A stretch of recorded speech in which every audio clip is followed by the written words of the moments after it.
Sun Wukong was transformed into a fake monkey by the Six-Eared Macaque. Beaten to death at the Great Lane Temple in the west. He discovered. How ironic is my title of the Great Sage equaling heaven. But he is already dead. But he was unwilling to be replaced by the Six-Eared Macaque. So he used his great resentment towards Buddhism. Breaking through the shackles of time. Reborn back into the original stone womb. The dark and silent river of heaven floats at the edge and junction of various cosmic worlds. It is the place where the fragments of the heavenly laws of various worlds blend together. Sun Wukong's true spirit is floating in it.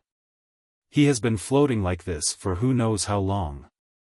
The Buddha's light entangled on the true spirit gradually weakened under the consumption of the fragments of the heavenly laws in the long river of heaven, and finally disappeared completely. Am I not dead yet? After his consciousness returned to his true spirit, Sun Wukong looked at his translucent body and smiled bitterly. Only the soul and true spirit are left? Tathagata, you didn't expect that I, Sun Wukong, have not been wiped out in this long river of heaven, right? My thoughts seem to have returned to the top of Lingtai Mountain, to the Great Lane Temple, to the conspiracy of replacing the pillars with the beams and the cat with the prince. The first is the spiritual stone monkey, who is able to transform, know the weather, understand the terrain, and move the stars. The second is the red-butted horse monkey. Sun Wukong, my Buddha is merciful and saves all living beings. I will give you one last chance. Make a blood oath to convert to my Buddha completely and regard me as your master. Never have second thoughts. I will help you get rid of this calamity body and return you the Buddha's true fruit. If you are still stubborn and refuse to convert, I can trap you for 500 years and destroy your immortal golden body. Naturally, I can also find someone to replace you and make you completely annihilated. Life or death, it all depends on your thoughts, don't make a mistake. Sun Wukong never dreamed that the fake Wukong was actually arranged by Tathagata Buddha. On the surface, Tathagata Buddha was explaining the four mischievous monkeys to everyone, but secretly he used his divine consciousness to open up a temporary void space and forcibly pulled his divine consciousness into it to threaten him. That's right, a threat, a naked threat. The inner demon blood oath is the greatest oath made by a cultivator. Once an oath is made, it will be fulfilled by everyone from the immortals and Buddhas to the demons and ghosts. Once the oath is made to serve Tathagata as the master, then they will have to obey him in the future. They will have to do whatever Tathagata says, even if it means completely breaking with the demon clan or even turning themselves into a ruthless butcher. How could Sun Wukong agree to such an oath? He is the great sage equaling heaven, Sun Wukong. The great sage equaling heaven, Sun Wukong, who caused havoc in the heavenly palace and made all the 9 heavenly gods speechless. How could he become someone else's slave and puppet? Sun Wukong, your immortal golden body has been worn out under the 5 elements mountain for 500 years. Do you think I can still do nothing to you now as I did 500 years ago? If you don't agree, I will replace you with the Six-Eared Macaque. He has the same name and pronunciation as you, and no one will notice the difference between him and you. The great sage equaling heaven Sun Wukong will gradually be forgotten by the world, and the only one left is Sun Xingzhe, the guardian of our Buddha, the future fighting Buddha Sun Wukong. Along with the disdain and ridicule of Tathagata Buddha, Sun Wukong's consciousness withdrew from the void space. Looking at the hidden coldness in Tathagata Buddha's eyes on the lotus platform, his heart turned cold and he wanted to escape, but was stopped by Bodhisattva, Arhat, Vajra and others in the hall. He turned into a bee and tried to escape, but was covered by Tathagata Buddha's golden bowl and fell to the ground. Sun Wukong, your immortal golden body has been broken. Do you think I will let you leave here alive? A sneer from Tathagata Buddha rang out from the golden bowl. The next moment, a beam of Buddha's light wrapped around his body, forcibly changing his appearance into a little monkey with 6 ears. At the same time, all the immortal energy in his body was bound up, and the Rui Jingu Bang was also taken away by the Golden Bull. Tathagata, son, do not accept this. Sun Wukong wanted to roar to the sky, but found that the sound was as soft as a mosquito's cry. The next moment, the Golden Bull flew up, and a huge iron rod fell from the sky. What was imprinted in Sun Wukong's eyes was the hidden smug sneer on the corner of the fake Wukong's mouth, and the cold mockery of Tathagata Buddha in his ears. Sun Wukong, I know that you were born and raised by nature, and your soul essence and true spirit cannot be eliminated in a short period of time, but as long as you are exiled to the turbulent flow of the long river of heaven, sooner or later you will be wiped out. Accept your fate. Severe pain accompanied by endless darkness rushed toward Sun Wukong, and he completely lost consciousness. When he recovered, he was like this now, with only his soul and true spirit left, floating in the long river of heaven. Tathagata, you want me to accept my fate, but I, son, never believe in fate. Just wait, I, son, will come back one day and expose your hypocrisy. The Immortal King and Buddha are all bullshit. After roaring to the sky for a while, Sun Wukong had to face the reality. Now he only had his soul and spirit left. He didn't know how long he could last in this long river of heaven. No, I can't be so pessimistic. I am the great sage equaling heaven. My fate is in my own hands. I must leave here alive. I must. The frustration was only for a moment, and soon the idea of not admitting defeat in his heart burned again like a raging fire. Gritting his teeth, Sun Wukong began to attract the fragments of the heavenly Tao laws that were floating nearby, sucking them into his body and merging them with his soul Yuan true spirit. This was an extremely risky approach, and if things went wrong his soul Yuan true spirit would be completely wiped out by the fragments of the heavenly Tao laws. He was now gambling that his soul Yuan true spirit could withstand the damage of the fusion. Didn't Tathagata say that Sun Wukong was born and raised, and his soul and spirit are very special? Even a Buddha-level figure like Tathagata cannot erase his soul and spirit in a short period of time. This is his advantage and his only chance now. As soon as the fragment of heavenly Tao entered his body, Sun Wukong felt a pain that penetrated deep into his soul. He could not help but scream. The shrill sound echoed in the long river of heavenly Tao for a long time. No one knew how many years had passed, perhaps 1,000, or perhaps 2,000 years, Sun Wukong didn't remember. After his soul and true essence merged with the fragments of the heavenly Tao's laws, it slowly grew stronger, and he gradually adapted to surviving in the long river of heavenly Tao. However, he could not find a way to leave at all. This place was like a dead end with no way out. On this day, an inexplicable fluctuation suddenly appeared in the long river of heaven, and a space crack suddenly appeared. A mysterious jade talisman with Tao runes engraved on both sides, which looked like the words life and death, and also like the words time and space, flew out from the space crack, as if it was being pulled, and flew straight to Sun Wukong's soul and true spirit, and drilled into it from the center of his eyebrows. A memory from another time and space rushed into the sea of memory of Sun Wukong's soul and true spirit. This is the talisman of time and space, life and death. It can reverse time and space and bring the dead back to life. However, it can only be effective 3 times on each owner. After the 4th time, the talisman will leave to find the next owner.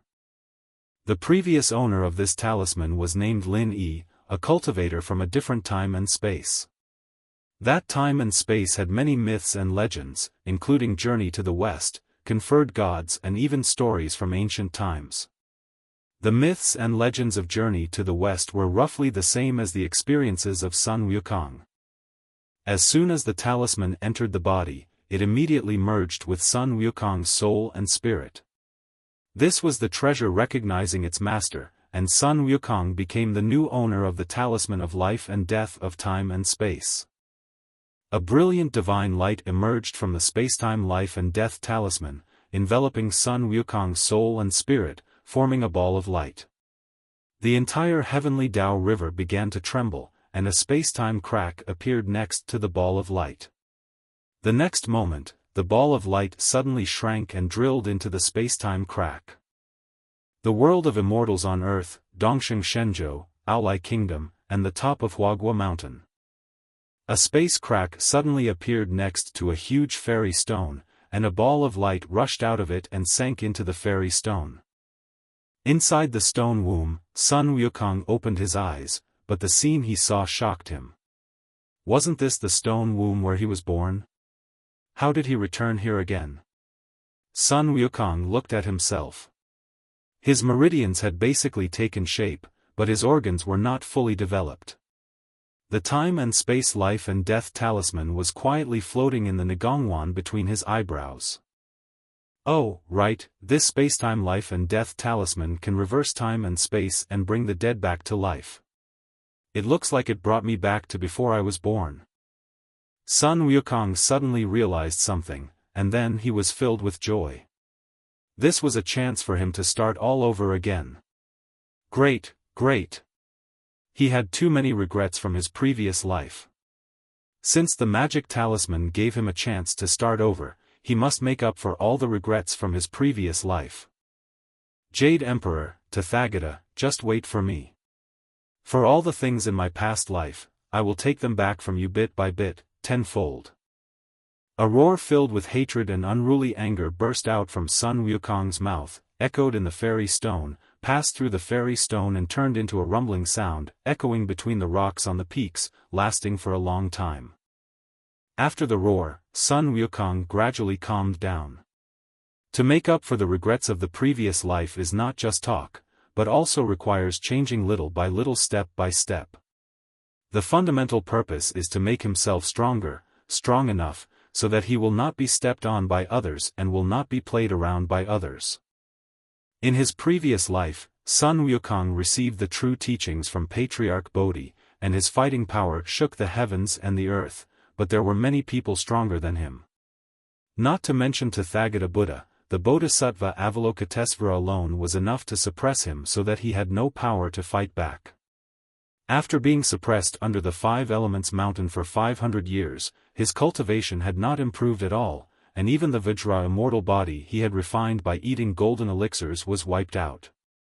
In the final analysis, he was not strong enough.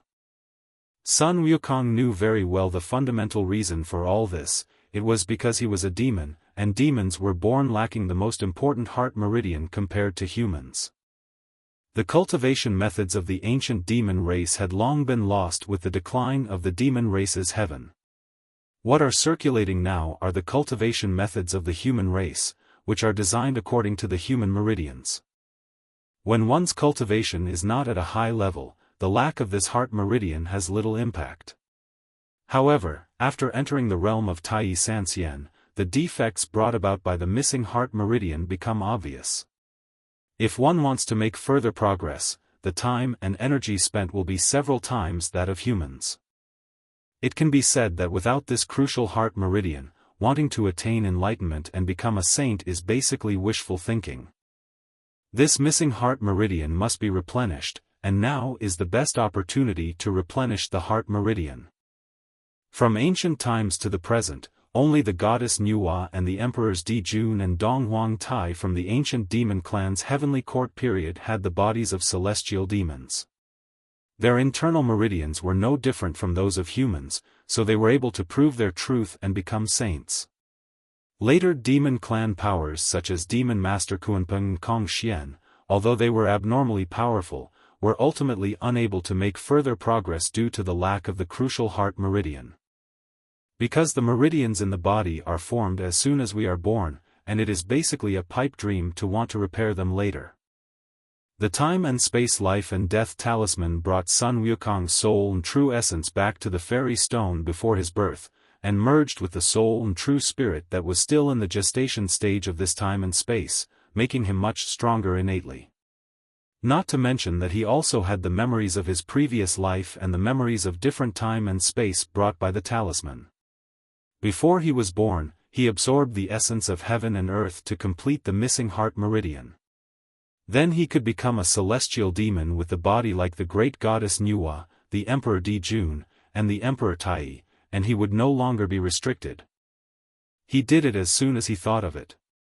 Sun Wukong used the 8-9 profound art and absorbed the essence of heaven and earth with the help of the immortal stone. The entire immortal stone began to emit a faint golden light. The essence of heaven and earth, including the spiritual energy of heaven and earth, gathered from the sky and the earth. After being purified by the immortal stone, it followed the veins of the stone embryo and merged into the body of Sun Wukong in the center little by little. In Xinyohezhou, Lingtai Fangcun Mountain, Shiyue Sanqing Cave, in the quiet room of Bodhi Patriarch, who was meditating and regulating his breathing, suddenly opened his eyes, frowned slightly, stretched out his right hand and calculated, "The fate of the destined person has changed, how strange." He wanted to make further inferences, but found that there seemed to be a layer of fog covering the fate of the person being calculated. Even with the ability of Bodhi Patriarch as a sage of heaven, he could not deduce more information. Only the master-disciple relationship between him and the person being calculated remained unchanged. Everything else was different, but what was different was really like a cloud of fog. Well, fate is illusory to begin with. If it exists, it has a reason. As long as the fate between master and disciple remains unchanged, why bother? After frowning and thinking for a while, Patriarch Bodhi suddenly smiled and chuckled, sighed somewhat self-deprecatingly, and closed his eyes to regulate his breathing again. Time flies, and 50 years have passed in the blink of an eye. Inside the fairy stone, Sun Wukong's body has fully developed. Perhaps it was because he gained memories from a different time and space that changed his aesthetic sense, but Sun Wukong unconsciously made some changes to his appearance during these 50 years. Compared with his previous life, Sun Wukong has much less hair on his body, with almost no monkey hair on his face and chest, and his face shape is more like that of a human. But overall, you can still tell that he is a monkey, a very handsome monkey. He no longer has the sharp-mouthed, bared-fanged face of Thunder God.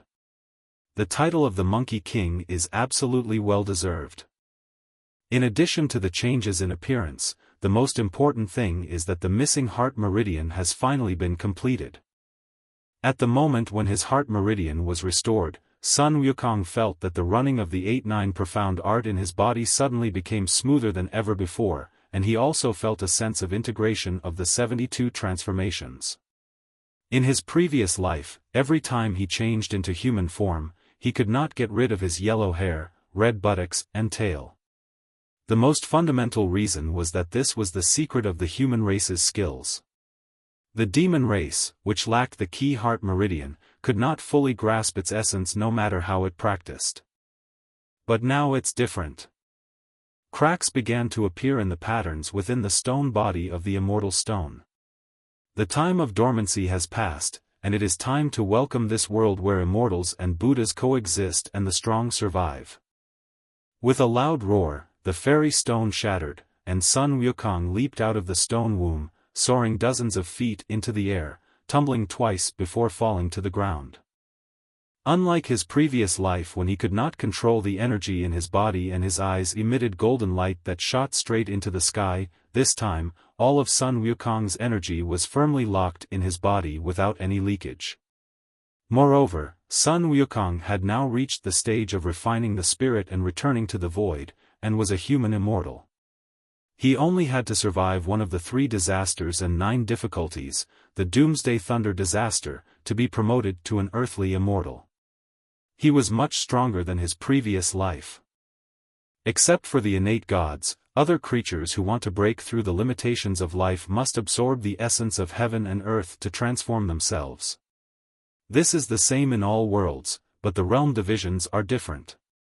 The realm divisions in the earthly immortal world are from low to high as refining essence into chi, refining chi into spirit, refining spirit back to emptiness, transforming emptiness into Tao, and attaining Tao and becoming a saint.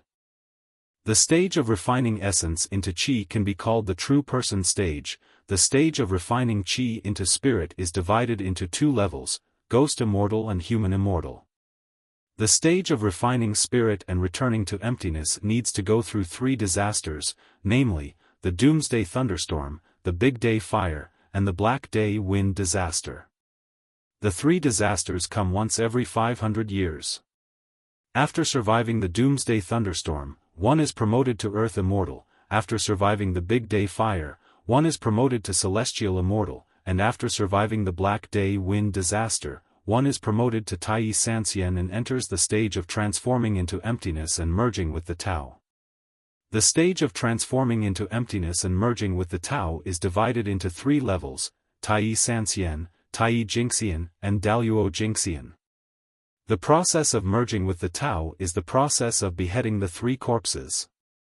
Killing off one corpse can make one a quasi-saint, and killing all of them can prove the Tao and become a saint of the heavenly Tao, who will be immortal. Of course, achieving the state of emptiness and merging with the Tao, and slaying the three corpses to attain enlightenment are still too far away for Sun Wukong now. He needs to think carefully about what path he should take in the future. Sun Wukong's gaze turned to a purple orchid that was originally beside the fairy stone. He didn't know if it was because he actively practiced the 8-9 profound art in the fairy stone to absorb the essence of heaven and earth. The purple orchid beside the fairy stone was also nourished and bloomed with a touch of charm. It seemed that it had already formed into a demon spirit. It only needed to practice for some more time and continue to absorb the essence of heaven and earth, and there would be a day when it would transform into a demon. After thinking for a while, Sun Wukong walked to the purple orchid, bit his finger, forced out a drop of blood from his heart and dotted it on the orchid stamen. Being together is fate, so consider it as a gift from me, Sun Wukong, to you. Sun Wukong has now reached the pinnacle of human immortality and has even become a celestial demon. The essence contained in one drop of his heart blood is so profound that the purple orchid absorbed this drop of Sun Wukong's heart blood and suddenly blossomed with a deep charm. There was a phantom figure faintly revealed on the pistil, but Sun Wukong did not notice it and hopped down the mountain holding on to the vines. The flower fruit mountain was still the same as he remembered, with green mountains and clear waters, overlapping peaks, singing birds and fragrant flowers, and it was so beautiful that Sun Wukong was fascinated by it. He hadn't felt so relaxed for a long, long time. After wandering around the flower fruit mountain for a few days, drinking spring water when thirsty and eating wild fruits when hungry, Sun Wukong quickly became familiar with the monkeys in the flower fruit mountain. When the monkeys in the flower fruit mountain heard that he was a stone monkey that jumped out of a stone, they were very surprised. They were even more surprised at Sun Wukong's abilities. When the jackals, tigers and leopards saw Sun Wukong, they hurriedly avoided him like mice seeing a cat, and did not even dare to provoke the other monkeys in the flower fruit mountain. Since there is water flowing in this mountain stream, there must be a water source upstream. We have nothing to do in the mountains all day, why don't we follow the water upstream and take a look? In the past few days, Sun Wukong has thought it through. He cannot waste time and must become stronger as soon as possible. Not only himself, but also his clan. The monkey clan in Huagua Mountain must also become strong as soon as possible.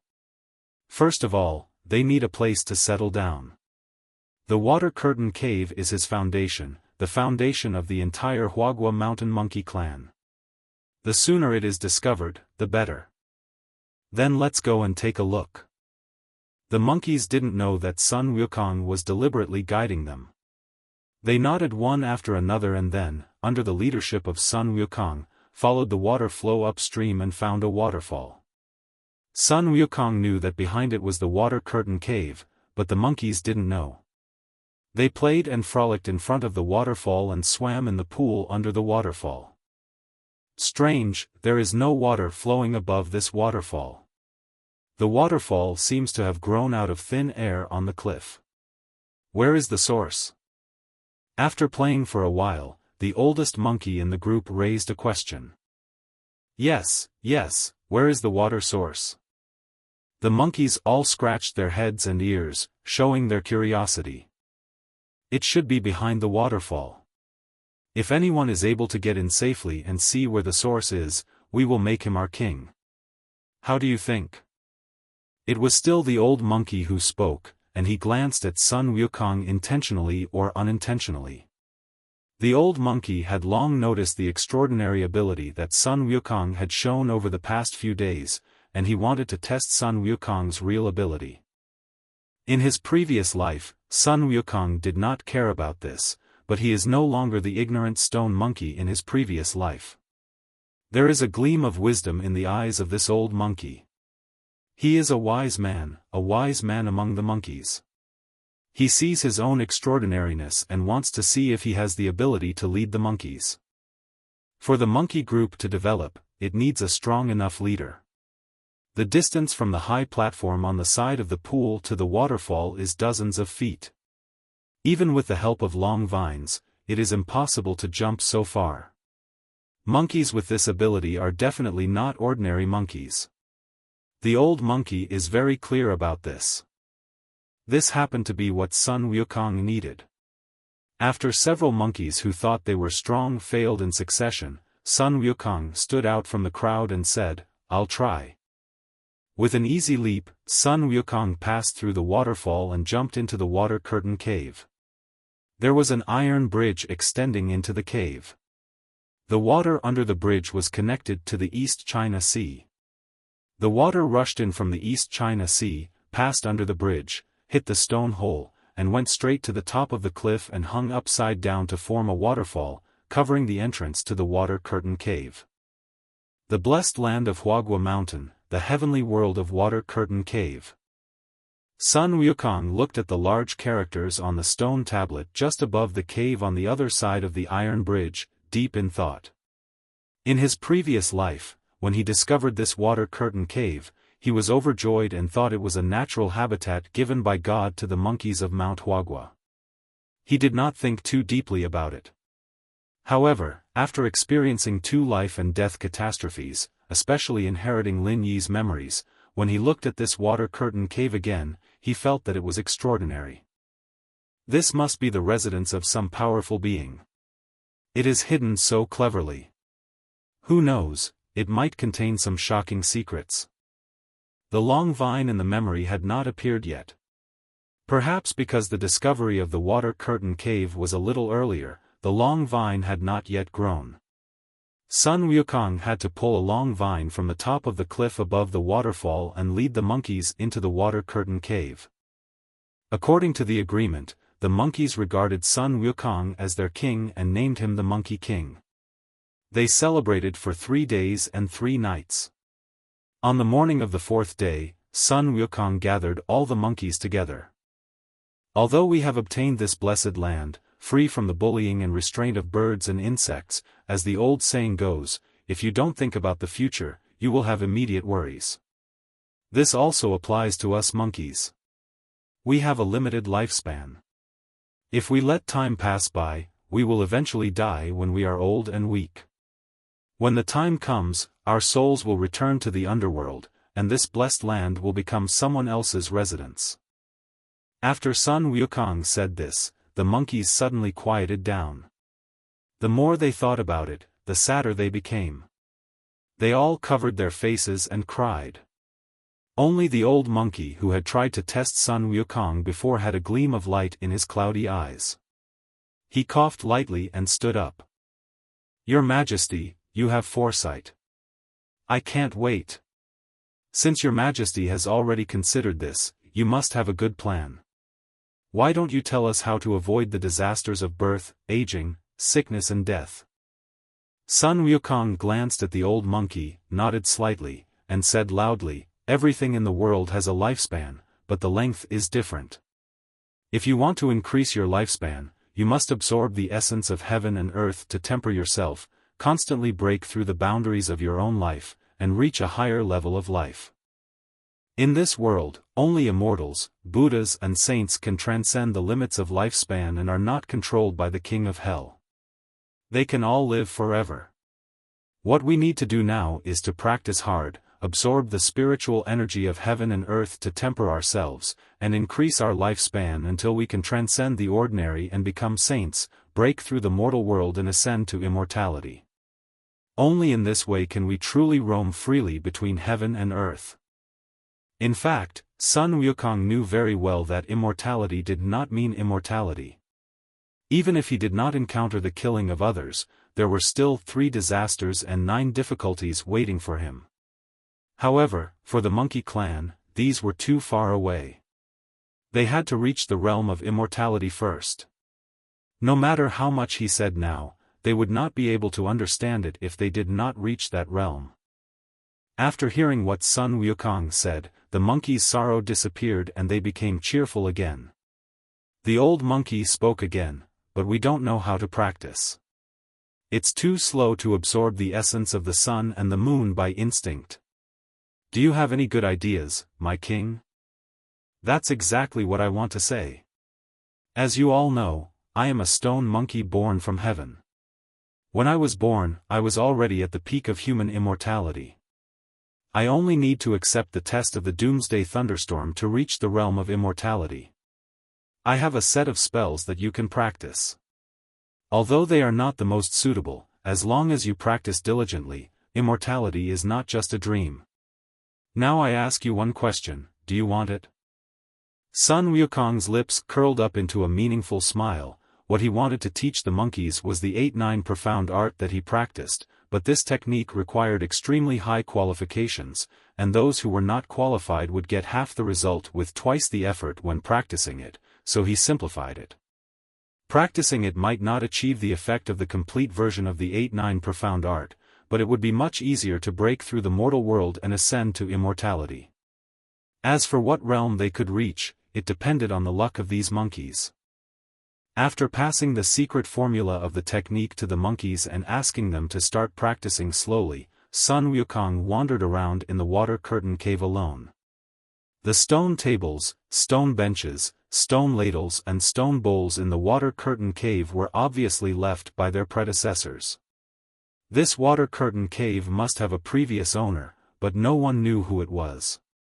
One thing was certain, it must be a first-class immortal or god, and not an ordinary immortal or god, otherwise this place would have been occupied by others long ago. Sun Wukong's intuition told him that there must be some secret or treasure hidden in the water curtain cave, so he had to check it out carefully. Huh! This tree is a little strange. Walking into the depths of the water curtain cave, it is different from the outside. There are not so many exotic flowers and plants here, but there is a big tree with an extremely huge crown and branches that go deep into the stone walls on all sides. However, these are not the main points. The main point is that when Sun Wukong's eyes swept across the tree, he felt a burning sensation and a faint golden light shone through his eyes. The whole tree seemed to become illusory. Sun Wukong saw the veins in it and the process of the whole tree absorbing nutrients. He also saw a green stem more than 1 foot long in the center of the tree, and a wisp of chaotic air was lingering on the stem. There is indeed a treasure. Sun Wukong was overjoyed, but at the same time a hint of doubt flashed through his mind. He could actually penetrate such thick bark and see what was going on inside, and he could see every detail clearly. It seemed that his eyes were much more powerful than those in his previous life. Speaking of eyes, Lin Yi's memory described his flaming eyes as magical. In fact, only he himself knew that the so-called flaming eyes were nothing more than sick eyes damaged by stove smoke. Otherwise, with his strength that was immune to water and fire, he would not have been so badly hurt by Red Boy's Samadhi fire on the journey to obtain scriptures. Forget it, let's put the matter of the eyes aside for now and take the treasure out first. Sun Wukong leaped in front of the big tree and punched the tree with all his strength. Bang! With a dull thud, the tree didn't move at all, but his fist was hurt by the shock. Sun Wukong couldn't help but widen his eyes. What kind of tree is so hard? After all, Sun Wukong has now reached the pinnacle of human immortality, and has made some progress in the 8-9 profound arts. Although he cannot be said to have an indestructible body, he can still smash a small hill to pieces if he uses all his strength. But he cannot even break such an inconspicuous tree. Not to mention it was broken, even the bark was not damaged at all. It was simply unbelievable. Old son, just don't believe this. Sun Wukong became furious, gritted his teeth and activated the divine fire in his body. A light golden flame emerged from his fingertips and burned towards the tree trunk. This is the true fire of the sun, whose power is second only to the 4 heavenly fires and is on the same level as the Samadhi true fire. Originally, Sun Wukong's inner fire could not reach this level, but his soul and true spirit had stayed in the long river of heaven for so many years, absorbing a large number of fragments of heavenly laws, causing the true fire in his body in this life to directly evolve into the true fire of the sun. Sizzle. Under the true fire of the sun, the trunk of the tree finally changed, and began to show a few signs of burning, but the speed was extremely slow. Sun Wukong activated the true fire of the sun for half a day, but it only burned less than half an inch from the surface of the trunk of the tree. At this rate, it would take a long time to break the trunk and get the green stem inside. Sun Wukong stopped urging the sun's true fire and found that the little bit of burnt bark was recovering at a speed visible to the naked eye. Well, there is no hope for fire. Even the sun's true fire can't do anything to this tree trunk. Unless he can possess the 4 heavenly fires, maybe it will be of some use. After staying in front of the big tree for 3 days and 3 nights, Sun Wukong tried his best but still couldn't break the trunk. He was so anxious that he scratched his head and cheeks. It was really frustrating to have such a treasure right in front of him but not be able to see or touch it. The green stem must be an incredible treasure. Maybe the trunk of the tree was so strong because of the influence of the green stem. Damn it, what on earth is this green stem that makes this tree so hard? Sun Wukong's eyes glowed with gold again. He could see all the veins of the tree clearly. This was indeed just an ordinary banyan tree. The reason why it was so strong and hard was because the chaotic aura released from the green stem flowed throughout the trunk. That's right, flow. Why didn't I think of it earlier? Sun Wukong slapped his forehead, and his body suddenly turned into a pangolin and drilled into the ground, heading towards the roots of the banyan tree. When he reached the rhizome, his body suddenly turned into a tiny drop of water, and drilled in through the small holes on the rhizome that absorbed water. It is indeed the energy of chaos. As soon as he entered the veins of the tree, Sun Wukong felt the air flowing through it, which was the air of chaos. When in the long river of heavenly Tao, in addition to the fragments of heavenly Tao laws, there were also a few free chaotic auras. Sun Wukong naturally knew that this was a good thing. The chaotic aura could give birth to all things in the world, and it could also disperse all things in the world. Those that could produce chaotic auras were all extraordinary treasures. He was rich this time, Following the veins of the tree, Sun Wukong came to the center of the tree and revealed his figure, but it had become much smaller. There was a space of 1 meter square here. The center of the entire tree was hollow, and a green stem floated in the middle of the space, with a trace of chaotic air floating in it. Ordinary people would not be able to withstand this kind of chaotic energy if they came into contact with it. They would be directly dispersed and become a part of the chaotic energy. However, the same misty light flashed across Sun Wukong's body and he was not affected. Sun Wukong knew clearly that this had a lot to do with the fact that his soul had been in the long river of heaven for so many years. What kind of treasure is this? With a hint of excitement and curiosity, Sun Wukong flew towards the green stem, stretched out his palm, and gently leaned against the green stem. The moment Sun Wukong's palm touched the green stem, a powerful suction force came from the green stem, sucking Sun Wukong's palm up firmly. Suddenly, Sun Wukong felt that all the essence and blood in his body and even the original power of his soul and spirit were rushing into the green stem, and he couldn't help but look shocked. What the hell is this? Shocked, Sun Wukong tried to free his hand, but found that it seemed to be grown together with the green stem and he couldn't get it free at all. No way, am I going to be sucked dry by this damn thing? Sun Wukong was anxious. He finally got a chance to live again, and before he could realize his ambitions, how could he be sucked away by a stalk of some unknown creature? Get out of my way. Mobilizing all his magic power, Sun Wukong wanted to pull his hand off the green stem, but not only did he fail to do so, his other hand also pressed on the green stem and was also sucked in. The essence, blood and original power in his body flowed towards the green stem at a faster rate. What the hell?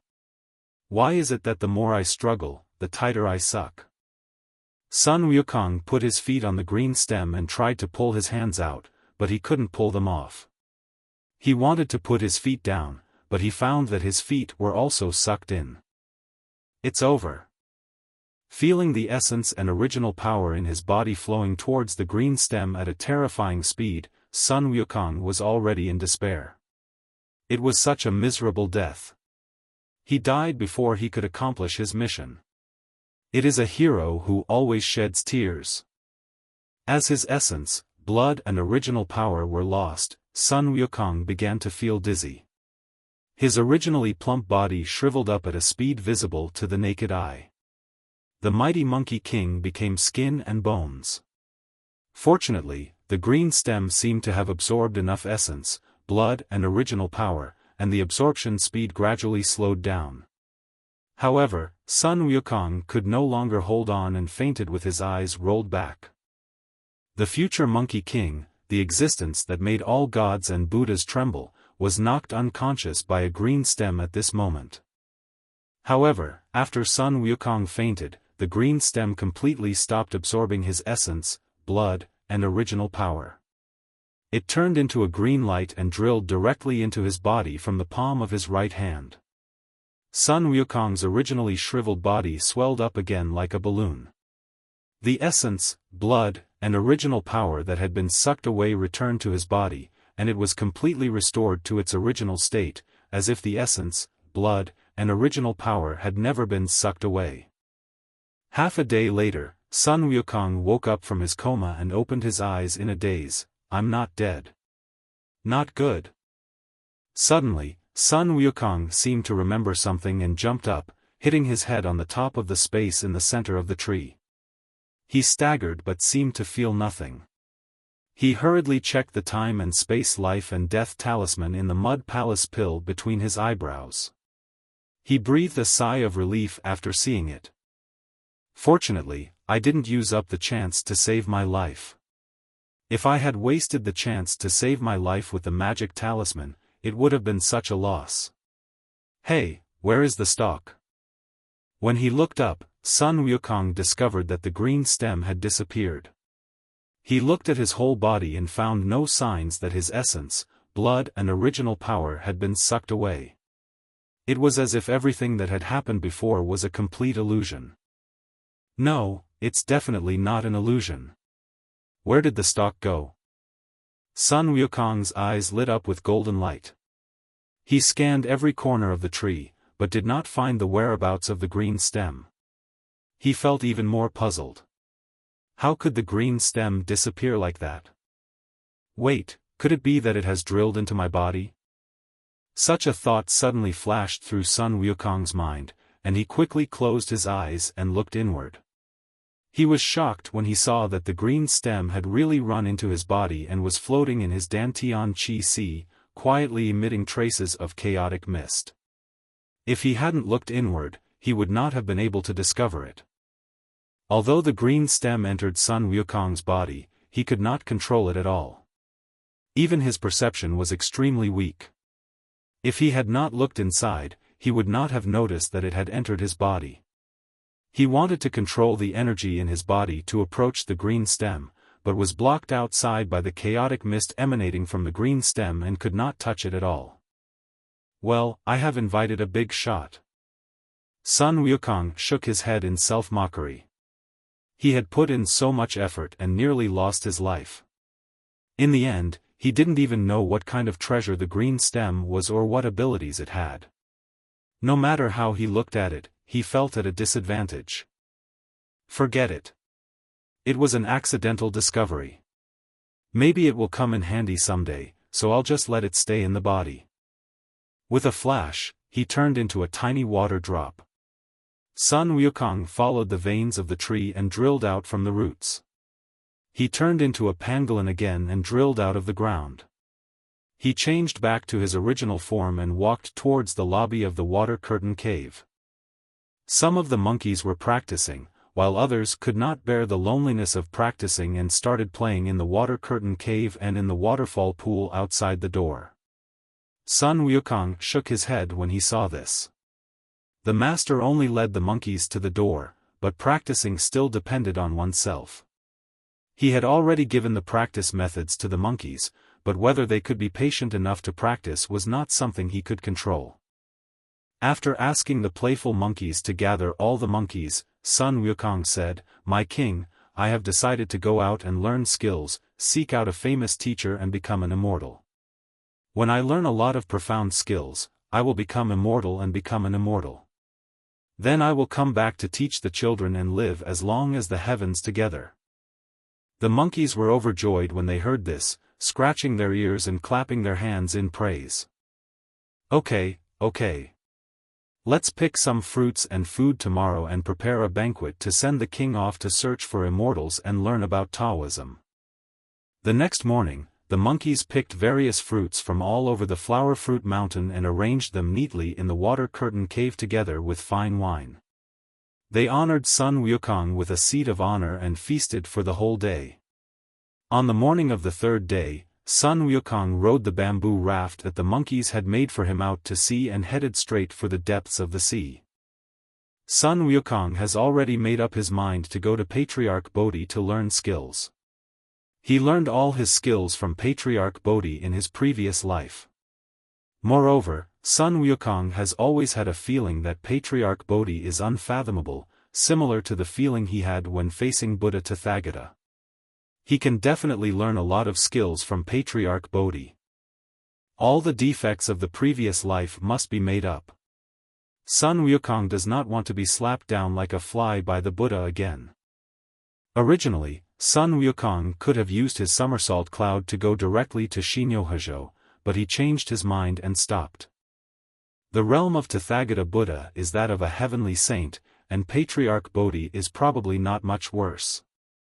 Bigwigs of this level can know everything in the universe just by counting with their fingers. Patriarch Bodhi should not be able to predict that he would travel through time and space to live again. There are not many heavenly saints who understand the laws of space and time, especially the law of time. But if he rides on his somersault cloud to become an apprentice and learn skills, Patriarch Bodhi will definitely be able to predict it. How will he explain it then? Patriarch Bodhi hasn't taught him anything yet, but he already knows it. This is something that cannot be explained even with 100 mouths. Forget it, let's just row the bamboo raft to Shinyo-Hajo. Before going to Fangcun Mountain in his previous life, Sun Wukong spent more than 10 years on the road and in the southern continent, and finally reached Fangcun Mountain. This time, Sun Wukong didn't want to take the long way around. Time is running out. The sooner they can reach Fangcun Mountain, the more time they will have to practice and learn skills. Sun Wukong remembered that the lifespan recorded by King Yama at the beginning was only 342 years, and it did not change because he reached the celestial realm. It should be the same this time. He will inevitably make trouble again. Before that, he must learn all the skills. After traveling across the ocean from the East China Sea to the West China Sea for 2 months, Sun Wukong finally arrived in Shinyo-Hajo. Without any delay, he changed into suitable clothes and headed straight for Lingtai Fangcun Mountain. 2 days later, he arrived at the border of Fangcun Mountain, pretended to ask someone, and then followed the road to Sanqing Cave. Just as I remembered, there were green mountains all around, thousands of pines and bamboos, cranes singing, and the sound of empty valleys. Sanqing Cave was located next to a beautiful cliff. On the top of the cliff stood a stone tablet more than 13 meters high and 8 feet wide, with 10 large characters, Lingtai Fangcun Mountain Xieyue Sanqing Cave, inscribed on it. Sun Wukong didn't even knock on the door. He jumped directly onto the pine tree next to the stone tablet and picked a handful of pine nuts. He ate them while throwing the pine nut shells at the cave door. The sound of ding ding dong dong was endless. As a result of Sun Wukong's commotion, the cave door quickly opened, and a fairy boy walked out. However, he did not look like the fairy boy in Sun Wukong's memory. Instead, he looked a bit like a senior brother who was 2 generations older than him. Oh, by the way, this time he came to learn from a master 300 years earlier than in his previous life, and his senior brother back then was still a little fairy boy. Who dares to use pine nuts to attack my mountain gate?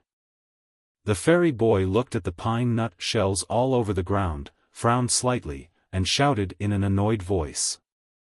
Sun Wukong immediately jumped down from the tree, walked up to the fairy boy, clasped his fists and bowed, saying, "Excuse me, fairy boy. My name is Sun Wukong. I heard that this is the place where the immortals who have attained the Tao live, so I came here to seek the immortals' advice. Please let me know. Are you here to seek the truth?" The fairy boy looked Sun Wukong up and down. Apart from having more hair on his body and an extra tail than ordinary people, Sun Wukong's appearance in this life was still very handsome. The fairy boy nodded secretly at the sight. Exactly. Could it be that Master had already predicted that I would come here to learn from him? You are truly worthy of being an immortal. I have come to the right place this time. After giving a simple gift of horse and looking at the smile on the fairy boy's face, Sun Wukong knew in his heart that it had worked. You have good vision. Come in with me, Master asked me to come out to greet you. Sun Wukong nodded, tidied his clothes, and followed the fairy boy into the cave. He passed through pavilions and towers and came to the Yaotai, pride platform, deep in the cave. He saw Patriarch Bodhi sitting on the Yaotai with a solemn appearance. He had an immortal look, exactly the same as in his memory. Sun Wukong immediately knelt down and called him master. Who is this person in the audience, and why are you calling me your master? Patriarch Bodhi raised his eyes to take a look at Sun Wukong. Although he was a monkey, he had a handsome face. Moreover, judging from his aura, he had reached the peak of human immortals. It seemed that he had great talent. Patriarch Bodhi immediately felt a good impression of him. This destined disciple looked really good. I am a disciple of the Water Curtain Cave in the Flower and Fruit Mountain of Aolai Country in the Dongsheng Divine Land. My name is Sun Wukong. I have come here with the sole purpose of seeking the way of immortality. Please accept me as your disciple, Master. Someone, get this liar out of here. When Patriarch Bodhi heard this, his face darkened and he shouted. Master, don't worry. I didn't lie. I never lied. Sun Wukong curled his lips. Master was still the same as always, using the same trick again. Well, just cooperate with him. Since you are telling the truth, let me ask you, there are 2 oceans between Dongsheng Shenzhou and me, how did you get here? Master, this is fate. After I left Huagua Mountain, I took a bamboo raft and drifted along the way without stopping. It was as if I was guided by the universe. It took me 2 months to cross the east and west seas and come to Hezhou, Xinyo. I heard the name of Master from a woodcutter in the mountains and knew that he was an immortal.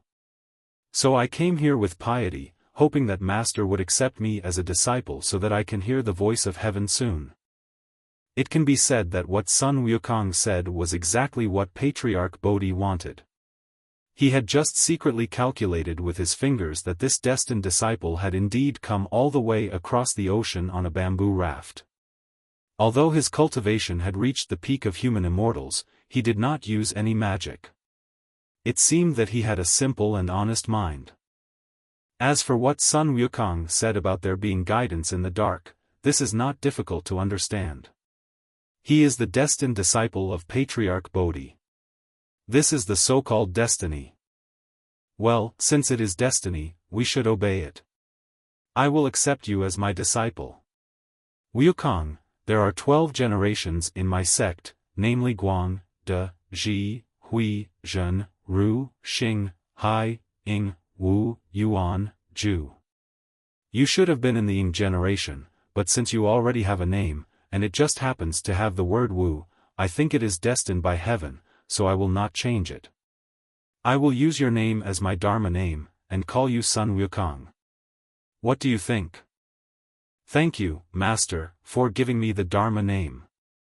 Sun Wukong was delighted and responded loudly. He had arrived 300 years earlier than in his previous life and was 1 generation older. He was worried that Patriarch Bodhi would give him another Dharma name. Now it was just right. He was so familiar with the name Sun Wukong that it had penetrated deep into his soul. In this life, he would make all the gods and Buddhas tremble at this name. Now that he has become a disciple, he naturally has to greet and get to know all the senior brothers. Sun Wukong had known these senior brothers in his previous life. When he saw them again, he felt that they were quite friendly and enthusiastic, which made everyone feel a little strange. This new junior brother looked very lively and handsome. Although he was a monkey, he had an extraordinary demeanor and did not appear mean. Everyone's first impression of Sun Wukong was very good. Hey, who is that person? Arriving at the sleeping place, Sun Wukong looked at a figure walking out of the side door, and his pupils shrank suddenly. Wasn't that the Bull Demon King who walked out of the side door? How could he be here? Oh, he is also Master's disciple, named Nyohaiba. He has already mastered the art, and today is the day he will leave the mountain. It's a coincidence that he left and you came. Coming and going is all fate. The senior brother next to him was still saying something, but Sun Wukong's attention was on the gradually receding figure of Bull Demon King. He didn't expect that big brother Nyo was also a disciple of the master. No wonder he was so powerful. When Sun Wukong fought with Bull Demon King in his previous life, he discovered that Bull Demon King's abilities were very similar to his. He understood the magical powers of heaven and earth, and so did Bull Demon King. He could perform 72 transformations, and Bull Demon King's ability to transform was not weak either. In terms of strength, Bull Demon King was even stronger than him. He also asked Bull Demon King about his master, but Bull Demon King did not say a word. He thought it should be the same as him. When leaving, Patriarch Bodhi had told him not to mention his master to anyone, right? It's strange, why doesn't Patriarch Bodhi allow them to mention their master? Whether it's Sun Wukong or Bull Demon King, they don't seem to have brought shame to Patriarch Bodhi, right? I can't figure it out. Sun Wukong shook his head and put his doubts aside for the time being. There was still a long time to go, so he could ask slowly later. 7 years passed in a flash.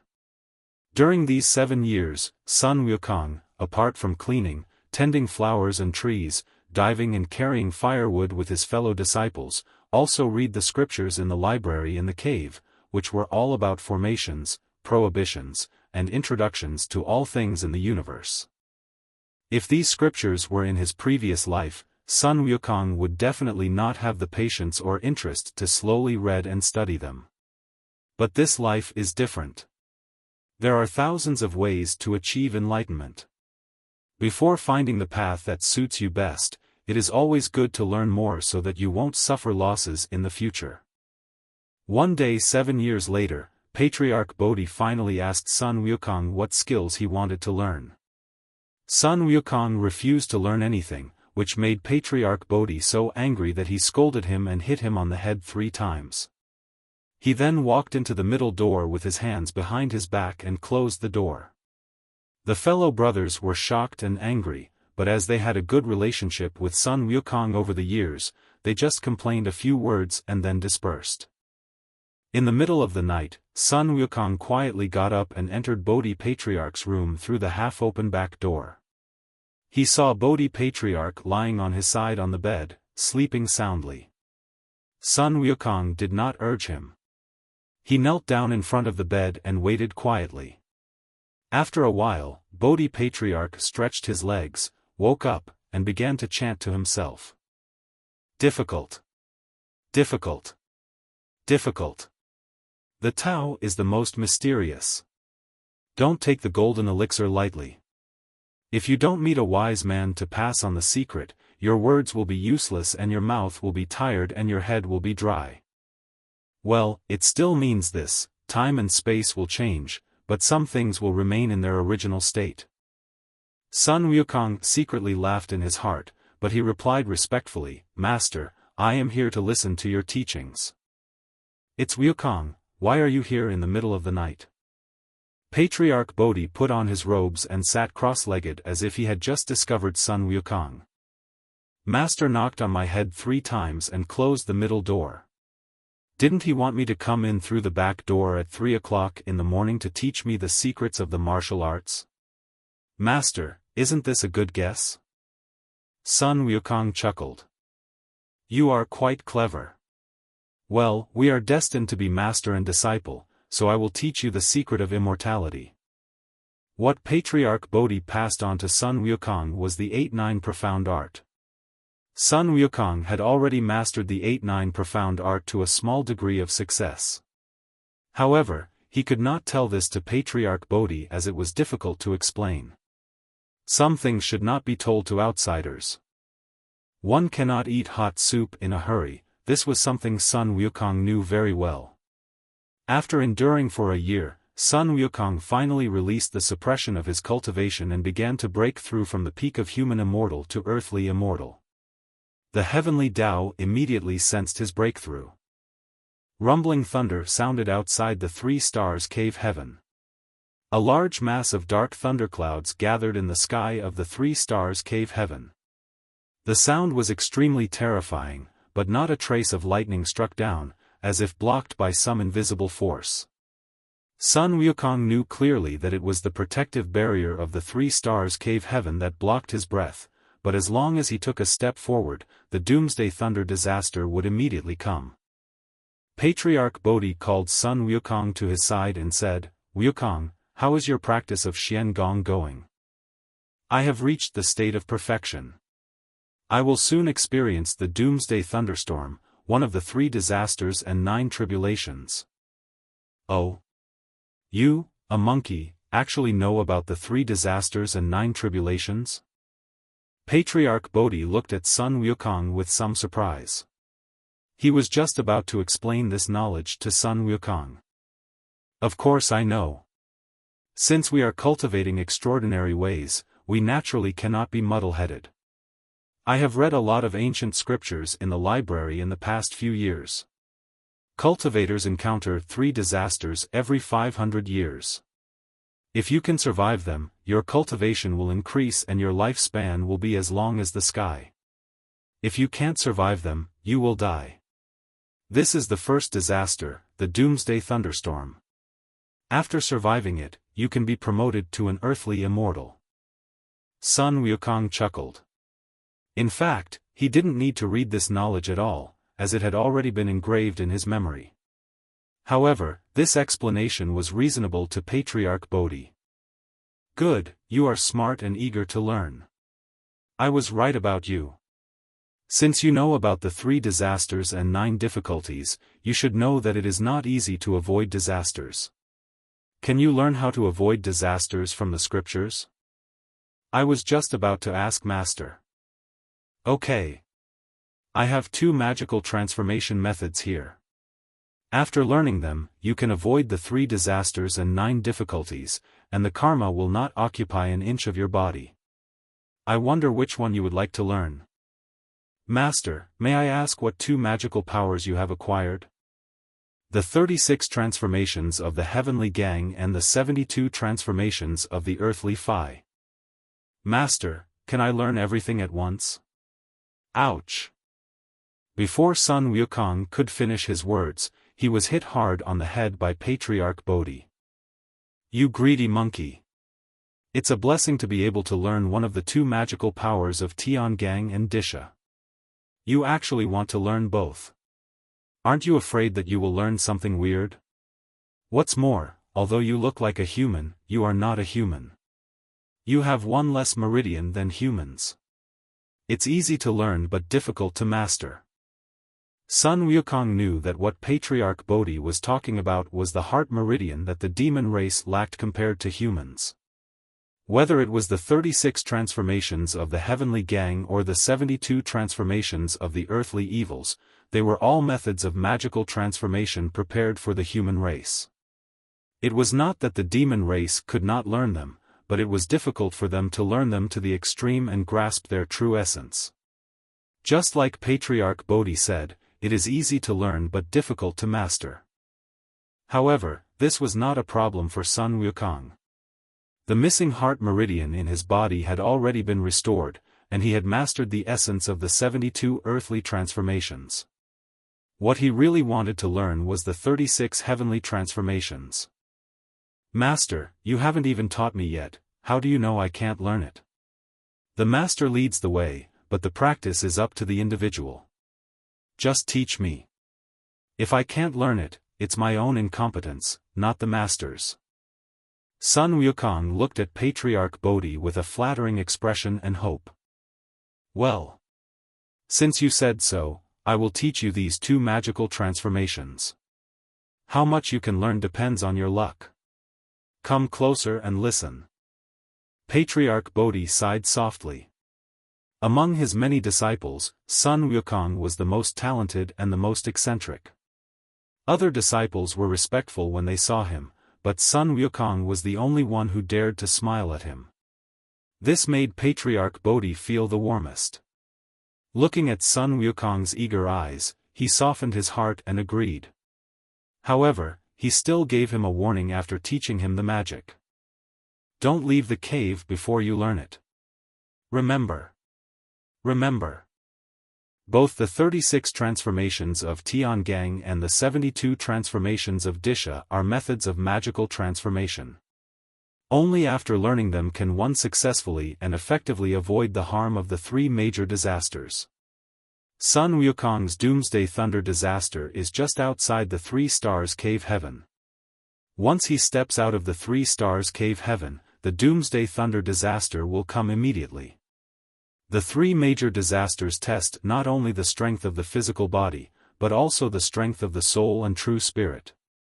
If you don't learn how to avoid the disaster, even if you are very strong, you will still be beaten to ashes and your soul will be scattered. Sun Wukong had already mastered the 72 transformations of the earthly fiends to perfection. Now, he received the 36 transformations of the heavenly stars from Patriarch Bodhi. Once he mastered one transformation, he mastered 100 transformations. It only took him less than half a day to fully comprehend the transformations of the heavenly stars and the earthly fiends. The 72 transformations and the 36 transformations are both imaginary numbers, which does not mean there can only be 72 or 36 kinds of transformations.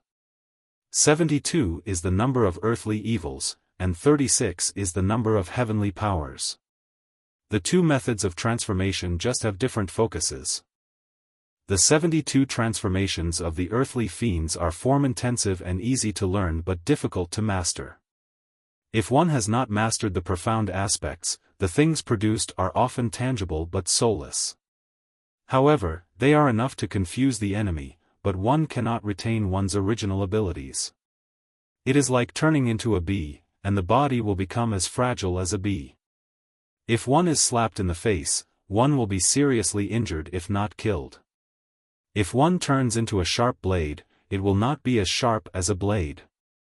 The 36 transformations of Tiangang focus on quality and are extremely difficult to get started with. However, once you truly master them, your progress can be rapid, and the things you transform into will have both form and spirit. However, before you grasp the essence, the speed and success rate of the transformations are often very low. Of course, the two methods lead to the same end. In the end, both methods of change are about mastering the way of change between heaven and earth. They are ever-changing and can be done at will. And the most important thing is that there are no flaws. Master, junior brother Wukong has left the cave. What? Nonsense. Patriarch Bodhi, who was sitting on the Yao Tai and preaching, changed his expression when he heard his disciples report. He stood up abruptly, took a step and disappeared, and came to the outside of the Sanqing cave heaven. Sun Wukong had only practiced the method of magical transformation for half a day, but he ran out to survive the Doomsday Thunder disaster. He was simply playing with his own life. Patriarch Bodhi doesn't want his most proud disciple to be killed by the Doomsday Thunder disaster before he even leaves the mountain. That would be too embarrassing. However, the scene outside the Three Stars cave made Patriarch Bodhi's eyes suddenly open, and then they narrowed slightly. He stopped at the entrance of the Three Stars cave, and looked up at the figure standing in the air outside the cliff facing the thunder. A look of shock flashed across his face, and then a smile crept up to the corner of his mouth. In mid-air, Sun Wukong stood in the air, and a huge thunder burst out from the dark clouds and struck him. This is a Doomsday Thunder disaster caused by the power of heaven. It is not the thunder sent by the God of Thunder in heaven. The destructive power is simply not on the same level. Even the golden immortals are unwilling to get involved in such a thunder disaster. Even if a saint wants to intervene, he will have to consume his own cultivation merits. Those who are undergoing the tribulation can only rely on their own strength to overcome the tribulation, or to avoid the disaster. This is what is happening to Sun Wukong now. Figures keep emerging from his body one after another and are smashed to pieces by the thunder. These figures include flowers, birds, fish, insects, animals, and plants. They are all kinds of strange and all-encompassing. This is the way of change that Sun Wukong has comprehended. It is helping him to bear the bombardment of the Doomsday Thunder disaster and avoid the first of the three major disasters. Sun Wukong's transformation was performed very skillfully without any sluggishness. Even Patriarch Bodhi noticed that the human-shaped shadow emerging from his body was also extremely perfect without any flaws. Master, junior brother Wukong. Kindness. Patriarch Bodhi signaled to his disciples who were rushing out of the door to keep quiet, saying that avoiding disaster was a matter of great importance and they should not make any noise or disturb them at this time. Strange, has this little monkey really just learned the magic of transformation? How come he is more proficient than others who have been immersed in it for thousands of years? And he looks like he has already grasped the essence of the way of transformation. It's unbelievable.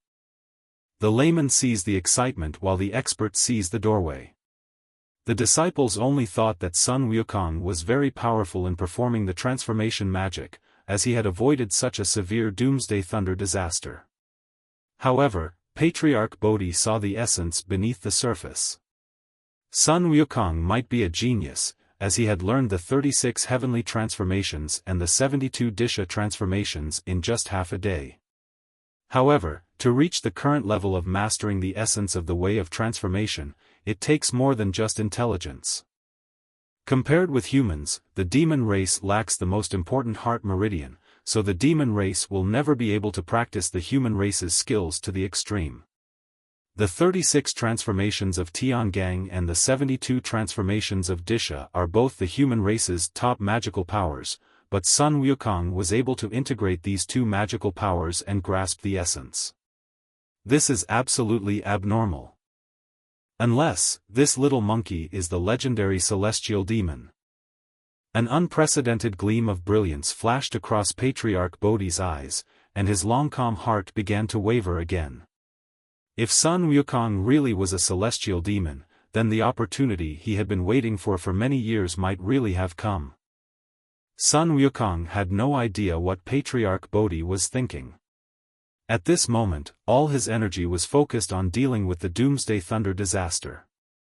Although it was not the first time he had experienced the Doomsday Thunder disaster, when he faced it again, he was still sincerely amazed at the mighty power of heaven. The laws of nature are in a state of panic, oppressing all living things, and this is beyond human control. The entire doomsday thunderstorm lasted for half an hour and finally began to weaken.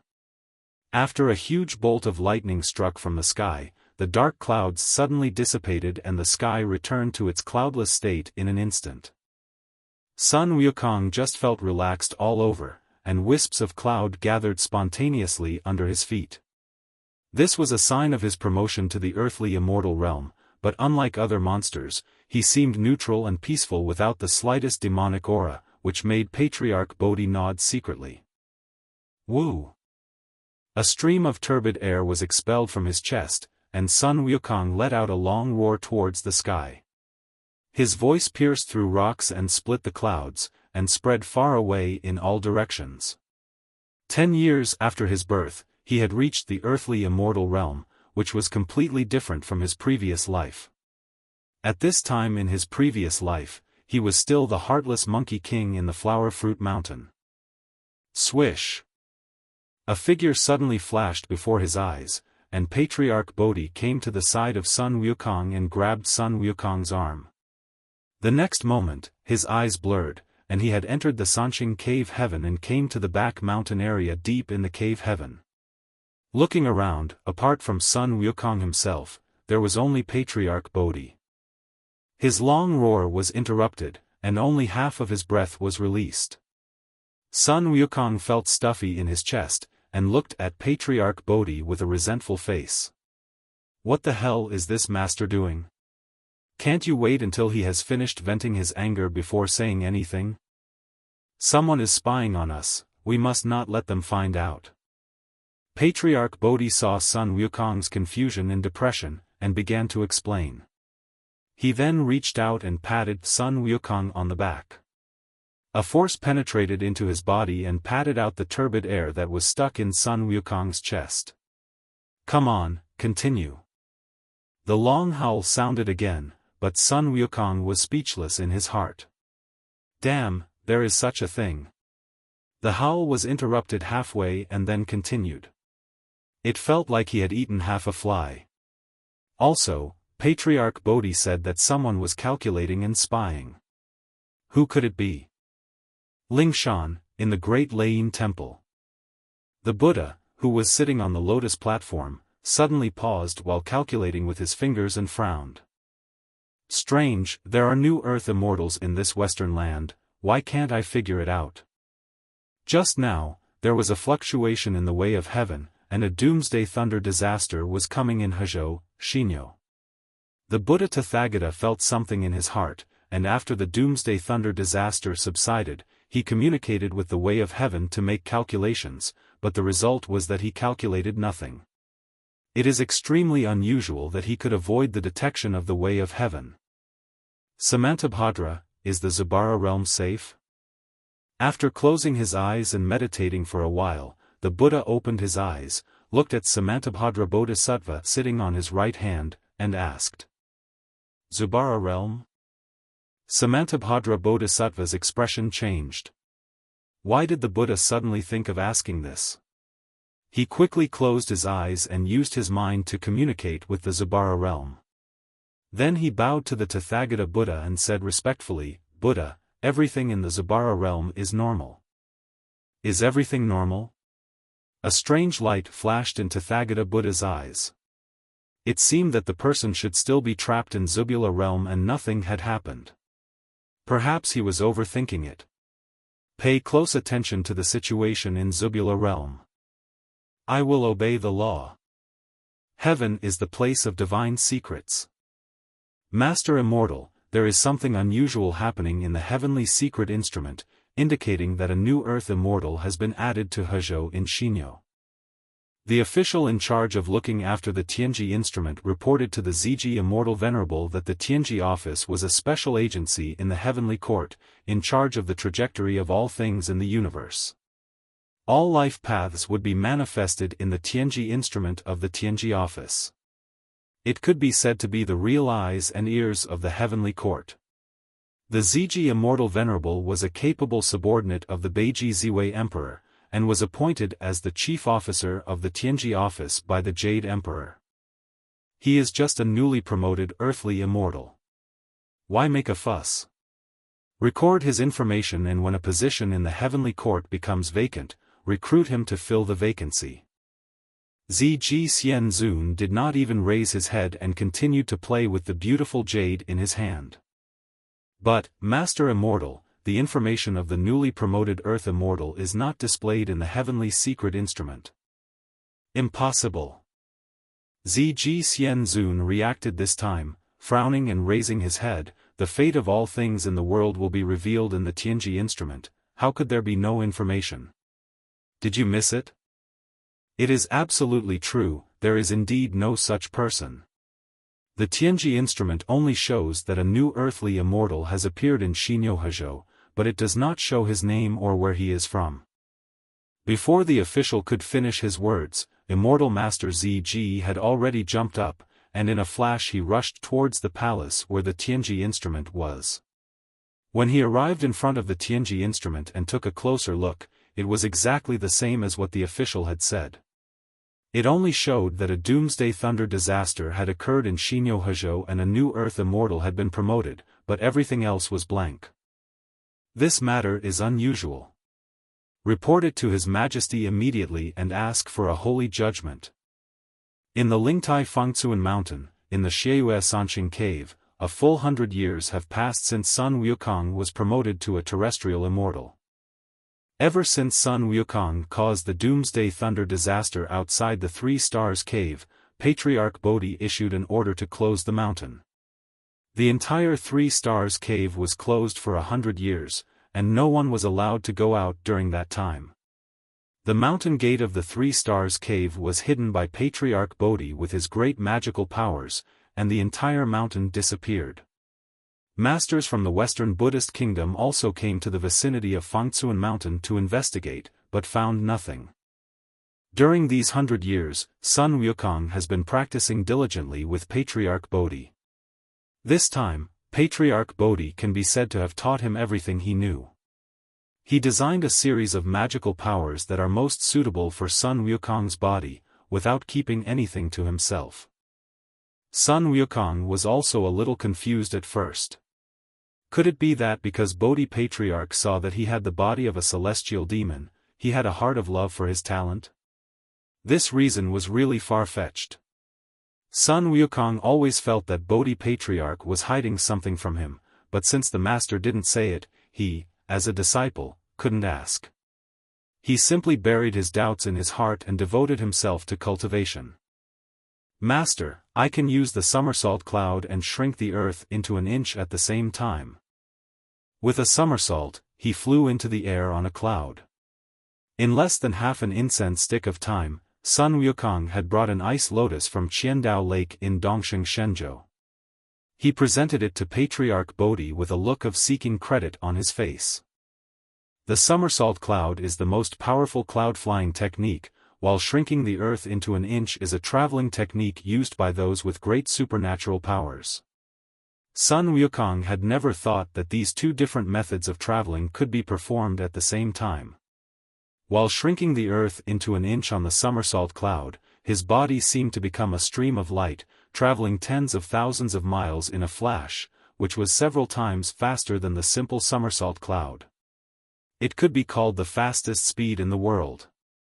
Well, not bad, I have made some progress. Patriarch Bodhi nodded. Sun Wukong was indeed gifted.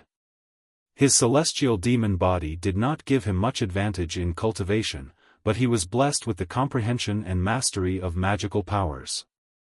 As for the issue of cultivation, it can be improved as long as you live long enough, but cultivation only represents the amount of energy in the body.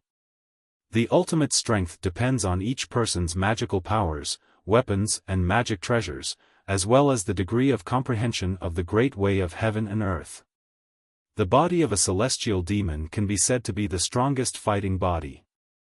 Patriarch Bodhi originally only intended to teach Sun Wukong the somersault cloud, but Sun Wukong became very good at it in a few tries, and kept pestering him with a playful smile, asking for more powerful cloud-flying techniques. Patriarch Bodhi did not have any more powerful cloud-flying techniques, and the only thing he could teach son Wukong was the ability to shrink the ground into an inch. Divine power is different from magic.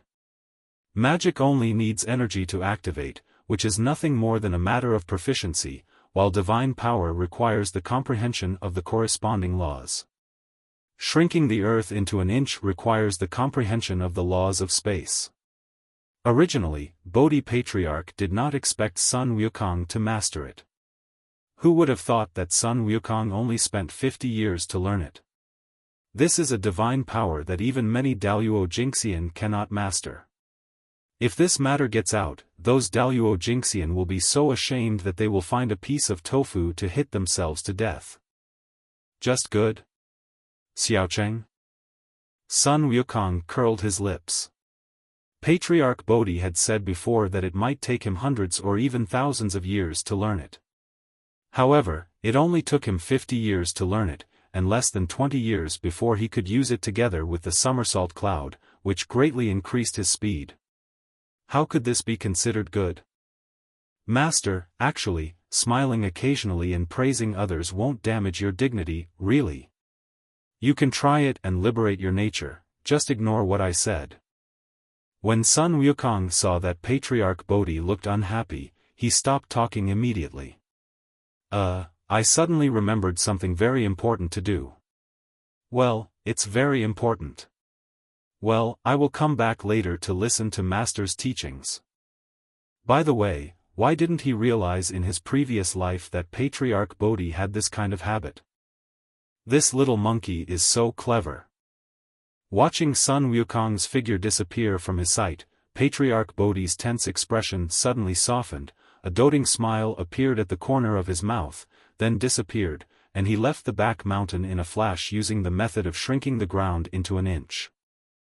The 100-year closure of the mountain has passed, and Sun Wukong walked out of the gate of Sanqing Cave Heaven. Before, when he went to Qiandao Lake in Dongsheng Shenzhou to get the ice lotus, he left Sanqing Cave Heaven through the temporary passage opened by Patriarch Bodhi. This is the first time in 100 years that he has gone out from the gate. The reason why Sun Wukong left Sanqing Cave Heaven was very simple. He needed to find a place to break through, and it had to be a place far away from Xinyohezhou, so as not to implicate Patriarch Bodhi and his fellow disciples. Patriarch Bodhi has been hiding from someone. Sun Wukong can guess it from the fact that he has closed the mountain for 100 years. Combined with the memory from another time and space contained in the Time and Space Life-Death Talisman, Sun Wukong is almost certain that Patriarch Bodhi is hiding from the Western paradise of Buddhism, or in other words, avoiding the detection of Tathagata Buddha.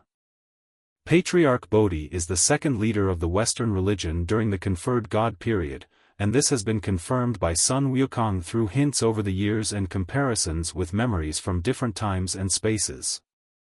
Sun Wukong is also very sure that there is a deep grudge between Patriarch Bodhi and Tathagata Buddha, because when he pretended to mention Tathagata Buddha casually several times, Patriarch Bodhi's face fluctuated, and Sun Wukong could clearly see the deep hatred that flashed in his eyes. However, Patriarch Bodhi did not say a word about what the grudge was. Perhaps he felt that the time was not right, so Sun Wukong did not dare to ask too much. During this 100 years, Sun Wukong focused most of his energy on learning various spells and magical powers, and did not deliberately practice cultivation. But even so, the abundant spiritual energy of heaven and earth in the Three Stars Cave still pushed his cultivation to the peak of Earthly Immortal. He has been suppressing it for a long time, and if he does not find a place to break through, the Great Sun Fire will take the initiative to find him. Under normal circumstances, after surviving the Doomsday Thunderstorm, the Great Sun Fire should come 500 years later, but 500 years is the limit. If the cultivation reaches the breakthrough point ahead of time, the three disasters will also come ahead of time. Where can we break through? Sun Wukong scratched his head. He told Patriarch Bodhi that he wanted to go out for a while to find a place to avoid disaster and break through. Patriarch Bodhi just nodded and did not give any other advice, which meant he let him make his own choice. Shinyo-Huzhou is not a good choice. As for Jambu continent, its population is too dense and there is frequent communication between the two. The influence of Western Buddhism is also spreading to Jambu continent, and Dongsheng Shenzhou is directly controlled by the Heavenly Court. For the time being, Sun Wukong does not want to have anything to do with the Heavenly Court.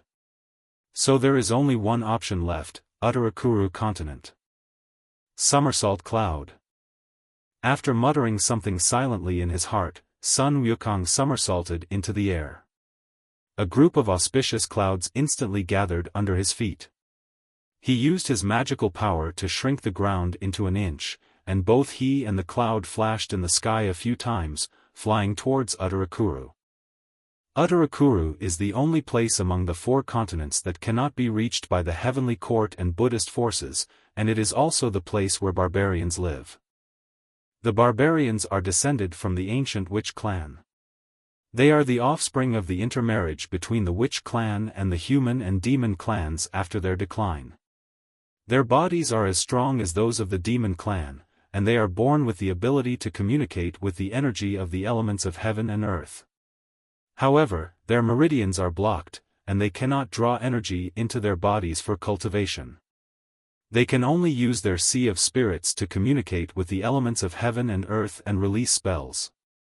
No matter whether it is Taoist techniques, Buddhist techniques or the cultivation methods of the demon clan, they are of no use to the barbarians. The average lifespan of the barbarians is longer than that of humans, at around 500 years, and the longest is no more than 800 years. Openness and bellicosity are the biggest characteristics of the barbarians in Utarakuru. They don't believe in gods or Buddhas at all, and are extremely hostile to outsiders, but they respect the strong. Simply put, there is only one thing you need to do to gain the recognition of the barbarians and survive in Utarakuru: be strong enough.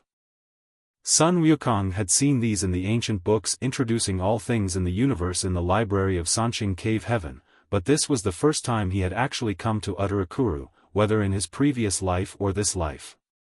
After crossing the West Sea and the North Sea, Sun Wukong descended from the clouds among a group of mountains and landed in a valley and lake. Is this northern Julu continent? The spiritual energy of heaven and earth here is no less than that of Fangcun Mountain. Sun Wukong exclaimed in admiration, but felt a little surprised. This was just the edge of the northern continent, in a random valley, not some blessed place. However, in terms of the richness of the spiritual energy of heaven and earth, it was already comparable to Mount Fangcun. One could imagine how beautiful this blessed place in the northern continent would be. Neither the Heavenly Court nor the Western Buddhist sect dared to touch such a place, which really made Sun Wukong feel unbelievable. Forget it, don't think too much. First, break through and avoid the disaster. After avoiding the big sun fire and becoming a celestial being, I will have a good trip in this Utarakuru. After finding a secluded rock by the lake and sitting cross-legged, Sun Wukong began to practice the 8-9 profound art and released the suppression on his cultivation. His aura suddenly surged, and an invisible wave spread in all directions. All the animals within miles were frightened by the wave and instinctively fled in all directions. The momentum and pressure became stronger and stronger, finally reaching a critical point, and then suddenly broke through. At the moment when Sun Wukong's cultivation broke through the critical point, a tremendous pressure came down from the sky, and a red sun appeared in the sky. Different from the original scorching sun in the sky, this red sun was condensed by the power of the laws of heaven. As soon as it appeared, it made the scorching sun next to it look dim. When the red sun first appeared, it looked only the size of a palm, but it quickly expanded into a huge fireball. Wisps of flames were jumping on the surface of the fireball, and the next moment they turned into sparks and shot towards Sun Wukong. The big day fire has begun. These sparks may not seem to have much lethality, but once they touch the body, the fire will immediately rise from the Yongquan point on the sole of the foot, spreading to the limbs, internal organs and even to the Nigong point between the eyebrows. It is extremely powerful. People who practice cultivation either focus on physical cultivation or on magical cultivation. Very few people can train their body and soul to be as hard as a piece of iron. The Yin fire in the body caused by the big sun fire will burn both the body and the soul at the same time. If you don't have a way to avoid the disaster, your internal organs will be burned to ashes and your limbs will decay in an instant. No matter how hard you practice for 1,000 years, it will be all in vain. But this was nothing to Sun Wukong. He soared into the air, flashing over the lake like a butterfly, avoiding the sparks bit by bit. Occasionally, if one got stuck on his body, a phantom would immediately rush out from his body and be burned to ashes by the Yin fire instead. The sparks from the red sun in the sky became more and more numerous and denser, and finally the entire red sun shook violently and exploded with a loud bang, turning into a sky full of fire rain that enveloped Sun Wukong. This was the final blow of the big sun fire and also the most difficult blow to overcome. In just a moment, dozens of fire rains hit Sun Wukong. Swish, swish, swish. Shadows of different shapes kept rushing out of Sun Wukong's body and burned into ashes in the rain of fire. Sun Wukong's body also rushed straight towards the rain of fire and rushed out of the range of the rain of fire in one fell swoop. His clothes were not damaged at all. This is how the big sun fire is. If you can avoid it, you will be unharmed. If you can't avoid it, your flesh and bones will turn to ashes. The rain of fire in the sky turned into red light and disappeared the moment Sun Wukong rushed out. A cloud of auspiciousness gathered under Sun Wukong's feet, went up along his legs and came to his waist. It was as if the lower body of Sun Wukong was wrapped in clouds. This was a sign of his promotion to a celestial being. Woo! Landing on the lake, with his feet on the mirror-like water, Sun Wukong tilted his head back and exhaled a stream of turbid air from his chest, which turned into a long roar and spread in all directions. This is Uttarakuru, which is not under the jurisdiction of heaven and the Western Buddhist kingdom. This time, no one should come to interrupt him. Help! Help! Kill them all, leaving no one behind. With the improvement of his cultivation, not only did his magic power become more powerful, but his whole body's sensory abilities also improved. Sun Wukong let out a long roar, smacked his lips in satisfaction and was about to fly away when he suddenly heard cries for help and laughter coming from the depths of the valley on the other side of the lake, and there was also a faint smell of blood.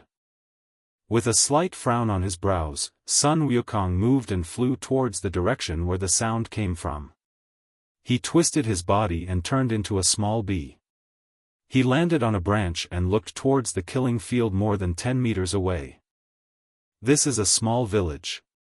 A group of thugs, who are about a head taller than ordinary people and wearing animal skin armor, are burning, killing and looting in the village. These guys are holding swords and axes in their hands, and their bodies are faintly surrounded by various lights, especially on their weapons. There is a trace of bloody aura in the light, and the targets of their looting are a group of unarmed women and children. It might be an exaggeration to say that they were unarmed, but these women and children did not have much power to resist the gang of thugs. There were only a dozen people in the whole village, and half of those who dared to resist had been slaughtered. The rest were all gathered in the open space in front of the village, glaring at the gang of thugs with grief and indignation. "You beasts! On will not let you go!" A beautiful and heroic woman shouted angrily at the gang of thugs. "Are you talking about Luowan?" "Humph! I was just worried that he wouldn't come. If he dares to kill Argentine gang members, even if he hides in the sky, we will pull him out and chop him into pieces." The leader holding a ghost-headed broadsword snorted coldly, his face full of ferocity. After looking the woman up and down, a lustful light suddenly flashed in his eyes. "I didn't realize just now that Luo Wen's woman is quite attractive. It's a pity to kill her like this. Your grandpa, will help him enjoy her, hee." The evil hand stretched out towards the woman, and was about to touch her sensitive area, but was grabbed by a hairy hand. A cold snort full of contempt rang in the ear of the murderer. "You are a shameless person who bullies women and children. What I, old son, despise the most is cowards like you. Who are you?" The one who grabbed the wrist of the murderer was naturally son Wukong. He originally just wanted to watch the fun. He didn't have the time to care about the grudges and hatreds outside the demon clan. He was not a stinky monk like Tang Seng who was full of compassion and false righteousness. But these guys actually attacked women and children who had no ability to resist, and even wanted to insult women. A surge of evil fire suddenly rushed up from Sun Wukong's heart, and he changed back to his original form without even thinking about it. By the time he reacted, he had already taken action. It should be the influence of Lin Yi's memory from another time and space in the Time and Space Life-Death Talisman, Sun Wukong muttered to himself, but it doesn't matter, he has already taken care of the trivial matters anyway, and his hands are itching to beat up these scum to relax his muscles. "I'm your grandpa." With a sneer, Sun Wukong clenched his fist as big as a casserole and punched the gangster in the face. A crisp sound of bone cracking was heard, and his entire head exploded. Grabbing the wrist of the headless corpse, Sun Wukong rushed into the group of stunned thugs as if they were human sandbags, knocking them down in 2 moves. He killed the 9 chiefs. Chop him to death. Go ahead and stomp this son of a bitch. It was originally thought that the remaining people would be scared and flee in all directions, but after the initial days, these criminals were aroused to ferocity, roaring and waving their weapons to attack Sun Wukong. The originally faint light on the weapons in these guys' hands condensed into sword beams, whirlwinds and flames, shooting toward Sun Wukong. They were all condensed from the energy elements between heaven and earth, but this way of activation was different from the magic of Buddhism and Taoism. Court death. Sun Wukong didn't think he was a good person. If these guys ran away, he might not bother to chase them, but they actually wanted to fight him. With one punch, he smashed the thug's weapon and body to pieces. Sun Wukong was also hit on the back by a wind blade, which cut a big hole in his clothes. Although he was not injured, this blow completely aroused Sun Wukong's ferocity. With a strange cry, the whole person turned into a ball of golden light and quickly rushed among the gangsters.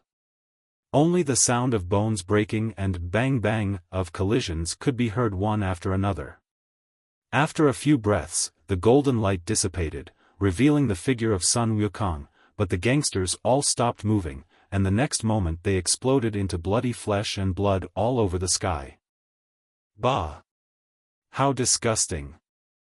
Spitting in disgust, Sun Wukong waved his hand, and a ray of true fire from the sun emerged from his fingertips, burning the flesh and blood on the ground into ashes.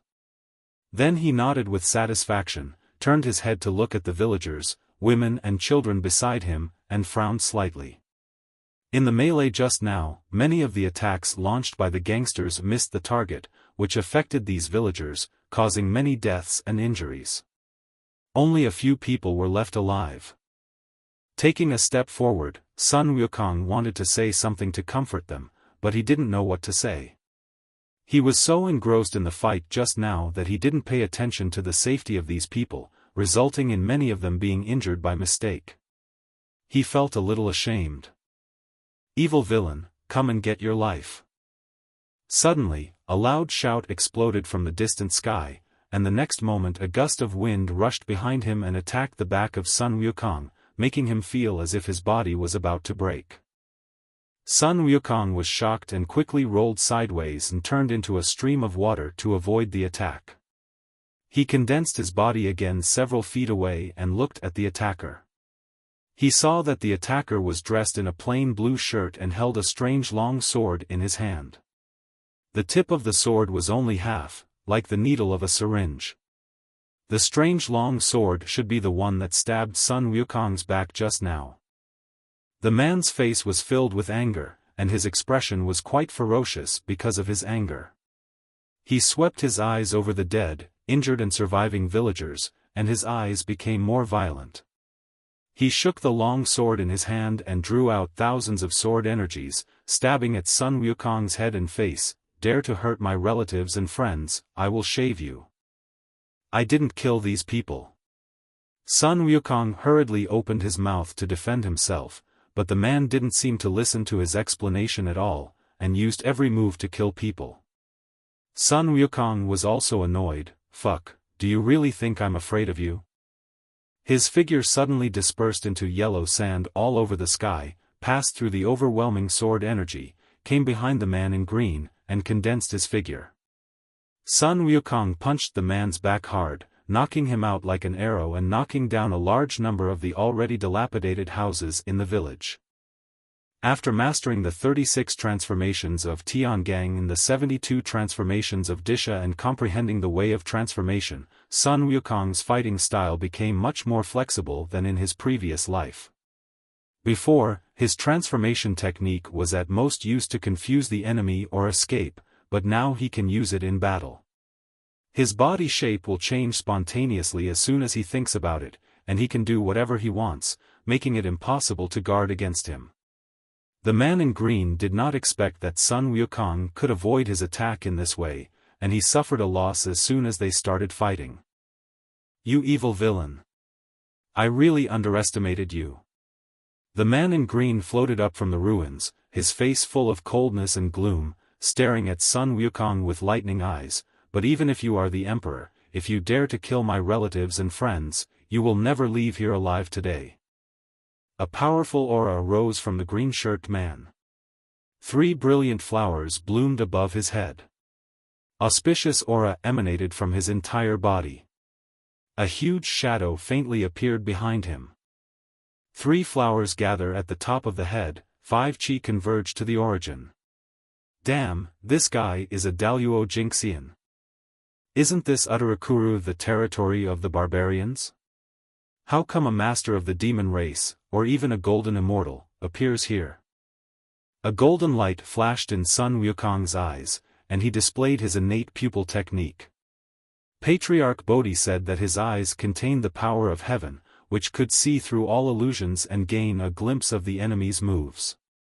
When he used all his strength, the golden light emitted could be used for both offense and defense, and could also attack the enemy's soul and spirit. It was a rare innate magical power, much stronger than Erlangshan's eyes, and was named the void-breaking divine eyes. The true form of the man in green shirt revealed itself in front of his eyes. It was a huge blood-red mosquito. Sun Wukong's heart suddenly skipped a beat. There were many flowers, birds, insects and snakes in the demon clan that cultivated into demon immortals, but from ancient times to the present, there was only one mosquito that was able to cultivate to the level of Taoism. It was the blood-winged black mosquito, a vicious beast in the Hongmeng period during the conferred god period. He called himself the Mosquito Taoist. Could it be this guy in front of him? During the conferred gods battle, Mosquito Taoist was captured by Sun Wukong's master, Patriarch Bodhi, also known as Zhuandi Taoist back then, and was put into the Qianquan golden min bag and given to the White Lotus boy for safekeeping. However, the White Lotus boy released Mosquito Taoist without checking, resulting in the Turtle Spirit Mother, one of the 4 direct disciples of Jijiao, being completely sucked dry by Mosquito Taoist. This fellow even flapped his wings and flew to the Western Paradise, where he absorbed 3 of the 12-rank Golden Lotus of Merit, the spiritual treasure of the Western religion, causing its level to be downgraded to the 9th-rank Golden Lotus. After absorbing the 12-level Golden Lotus of Merit, Taoist Mosquito disappeared without a trace. Could it be that he has been hiding in this northern continent? A sense of fear arose in Sun Wukong's heart. This Mosquito Taoist was a primordial beast, the first mosquito that had attained enlightenment between heaven and earth. He was extremely ferocious. If it was really him, he was afraid that he was far from being his opponent now, and there was no chance of winning this battle. Die, you bastard! When Sun Wukong was using his pupil technique to check on the Mosquito Taoist, the Mosquito Taoist had already launched an attack with a loud shout. He shook the long sword in his hand, and it immediately transformed into countless blood-red mosquitoes the size of fists, which swarmed toward Sun Wukong, surrounding him and biting him. The needle-shaped mouthparts hit Sun Wukong, and there was a clanging sound of metal clashing. Sun Wukong's 8-9 profound arts has almost reached perfection, and his physical body is even stronger than that of an ordinary golden immortal. Although it is not as good as the immortal golden body he obtained after stealing the golden elixir in his previous life, it is not much different. However, he still feels a stinging pain under the bites of these blood-colored giant mosquitoes. If this continues, his body will be pierced sooner or later, and he will be sucked dry like the turtle spirit mother. Get out of my way. Being surrounded and bitten by a group of mosquitoes would make even a Buddha angry, let alone Sun Wukong, who was born unruly. The little bit of fear in his heart was completely washed away by anger. With a loud shout, the true fire of the sun surged out from the pores all over his body, as if he was wearing a suit of golden flame armor on his body.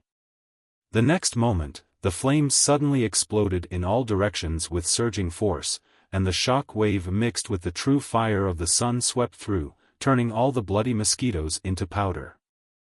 Fuck you, Wuliang Tianzuan. I, old sun, will fight you to the death. So what if I'm a Hongmeng beast, or a Daluo Jinxian? If Grandpa Monkey doesn't show his might, do you think I'm dying? Go to hell, you're asking for a fight. With a roar, Sun Wukong's body suddenly became as tall as a mountain. He used his magical powers to grab a small mountain next to him, pulled it up directly, and smashed it down hard at the mosquito Taoist. With a loud bang, the mountain shattered and the earth shook violently. The shock wave suddenly spread out with the impact point as the center. Sun Wukong glanced at the few surviving villagers nearby. A ball of golden light emerged from his eyes and enveloped them. The violent shock wave hit the golden light, causing layers of ripples, and rushed in all directions from the golden light. The people in the golden light were not hurt at all. Sun Wukong couldn't explain why he would devote his energy to protecting these people. Could it be that he was infected by that stinky monk Tang Seng? The ground sank several feet, and huge spider-web-like cracks extended for thousands of meters. The entire valley was almost flattened by the full force of Sun Wukong's magical power of Dharmakaya. However, there was no trace of pride on Sun Wukong's face. Although the previous attack was fierce, the mountain was only made of rocks and it shattered directly with one hit. It was far less lethal than the Rui Jingu Bang. The improvement in combat power of a handy magic weapon is too significant. This time when I go back, I will go directly to the East China Sea Dragon Palace and get the Rui Golden Cudgel first. Where's that guy? The smoke began to gradually dissipate, but the figure of Taoist Mosquito was not seen in the dissipated smoke. Sun Wukong's heart sank, and suddenly a strong wind came from behind him. Just as he was about to dodge, the center of his back was already trapped, and a huge blood-winged black mosquito bit firmly in the back of his heart. Asshole, get out of here. A stinging sensation came, and the mouthparts of the blood-winged black mosquito penetrated the skin and muscles of Sun Wukong's back and stabbed into his body. Sun Wukong was shocked and angry. This bastard wanted to suck his blood and essence. The true fire of the sun burst out from his body and burned towards the blood-winged black mosquito. Sun Wukong did not expect to burn the blood-winged black mosquito to death, but at least he could drive it off his body. Unexpectedly, a layer of blood light emanated from the body of the blood-winged black mosquito, and it withstood the burning of the true fire of the sun. Its sharp mouthparts had already reached into Sun Wukong's Dantian Qi Si. You bastard! Look, I'm going to suck you dry. No, I'm going to suck you dry. A vicious voice came from the blood-winged black mosquito, and its mouthparts that pierced into Sun Wukong's body emitted a huge suction force. Sun Wukong felt that the essence and blood energy in his body became unstable, as if it was about to be sucked out of his body. Asshole! Damn it, you lunatic! Sun Wukong was so depressed. It really was impossible to be a good person. He rarely did a good thing and saved someone, but he was chased by the crazy mosquito Taoist. He was not even given a chance to explain himself. The Hongmeng beast, which was at the level of Daluo Jingxian, was so ferocious that even the true fire of the sun could not do anything to it. The strong body trained by Sun Wukong's 8-9 profound arts could not withstand the piercing of the mosquito Taoist's mouthparts. A feeling of despair rose from the bottom of Sun Wukong's heart. After living a new life, his talents and fortunes surpassed those of his previous life, and he also had many more years of memories and knew many secrets. Sun Wukong thought that he could wash away all the humiliation in this life and make the name of the great sage equaling heaven truly resound throughout the world. However, he did not expect that he would not be able to achieve his goal yet. No, he had not even graduated from the school of Patriarch Bodhi, but he was going to be killed by the madman mosquito Taoist. Sun Wukong felt that strong sense of frustration again, and he was unwilling to accept it. As if it sensed the unwillingness in Sun Wukong's heart, or perhaps it felt violated by the penetration of mosquito Taoist's mouthparts, the green stem that had no reaction since entering Sun Wukong's Dantian Qi Si began to move, and a trace of chaotic aura rose from the stem and bounced towards mosquito Taoist's mouthparts not far away. Oops! With a strange cry, Taoist mosquito was struck by lightning, and pulled the mouthparts out of Sun Wukong's body at the fastest speed. His body flew backwards for a full 20 feet, staring at Sun Wukong with horror, his eyes full of disbelief. Chaos Qi, it can actually emit Chaos Qi. Boy, what treasure is that in your body? Sun Wukong was also a little surprised that the green stem actually showed its power. Although it was more like a counterattack for its territory being invaded, it was the power that saved him after all. He thought that if he didn't die this time, the life-saving ability of the time and space life and death talisman would definitely be destroyed. After removing the magical power of Dharmakaya, Sun Wukong returned to his original size. The gap in cultivation strength between him and the mosquito Taoist was too big, and the magical power of Dharmakaya was of no use to him. His body was too huge and lacked flexibility, otherwise he would not have been unable to avoid the mosquito Taoist's sting just now. Why should I tell you? Sun Wukong stared at Taoist mosquito with a bad look. You are simply a lunatic. I saved your relatives and friends, but you chased me and beat me up. Do you really think I am afraid of you just because you are a fierce beast from the primordial Meng? If I had a weapon that suited me, I would tear off all your wings. You saved my relatives and friends? Taoist mosquito was stunned and changed into human form. He looked towards the direction of the village and saw a circle of golden light slowly dissipating. It was the golden light that Sun Wukong had used to protect the surviving villagers. Upon seeing this, Taoist mosquito's heart suddenly skipped a beat and he secretly felt lucky. He had been busy resolving Sun Wukong's attack and waiting for an opportunity to counterattack, and had ignored the surviving villagers. If Sun Wukong had not protected them with the golden light, the few survivors would have been beaten into meat paste by the shock wave of the previous attack. It was really this benefactor who saved us, please stop fighting. One of the surviving villagers shouted to Taoist mosquito. It was the woman that the criminals wanted to violate. When Taoist mosquito heard this, his face suddenly changed. He flashed from the air and landed in front of the woman. Xiang'er, are you telling the truth? Was it really him who saved you? It is true. The woman called Xiang'er told the whole story. Taoist mosquito's face was so embarrassed.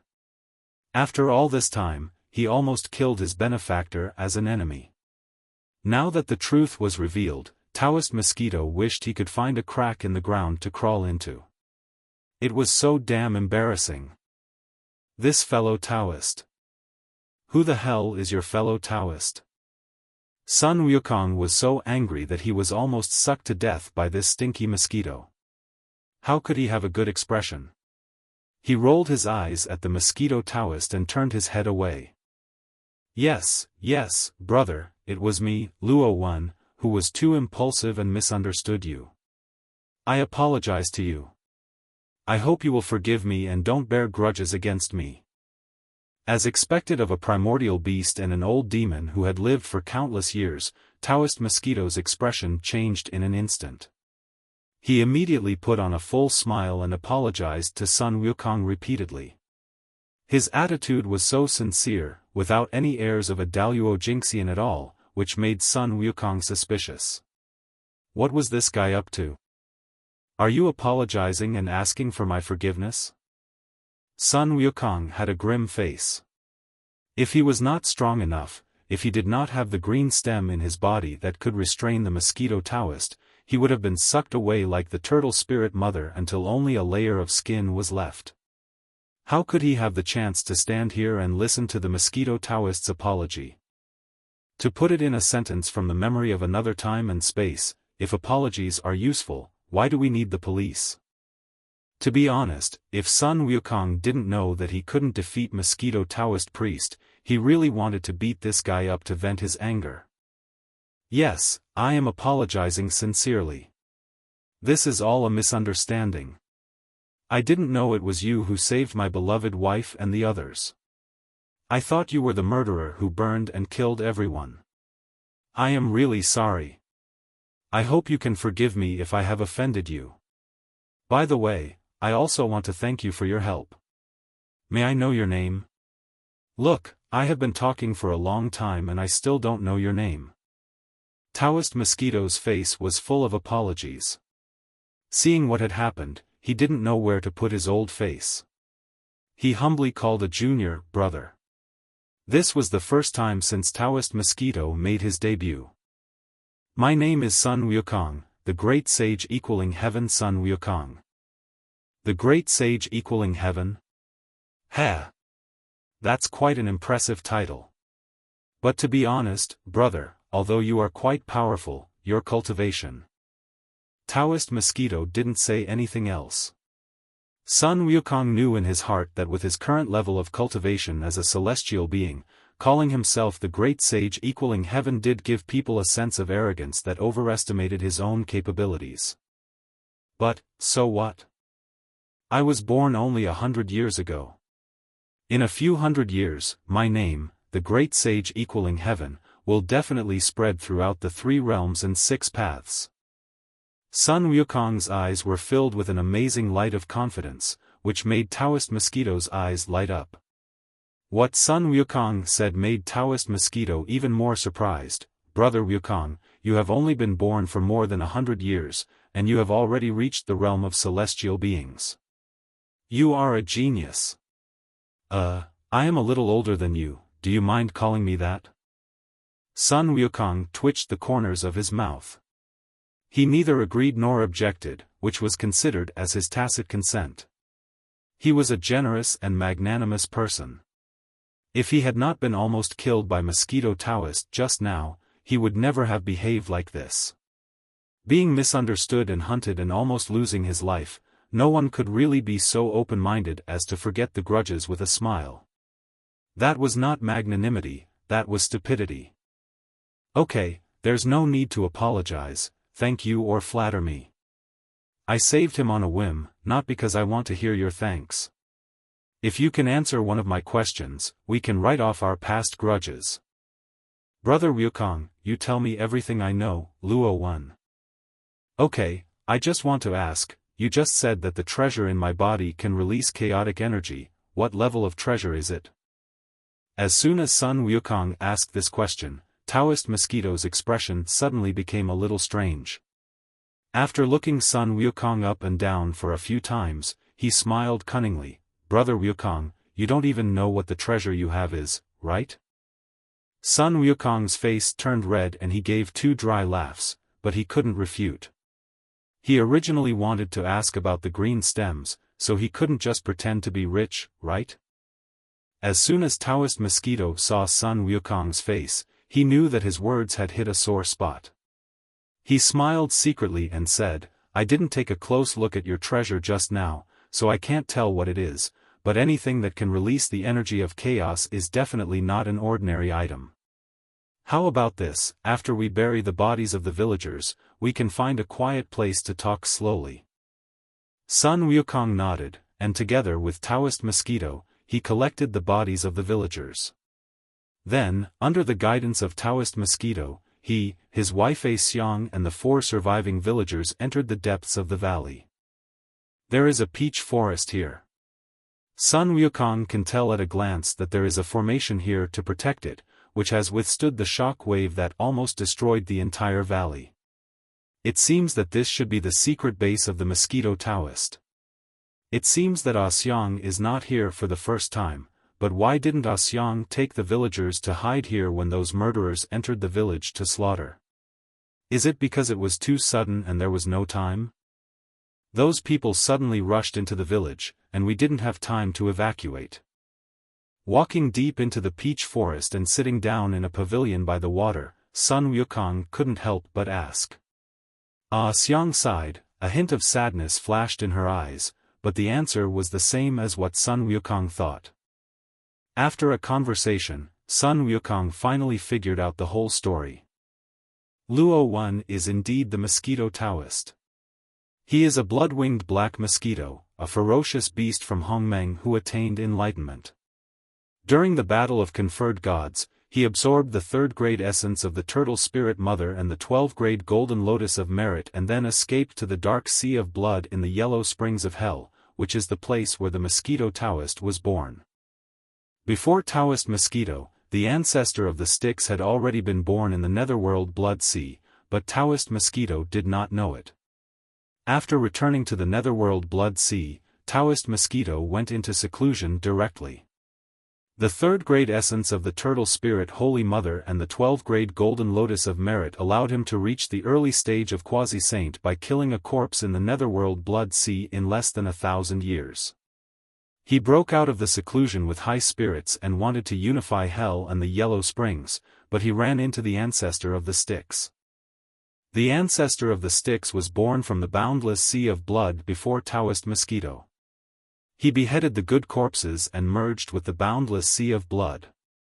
As long as the blood sea does not dry up, the Styx will not die. Not to mention that the ancestor of the Styx also imitated the goddess Nuwa to create the Azura clan. However, the Azura clan was created from the boundless sea of blood.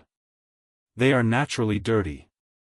The women are beautiful but lustful, while the men are ugly and bloodthirsty.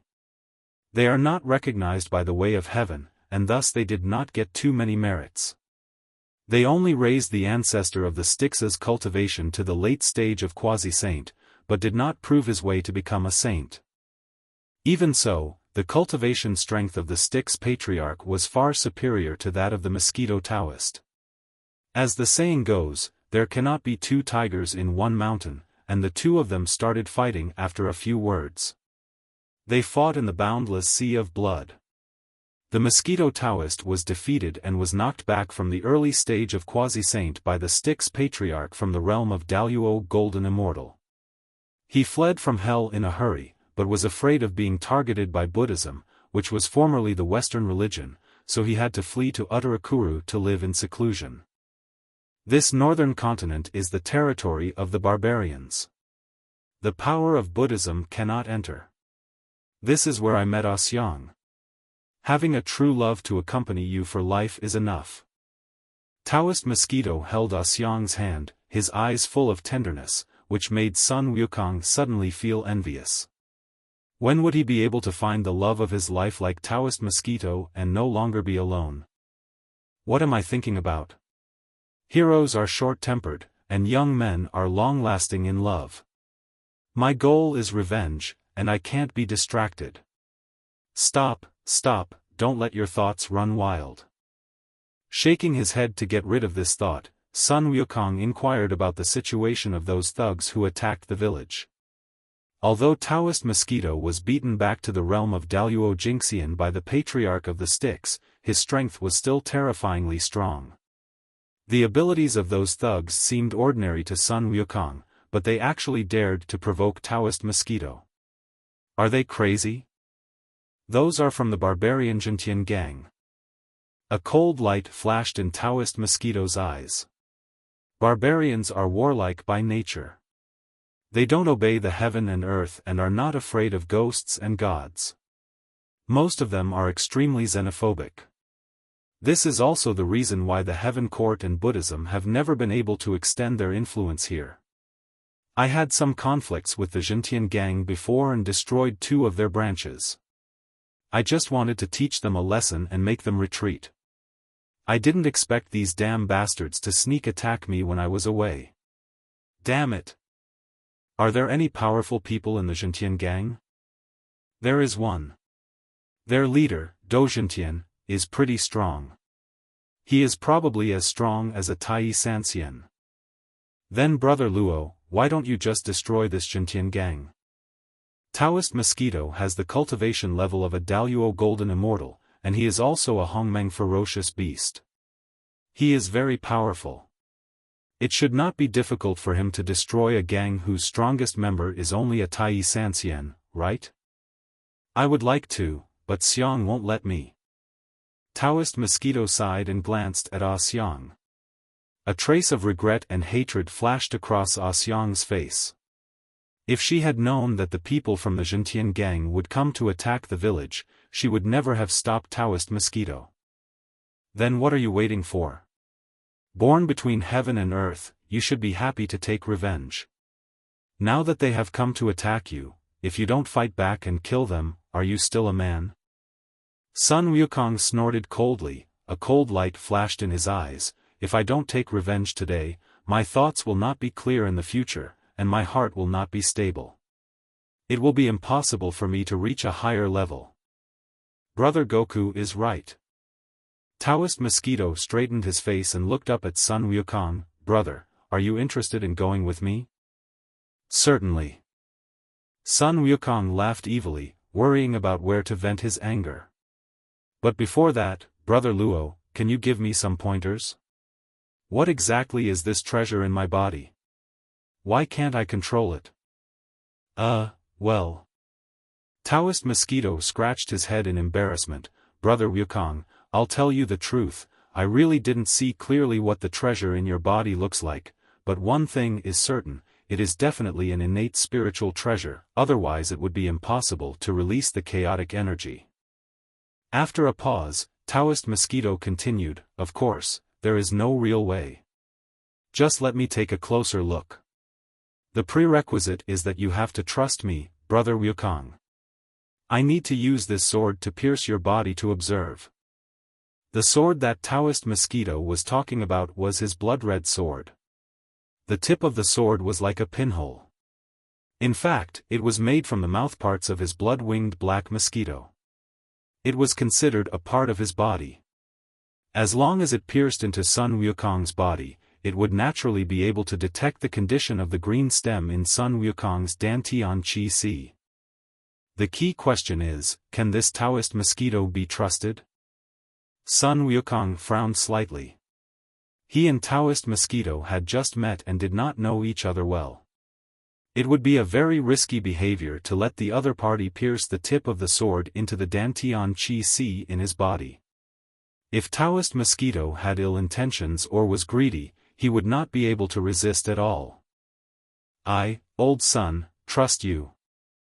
After a brief hesitation, Sun Wukong looked at Taoist Mosquito and nodded heavily. Given the difference in strength between him and Taoist Mosquito, if Taoist Mosquito really wanted to harm him, he could just do it directly. There was no need to do such a despicable thing. Moreover, Sun Wukong believed that compared with the cunning human race, the demon race was more genuine. If Mosquito Taoist was a despicable villain, Xiang would not be interested in him. Taoist Mosquito nodded and said nothing, but a touch of emotion flashed in his eyes. He had a feeling of finding a confidant lingering in his heart. Even a fool knew the risk of asking him to pierce the tip of the long sword made from his mouthparts into his dantian. Sun Wukong nodded and agreed so quickly because he trusted him completely. A man will die for his friend. No matter what kind of treasure is inside Sun Wukong's body, Mosquito Taoist warns himself that he must not be greedy. Brother Goku, get ready. Taoist Mosquito and Sun Wukong looked at each other and nodded. Taoist Mosquito had a thought and a blood-red sword flew out of his body. The tip of the sword became longer and thinner and stabbed toward Sun Wukong's dantian in the lower abdomen. Sun Wukong did not use his internal energy to resist. Of course, with the sharpness of the blood-red sword, his current physical strength could not withstand it. He just watched the sword tip, which had become the size of a needle tip, pierce into his body from his lower abdomen. After controlling the tip of the sword to pierce into Sun Wukong's body, Taoist Mosquito carefully probed the tip of the sword into the sea of qi. According to Sun Wukong could not control the green stems in his body, but if the movement was too loud, it would likely arouse the green stems' reaction to protect their master, just like before, and Taoist Mosquito could not bear it. What is this? Entering the qi sea, he slowly moved towards the green stem. The tip of the sword was like the eyes of the Mosquito Taoist, and he could clearly see the green stem floating in the center of the qi sea. It looks like a piece of stem, green in color. This chaotic aura, could it be? Taoist Mosquito suddenly thought of a possibility and was suddenly startled. At this moment, the green stem seemed to sense the approach of the sword tip and suddenly shot out a chaotic air, hitting the sword tip. Taoist Mosquito was startled and hurriedly pulled the sword tip out of Sun Wukong's body. Incredible! Incredible! Taoist Mosquito jumped up from the ground, his face full of shock, and the corners of his mouth twitched with excitement. Sun Wukong was confused. What's so great? Could it be that this guy was stimulated by something? The stem of the 36th grade Pure World Green Lotus. Taoist Mosquito's eyes sparkled, his lips trembled, he grabbed Sun Wukong's shoulders and shouted excitedly, "Brother Wukong, you have the stem of the 36th grade Pure World Green Lotus in your body. What a great fortune! It's really a great fortune. You can actually get such a treasure to recognize you as its master. Brother Wukong, your future is definitely limitless." The lotus stem of the 36th grade Pure World Green Lotus. Sun Wukong was also stunned. He was no longer the ignorant and fearless Monkey King in his previous life. Both the memories from different time and space and the ancient books in the Sanxing Cave Heaven Library recorded the 36th grade Pure World Green Lotus. The 36th rank Pure World Green Lotus and the Jade Disc of Creation are both Chaos Supreme treasures. In addition, there are 3 other Chaos Supreme treasures, namely the Chaos Divine Pearl, the Axe of Creation and the Hongmeng Sword, all of which were conceived from chaos. When Pangu created the world, he borrowed the power of the 36th rank Pure World Green Lotus and the Jade Disc of Creation, which caused the 36th rank Pure World Green Lotus and the Jade Disc of Creation to be damaged. The 24 petals of the 36th grade Pure World Green Lotus merged with the equally damaged Jade Disc of Creation and turned into 24 Jade Discs of Creation, which were downgraded to innate treasures. 3,000 great ways were recorded on them, but 36,000 minor ways were lost. They were obtained by Taoist ancestor Hongjun. The 5 lotus leaves turned into 10 top-grade innate spiritual treasures, which are the 5 elements flags, the central Wu Ji apricot yellow flag, the eastern green lotus treasure color flag, the southern Lidi Yenguang flag, the western plain cloud realm flag, the northern Jinwu soap carving flag, the Qiankuan cauldron, the mountain and river state map, the river map and Luoshu, the 7 treasures wonderful tree, the heavenly book, investiture of the gods plus beating the god whip, the earthly book, classic of mountains and seas plus treasure mirror of heaven and earth, the human book, book of life and death plus spring and autumn judge's pen, the red hydrangea, and the Zhuxian sword formation. Among them, the killing power of the Zhuxian sword formation is comparable to that of an innate treasure. The lotus turned into the 3 treasures Jade Rui, the lotus root turned into the Tai Whisk, the remaining lotus leaves turned into the Qingping sword, and the attached lust turned into the Jiutian Shirang, which were respectively obtained by Yuanshi Tianzuan, Dao Tianzuan, Tong Tian Jiaozhu and Yuan Yangyang. The only thing whose whereabouts are unknown is the lotus stem of the 36th grade pure world green lotus. This lotus stem is one of the 4 major components of the 36th grade pure world green lotus. It inherits at least a quarter of the great Tao laws and the Hongmeng purple chi of the 36th grade pure world green lotus, which is enough to be ranked as an innate treasure. Now that Sun Wukong has obtained the lotus stem, isn't it a great fortune? It's just that Sun Wukong has only reached the celestial realm now, and his cultivation is really too low. He doesn't even have enough understanding of the way of heaven, let alone the laws of the Great Way. Although he got the lotus stem's recognition by chance, he is not qualified to transform it into an innate treasure and control it flexibly. No wonder the trunk of the tree has become so strong. It's the stem of the 36th grade pure world green lotus, an innate treasure. Sun Wukong finally understood how lucky he was. He had not reached the level of an earthly immortal, but he was recognized as the master by the stem of the 36th grade pure world green lotus through a blood sacrifice. Although he could not control it now, he would be able to control it one day. By then, his achievements would be limitless, just as Taoist Mosquito said. Brother Wukong, you must never tell anyone else about the 36th grade pure world green lotus stem in your body. After taking some time to calm down his shock, Taoist Mosquito warned Sun Wukong in a serious tone, "Brother, we will keep this a secret for you, but you must not tell anyone else. This is an innate treasure, enough to make anyone jealous. To be honest, if you hadn't saved Osyang and the others' lives and I felt sorry for you, I might not be able to control my greed." Sun Wukong nodded heavily. He knew very well what the innate treasure represented. It was a treasure that was enough to make a saint lose his composure. Taoist Mosquito was right. He had to keep this matter to himself and not even mention it to Patriarch Bodhi. "Don't worry, Brother Luo. I, old Sun, won't worry. Let's go. I'll accompany you to the Jintian gang. It's time to settle the feud." Northern Jiluzu, unlike the other 3 continents, is controlled by the barbarians. The barbarians are warlike, and war is always the main theme in Northern Jiluzu. There are 3 holy dynasties in the whole Northern Jiluzu, the Great Qing Dynasty, the Great Qin Dynasty, and the Great Chu Dynasty. There has been constant war between these 3 holy dynasties. There are different gangs and sects of different sizes in each holy dynasty. The Jintian gang is a big gang in the Great Qing Dynasty, and the gang headquarters is located on the top of the main peak of Motionling. Motionling is a mountain as high as clouds. The peaks of its main peak and side peaks reach straight into the clouds. No birds are seen flying. It also has a natural formation. Thunder rumbles in the clouds surrounding the mountain all year round.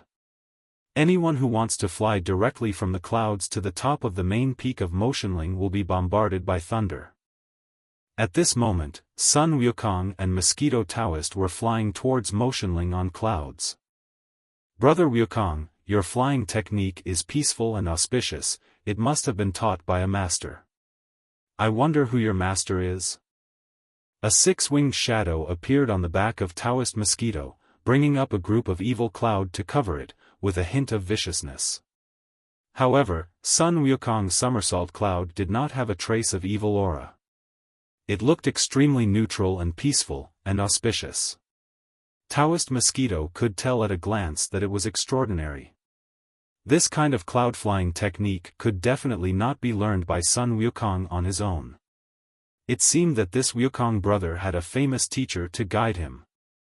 "The name of my master should not be mentioned to outsiders, but you are an exception, Brother Luo.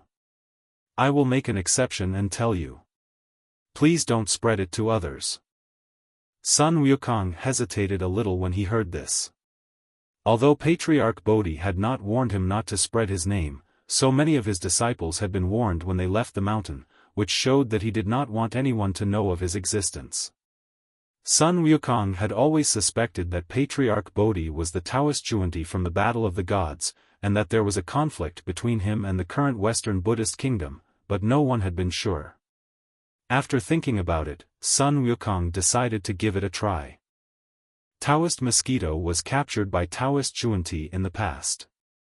After escaping, he swallowed the third-grade essence of the 12th-grade Golden Lotus of Merit. The person he fears the most must be Taoist Juanti. He should also inquire about the whereabouts of Taoist Juanti. If Patriarch Bodhi is really Taoist Juanti, Taoist Mosquito will definitely not be completely ignorant of it. Of course, don't worry, Brother Wukong. I, Luo Wen, am not the kind of person who talks too much. Everything has a curious mind, and Taoist Mosquito is no exception. Upon hearing this, he immediately nodded and assured her. My master's name is Bodhi Patriarch. Bodhi Patriarch? Damn, it's that old bastard Juanti. Taoist Mosquito lost his balance and nearly fell from the clouds. He stared at Sun Wukong with wide eyes and swallowed with a twitching mouth. Brother Wukong, are you really the disciple of that old fellow Juanti? My master is Bodhi Patriarch, not some Juanti. Bullshit. Bodhi is Juanti. That old guy just changed his name. Others don't know, but how could I, Master One, not know? Taoist Mosquito lost his composure a little, but soon realized his mistake, coughed twice, and his face instantly regained its composure. He said lightly, well, Brother Wukong, your master, Patriarch Bodhi, is indeed the Taoist Juanti of the past. I am sure of this. When you return to your sect, don't tell your master that you have seen me. The last sentence was emphasized, which showed how much Taoist Mosquito was afraid of Patriarch Bodhi. He was afraid that the old Taoist would come after him with a sword in hand. It was he who had absorbed the essence of the third rank of the 12th-rank Golden Lotus of Merit, the most precious treasure of the Western Church, causing its rank to decline. If Patriarch Bodhi really knew his whereabouts, the consequences would be terrifying to think about. Should we climb up from halfway up the mountain or fly directly to the summit? The headquarters of the Jintian Gang is at the top of the main peak of Moyun Ridge. There are two paths available to Sun Wukong and Taoist Mosquito. Either they land before the thunderclouds halfway up the mountain and climb up along the mountain road. This way they will not be bombarded by the dark thunder in the clouds, but there will definitely be checkpoints along the way. Or they can go straight through the clouds and reach the top of the mountain under the bombardment of the dark thunder. Just fly up. Sun Wukong responded without hesitation and rushed straight into the thundercloud. Taoist Mosquito showed a smile on his face and rushed in as well. With his current cultivation strength, he was not afraid of these thunders at all. He asked this only because he was worried that Sun Wukong could not bear it. But now it seems that he was overthinking it. In the clouds, one Een thunder after another bombarded Sun Wukong, but it was like tickling him. Sun Wukong did not even react at all. The power of this level of Een thunder was far inferior to the sky thunder of doomsday disaster. It could not even hurt his skin. Taoist Mosquito's performance was even more relaxed. He dodged all the Een thunders that came within 3 feet of him, without even a trace of the lightning touching his body. Those who could become Daluo Jingxian had a considerable understanding of the laws of heaven, and the Een thunder formed by this natural formation could not penetrate their bodies at all. After passing through the thunderclouds, the two landed on the top platform of the main peak of Moyun Ridge. Who dares to trespass into my Jintian Gang?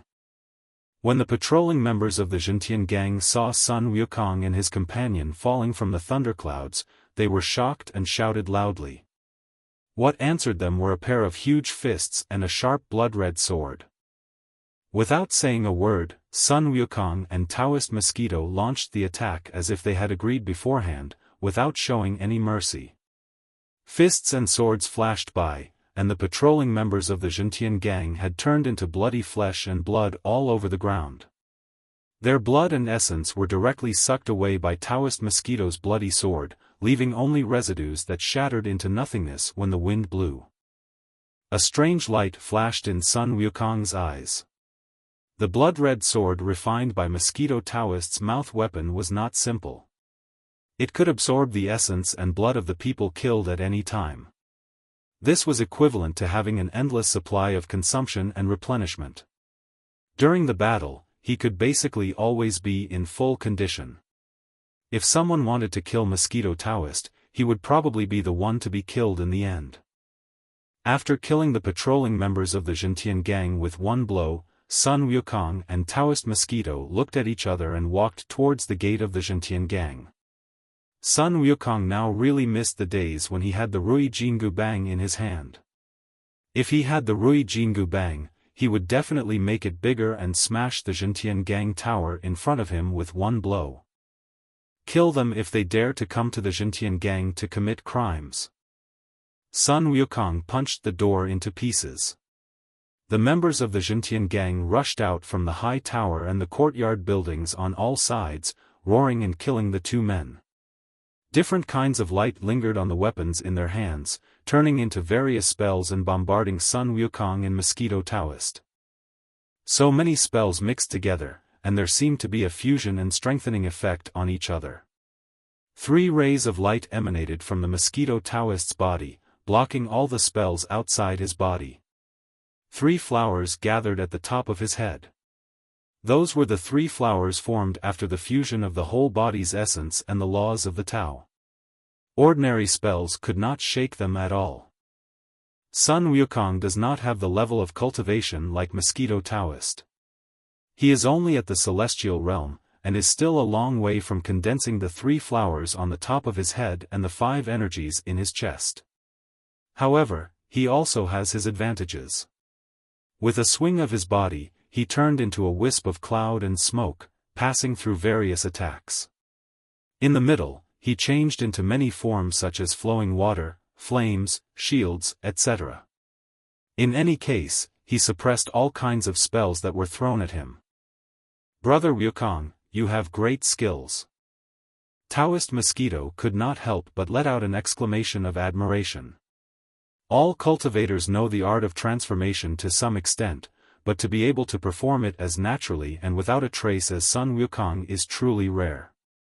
In the art of transformation, Sun Wukong has surpassed most cultivators and is even stronger than Taoist Mosquito, a golden immortal who once entered the ranks of quasi-saints. Sun Wukong smiled with the corners of his mouth curled up. It was a happy thing in itself to be praised by the Taoist Mosquito who was a Daluo Jinxian. In the excitement of fighting, Sun Wukong simply plucked a strand of hair from the back of his head, crushed it, chanted a spell and blew it, and immediately dozens of clones appeared. These clones are exactly the same as Sun Wukong, but their combat power is only 1/5 of his. Originally, the clones created by his clone technique were all little monkeys, and their combat power was far inferior to his. But after he thoroughly comprehended the way of transformation, the number of clones also increased. Within 100 clones, each clone can have 1/5 of his combat power, and within 10 clones, each clone can have half of his combat power.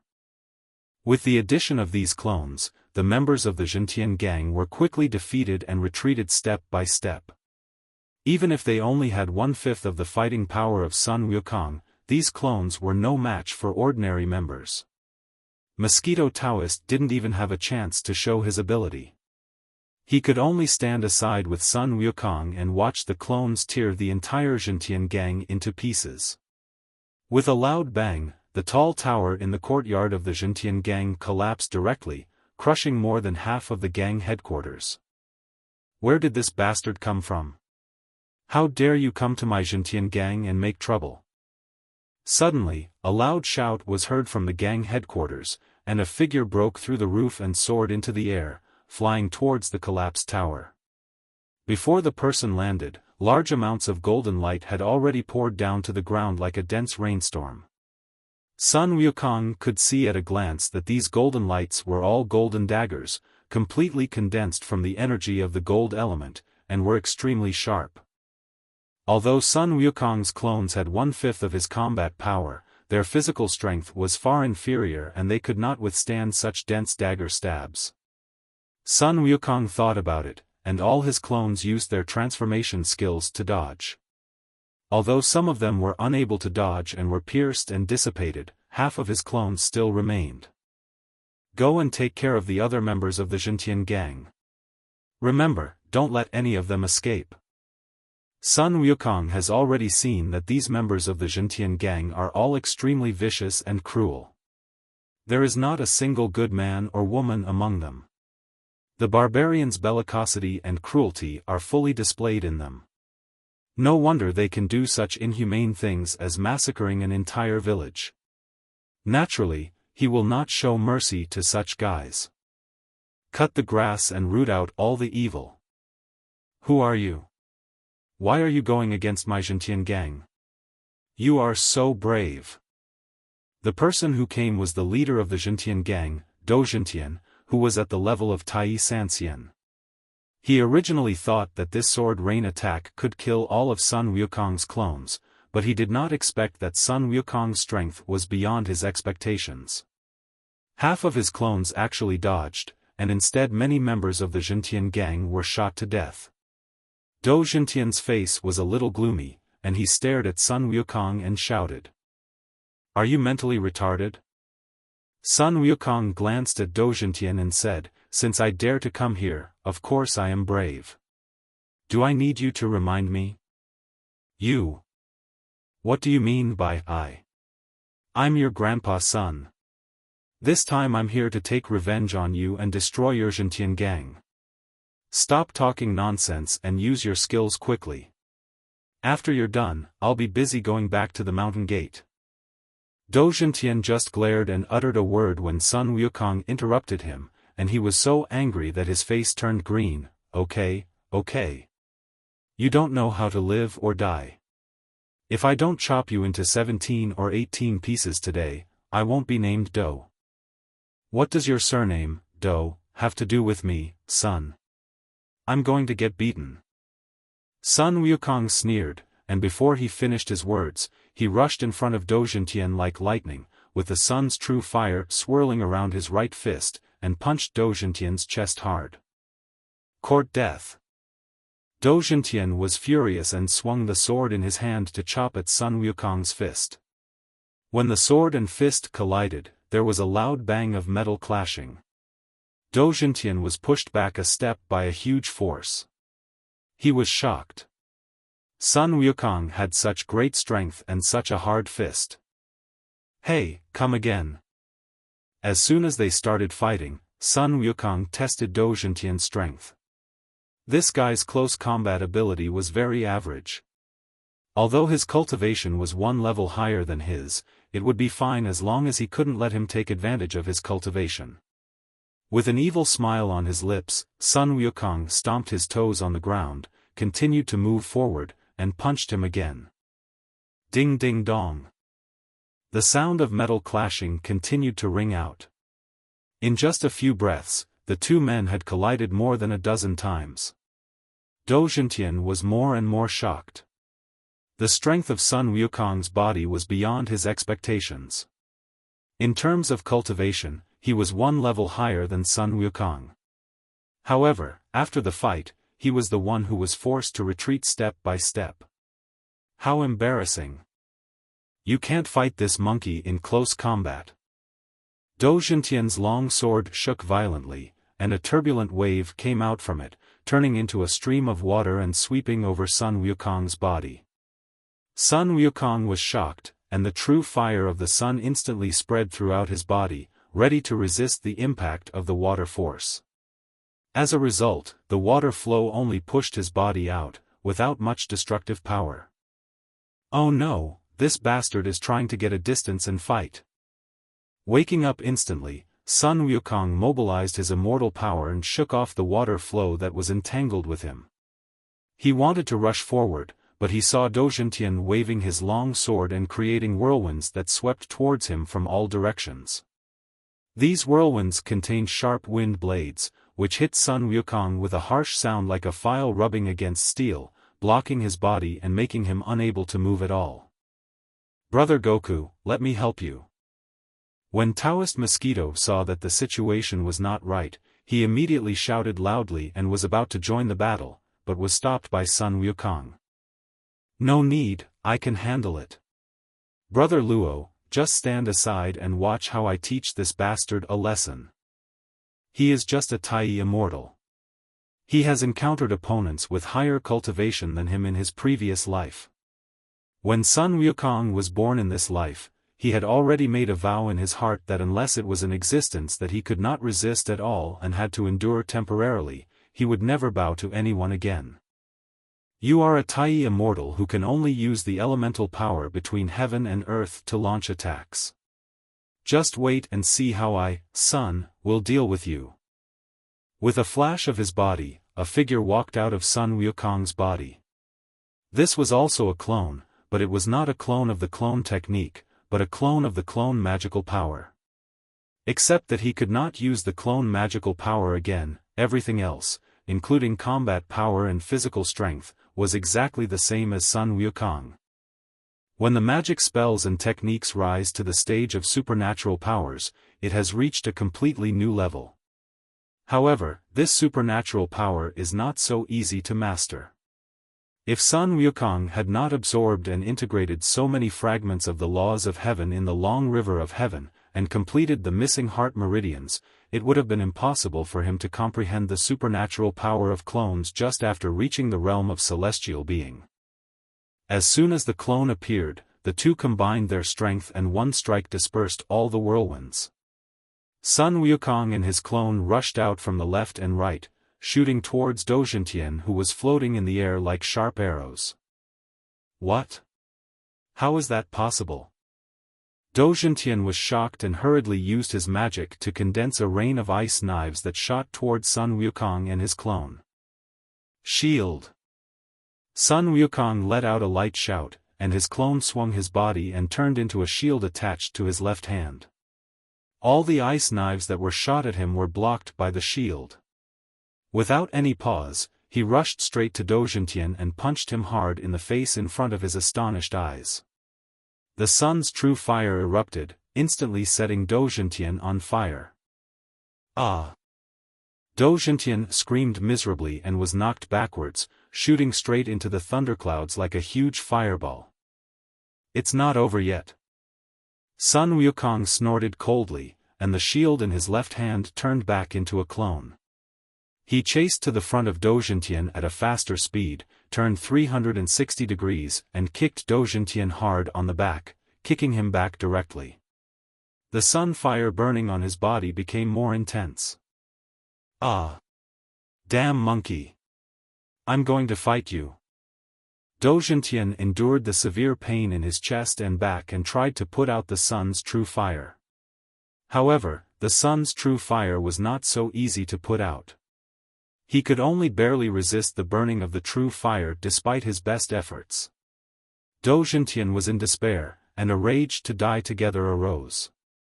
A violent aura arose from his body, and the surrounding spiritual energy of heaven and earth and elemental energy all gathered towards Dojintian, filled with a sense of destruction, and Dojintian's entire body began to swell.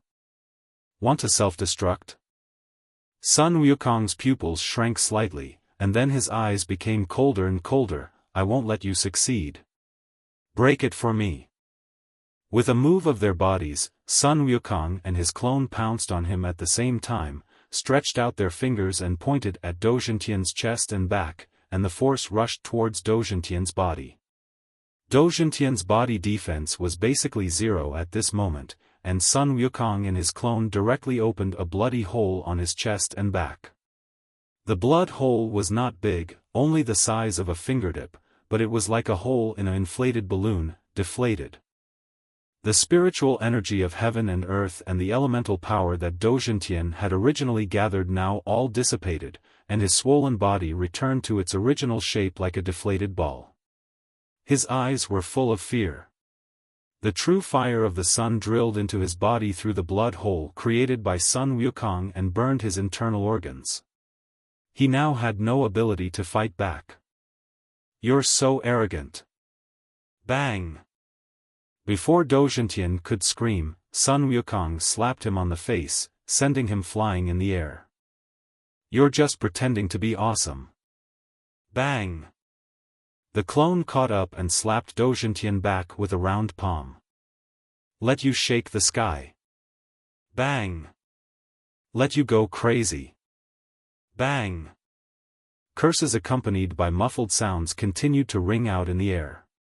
Taoist Mosquito looked at Dojintian, who was being hit back and forth in the air like a ball, and the corners of his mouth could not help twitching. It turned out that this was the true strength of Sun Wukong.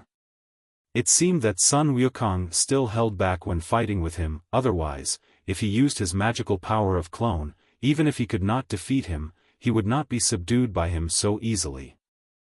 It can be seen that Sun Wukong has a lot of resentment in his heart. He must be taking out all the anger he has suffered on Dojintian. Poor fellow. But it's okay, I'd rather die than let my friend die, Wuliang Tianzuan. After silently reciting this in his mind, Taoist Mosquito felt much better. He also found it pleasing to watch Sun Wukong beating up Dojintian. The position of the attack was a little off. That's right, that's how you hit him. Oh, you should have hit the left side, so that the force would be stronger. Dojintian has completely lost the ability to resist. The true fire of the sun continues to invade his body and burn every inch of his flesh and blood. Until now, he still doesn't understand where this evil star came from and why it targeted their Jintian gang. I can't accept this. Who the hell are you? This was Dojintian's last roar, filled with unwillingness and endless resentment. As his body was completely devoured by the sun's true fire and turned into a ball of dazzling flames, it slowly burned out and disappeared in the air. The gang leader is dead. The gang leader was killed. Run, run. It is true that the barbarians are warlike, but being warlike does not mean that they are not afraid of death. Seeing that even the strongest leader Dojintian was beaten to death by Sun Wukong, the members of the Jintian gang finally got scared. Facing an existence that they could never defeat, no living being is immune to the emotion of fear. The members of the Jintian gang, who were already being hunted down and defeated by Sun Wukong's clones, now didn't even have the courage to resist and fled in all directions screaming. Kill them all, leaving no one behind. If you don't remove the roots, they will grow again in the spring breeze. Sun Wukong didn't want to be retaliated by the Jintian gang in the future. Even if he wasn't afraid, what if the survivors targeted the people around him? The monkeys in Huagua Mountain didn't have such good skills as him, and he didn't want Huagua Mountain to become the second village to be slaughtered. After a fierce chase like autumn wind sweeping away fallen leaves, not even a mouse from the entire Jintian gang could escape. After the gang headquarters was completely torn to pieces by Sun Wukong, it was burned down to ashes. From now on, there will be no more Jintian gang in this world. The rumbling sound spread from the top of the main peak of Moyin Mountain to all directions like a declaration from the gods. When the barbarian masters heard the announcement and rushed over, Sun Wukong and Taoist Mosquito had already left. The entire top of the main peak was empty, leaving only crisscrossing scratches and broken rocks everywhere, which seemed to be telling the story of the fierce battle that took place here not long ago. In the peach blossom array in the valley on the edge of Utarakuru, Sun Wukong bid farewell to Taoist Mosquito and Asyong and others, preparing to return to Sanxing Cave Heaven. Brother Wukong, thank you so much for this. Taoist Mosquito clasped his fists toward Sun Wukong. Brother Luo, I can't say thank you or not. Even without me, old Sun, taking action, you could have easily dealt with the Jintian gang. Dojintian would have fallen in just 2 or 3 hits from you. Sun Wukong smiled and said, I hope you don't blame me for taking your job. Okay, let's say goodbye now. I have to go back to the mountain gate. Don't worry, I'm keeping my mouth shut and won't mention you to Master. Sun Wukong knew what Mosquito Taoist was worried about. To be honest, he was not sure how Patriarch Bodhi would react when he knew the whereabouts of Mosquito Taoist. Maybe he would really come to kill him with a dustpan and a sword in hand. I can't thank you enough. Take care, brother Wukong. Take care of yourself. With the somersault cloud, Sun Wukong turned into a stream of light and soared into the sky, quickly disappearing into the horizon. Taoist Mosquito looked at Sun Wukong's receding back, a gleam of brilliance flashed in his eyes, and he had a vague premonition in his heart that Sun Wukong's departure would bring about a drastic change in the Eastern Heaven and the Western Buddhist kingdom in the future. He was really looking forward to it. Flying in the clouds on his somersault cloud, just when he was about to reach the border of Xinyo-Hezhou, Sun Wukong suddenly slammed on the brakes and stopped. No, Master is a saint of the heavenly Tao. Saints can communicate with the heavenly Tao. It is possible that he could have predicted the meeting between me, old Sun, and Brother Luo. If that happened, would have harmed Brother Luo. Sun Wukong rolled his eyes and made a decision. We have to find something to cover up this matter and divert Master's attention. The Rui Jingu Bang, that's it. Changing direction, Sun Wukong flew towards the East China Sea. East China Sea, in the underwater Crystal Palace. Snapped. The 9-colored glass cup in the hand of Ao Guang, the Dragon King of the East China Sea, suddenly fell to the ground and shattered. He frowned suddenly. It's strange, why do I always feel a little uneasy, as if something bad is going to happen? Just as he was wondering, the patrolling Yiksha came running in hurriedly. My king, there is a celestial being outside named Sun Wukong, claiming to be your neighbor, and he is about to come in. My neighbor? My king owns the East China Sea, where do I get any neighbors from? Ao Guang was a little surprised.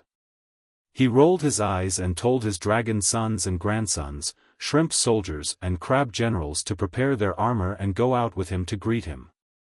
Just as they reached the door, Sun Wukong had passed through the water curtain of the Crystal Palace and landed in front of the palace gate.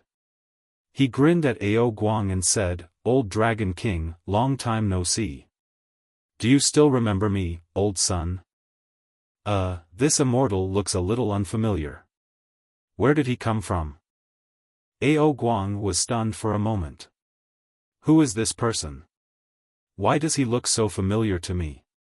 I have no impression of him at all. Old Dragon King, do you want to question me right here at the gate? Sun Wukong did not answer, but just looked at Ao Guang with a smile. Ao Guang knew that he was being rude, so he quickly welcomed him into the Crystal Palace. After offering him tea, he asked again out of curiosity, I wonder when did you attain enlightenment, and where are you from? I live in the water curtain cave heaven in the flower fruit mountain next to your East China Sea. I have been practicing outside for many years. Today I came to visit my old neighbor and ask for a weapon that is convenient for me. I have heard that there are many treasures in your dragon palace in the East China Sea. You are a wise and hospitable person. I think you will not let me down, right? Of course, of course. It's just a weapon, the immortal can just choose it. Sun Wukong's words were soft but firm at the same time. He praised Ao Guang a few times and also implied threats. How could Ao Guang dare to refuse? He ordered his minions to bring several weapons one after another. Sun Wukong said they were inappropriate. He came for the Rui Jingu Bang, so how could he be interested in these ordinary weapons in Ao Guang's hands? Ao Guang was in a dilemma. There were many weapons in his palace, but none of them satisfied Sun Wukong. Seeing that Sun Wukong would not leave without a weapon that suited him, Ao Guang grabbed his dragon beard with a bitter look on his face. My king, don't we have a piece of sacred iron in the dragon palace? What sacred iron? It's the piece of magic iron that Dayu left at the bottom of the Tianhe River when he was controlling the flood. Didn't this monkey say it was too light? The magic iron is very heavy. As long as he can lift it, let him carry it away. How he transforms it is his business. It has nothing to do with us. Just send him away. That makes sense, let's do it. After hearing what Longpa said, Ao Guang nodded and told Sun Wukong about the situation. Sun Wukong was secretly happy, but pretended to be calm and nodded slightly. He followed Ao Guang to the eye of the sea. Ao Guang pointed to the place in the eye of the sea where there were thousands of golden lights and said, "The one that shines is the magic iron." Sun Wukong's eyes lit up, and he swam towards the sea eye. When he arrived in front of the Rui Jingu Bang, he stroked the stick and whispered, "Old friend, long time no see." The Rui Jingu Bang vibrated in resonance, and as Sun Wukong's mind moved, all the moss attached to it was shaken off, revealing its true appearance, a black iron stick engraved with Taoist patterns, with two golden hoops at both ends, and a line of words engraved on the stick. The Rui Jingu Bang weighs 13,600 pounds, exactly the same as Sun Wukong remembered. Buzz! Sun Wukong changed the Rui Jingu Bang into a stick that was 2 meters long and as thick as a bowl and held it in his hand. The stem of the 36-grade pure world green lotus, which had been in his Dantian Chi Si, suddenly reacted, emitting a wave that flowed along the meridians towards Sun Wukong's palm. Immediately, the Rui Jingu Bang became smaller again, becoming smaller than an embroidery needle, and it actually rushed directly into Sun Wukong's palm, flowing along the meridians into the Dantian Chi Si. The stem of the 36th grade pure world green lotus turned into a ball of chaotic mist, which enveloped the Rui golden cudgel. Wisps of chaotic mist began to entwine around the Rui golden cudgel, and the Taoist patterns engraved on the body of the cudgel began to change. How is this going? Sun Wukong was stunned. Things were once again beyond his expectations. He originally just wanted to retrieve his magic weapon, the Rui Jingu Bang, but he never thought that the Rui Jingu Bang was actually sucked into his Dantian. It seemed that the lotus stem of the 36th grade pure world green lotus was merging with the Rui Jingu Bang, which was going to upgrade the grade of the Rui Jingu Bang. The Rui Jingu Bang is an acquired spiritual treasure refined in Laozi's Bagua furnace, but its material itself is extremely rare. It was forged from a piece of 9-turn iron that was bred from the chaos when Hongmeng was first judged. However, when Laozi forged the Rui Jingu Bang, it was not used as a weapon, but only to suppress the Milky Way. The magical effect of the 9-turn iron has not been fully developed. This time, it has been favored by the stem of the 36th rank pure world green lotus. After fusion, maybe it will become an innate treasure. But who knows when this fusion upgrade can be completed? During this period of time, I will be without a magic weapon. Sun Wukong's mood at this moment could be described as a mixture of sadness and joy. He didn't know whether to be happy or sigh. He jumped out of the sea eye, clasped his fists towards Ao Guang, the Dragon King of the East China Sea, and thanked him. Then he rushed straight to the surface of the sea and disappeared in a moment. Leaving now? Ao Guang, the Dragon King of the East China Sea, was a little stunned. Such a large piece of precious iron suddenly became smaller and disappeared. He was just about to ask about the situation, but Sun Wukong just left like that. What on earth was going on? Could it be that the precious iron was really a great treasure, and the monkey was afraid that he would regret not giving it to him, so he just slipped away? Your Majesty, even if this divine iron is really a treasure, we have already promised to give it to him, and we cannot ask for it back. It is just right that he left like this, just like sending away an evil star. Well, let's go back to the palace. After Long Pe gave him some advice, Ao Guang, the Dragon King of the East China Sea, was too lazy to think about it anymore. Just as Long Pe said, he just sent away the evil star and turned around to swim towards the Crystal Palace. Half a day later, in Lingtai Fangcun Mountain, in front of the entrance to the Xieyue Sanqing Cave, Sun Wukong squatted on an old pine tree, scratching his head in annoyance. He kept looking up at the entrance to the Sanqing Cave, but he still didn't dare to go in. Originally, he wanted to go to the Dragon Palace in the East China Sea to obtain the Rui Jingu Bang and let Patriarch Bodhi shift his attention to the Rui Jingu Bang. Unexpectedly, the The Rui Jingu Bang was noticed by the lotus stem of the 36th rank Pure World Green Lotus and was swallowed up. Now it is in the process of fusion and upgrading, and Sun Wukong can't control it at all. How should he tell Patriarch Bodhi about what happened in the past few days? With the ability of Bodhi Patriarch, if he calculates with his fingers, not only will the whereabouts of Mosquito Taoist be exposed, but the matter of the stem of the 36th grade Pure World Green Lotus might also be deduced.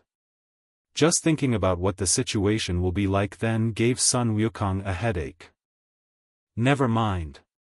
The monkey dies and the bird flies to the sky.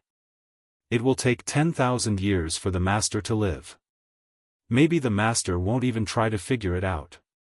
Even if he does, he won't be able to figure it out. After hesitating for a long time, Sun Wukong gritted his teeth, jumped down from the pine tree, walked into the cave, and came to the pulpit. Patriarch Bodhi was sitting in front of the pulpit and preaching.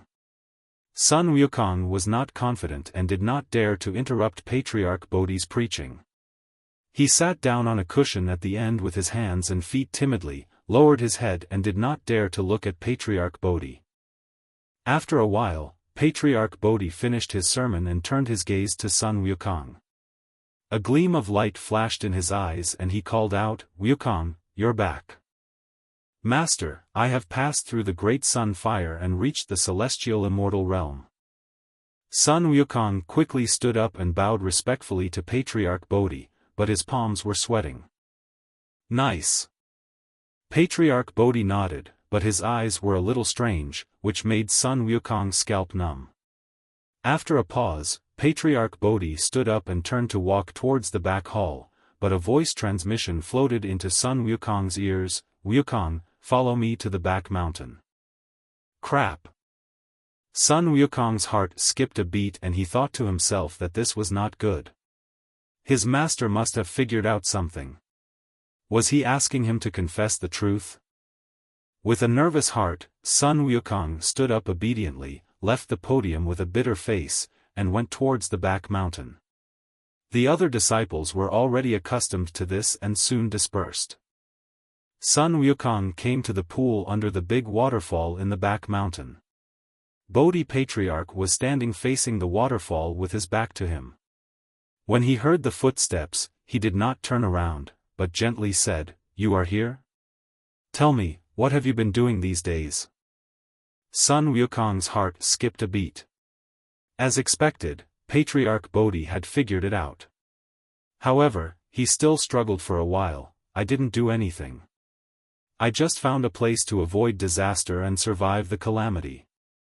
"Is it?" Patriarch Bodhi turned his head, with a half-smile on his face. He suddenly stretched out his hand and flicked Sun Wukong's head hard, cursing with a smile, "You monkey, you dare to play tricks on me, the Patriarch." "Master, I really don't understand what you are talking about." Sun Wukong decided to fight to the end. He would admit whatever Patriarch Bodhi had calculated, but he would never reveal anything that he had not calculated. "I don't know. I think you are pretending to be confused." Patriarch Bodhi rolled his eyes at Sun Wukong and said, "What's going on between you and that Taoist mosquito? Don't tell me you haven't met him before." Well, Patriarch Bodhi finally figured it out. Sun Wukong sighed inwardly, "Brother Luowan, it's not that I don't want to keep it a secret for you, it's just that our master is too wise. You'd better wish you good luck." "Master, you know? What else do you know? Tell it all at once, don't keep me hanging here." "Why, are you hiding something else from me?" Patriarch Bodhi narrowed his eyes slightly, and Sun Wukong quickly waved his hand and shook his head, "No, no, how dare I, disciple." In his heart, he heaved a sigh of relief. It seemed that Patriarch Bodhi had not calculated the matter concerning the stem of the 36th grade Pure World Green Lotus. The calculations of the heavenly saint were not omnipotent. But think about it, the 36th grade Pure World Green Lotus is a Chaos Supreme treasure, and its lotus stem inherits a quarter of the Hongmeng purple chi and the laws of the great Tao of the entire Green Lotus. It is at least at the level of an innate supreme treasure, and has a natural shielding ability against the heavenly Tao, which is not something that a saint can deduce by communicating with the heavenly Tao. Forget it. If you don't tell me, I won't force you.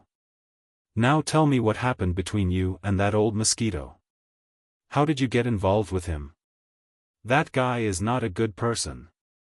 Patriarch Bodhi waved his hand. Sun Wukong secretly glanced at Patriarch Bodhi. There didn't seem to be much anger on his face. And from the sound of it, it seemed that Patriarch Bodhi had no intention of settling accounts with Taoist Mosquito. How strange. Master, actually this matter was caused by a misunderstanding. So that's it. That old mosquito has been hiding in the endless sea of blood all these years. No wonder I couldn't find him. Sun Wukong briefly explained the situation, of course concealing the matter of the 36-grade pure green lotus stem.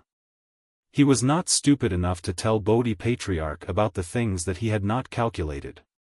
It could be seen that Bodhi Patriarch did not hate him as much as Mosquito Taoist had expected, nor did he immediately draw his sword and kill him as Sun Wukong had thought. Scratching his head, Sun Wukong couldn't help but ask out of curiosity, Master, Brother Luo absorbed the 3rd-grade essence of the 12th-grade golden lotus. Don't you hate him? That old mosquito really told you everything. It seems like you have a good relationship with him. Patriarch Bodhi looked at Sun Wukong with some surprise. Even though he was a saint of the heavenly Tao and could communicate with the heavenly Tao to make inferences, he could only deduce the general situation and could not calculate everything in detail. Considering the bloodthirsty and fierce nature that Taoist Mosquito had shown back then, he could actually say these things to Sun Wukong. The friendship between the two of them was not ordinary. Sun Wukong laughed dryly twice. He and Taoist Mosquito had a good relationship, but the fight at the beginning was earth-shattering. If it weren't for the help of the lotus stem of the 36th grade pure world green lotus, he would have lost his life. There was no way they would have sympathized with each other later. Master, Brother Luo is terribly afraid of you. He's afraid that you'll cause trouble for him, but I don't think you hate him at all. Why should I hate him?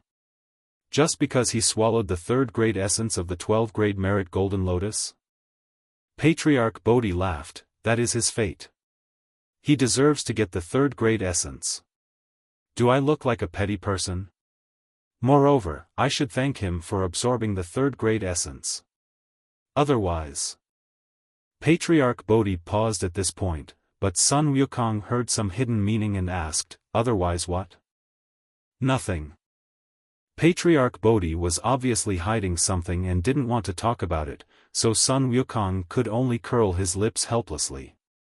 However, in his heart, he had a rough guess, and the more he thought about it, the more likely it seemed.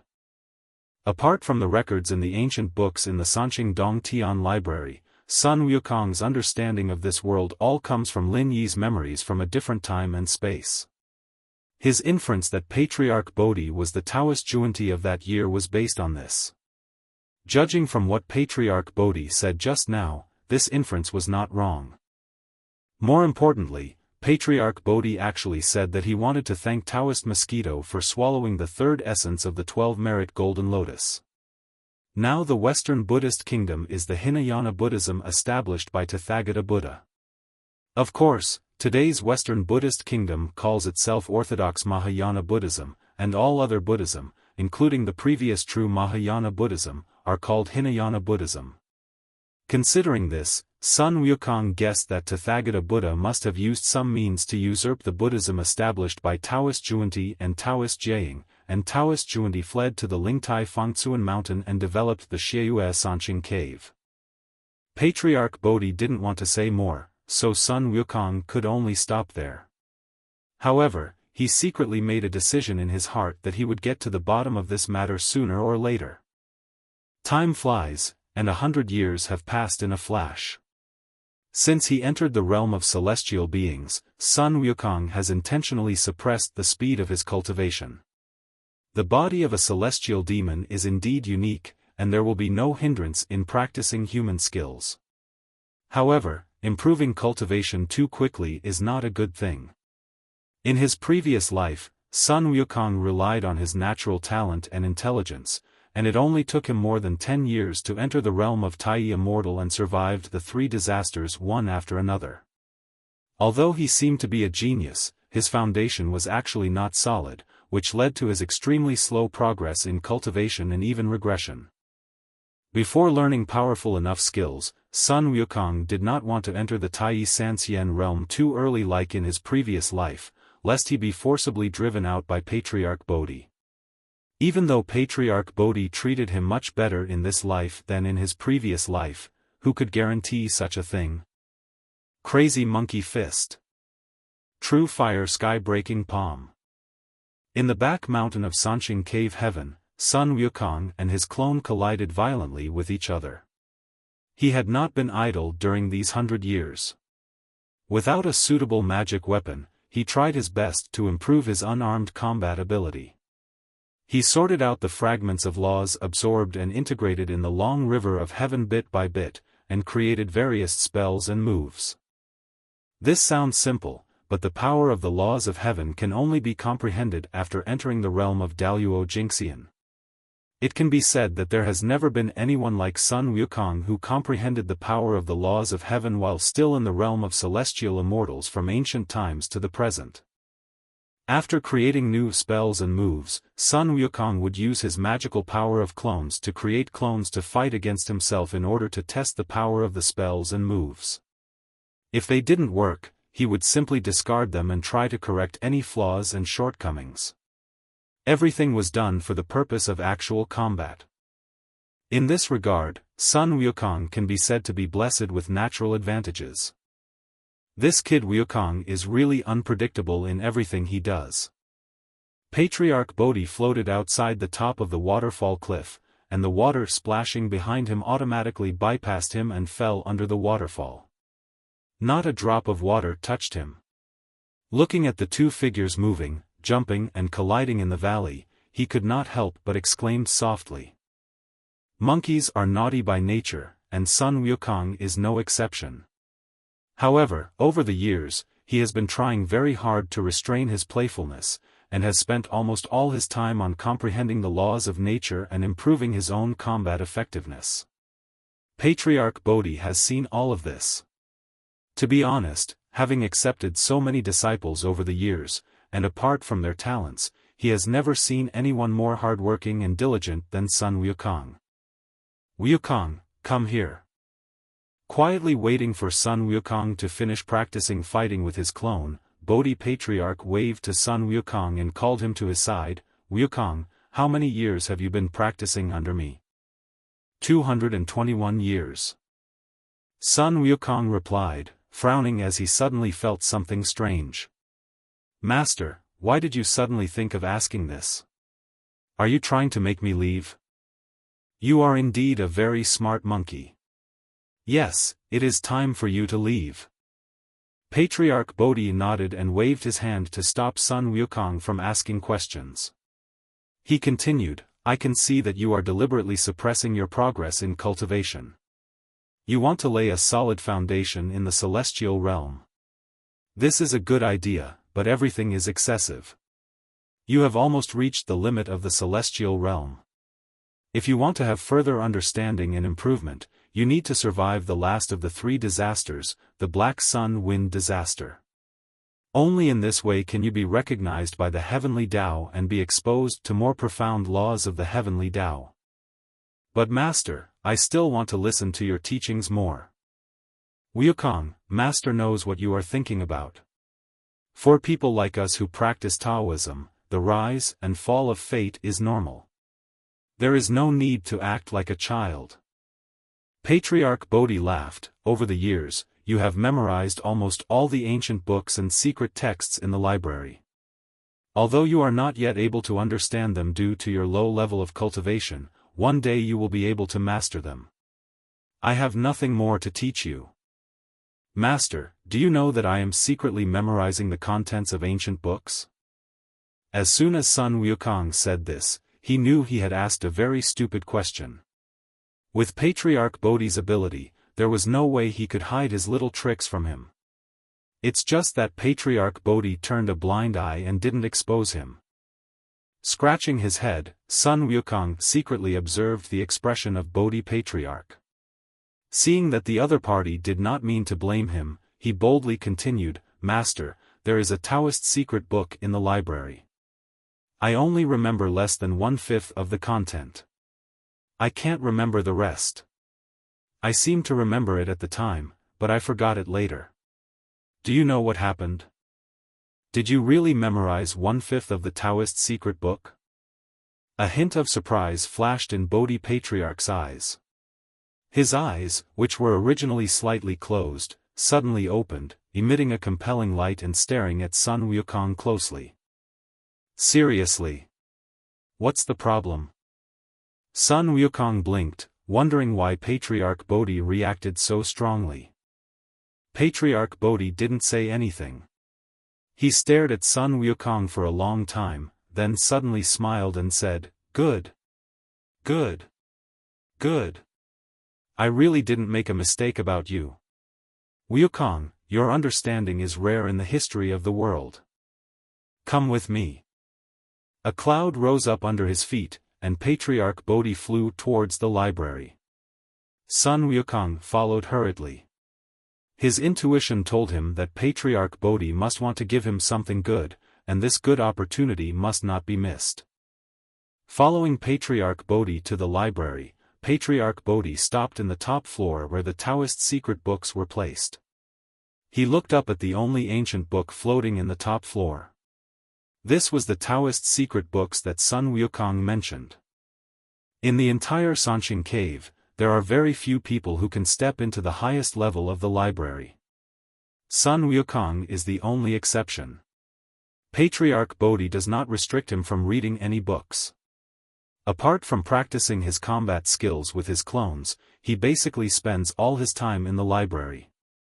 Sun Wukong has read through the thousands of ancient books in the library, big and small, with the exception of this Taoist secret book. "Wukong, this is the Taoist secret book. Do you know why I can't remember all the contents of this Taoist secret book?" Patriarch Bodhi turned his head, looked at Sun Wukong and chuckled, "Because the contents of this book are all recorded in Tao runes. If you don't comprehend the corresponding laws of heaven, it's impossible to remember them." A secret book recorded in the Tao runes? Sun Wukong was stunned for a moment, then he understood what Patriarch Bodhi meant. This Taoist secret book was not written in words, but engraved with runes of the great Tao. Unless one comprehends the corresponding laws of heaven, it is impossible to understand it, let alone memorize it. No wonder he had read it so many times before, but many parts were always confusing and he forgot them directly after reading. But, didn't Patriarch Bodhi bring him here just to tell him this? "Wukong, you are gifted and intelligent, and you are diligent and studious. Your future achievements are limitless. Today, I will lend you a helping hand and inject this great Tao rune of the hidden book into your body so that you can comprehend it on your own in the future." Sure enough, Patriarch Bodhi was not just explaining the secrets of the Taoist canon to Sun Wukong, but wanted to force the Tao runes in the Taoist canon into Sun Wukong's body, so that even if he had not yet comprehended the relevant heavenly Tao laws, he would be able to remember them, and he would be able to comprehend them slowly when his cultivation level was raised in the future. Disciple thanks Master for his great kindness. Sun Wukong was overjoyed, and immediately knelt on the ground and kowtowed 3 times respectfully to Patriarch Bodhi. The Taoist secret book written in the runes of the great Tao was definitely Patriarch Bodhi's most powerful skill, and now it was all taught to him, which was something that had never happened in his previous life. The gratitude in Sun Wukong's heart towards Patriarch Bodhi could not be described in words. "Okay, get up." After receiving 3 bows from Sun Wukong, Patriarch Bodhi waved his hand, and a series of Tao runes flew out from the Taoist secret book and poured into Sun Wukong's forehead. The Tao runes recorded in the Taoist secret book did not decrease at all, and it felt like they were copied by Patriarch Bodhi. However, there were more mysterious Dao runes in Sun Wukong's mind, floating in the Nigongwan between his eyebrows. The Time and Space Life-Death Talisman, which was originally floating in the spiritual space of the Nigongwan, began to emit a faint light, sucking the floating Dao runes over. Patriarch Bodhi did not notice this. Probing mental power into the Nigongwan between other people's eyebrows is an extremely aggressive behavior and very dangerous. If you are not careful, it will cause the person's mind to collapse, and even the soul and true spirit will be impacted and damaged. Of course, Patriarch Bodhi would not do this. Sun Wukong himself did not realize that, similar to the stem of the 36th rank Pure World Green Lotus, the Time and Space Life-Death Talisman would only come into play when he was in danger, but would usually float motionlessly in the Nigong Pill, and Sun Wukong had no control over it at all. The entire teaching of the Taoist secret book lasted for a full half-hour. The light on the Taoist secret book began to weaken, and no more Dao runes flew out of it. Sun Wukong's figure floated 3 feet above the ground, level with the Taoist secret book, with his eyes closed, and he had not yet woken up.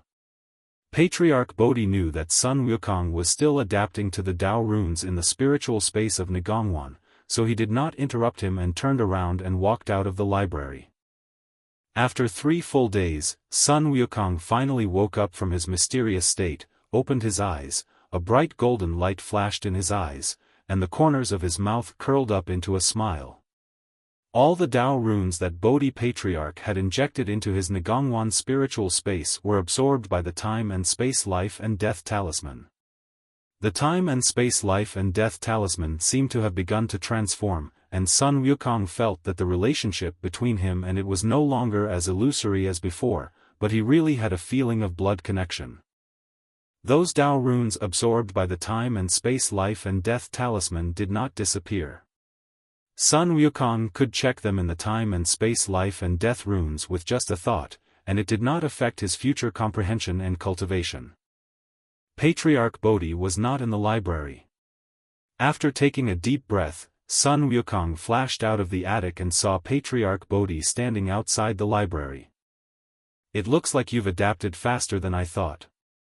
Patriarch Bodhi turned around, looked at Sun Wukong and laughed. "Wukong, you have been my disciple for more than 200 years, and I have never given you any magic weapon. Now it is time for you to leave, so I will give you another gift. As for what kind of magic weapon you can get, it depends on your own luck." As he spoke, he waved his hand, and a light gate emitting green light appeared. "Master, this is the passage leading to the secret place of the 3 realms. Inside are various magical treasures that have been lost since the beginning of the world and no one has claimed their owners. You can go there and choose your own magical treasure. Within 100 years, whether you have chosen a suitable treasure or not, you will be teleported out of the secret place."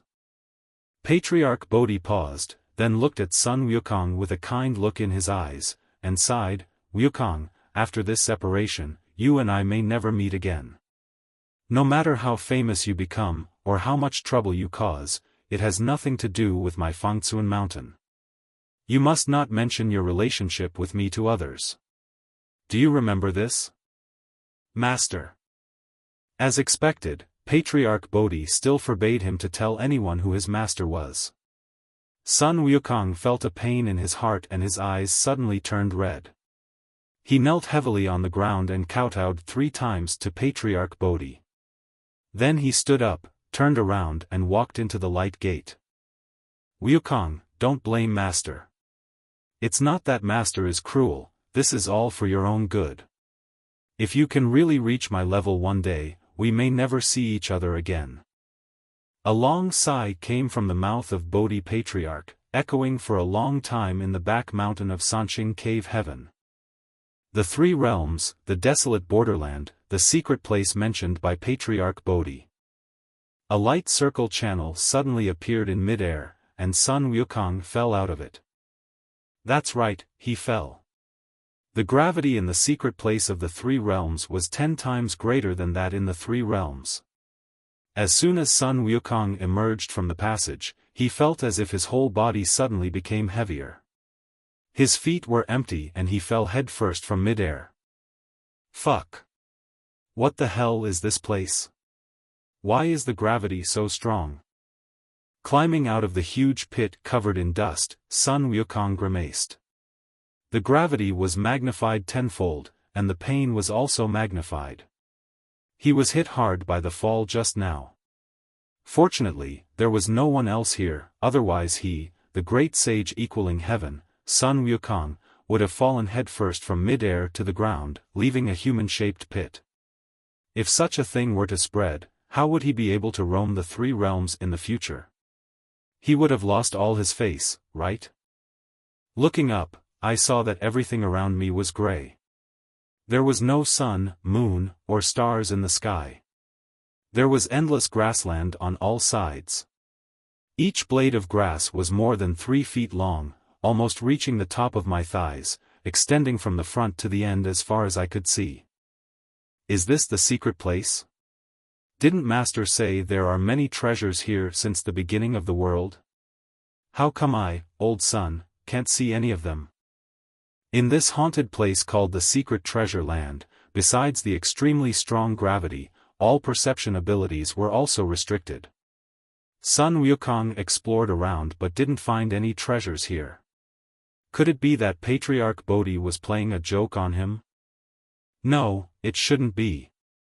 After all, Bodhi Patriarch is also a saint of heaven and a master figure. He shouldn't joke about such things. The treasure must be in this secret place, but I haven't found it yet. Shaking his head, Sun Wukong walked forward. It was not easy to adapt to 10 times the gravity. Before adapting, he probably wouldn't be able to ride the clouds anymore and could only walk slowly on his 2 legs. It's so strange here. After walking in the secret place for 3 whole days, the surrounding scenery did not change at all. Sun Wukong felt something was wrong. He said he was walking, but in fact he had secretly displayed his magical power of shrinking the earth into an inch. In these 3 days, he might have traveled from Dongxing Shenzhou to Xinyohezhou, but he still could not see where the end of the grassland was. Logically speaking, this is the borderland of the 3 realms, it should not be so vast, right? Something is wrong, something is very wrong here. Is there some natural formation? Sun Wukong stopped, sat cross-legged, and began to calculate with his mind silently. Over the years, he had read almost all the ancient books in the Sanxing Cave Heaven Library, among which there were many books about formations and prohibitions. This calculation really made him realize that there was a natural formation, and he was in this formation. Compared with acquired formations, formations formed congenitally, also known as natural formations, are often more powerful. Because they are formed congenitally, they are often highly concealed, and it is difficult to detect them even if you are trapped in them. Just like what happened to Sun Wukong before, he walked in this naturally formed formation for 3 days without seeing any clues. Fortunately, I, old son, have studied formations over the years, otherwise, wouldn't I be trapped to death in this damn place? The naturally formed innate formation has a characteristic, that is, as long as it can be perceived, it is not difficult to break it. Sun Wukong didn't spend much effort to grasp the rules of the formation's operation, and mobilized the energy in his body to strike hard towards the right front 10 meters away. This was the weakest point of the natural formation at this moment. Sun Wukong's punch immediately broke through the barrier of the formation and directly opened a hole more than half a person's height. Not daring to delay, Sun Wukong flashed and went straight out of the hole, escaping from the formation space. Who? Bang! Ouch! Just after getting out of the big formation space, a big face flashed in front of Sun Wukong.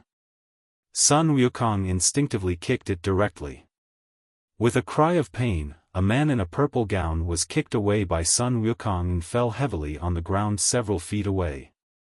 There was a big shoe print on the originally handsome face, which was quite eye-catching.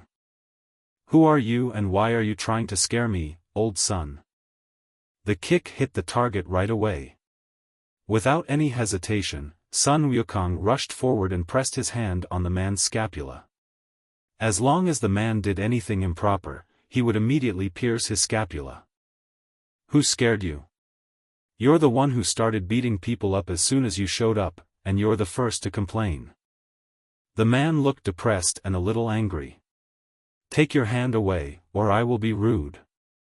Hey! You're quite arrogant. I, old son, want to see how you can be rude. Sun Wukong raised his eyebrows. He has always been a soft-hearted person.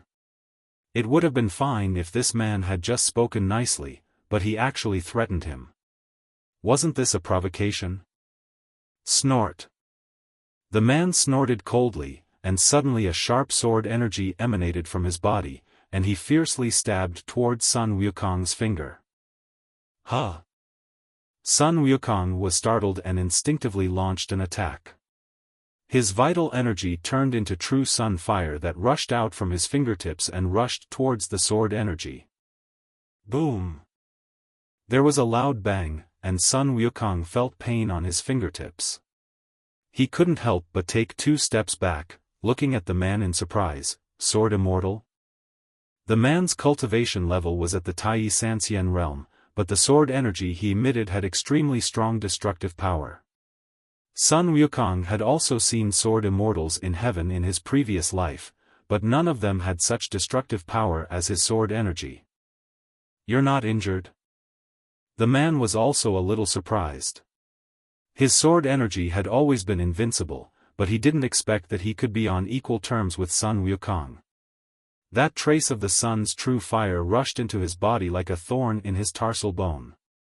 Fortunately, his sword energy could destroy everything, otherwise it would have been impossible to expel it. This is a strong enemy.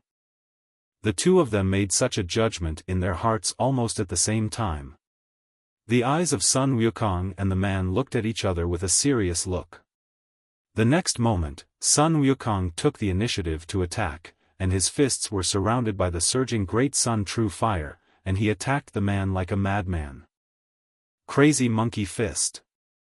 The Rui Jingu Bang is still absorbing the chaotic mist transformed from the stem of the 36th grade Pure World Green Lotus in the Dantian. After 100 years, it has only absorbed a small half of it, and there is a trend of getting slower and slower. It is estimated that it will take another 200 or 300 years to complete the great upgrade. Sun Wukong can only fight the enemy with his bare hands now. Fortunately, he has not been in vain in the past 100 years. According to his own situation and the laws of nature he has comprehended, he has created a set of boxing and palm techniques, which are enough for the time being. Brother, wait a minute, let's talk. Stop talking nonsense and fight first. The man's name was Luo Bai, he was a sword immortal.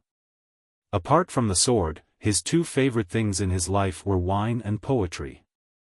Before every battle, he would recite a poem and drink 3 cups of wine. He had never been forced to fight like he was now. He felt so depressed and a surge of anger ignited in his heart. Suddenly, a shocking sword energy burst out from his body. A frosty long sword flew out from between his eyebrows and stabbed towards Sun Wukong. The wind rises, the clouds fly, I walk alone in the world, laughing at the madness. The madman does not know his own limits, the wind blows and the sword flies. A soft humming sound was heard along with the flying of the long sword, as if it was in harmony with some kind of rhythm. A wisp of sword energy as strong as the wind suddenly swung from the frost and snow long sword, which moved like a spirit snake, dodging Sun Wukong's flaming fists and stabbing towards him all over his body. Ding ding dong. A series of intensive sounds of metal clashing rang out, and Sun Wukong had no idea how many swords had hit him in an instant, causing him to grimace in pain. His 8-9 profound art was almost complete, but it was not yet complete. Although these wind spirit sword energies could not hurt him, pain was inevitable. It hurt so much. Bastard, I won't let you go. Since Sun Wukong was reborn after reversing time and space, he has never suffered a loss at the hands of others except for being defeated by Mosquito Taoist. At that moment, a ruthless force broke out in his heart, a ferocious look flashed on his face, and he swung his body and used his magical power of clone. The clone rushed out of his body, and at the same time, he displayed the magical power of Dharmakaya, becoming thousands of feet high. The clone shook again and turned into a huge iron rod, which he held in his hand and smashed down towards Luo Bai with it. "Hey! Take this stick from me!" A huge iron rod like a pillar of heaven dropped from the sky with a force as powerful as thunder and smashed down towards Luo Bai. The unrivaled momentum firmly locked onto Luo Bai, and he had no room to dodge. There was no other way but to take it head-on. Fuck! Why is this monkey so perverted? Luo Bai's face turned green. In the blink of an eye, Sun Wukong had used 3 great magical powers in succession. The slight advantage he had just gained was reversed in an instant. Cursing in his heart, he could only concentrate on activating the sword energy. The sword light on the frost and snow sword was so bright that it became translucent. The sword energy condensed into a solid entity, wrapped around the frost and snow sword, forming a huge green sword lotus. Green Lotus Sword Song. Boom! The huge iron rod hit the green sword lotus, and the entire earth shook violently. A circle of shock waves mixed with smoke and dust spread out in all directions. The entire ground sank several feet, forming a deep pit with a radius of several miles. Who? Sun Wukong's magical powers of Dharmakaya and heaven and earth were lifted, and his clone turned into a wisp of essence and returned to his body. He half knelt beside the deep pit and gasped for breath. He used 3 magical powers in succession and burst into an all-out attack.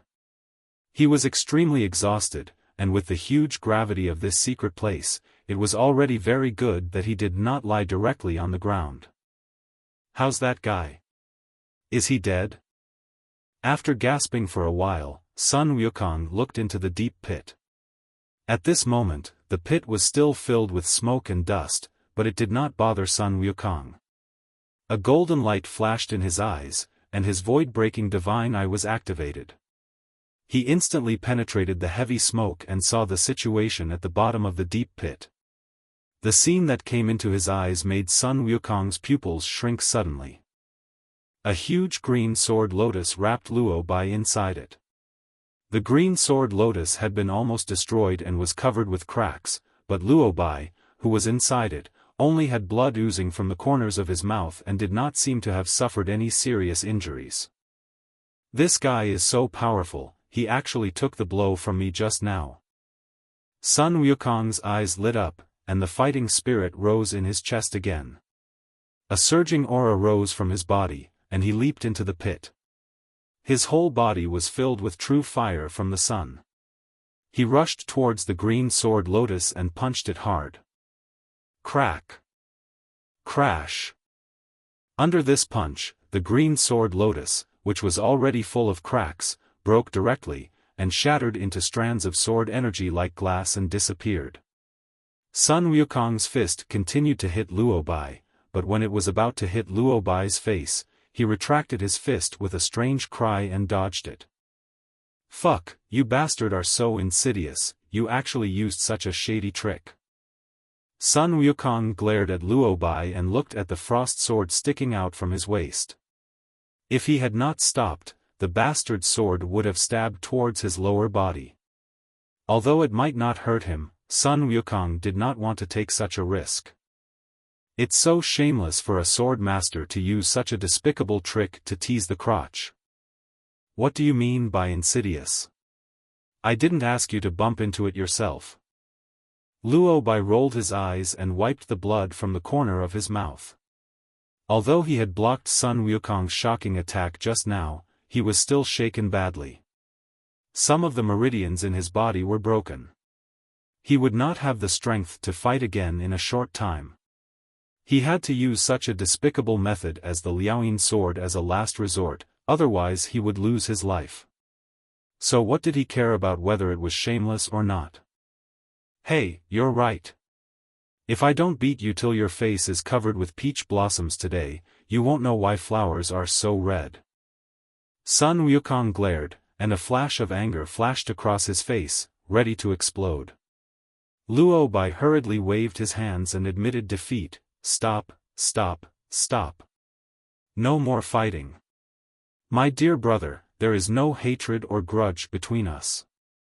Meeting in this damn place is a kind of fate. Why did you kill me as soon as we met? Isn't it too cruel? Well, it seems like there really isn't any hatred.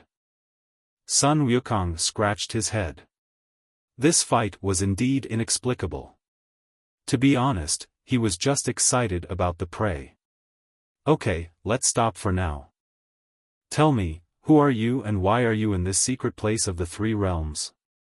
The true sun fire in Sun Wukong's body subsided and he looked at Luo Bai with suspicion. Of course we're here to look for treasure, are we here to go shopping? Luo Bai rolled his eyes in annoyance. Think about me, the great drunken swordsman Luo Bai, handsome and unrestrained, suave and charming, loved by everyone, and fascinated by everyone with my unparalleled swordsmanship. Stop, stop, stop. Sun Wukong was speechless. Can you have some shame? How can you praise yourself like this? I am just telling the truth. Honesty is the greatest virtue of a poet. Damn. I can't stand it. Where did this guy come from?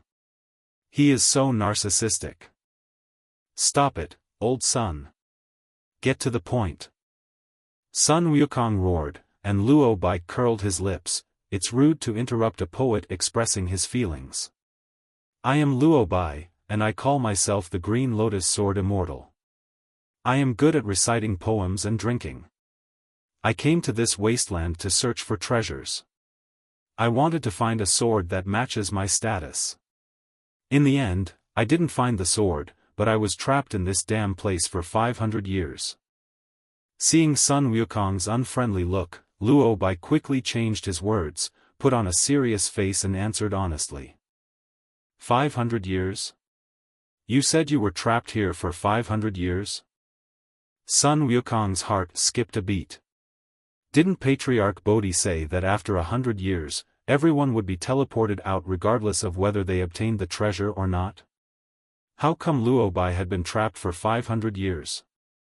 Automatically teleport out in 100 years? Impossible. Luo Bai shook his head without even thinking about what Sun Wukong said. Your master is probably trying to comfort you. This place is a typical dead end. There is no way out. Unless you can find a treasure that is in tune with your mind and use the power of the treasure to break through the barrier and leave, it would not be surprising to be trapped for thousands of years. You seem to be very familiar with this place. Tell me everything you know, and I will work with you to figure it out. If one person has a short plan and the other two have a long plan, we will always find a way.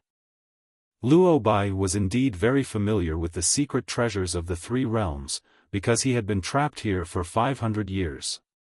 It was impossible for anyone who had stayed in a place for 500 years to know nothing about that place. Through Luo Bai's narration, Sun Wukong finally had an intuitive understanding of the secret treasures of the three realms. Patriarch Bodhi said that this is the secret treasure place of the three realms. In fact, this is the borderland of the three realms. Since Pangu created the world and the ancient wilderness was born, this borderland has always existed on the edge of the three realms. After the war between wizards and liches and the war of the gods, the ancient wilderness collapsed. Daoist ancestor Hongjun reopened the world with supreme magic power, which was also based on this borderland. This desolate land is the place where the entire three realms were born and extended. It is still in the chaos when the heaven and earth were first created. The clear air is the sky, and the turbid air is the earth, so you can't see the sun, moon, and stars at all. The entire three realms is a world wrapped in the desolate land. The desolate land has been transforming into the existing three realms area, and every time a part is transformed, it will be integrated into the three realms. It can be said that the three realms have been expanding all the time, although extremely slowly. However, due to the existence of the borderland, this expansion has no end. Unless one day the borderland is completely transformed into its inherent form, the boundary will be finally determined. When the ancient world was first settled, Daoist ancestor Hongjun distributed the treasures on the Fanbao rock. Not all of the treasures were taken away. Some were left in this wasteland, and some treasures were even in the process of being conceived. Because Luo Bai knew this, he tried his best to open the space passage leading to this desolate land and entered it from the three realms to search for treasure. He was a sword immortal and wanted to get a sword that suited him. However, this desolate land was always in a state of chaos and changes, with naturally formed formations and restrictions everywhere. Luo Bai was trapped like this for 500 years. Don't you understand the formation? Sun Wukong raised his eyebrows. You, the sword master, can't just use the sword, right? Of course, not only that, I can also recite poems and drink. This person is an idiot, confirmed. Sun Wukong wanted to say MMP in his mind, but Luo Bai probably didn't understand what it meant. The best way to deal with a narcissistic idiot is to just ignore him. Sun Wukong stood up and jumped out of the deep pit in 2 leaps. It has been a while since he came to this remote area on the edge of the three realms. His body has gradually adapted to the strong gravity here. Although flying still consumes a lot of mana, his normal activities are not affected. Hey, where are you going? Wait for me. Luo Bai was still holding his head high, waiting for Sun Wukong to ask him how he could recite poems and drink, but Sun Wukong ignored him and just walked away. Luo Bai had no choice but to put away his airs and quickly chase after him. My dear brother, your cultivation is not high, but your strength is very strong. What is your name? Let's be friends. That was the Dharmakaya of heaven and earth you just learned, right? I heard that only powerful body refining techniques can comprehend this kind of magical power. What body refining technique did you learn? Your clones and transformation abilities are both amazing. This is the first time that I, Luo Bai, have suffered at the hands of someone with lower cultivation than me. You've heard that our swordsman's attack power is unparalleled in the world. It is said that 3 women are equal to 100 ducks, but sometimes a man can also have the power of 100 ducks. Sun Wukong has truly felt this now. This Luo Bai is not only a narcissist, but also as talkative as the stinky monk Tang Seng in his previous life. The noise makes Sun Wukong unable to concentrate on sensing the rules of the formation. Shut up, old Sun. Unable to bear it any longer, Sun Wukong bared his teeth and roared, veins on his forehead throbbing, if you keep talking nonsense, get out of here. If you want to get out, shut up and follow me. Why are you so fierce? Luo Bai shrank his neck, but still shut his mouth wisely under the glare of Sun Wukong. Sun Wukong then let out a long breath, closed his eyes and began to sense and calculate the rules of the formation.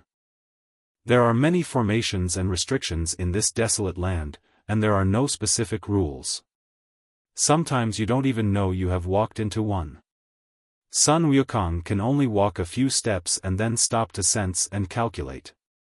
If he finds that he has entered a formation, he will immediately find a way to break through the formation barrier and get out. Luo Bai is a real novice in the art of formations and knows nothing about it. He can only follow Sun Wukong closely, for fear of losing him by accident. If he really lost him, I'm afraid Sun Wukong wouldn't come back specifically to look for him, right? Time flies, and in a blink of an eye, Sun Wukong and Luo Bai have been walking in the borderland for 10 years. During these 10 years, the two of them walked and stopped, and basically spent all their time on breaking the formation. To say that the distance they have walked is probably not as much as if they had flown on the cloud for half a day under normal circumstances. It's not just the formation, there are also many uncivilized monsters in this wasteland, all of which are condensed from the aura of chaos, or it would be more appropriate to call them demons, but they basically have no intelligence, only the instinct of destruction, and will directly attack when they find any living objects. Sun Wukong and Luo Bai have killed quite a few of them in the past 10 years, and it should be said that most of them were killed by Luo Bai. Sun Wukong was basically busy breaking the formation, so this task was left to Luo Bai. After these monsters are killed, there is a small chance that a Longan-sized chaos-colored bead will be left behind. Luo Bai calls it the Hunyuan bead. Sun Wukong has seen records of this kind of bead in the ancient books of Sanxing Cave Heaven. It contains the energy of chaos and is an excellent auxiliary material for refining tools and elixirs.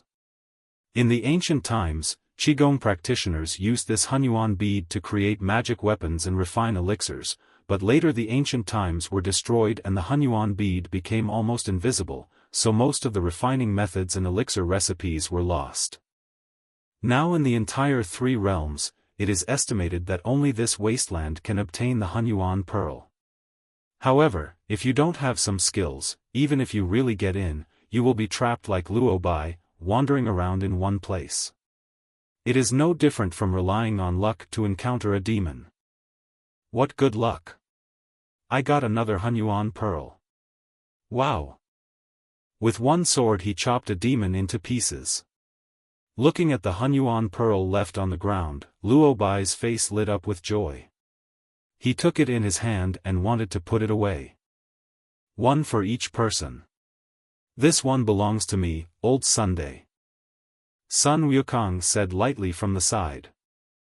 I killed this.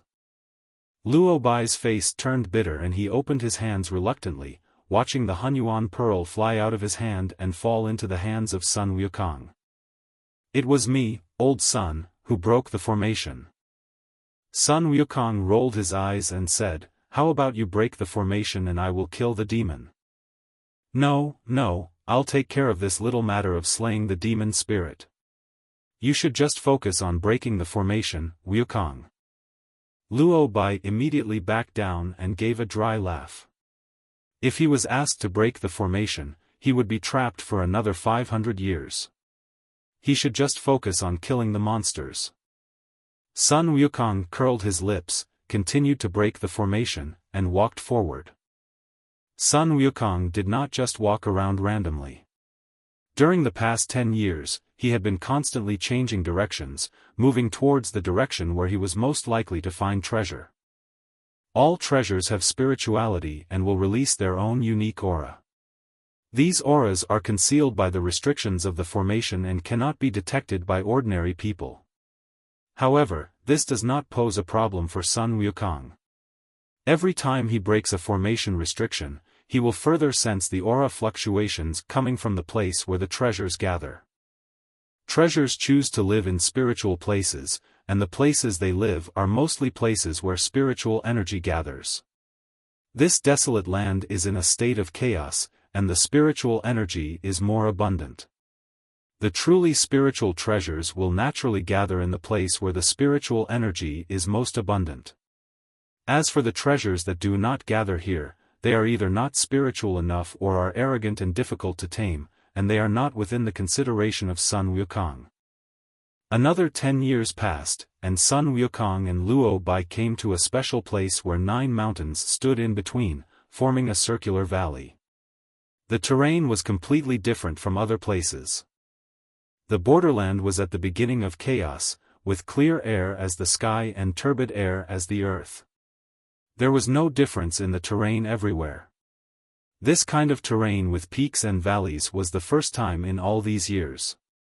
Even Luo Bai could see the unusualness of this place. Wukong, you are amazing. You have found such a treasure land. There must be some good treasures in it. Luo Bai looked at the 9 peaks in front of him, his eyes shining. By the way, Wukong, how did you find such a treasure land? Even if I tell you, you won't understand. Sun Wukong said indifferently, it's not that he didn't want to say it, it's just that it's useless to say it. If you don't understand the way of formation, you won't be able to detect the difference in aura fluctuations in all directions after the formation is broken. This matter can only be understood, not explained in words. If you understand, and if you don't understand, no matter how much you say, you still don't understand. You haven't even said anything yet, how can you be sure that I won't understand? Aren't you looking down on me? Luo Bai was somewhat dissatisfied, but Sun Wukong didn't even look at him and walked straight towards the mountain. Although he could see the mountain as far as he could see, there is an old saying that goes, a horse will die if it runs to a mountain. There was still some distance from their current position to the nearest mountain. According to past experience, there were at least 10 or 8 formations between them. Now was not the time to let down their guard. Hey, Wukong, can you pay attention to me for a moment? I'm talking to you. Shut up. You can't shut up. There are only 2 of us in this damn place. It's too depressing if we don't talk. If you keep talking nonsense, go and break the formation yourself, don't follow me, old son. Okay, I'll shut up. He who knows the times is a hero. Luo Bai has proved this point countless times along the way. As soon as he saw that Sun Wukong was showing signs of going berserk again, he immediately shut his mouth wisely. However, his eyes were still rolling around, which made Sun Wukong speechless. How could such a guy cultivate to the realm of Tai Jingxian, and stay in this desolate land alone for more than 500 years without going crazy? It's unbelievable. Facts have proved that in this wasteland, the old saying that if you see a mountain, you will die if you run too fast is absolutely correct. 3 days ago, Sun Wukong and Luo Bai had already seen 9 peaks, but it took them 3 full days to walk to the foot of the nearest mountain. Of course, this was also because they encountered 8 natural formations along the way, which consumed a lot of time. Finally I'm here. Hey, I can already smell the scent of treasure. I'm going to find the most powerful sword and a set of elegant fairy clothes. When the time comes, my long gown will flutter and my sword will dance in the sky. There will definitely be a large group of beautiful women who will fall for me. With his eyes shining, Luo Bai stepped into the path between the 2 peaks. The next moment, he let out a strange cry and jumped back as if he was stung by a scorpion. Holy crap! Why is it so hot? Luo Bai looked at the passage leading to the valley between the 2 mountains with a ghostly look on his face. When he stepped in just now, it was like stepping into a furnace. Half of his foot was almost roasted. But when he looked around, it was empty and there was nothing wrong. The void-breaking divine eye.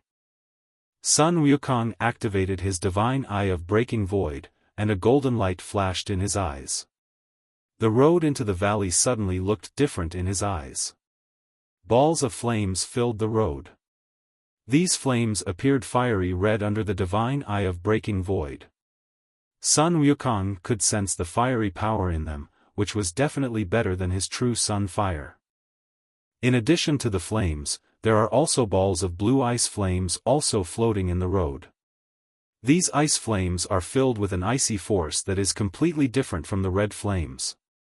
From what Sun Wukong feels, if one touches them, he would be frozen to death. Where do these flames and ice flames come from? Sun Wukong told Luo Bai about the situation. Luo Bai was surprised and had a new understanding of Sun Wukong's abilities. The passage that seemed empty to him, however, contained floating flames and ice flames. Needless to say, Sun Wukong's eyesight was absolutely extraordinary. Could this be another kind of magical power? How do I know where it came from? Sun Wukong didn't know what Luo Bai was thinking, nor did he care about what Luo Bai was thinking. What he had to consider now was how to pass through this passage filled with fire and ice flames and enter the valley. Danger and opportunity often coexist. The more dangerous it is, the greater the benefits you will get after getting through it. The passage leading into the valley is filled with powerful flames and ice flames, and they are invisible. Ordinary people cannot see them at all. This means that very few people can enter the valley, and there must be a lot of treasures left behind. Let me try out the power of these fire and ice flames first.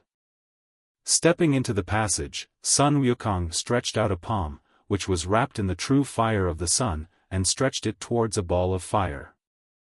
Buzz! As soon as the sun's true fire came into contact with the floating ball of flame, it was immediately sucked over.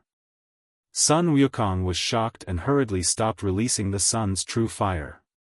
The ball of flame that had absorbed the sun's true fire still relentlessly spread towards Sun Wukong's palm, and a burning pain spread from his hand to his whole body.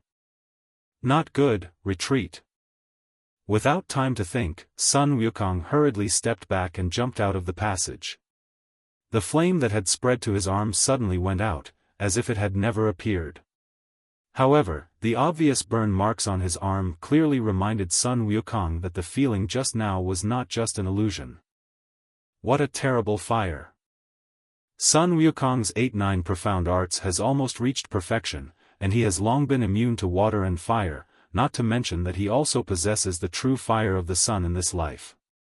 Ordinary flames cannot harm him at all, but the flames floating in the passage can even devour the true fire of the sun. It burned his arms in just a few breaths. The destructive power is so terrible that it is unimaginable. By practicing the mysterious skill, the injury on Sun Wukong's arm quickly recovered and disappeared. Luo Bai, who was standing by, saw it all. Although he could not see the flames, the injury caused by the flames on Sun Wukong's arm was obvious. The destructive power of the invisible flames floating in the passage was definitely beyond his imagination. This flame is very lethal, you must never touch it. Sun Wukong frowned and said, I haven't tried the ice flame yet, but I'm afraid it's not much less lethal than fire. If you want to get in, you can only try to avoid those floating flames and ice flames. Avoid? Luo Bai's eyes widened. What a joke! I can't even see it, how can I avoid it? After swallowing his saliva, Luo Bai asked again, well, let me ask one more question. What would happen if I failed to avoid it and bumped into it? Sun Wukong's face was calm, it won't be a big deal, at most I'll be burned to ashes. Luo Bai's face turned green. What did he mean by, at most he would be burned to ashes? How could he, who was so handsome and suave, die in such a disgraceful way in this damn place? Wukong, no. Monkey. Stop kidding me. Does this old man look like I'm kidding? Sun Wukong raised his eyebrows, I am telling the truth. Whether it is fire or ice flame, the destructive power is extremely great, and it will burn up along the body. Unless you exit the passage or pass through it, it will not extinguish at all. Once you encounter it, you will definitely die. This. Luo Bai was speechless. Brother Monkey, how can we get in if it's so dangerous? Fortune comes from danger. The more dangerous it is, the more precious the things inside are. I, old Sun, will not back down like this. I must go in. A gleam of light flashed in Sun Wukong's eyes. He was the great sage equaling heaven, Sun Wukong. To use a popular saying from another time and space, the word retreat did not exist in his dictionary. Then what should I do? Brother Monkey, you can't just abandon me. Luo Bai hugged Sun Wukong's waist, looking pitiful, we are good brothers who have been through thick and thin together. Brother Monkey, are you willing to abandon me? Sun Wukong had a horrible look on his face. He struggled to free himself from Luo Bai's arm and kicked him away. Get lost. If you continue to be so disgusting, I will really throw you away. So, Brother Monkey, you won't abandon me? Great, how are you going to get me in? Luo Bai climbed up from the ground. He was not angry at all because of the kick. Instead, he had a smug smile on his face. Sun Wukong would say this, which proved that the other party would not abandon him. You know the basic transformation spells, right? Make yourself smaller and hide on my body. I will take you in. Luo Bai couldn't see the floating flames and ice flames, but Sun Wukong could. With his strength, he just had to be careful to avoid the flames and ice flames. As long as Luo Bai made his body smaller and attached himself to him, he could naturally bring him in. What a good idea. Why didn't I think of it?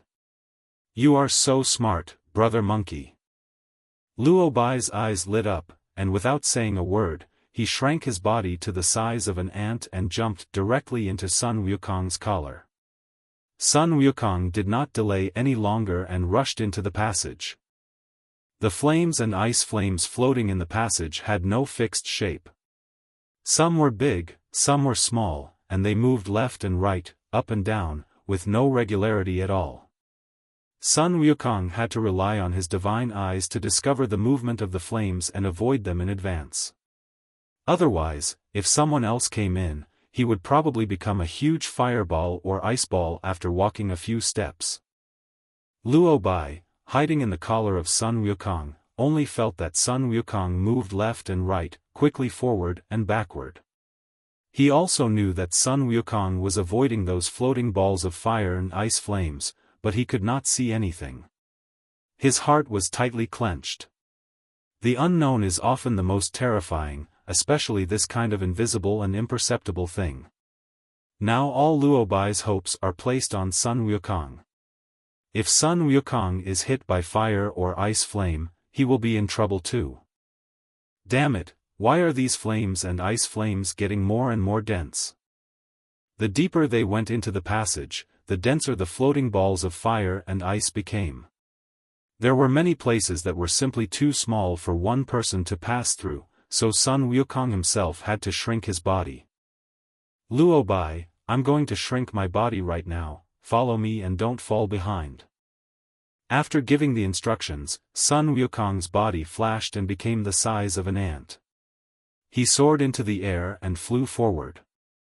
Now he didn't care about the strong gravity that would consume a lot of his immortal energy and magic power. The important thing was to quickly pass through this passage and enter the valley. Oh my god, brother monkey, wait a minute, don't leave me. Luo Bai was stunned for a moment. When he reacted, Sun Wukong had already flown out. He was so scared that his face turned pale and he hurried to follow him. If he lost him, he would lose his life. Follow closely. To the left. To the right. Prepare to fly diagonally. Like a butterfly flying through flowers, Sun Wukong led Luo Bai to fly through the gaps between dense flames and ice flames. The difference was that Sun Wukong could see these gaps and knew what was going on, while Luo Bai just followed closely, not daring to go too fast or too slow. If he went too fast, he would bump into Sun Wukong, and if he went too slow, he would lose him. This was the first time he felt so embarrassed since he became a sword immortal. Almost there, almost out. There was a faint light coming from the front, and Sun Wukong was delighted. He suddenly increased his speed, and his body swayed left and right, constantly making S-shaped and V-shaped trajectories. This made life difficult for Luo Bai who was following behind him. Brother monkey, please slow down. I can't keep up. Brother monkey. Although he was shouting in pain, Luo Bai did not dare to slow down at all. Sun Wukong had already said that the fire and ice flames here were extremely dense. Even if he fell a body length away, he might very likely collide head-on with a ball of fire or ice flame. With his current size, he would be burned to ashes or frozen into ice slag in an instant. Finally, there was only one gap left, and they could enter the valley by passing through it. Sun Wukong was delighted and was about to speed up to pass through, but he suddenly found a ball of ice flame suddenly rushed towards him from the right. He could just dodge it, but Luo Bai would definitely be hit. Damn it! With a grit of teeth, Sun Wukong suddenly stopped, turned around, grabbed Luo Bai's arm and threw him out of the gap. The next moment, Sun Wukong was hit by the ice flame and was almost instantly frozen into an ice block. He returned to his original size and fell heavily to the ground in the valley. With a crisp crack, he broke into pieces. Brother Monkey. Luo Bai had returned to his original size. He cried out in grief and threw himself towards the debris on the ground. His face was filled with grief and tears welled up in his eyes. Why did you die like this? Why did you save me? It's not worth it. You're crying so sadly. It seems like you still have some true feelings for me, old son. Just as Luo Bai was crying sadly, Sun Wukong's teasing laughter suddenly sounded from the side. Luo Bai's eyes suddenly widened and he turned around to look in the direction of the voice in disbelief. Who else could be looking at him with a smirk if not Sun Wukong? Brother Monkey, you're not dead? Luo Bai suddenly jumped up from the ground, rushed to Sun Wukong with surprise on his face, and hugged Sun Wukong tightly with a bear hug, as if he was afraid that he would suddenly disappear again. I, old son, won't die that easily. Sun Wukong patted Luo Bai's back with a smile on his face. Hey, that's enough. I, Sun Wukong, have no interest in men. But I clearly saw you, brother monkey. Luo Bai released his hands that were holding Sun Wukong, pointed at the broken ice chips on the ground, his face full of disbelief. He clearly saw Sun Wukong being frozen into ice and smashed into pieces, so how come he was not hurt at all? That is my clone. Sun Wukong chuckled. After hearing this, Luo Bai immediately understood. Just now, when Sun Wukong threw him out in a flash, he created a clone to replace himself. The real body took advantage of the moment and the clone was hit to escape. Brother Monkey, I, Luo Bai, am convinced. Luo Bai bowed solemnly to Sun Wukong with his fists clasped. Whether it was the fact that Sun Wukong risked his own life to turn back to save him, or the fact that Sun Wukong was able to mobilize his clone to die for him at the critical moment, his calmness and alertness in the face of danger made Luo Bai admire Sun Wukong very much. Although Sun Wukong's current cultivation level is not as good as Luo Bai's, Luo Bai knows very well that this is only a matter of time. As of now, Sun Wukong's combat power is no less than his. Once Sun Wukong breaks through to the Tai Sanxian realm, his strength will definitely shock the three realms. Sun Wukong smiled and frankly accepted Luo Bai's gift, then turned his gaze to the valley, with golden light shining in his eyes. He scanned the valley with his void-breaking divine eye. Compared with the fire and ice flames in the passage, there was basically no danger in the valley. At least Sun Wukong did not see any danger, not even the fluctuations of the formation restrictions. There was no danger, but Sun Wukong saw a lot of precious light. This valley was indeed a treasure land. Precious lights of various colors gathered together, and they could all be seen at a glance under the eyes of the void-breaking divine. Sun Wukong immediately fell in love with the one with the brightest precious light. There was another light that was not very bright, but Sun Wukong felt that there was an inexplicable attraction between him and that precious light. Okay, we have entered the valley. I have checked it out and there is no danger. Let's go find treasures. What treasures we can get depends on our luck. Sun Wukong threw down a sentence, used the art of shrinking the earth into an inch, and flew towards the place where the precious light was brightest. After 2 or 3 flashes, he disappeared. Brother Monkey, where are we meeting? Hey! Luo Bai shouted loudly, but Sun Wukong had already gone far away. He could only curl his lips speechlessly, closed his eyes and sensed it, then ran in the direction that gave him the strongest feeling. He did not have the same divine eyes as Sun Wukong, so he could not see the difference in the precious light in the valley, so he could only follow his own feelings. What treasure is this?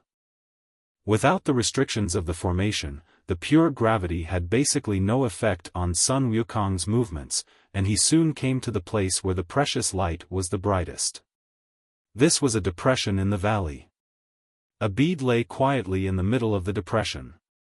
It was only the size of a pigeon egg, and looked grayish-white.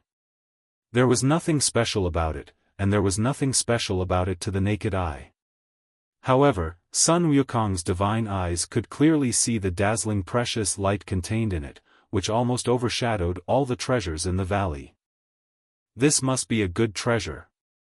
Sun Wukong narrowed his eyes slightly, took a deep breath, walked forward, and stretched out his hand to grab the bead, but his palm went straight through the bead and grabbed nothing. What happened?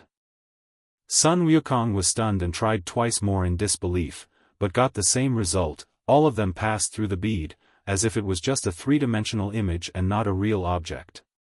However, his divine eyes could see clearly that the bead was indeed there and not an image. What exactly is going on? Sun Wukong frowned. It turned out that good treasures were not so easy to get. He was standing in front of the treasure, but he couldn't catch it like a flower in the mirror or the moon in the water. It was so tragic. Is it some kind of formation restriction? A thought flashed through his mind, and golden light shone brightly in Sun Wukong's eyes. He used all his strength to observe with his void-breaking divine eye, but did not find any signs of any formation restrictions, and his divine sense could not sense anything wrong. It was really strange. Perhaps, this bead requires a special method to be subdued? Sun Wukong recalled the methods of collecting treasures from heaven and earth recorded in the ancient books of the Sanqing Cave Heaven Library.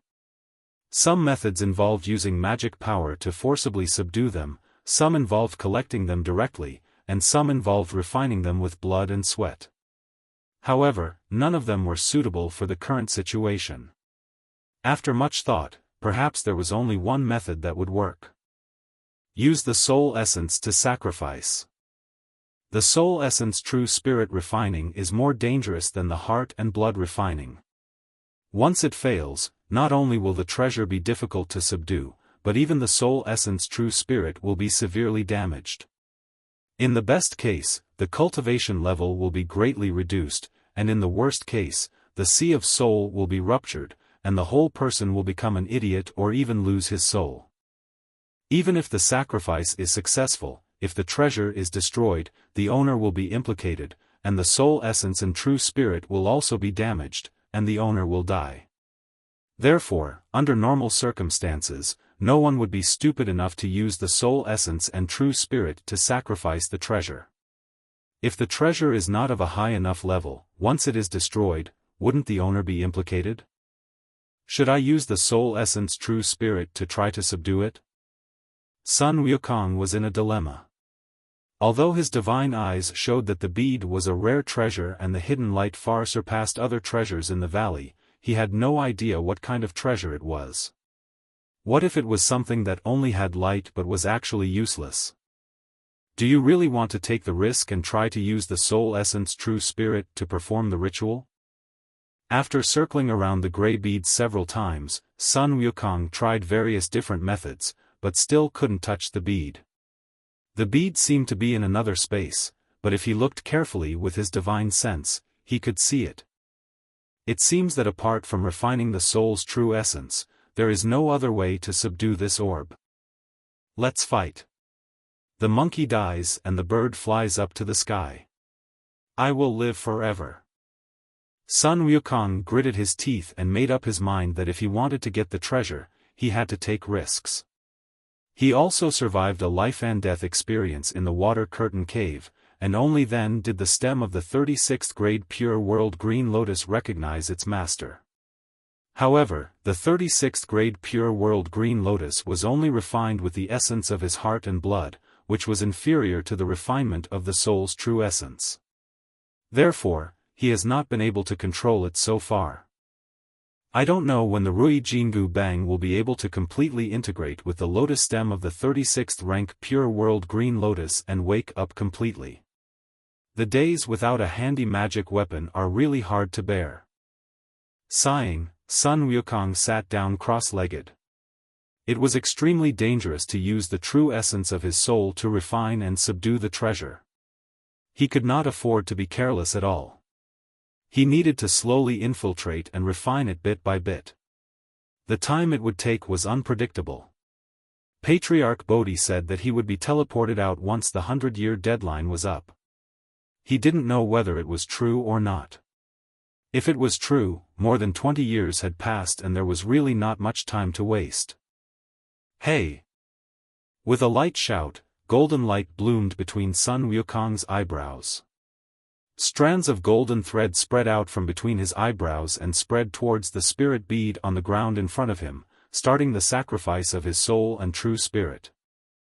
The power of the soul essence true spirit spread to the spirit bead, and this time it finally touched the entity of the spirit bead. Sun Wukong was delighted.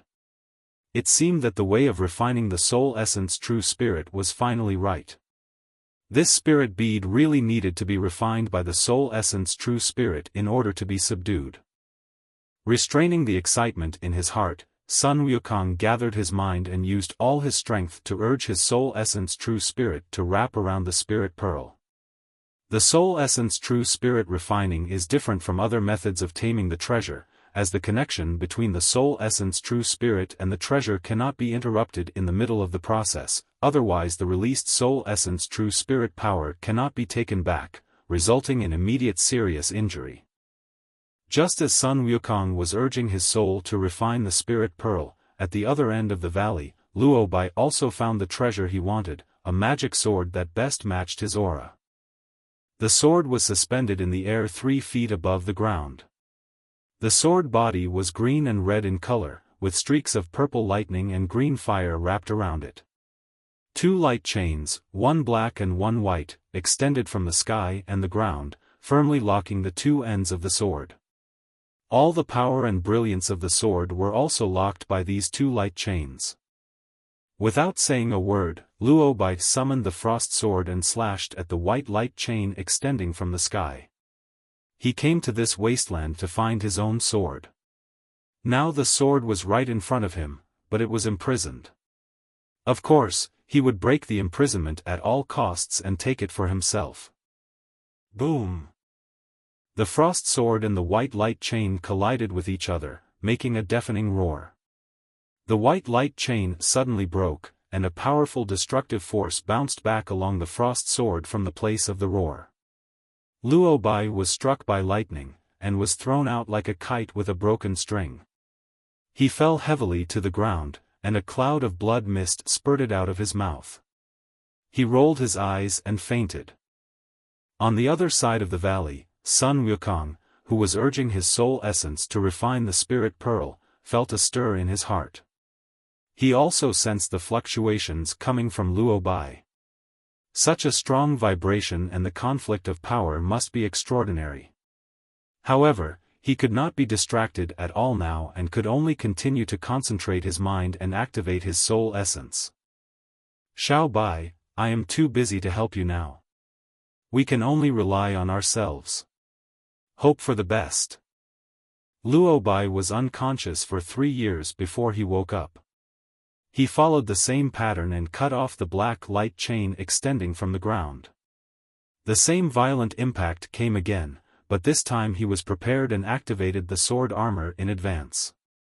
Although he was still seriously injured and vomited blood by the recoil force, he did not faint again. He gathered up his remaining strength and dripped blood to recognize the sword as his master. This divine sword is called the Purple Lightning and Green Mane Sword. It is an innate spiritual treasure born from chaos. It can release the burning sky purple fire, one of the 4 great heavenly fires. This is the divine fire among the 8 scenery palace lanterns of Taishang Laojun. In addition, there is also heavenly thunder that is as powerful as the burning sky purple fire. This is the heavenly thunder of doomsday thunder disaster, and in terms of destructive power, it is even greater than the burning sky purple fire. The combined power of the burning sky purple fire and the doomsday thunder, combined with the sword cultivator's attack power, Luo Bai's attack power instantly rose several levels. In terms of attack power alone, it is not inferior to that of a strong man in the Daluo Golden Immortal realm. Feeling delighted, Luo Bai flew up on his sword and headed towards the direction where Sun Wukong was. With the purple lightning and green maned sword, he was no longer affected by the gravity of this desolate land. The oppressive feeling of his spiritual thoughts was also offset by the purple lightning and green maned sword, and he easily found Sun Wukong's breath. However, when Luo Bai flew close to Sun Wukong was still refining the spirit pearl. His aura was in a very low but relatively stable state. The power of his soul and true spirit continued to entangle the spirit pearl, which made Luo Bai's face change suddenly. Soul essence true spirit refining? Is monkey crazy? As a sword fairy with both good looks and brains, Luo Bai, in addition to narcissism and sword practice, has more or less dabbled in some related knowledge. He naturally knows how dangerous it is to use the soul essence to refine treasures. Even if the refining is successful, the result is that the treasure is there and the person is there, and the treasure is destroyed and the person dies. Not to mention that the refining process cannot tolerate any mistakes or interruptions. What kind of treasure is this bead that is worth Sun Wukong taking such a big risk? Although Luo Bai had 1,000 puzzles in his mind, he did not dare to disturb Sun Wukong in the slightest. He knew that Sun Wukong's current situation must not be disturbed by the outside world, otherwise the consequences would be disastrous.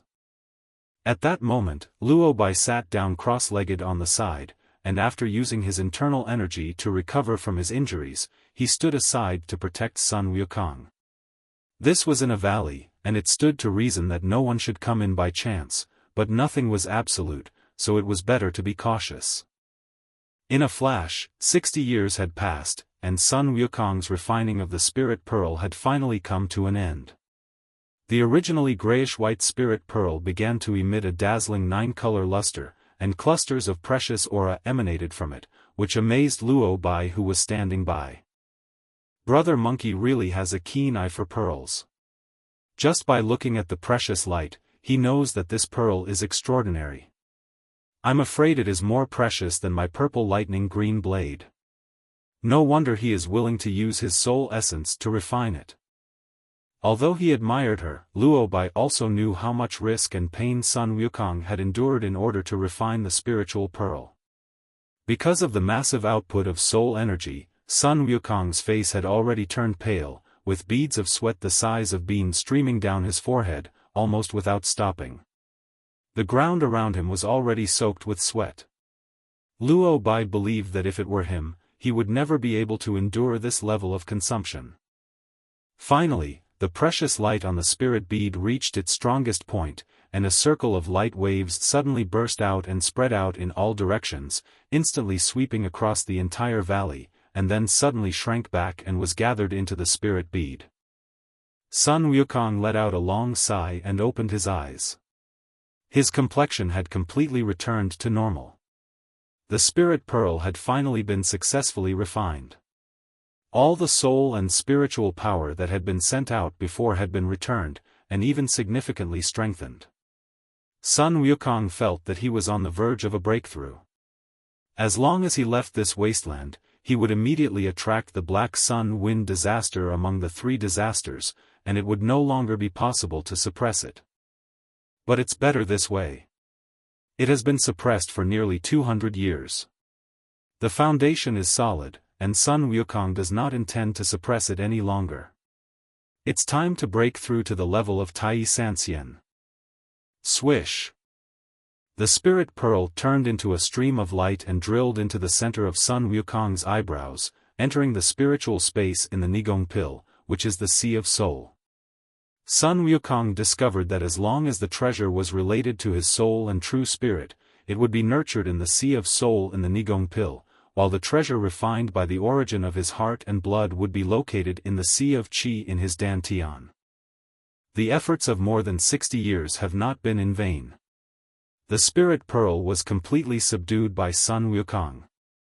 Just now, a piece of information poured into Sun Wukong's mind from the spirit pearl. This spirit pearl turned out to be one of the chaos treasures, the Chaos God Pearl, but it is only a broken version at present. It was split from the original Chaos God Pearl. There are 9 of them in total. The one Sun Wukong got is one of them, which has been downgraded to an innate spirit treasure. Only by finding other Chaos God Pearls can they be fused and upgraded. Every 3 Chaos God Pearls of the innate spiritual treasure level can be fused into one of the innate supreme treasure level. When 9 of them are fused into one, they can be restored to the original Chaos God Pearl, which has the ability to change the world. However, the Chaos God Pearl that Sun Wukong has obtained now has only one ability, the ability to transform from virtual to real. The so-called ability to transform the real and the virtual, in simple terms, is to create a parallel space, and pull oneself and the people or objects within the range of action into the parallel space. The naked eye can see it, but cannot touch it, just like Sun Wukong could not touch the Chaos Pearl before. Only the divine mind can sense it, as if the real entity is transformed into the virtual entity in an instant. Never underestimate this ability, for it is an almost invincible ability at the critical moment. Imagine that someone has been planning an attack for a long time and is about to hit you, but you become invisible and hide in a parallel space. No matter how powerful the spell is, it cannot hit you, and you are completely invincible. Moreover, this Chaos Pearl only has this ability temporarily. As long as Sun Wukong can obtain other Chaos Pearls for fusion, the ability of this magic weapon will continue to improve. This is an upgradable magic weapon with great prospects. Not to mention that it is now at the level of innate spiritual treasure, so its sturdiness is beyond doubt and there is no need to worry about damage. Brother Monkey, congratulations. After hearing about the effects of the Chaos Pearl from Sun Wukong, Luo Bai's face was filled with envy. His guess was right, this pearl was indeed no ordinary item, 1/9 of it was at the level of an innate spiritual treasure. Once the remaining 8 were collected and fused into one to become the Chaos Treasure, the power would be fascinating. Xiao Bai, thank you very much. Sun Wukong chuckled, you have a lot of energy, so I guess you got the magic weapon you wanted, right? Although Sun Wukong has been exerting all his strength to mobilize the power of his soul and true spirit to refine the Chaos Pearl over the years, it does not mean that he is unaware of the situation in the outside world. On the contrary, he is very clear that Luo Bai has been protecting him carefully. Although there has been no danger during this period, Sun Wukong cannot help but appreciate this kindness. Although this guy is narcissistic and verbose, he is indeed a friend worth making. Such a true person is quite rare among the human race. When Sun Wukong asked this, Luo Bai's face immediately showed a proud look. With a thought, the purple lightning green sword flew out from his dantian.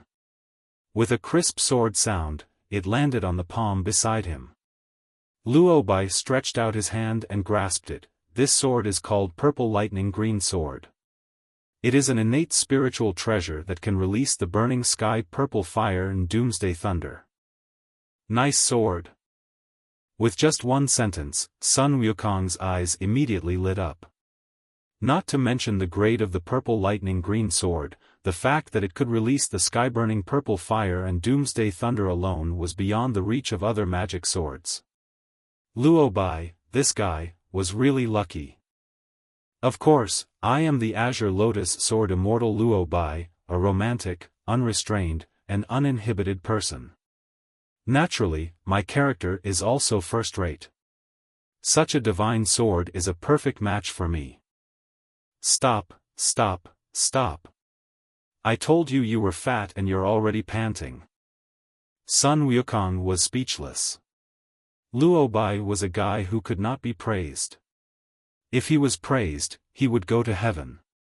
No, this guy had always been in heaven and had never come down. Luo Bai was a little unhappy that his self-indulgence was interrupted by Sun Wukong, but he also knew that Sun Wukong would not care about his unhappiness, so he could only shut his mouth in disappointment. Let's go to the next one. Next place? Luo Bai was a little stunned. Brother Monkey, are you going to subdue other magic weapons? Nonsense. You have already found a suitable magic weapon. I am still unarmed. This Chaos Divine Pearl cannot be used as a weapon, so of course I must subdue a magic weapon that suits me. Sun Wukong was speechless. Luo Bai was a man who spoke without thinking. Was there any need to ask such a question? When had he ever used a weapon along the way? Of course he had to capture another magic weapon.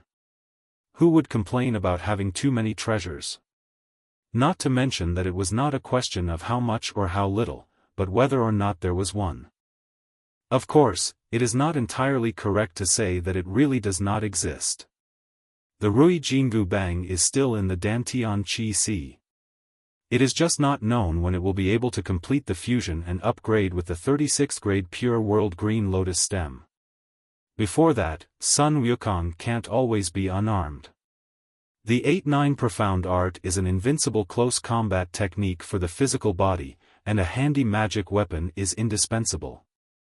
Sun Wukong came to a huge pillar in the sky. This pillar was his target. It was also the treasure that he had seen with his divine eyes before, which made him feel that it had some kind of inexplicable attraction. When he arrived at the Pillar of Heaven, Sun Wukong paused. This Pillar of Heaven gave him a very strange feeling, as if he had felt it somewhere before. Suddenly, a figure jumped into Sun Wukong's mind, the Six-Eared Macaque. This is Sui Xian's loyal soldier in the hands of that bastard Lu Ermihu. That's right. Absolutely right. This is the Sui Xian iron cudgel. It's just that the two ends are not golden hoops, but silver hoops. However, the aura of this treasure is exactly the same as Sun Wukong's Rui Jingu Bang. It turns out that it comes from this desolate land. All along, Sun Wukong always thought that the Rui Jingu Bang was a treasure refined in the 8 trigrams furnace of Taishang Laojun, but now it seems that this may not be the case. If his feeling is correct, the Rui Jingu Bang and the Sui Xian iron weapon are both divine irons bred after the creation of the world, and the Tao runes on them were formed during the gestation process. Taishang Laojun should have taken the Rui Jingu Bang from this wasteland, and then simply refined it in the 8 trigrams furnace, without making any major changes. The Sui Xian Tai Gang weapon in the hands of the Six-Eared Macaque should have been obtained by Tathagata Buddha when he entered this desolate land. It looks like the Rui Jingu Bang, but the silver hoops at both ends were replaced with golden hoops. These two magical weapons are of the same origin, shape and appearance, and there is no difference between them. There is no distinction between the two, and there is no distinction between good and bad, so Sun Wukong was unable to prove his innocence. But in this life, let's see where that bald donkey Tathagata can find magical weapons of the same shape and appearance. I, Sun Wukong, will take them all. Sun Wukong stretched out his hand to touch the Sui Xian iron soldier, but felt an extremely strong recoil force, which was completely different from when he received the Rui Jingu Bang. The Sui Xian iron soldier, which had not yet been refined, seemed extremely unruly. Perhaps, the tempering of the Rui Jingu Bang in Taishang Laojun's alchemy furnace was not to improve its quality, but to suppress its rebellious nature? Such a thought flashed through Sun Wukong's mind, and the next moment, his desire to win burned like a raging fire. Sun Wukong cannot believe it. I can subdue the Chaos Divine Pearl, but I cannot subdue you. The Sui Xian Tai Gang soldier in front of him, who was like a pillar of heaven, was only an acquired spiritual treasure and had not yet reached the level of an innate spiritual treasure. However, Sun Wukong knew clearly in his heart that no matter it was the Sui Xian Tai Gang soldier or the Rui Jingu Bang, their power was definitely above the ordinary innate spiritual treasures. The Rui Jingu Bang was being fused and upgraded in his Dantian Qi Sea. What he had to do now was to take down the Sui Xian Tai Gang soldier as well. Resistance was useless. Boom! The true fire of the sun surged out from his body and swirled around the pillar like Sui Xian iron army. Sun Wukong used all his magic power to suppress the resistance of the Sui-Xian Iron Army and compressed it downwards, small for me. Smaller. The immortal essence turned into magic power and surged out, urging the sun's true fire to press towards the Sui-Xian Iron soldiers. Although the treasure was spiritual, this Sui-Xian Iron soldiers was only an acquired spiritual treasure after all, and its spirituality was a little weaker.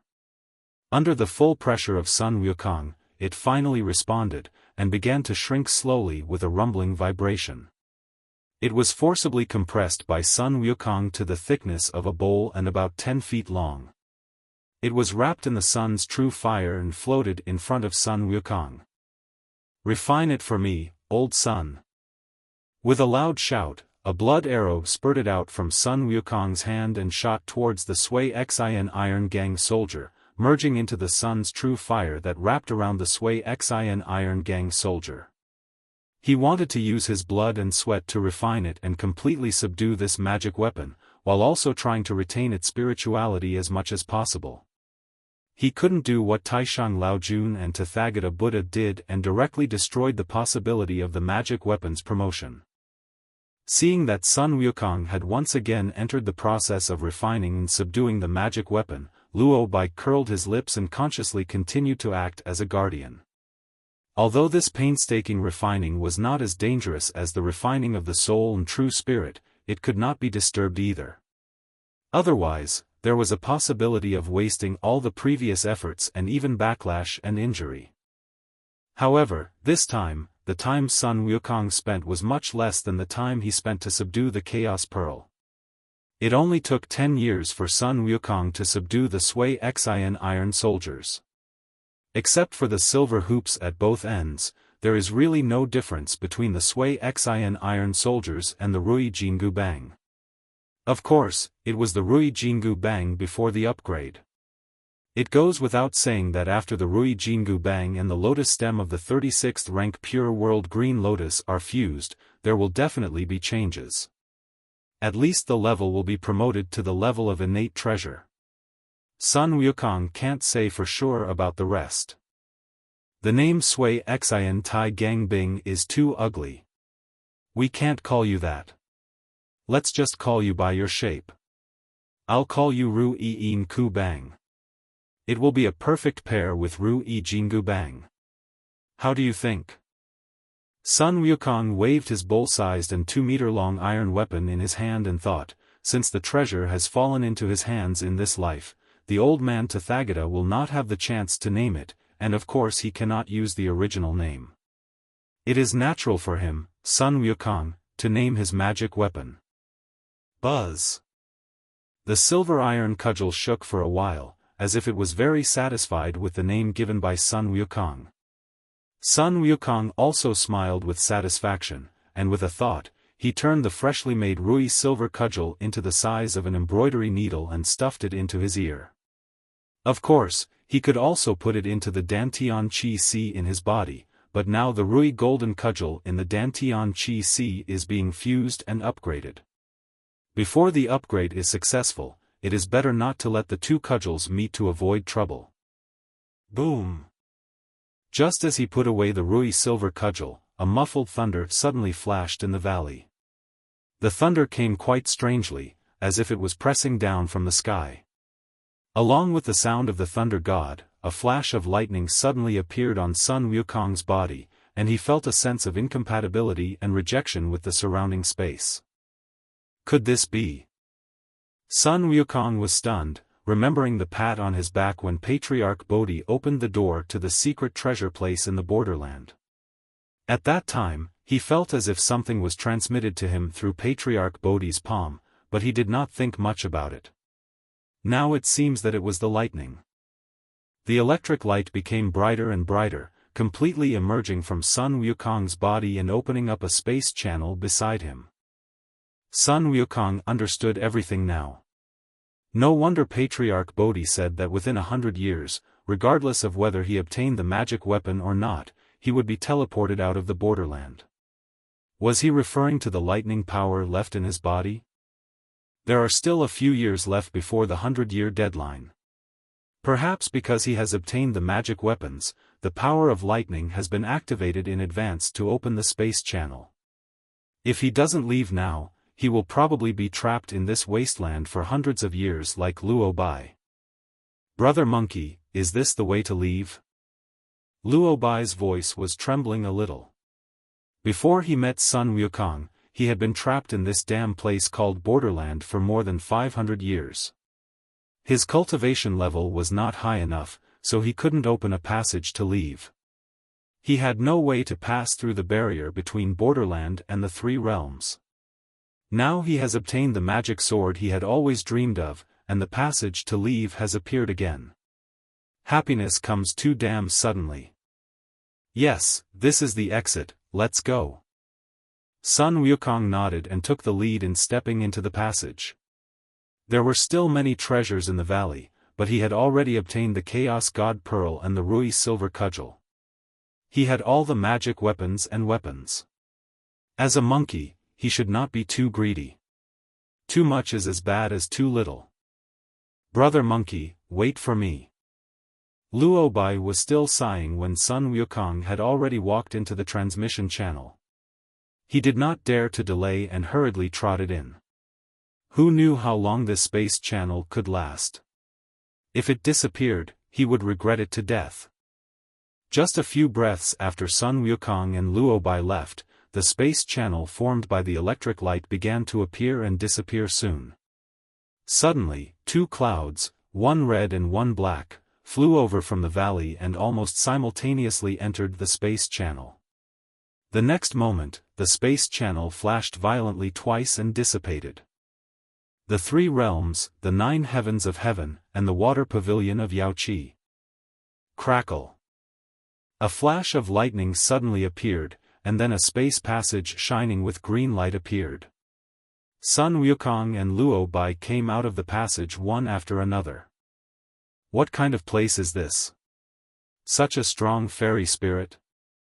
Luo Bai's nose twitched and a look of surprise appeared on his face, but Sun Wukong's expression became a little strange, because he had been to this place before, or to be more precise, he had been here in his previous life.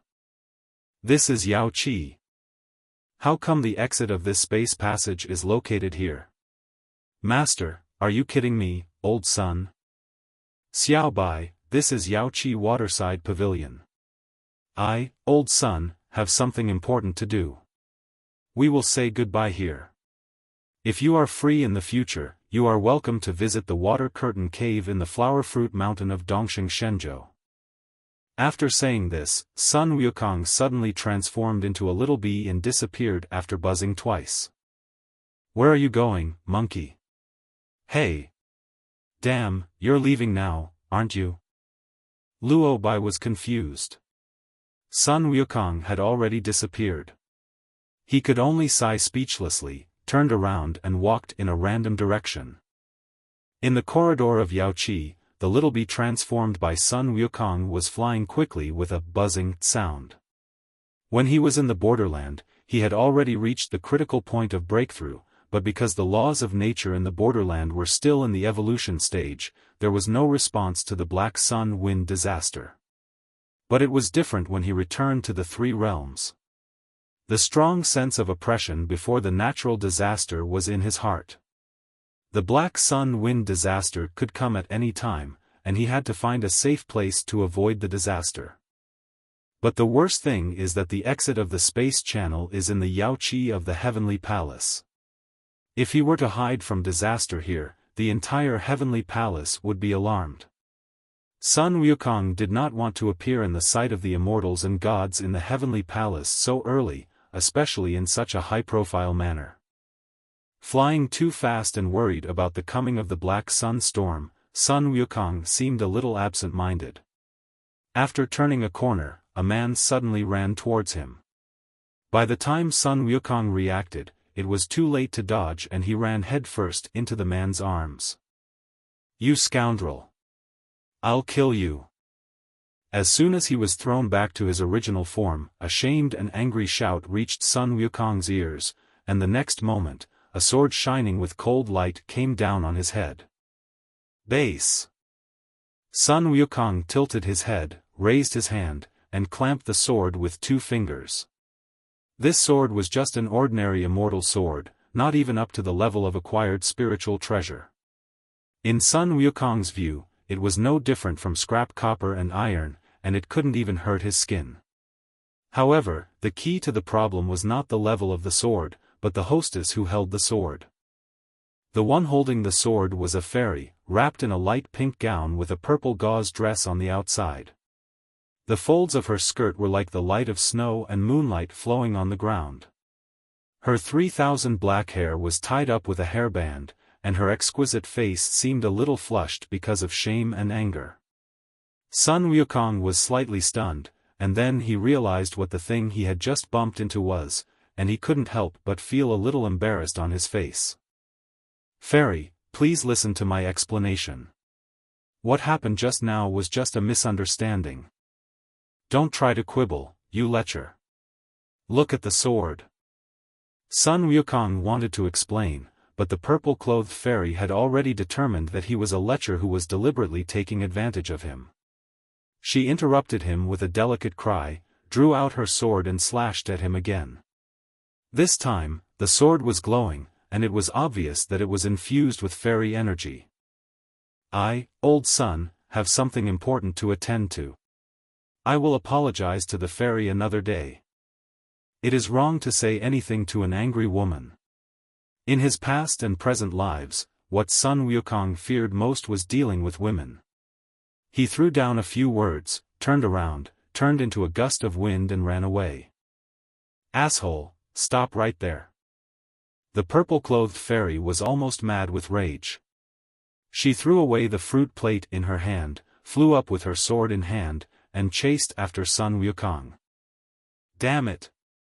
Why is this little bitch never going to stop?" Sun Wukong glanced behind him and saw that the purple-clothed fairy was actually quite fast. He couldn't fly on the clouds now as that would be too conspicuous, but he couldn't get rid of the purple-clothed fairy even if he turned into the wind. "Forget it, never mind. If I can't get rid of it, then forget it. The right thing to do now is to find a place to hide from the disaster." The oppressive feeling of the Black Sun Wind disaster has become more and more intense, and Sun Wukong is about to lose control. He no longer cares about the purple-clothed fairy chasing him from behind, and rushes directly towards the Tianhe River. This is the Yaoqi Palace in the 9 heavens. The most secluded and nearest place is the Tianhe River next to Yaoqi. Time is running out, and Sun Wukong has no time to choose another place. After rushing all the way to the top of the Milky Way, Sun Wukong turned back into his original form and looked up at the sky above his head. A huge wind tunnel was extending from the 33 heavens through the layers of blue sky towards the 9th heaven. A strong sense of oppression pressed down on him as he stood on the Milky Way. How terrifying! This is just the prelude to the heavenly Tao's oppressive power, which is already several times greater than the sun fire. Sun Wukong's face was solemn. He had experienced the last of the 3 disasters, the Black Sun Wind disaster, in his previous life, but it didn't seem to be as strong as this time. The pressure was less than 1/3 of this time. What was going on? Before Sun Wukong had time to think, a black, gloomy wind had already rushed out of the wind tunnel and swept towards him. Ouch! A cry of surprise was heard at the side. It was the purple-clothed fairy who was chasing Sun Wukong to the top of the Milky Way. The 3 disasters were a test from heaven for those who practiced cultivation. When one was avoiding disaster and undergoing tribulation, other people were not allowed to enter the range of the tribulation, otherwise they would be considered a provocation by heaven and dragged into the natural disaster.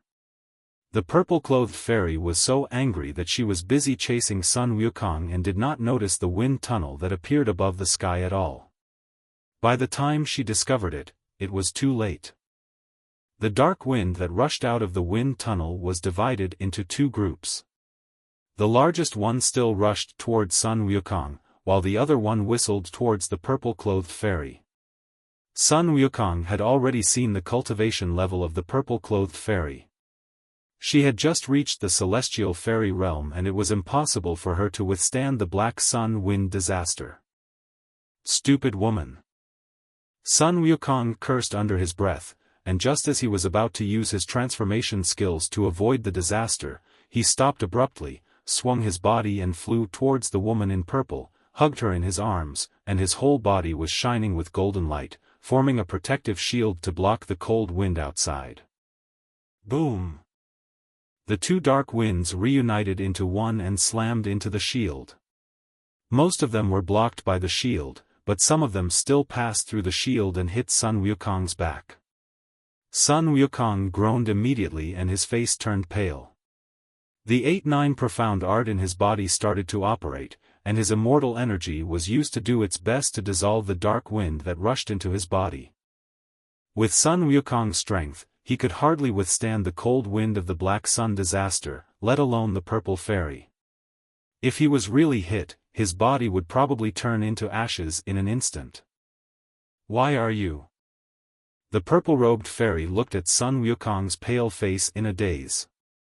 She didn't expect that this lecherous villain would risk his life to save her.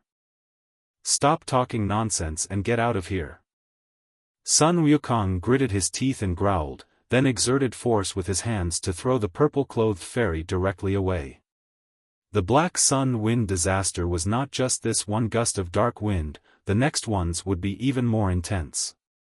He could help the purple-clothed fairy block one gust of dark wind, but he could not block all of them. The best strategy was to get her away quickly before the next gust of dark wind came. To be honest, Sun Wukong didn't know why he would take action to ward off disaster for the purple-clothed fairy. He had never been interested in women, but he had an inexplicable sense of intimacy with this purple-clothed fairy. It was this inexplicable sense of intimacy that made him save her even at the cost of hurting himself. Seeing that the purple-clothed fairy had fallen out of the range of the Black Sun Wind disaster, Sun Wukong breathed a sigh of relief. He focused his eyes and looked up at the wind tunnel above the sky again. In the wind tunnel, several gusts of cold wind rushed out and rushed towards Sun Wukong. This time, without the restraint of the purple-clothed fairy, Sun Wukong used all his strength to transform himself. Shadows of all things rushed out of his body one after another, and they were offset by the invisible winds. He no longer suffered the slightest harm. This guy is amazing. The purple-clothed fairy landed on the edge of the Milky Way. She looked at the figure of Sun Wukong above the Milky Way. A flash of amazement flashed in her eyes, and then a trace of doubt surged into her heart. When Sun Wukong hugged her just now, why did she suddenly feel an inexplicable warmth and intimacy? This was the first time she had felt this way since she cultivated her spiritual consciousness. It was so strange. On the 33rd level of Lihan Heaven, Taisheng Laojun, who was refining the elixir, seemed to sense something. He turned his head and looked in the direction of the Tianhe River. His gaze passed through the beam wall and looked at the wind tunnel that penetrated the layers of heaven. A flash of surprise flashed in his eyes. Black Sun Wind disaster? There are actually people who are hiding from disasters and overcoming calamities in the heavenly palace. They are really brave.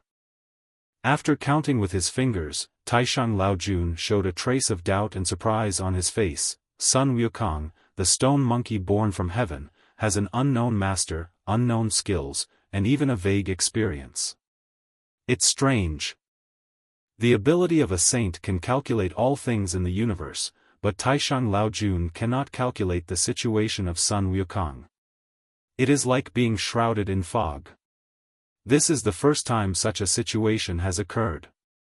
Normally, the other party must at least reach the quasi-saint realm to obscure the secrets of heaven and block the calculation of the saint of heaven.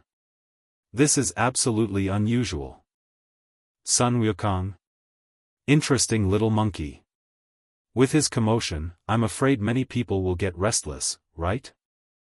After pondering for a few breaths, Taisheng Laojun revealed a strange smile at the corner of his mouth. He closed his eyes and continued to refine the elixir, as if he didn't notice that Sun Wukong was weathering the black sun storm in the heaven. In the Miluo Palace in Yuqing Heaven, Yuanshi Tianzuan, who was giving a sermon, also discovered the changes in the heavenly palace. He paused, calculated with his fingers for a while, and then showed the same puzzled look on his face as Taishang Laojun, but he quickly put it away and continued preaching. Tong Tian, the master of the Bio Palace in Shangqingshan, also discovered that Sun Wukong was crossing the black sun storm in Tianhe, but his focus was not on Sun Wukong, but on Luo Bai, the green lotus sword fairy who was wandering around in Yaoqi. He reached out and grabbed Luo Bai, who was directly caught from Yaoqi through the numerous sky palaces and brought to Bio Palace. Master? Luo Bai felt dizzy, and when he regained consciousness, he was already in front of Master Tong Tian. He was stunned for a moment, then he knelt down on his knees and kowtowed 3 times to Master Tong Tian. Disciple greets Master. Xiao Bai, I haven't seen you for 1,000 years. Your progress in cultivation has exceeded my expectations. Tong Tian Patriarch looked at Luo Bai with a hint of admiration in his eyes, but how did you appear in Yaoqi? I don't know either. It was Monkey Brother who brought me out of the deserted land. Luo Bai scratched his head. Master, what is this place? Is this your dojo? Luo Bai was a disciple that Tong Tian Patriarch accepted on a whim when the Patriarch was traveling around the human world.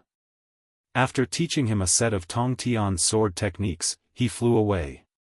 To be honest, Luo Bai still doesn't know that his master is Lingbao Tianzuan, one of the 3 pure ones, and the famous sword immortal Tong Tian Patriarch during the conferred god ceremony.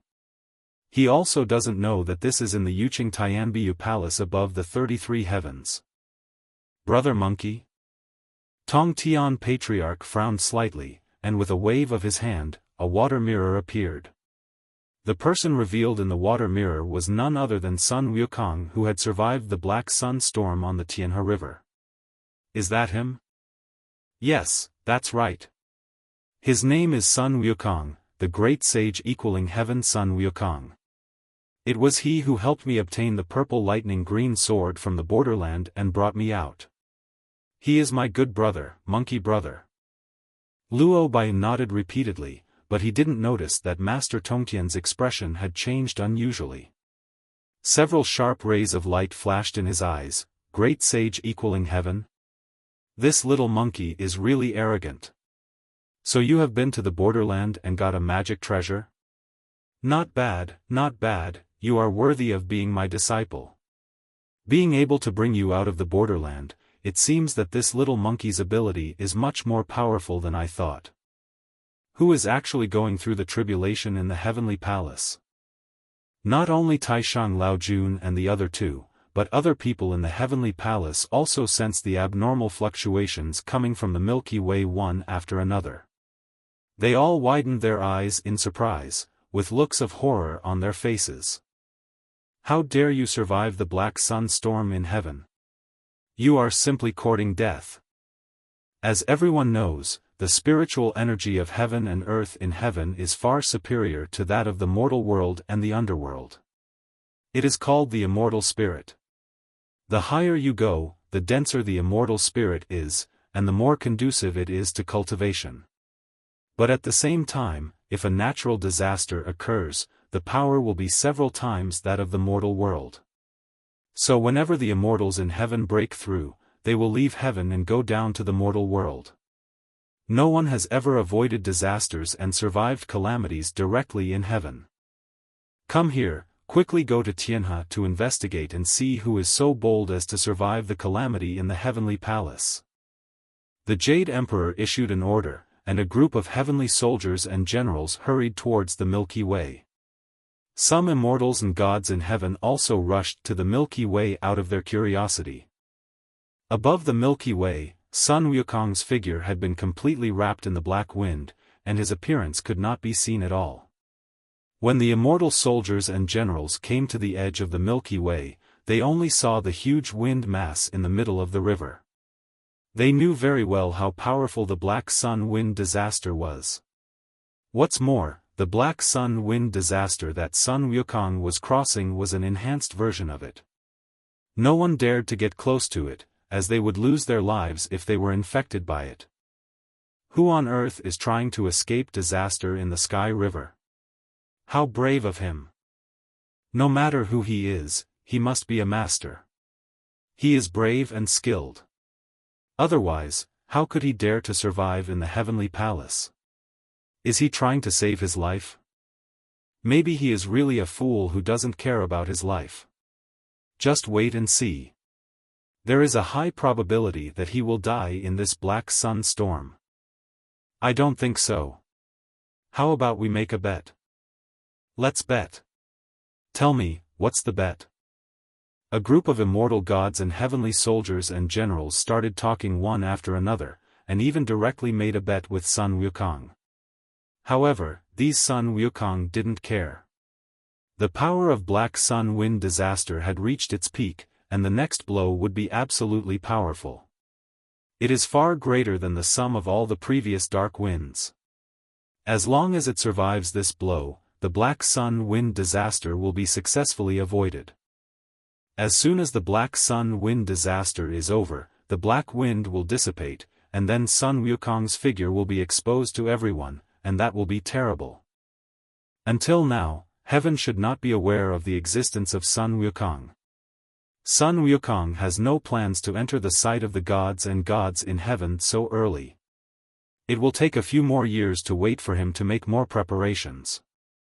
Rumble. The last wave of dark wind bombardment began, and a sound like thunder and lightning came from the wind tunnel. A huge dark wind tornado rushed out of the wind tunnel and pressed toward Sun Wukong, wrapping him up completely. The dark wind tornado lasted for several breaths, and suddenly it shook violently and dissipated. Everyone stared at the dispersing black dark wind, but they did not see the figure of Sun Wukong. There was no one in the dispersing wind circle. Crash! A very slight sound of water entering the water was heard, and the alert immortal turned his head to look in the direction of the sound, but found nothing. I told you that daring to survive the calamity in the Heavenly Palace is simply courting death. Now you've been blown to pieces by the Black Sun Wind disaster, right? I admit defeat. Give me the money. Damn! You have the nerve to show off low-grade immortal crystals? Hurry up and change to medium-grade ones. Of course, high-grade ones would be the best. All the immortals and gods thought that Sun Wukong had been wiped out by the Black Sun storm. They all looked like they were waiting for a good show. Those who had made gambles began to collect their gambling debts, not noticing that the purple-clothed fairy who had been standing on the riverbank had disappeared. More than 10 meters below the water of the Tianhe River, the purple-clothed fairy glared at Sun Wukong, who was hugging her, with a look of shock and anger. When the black wind of the Black Sun disaster dissipated, she was pulled into the river by a big hand. It was Sun Wukong, and Sun Wukong used a spell to immobilize her. Now, except for her eyes, she could not move any part of her body, and she could not speak. She was carried by Sun Wukong all the way from the bottom of the Tianhe River to the Nanshimen. After arriving at the section of the river closest to the south gate of heaven, Sun Wukong finally breathed a sigh of relief. Fortunately, the immortals and gods did not discover his whereabouts. He had managed to escape this hurdle, but there was still a problem that needed to be solved. Sun Wukong turned his gaze to the purple-clothed fairy in his arms and said in a deep voice, "I will release you from the immobilization spell now. You must not shout or I will be rude to you. Do you understand?" The purple-robed fairy nodded, and Sun Wukong chanted a spell to break the immobilization spell. Why don't you let me go?" The purple-clothed fairy could not hide the blush on her face. Although Sun Wukong had untied her immobilization spell, his warm big hand was still tightly around her slender waist, and their bodies were still leaning against each other. She could even feel the heat coming from Sun Wukong. Sorry." Sun Wukong then realized that his posture with the purple fairy looked somewhat ambiguous. With a flash of embarrassment on his face, he let her go, coughed lightly and said, "Fairy, I entered the Yaoqi waterside pavilion by mistake. I didn't mean to offend you. It was all a misunderstanding before. Please keep your promise and don't tell anyone that you have seen me. Farewell." As soon as he finished speaking, Sun Wukong swung his body and turned into a swimming fish, rushing out of the water, and then transformed into a flying bird to fly towards the South Heaven Gate. Before the heavenly soldiers and generals could react, he directly smashed a big hole in the barrier of the South Heaven Gate and flew away in an instant. The heavenly soldiers guarding the South Heaven Gate only saw a white swan's fat butt swaying twice in the clouds. When they reacted and wanted to chase it, Sun Wukong was long gone. Was my eyes dazzled? How could a flying bird break through the barrier of the South Heaven Gate? You're not seeing things. Look, there's a big hole on the barrier. Hurry and report this to the Heavenly King of Growth. What the hell are you reporting? What will you say if you report it? Saying that a white swan broke through the barrier of the South Heaven Gate and flew away? Saying that we only saw a goose's butt and didn't catch any hair? You are so stupid that you don't have to drag us down. Sun Wukong did not go far, but hid in the clouds, eavesdropping on the conversation between the guards of Nanshimen. When he heard that they decided to hide the fact that he broke through the barrier and rushed out of Nanshimen in order to avoid punishment, he curled up a smug smirk, turned around, flew away from Nanshimen on his somersault cloud, and flew towards Dongsheng Shenzhou. In the holy land of Yaoqi, in the pavilion and attic. Purple Orchid. Fairy Ziling walked into the pavilion and patted Fairy Zilan on the shoulder. What are you thinking about? You are just daydreaming here. No, nothing. Fairy Zilan came back to her senses from her daze, her eyes flickering a little. Nothing? You don't look like nothing. Tell me the truth. Have you fallen for some handsome and charming immortal? Although immortals in our heavenly palace cannot fall in love casually, the Queen Mother dotes on you so much. If you go and ask the Queen Mother for help and I help to say a few good words, the Queen Mother might arrange a marriage for you, ha. Bah. You damn girl. I think you are the one who is aroused, and you are still blaming me. Watch me, I will tickle you. The two girls played around in the pavilion. Fairy Zilan did not tell anyone about her encounter with Sun Wukong, including her best sister Fairy Ziling. She always felt that there was some special connection between her and Sun Wukong, and her intuition told her that this would definitely not be the last time they would meet. Maybe, it's not the first time. Dongsheng Shenzhou, Aolai Kingdom, Huagua Mountain. Sun Wukong rode his somersault cloud back to the Flower Fruit Mountain. It had been nearly 300 years since he left. No one knew how the monkeys in the Flower Fruit Mountain were doing now, and how many of them had achieved success in their cultivation. Devil King, you have come to my water curtain cave to provoke me time and again. Do you really think that there is no one in my water curtain cave? Landing on the cliff at the top of the waterfall outside the water curtain cave in Huagua Mountain, Sun Wukong hid his body and looked at the two groups of people confronting each other on the open space in front of the pool of the waterfall outside the water curtain cave, and raised his eyebrows. The Devil King? Yes, there is such a guy. I almost forgot about him. Sun Wukong remembered that in his previous life, when he returned from Sanqing Cave Heaven after learning martial arts, he had indeed killed such a guy who called himself the Demon King. At that time, he was a rookie and did not know how to control his strength. He directly wiped out the Demon King and his subordinates. Later, he learned that this guy was also a branch of the monkey clan, called a mandrill by humans, and his body was much larger than that of an ordinary monkey. If he had not killed him at that time but recruited him under his command, it would have been a great help. In this life, the devil has indeed come to trouble the monkeys of Huagua Mountain again. Some things are really destined, but it seems that he didn't get any advantage. Sun Wushuang, don't be so complacent. I let you escape last time, this time, I will definitely chop you into 8 pieces. The Demon King had a murderous look on his face, staring at the monkeys in Huagua Mountain, especially the monkey in the front who was holding an iron stick and whose body was much straighter than that of ordinary monkeys. He growled viciously, and rushed towards the monkey holding the iron stick with a 3-foot-long sword in his hand, and chopped down on him with the sword like a mountain falling down on his head. Sun Wukong could see clearly from the side that the monkey holding the iron stick was a Tongbi ape, which was one of the 4 mischievous monkeys according to Tathagata Buddha. However, unlike the spirit stone monkey like Sun Wukong and the Six-Eared Macaque, although the Tongbi ape and the red-butted horse monkey were both one of the 4 mischievous monkeys, there was not only one of them in one lifetime, and several could coexist in the world. Seeing the Demon King's sword coming at him, the ape sneered, shouted, "Come on, it's time," swung his iron stick to block the Demon King's sword, and swept it sideways, fighting with the Demon King. This kid is great. A new talent has emerged from the Huagua Mountain monkey tribe. The lifespan of monkeys is not long, only about 30 to 50 years.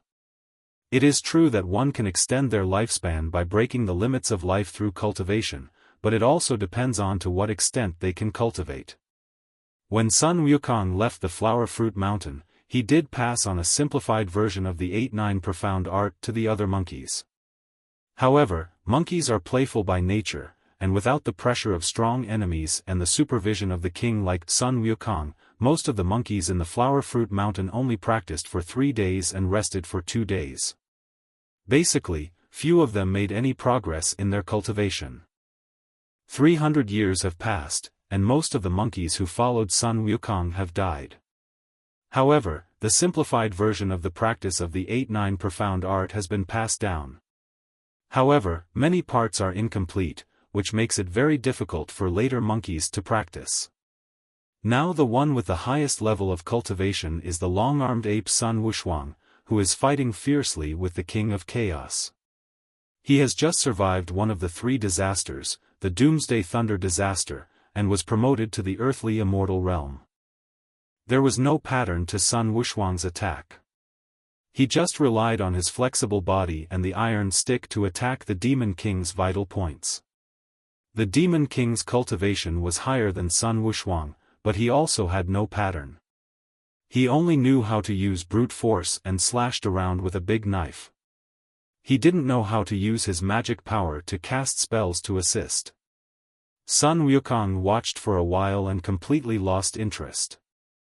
This is not a life-and-death duel, it's a complete farce. Swish! Sun Wukong lifted up a fist-sized stone under his feet with his toes, blew a breath, and the stone instantly turned into a black light and shot towards Sun Wushuang and Huncher Demon King who were fighting.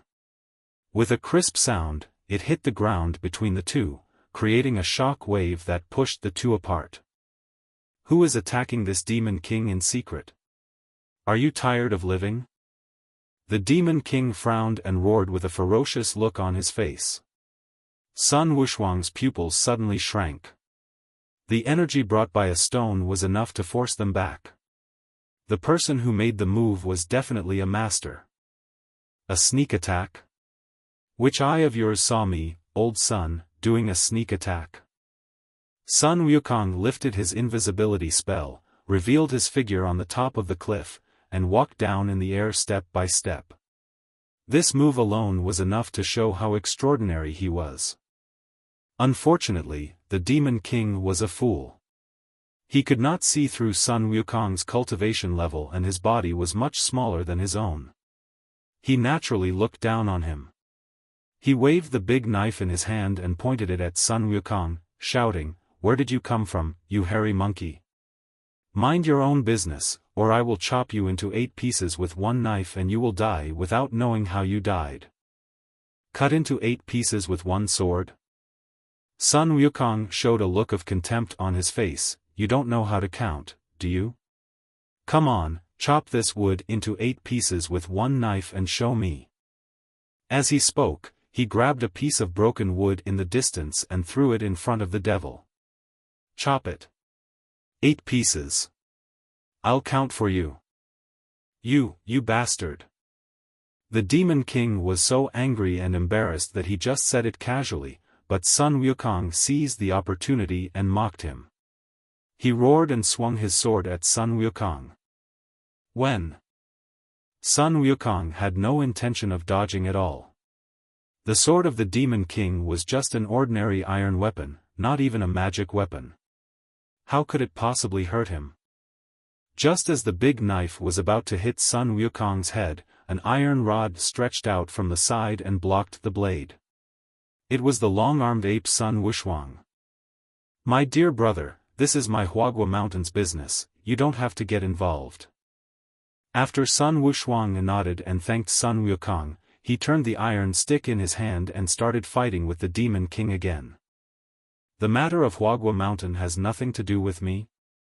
Sun Wukong felt a little amused and a little emotional. It seemed that he had been away for too long, so long that the monkeys and their descendants in the Flower Fruit Mountain had been replaced by several batches. Almost no one from the monkey clan back then was left, and the new monkeys and their descendants no longer recognized him, the Monkey King. Sighing, Sun Wukong was too lazy to take action. He leaned on the stone platform beside the pond, watching Sun Wushuang and the Demon King fighting, and began to give instructions. The left horizontal stick, yes. He wants to cut you down in the bottom lane, so go straight through the middle door. Back off, turn around and sweep. With Sun Wukong's guidance, Sun Wushuang's stick skills became more methodical, and his fighting power immediately went up several levels. The Demon King was hit by several sticks in succession, and his teeth were grimacing. His lungs were about to explode with anger. After forcing Sun Wushuang away with a knife, he pointed his long knife at Sun Wukong and roared, "You cowardly rat, if you have the guts, come and fight me. What kind of hero are you if you just stand there and whine? Who are you calling a rat?" As soon as the Demon King of Mixed World finished speaking, Sun Wukong shortened the distance to an inch and came directly in front of him, staring at him coldly with his eyes slightly narrowed. A strong sense of oppression emanated from Sun Wukong, making the Demon King of Mixed World feel as if the person in front of him was not a short monkey, but a giant ape that stood tall and upright. Cold sweat broke out on the Demon King's forehead. "Say what you just said again." The Demon King's legs were trembling and his lips were twitching, but Sun Wukong's aura was getting stronger and stronger. The monkeys and little demons in the period all changed their faces and retreated backwards with horror on their faces. Wow! Oppressed to the extreme by Sun Wukong's momentum, the Demon King could not bear it any longer. He shouted, raised his sword and chopped it hard at Sun Wukong's head. He wanted to chop the skinny monkey with a terrifying aura in front of him into pieces and completely eliminate this fear. When the sound of metal clashing was heard, and the big knife hit Sun Wukong's head, sparks flew, but Sun Wukong was not hurt at all, not even a hair on his head was broken. How can it be? The devil's eyes almost popped out. Is this monkey's head made of iron? Why is it so hard? Dang dang dang. The unbelieving Demon King roared and launched a series of dazzling slashes, cutting all over Sun Wukong's body, but without exception, all that was heard was the sound of metal clashing, and sparks flew. Sun Wukong's expression did not change at all, and he still looked at the Demon King with a mocking sneer on his face. Ho ho! The Devil King stopped swinging his sword, stretched out his tongue, and panted like a dog. The sword in his hand had broken into several cracks, but Sun Wukong was fine. He reached out and flicked the dust off his body, and raised his eyebrows at the Devil King. "Big guy, don't stop, keep going. Your massage technique is great, and I haven't had enough." Plop. The devil sat down on the ground with a look of dejection on his face. "No more fighting, no more fighting. You are too strong. I, Yuan Tong, cannot beat you. If you want to kill me, do it to me. Did I ever say I would kill you?" Sun Wukong smiled and turned to look at Sun Wushuang. your name is Sun Wushuang. Yes, my name is Sun Wushuang, what can I do for you, senior? Sun Wushuang hurriedly took 2 steps forward and bowed respectfully to Sun Wukong. The demon clan worships the strong, and Sun Wukong also belongs to the monkey clan. He also helped Wagwashan capture the demon king. It is reasonable for him to be respectful to Sun Wukong. Senior?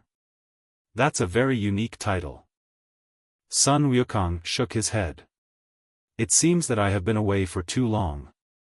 So long that the monkeys in the Flower Fruit Mountain have already forgotten their king. King? We have only had one king in Huagua Mountain, the Monkey King Sun Wukong. Could it be that you, senior, are? Sun Wushuang's eyes widened suddenly, and so did the eyes of the other monkeys in the Flower Fruit Mountain. The next moment, all the monkeys, including Sun Wushuang, knelt on the ground and paid homage to Sun Wukong, shouting excitedly, "It's the king! The king is back! The king is back! Welcome back to the mountain! The king is back! The king is back!" The news soon spread to the Water Curtain Cave, and all the monkeys in the Water Curtain Cave rushed out, bowed to Sun Wukong and rushed behind him, looking at the legendary Monkey King with excitement and admiration. This was the first time they had seen Sun Wukong. They had heard about him from the elder monkeys in the Flower Fruit Mountain before. The 8-9 profound art that they had been practicing was also passed down by this great king. It is just a legend that the Monkey King went out to seek immortality and learn Taoism 300 years ago, and there has been no news since then. The monkeys in the Flower Fruit Mountain thought that he had met with an accident.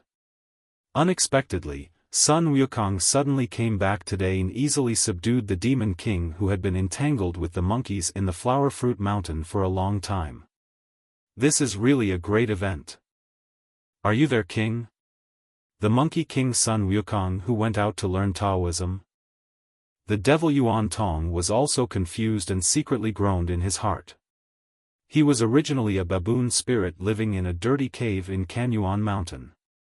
He practiced to his current level of cultivation by relying on the abandoned cave of ancient immortals that he accidentally discovered in his early years.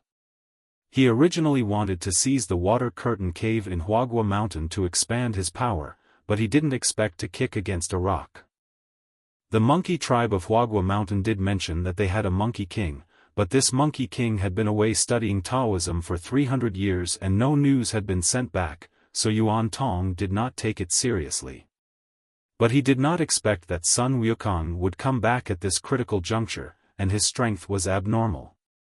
In Sun Wukong's hands, he was like a furry doll holding a small branch and shaking it in front of the giant Khan. He was no match at all. The devil Yuan Tong sat on the ground dejectedly, his heart dead. To the Flower Fruit Mountain, he was an invader, and now he fell into the hands of Sun Wukong. He was afraid that his life would be in danger. When he thought of the sufferings he had endured for all these years of training, Yuan Tong wanted to slap himself in the face. Damn it, it was all because of his greed. This time my life is over. You won't kill me? Why? In the Water Curtain Cave, the tied-up devil Yuan Tong stared at Sun Wukong sitting on the throne with wide eyes, somewhat unable to believe his ears. What? Are you tired of living and really want to die? Sun Wukong glanced at the devil Yuan Tong with amusement. If you are really tired of living, I can help you. Not greasy at all. The devil Yuan Tong immediately shook his head. Are you kidding? Who wants to die when they can live? It is not easy for him to cultivate to the current earthly immortal realm. It is better to live a miserable life than to die. My lord, he has injured many of our brothers. We can't just let him go. The long-armed ape Sun Wushuang was now beside Sun Wukong. He glared at the devil Yuan Tong hatefully and said something. Just injured? Was anyone killed by him? Not really. That's all. Yuan Tong is also a member of the monkey tribe. He came here just to attack the cave, not to kill. I, old Sun, think he is a talent. It would be a pity to kill him. It would be better to let him and his men join our Huagua Mountain. As Sun Wukong spoke, he turned his gaze to the demon king Yuan Tong, who was kneeling at the bottom of the steps, and said with a smile, "Yuan Tong, are you willing to submit to my Flower Fruit Mountain? This blessed land can easily accommodate a few thousand more of your demons. You want to subdue me?" The devil Yuan Tong was surprised. "Why, you don't want to surrender? Well, you are indeed a real man. I, son, have always admired heroes like you the most. I have decided to let me go. Kill you and make your heroic deeds come true." A playful smile flashed across Sun Wukong's eyes, and the devil Yuan Tong was so frightened that he trembled all over. Without thinking, he immediately opened his mouth and shouted loudly, "No, no, no, I am willing to surrender, I am willing to surrender." Are you really willing to surrender? There's no need to force yourself.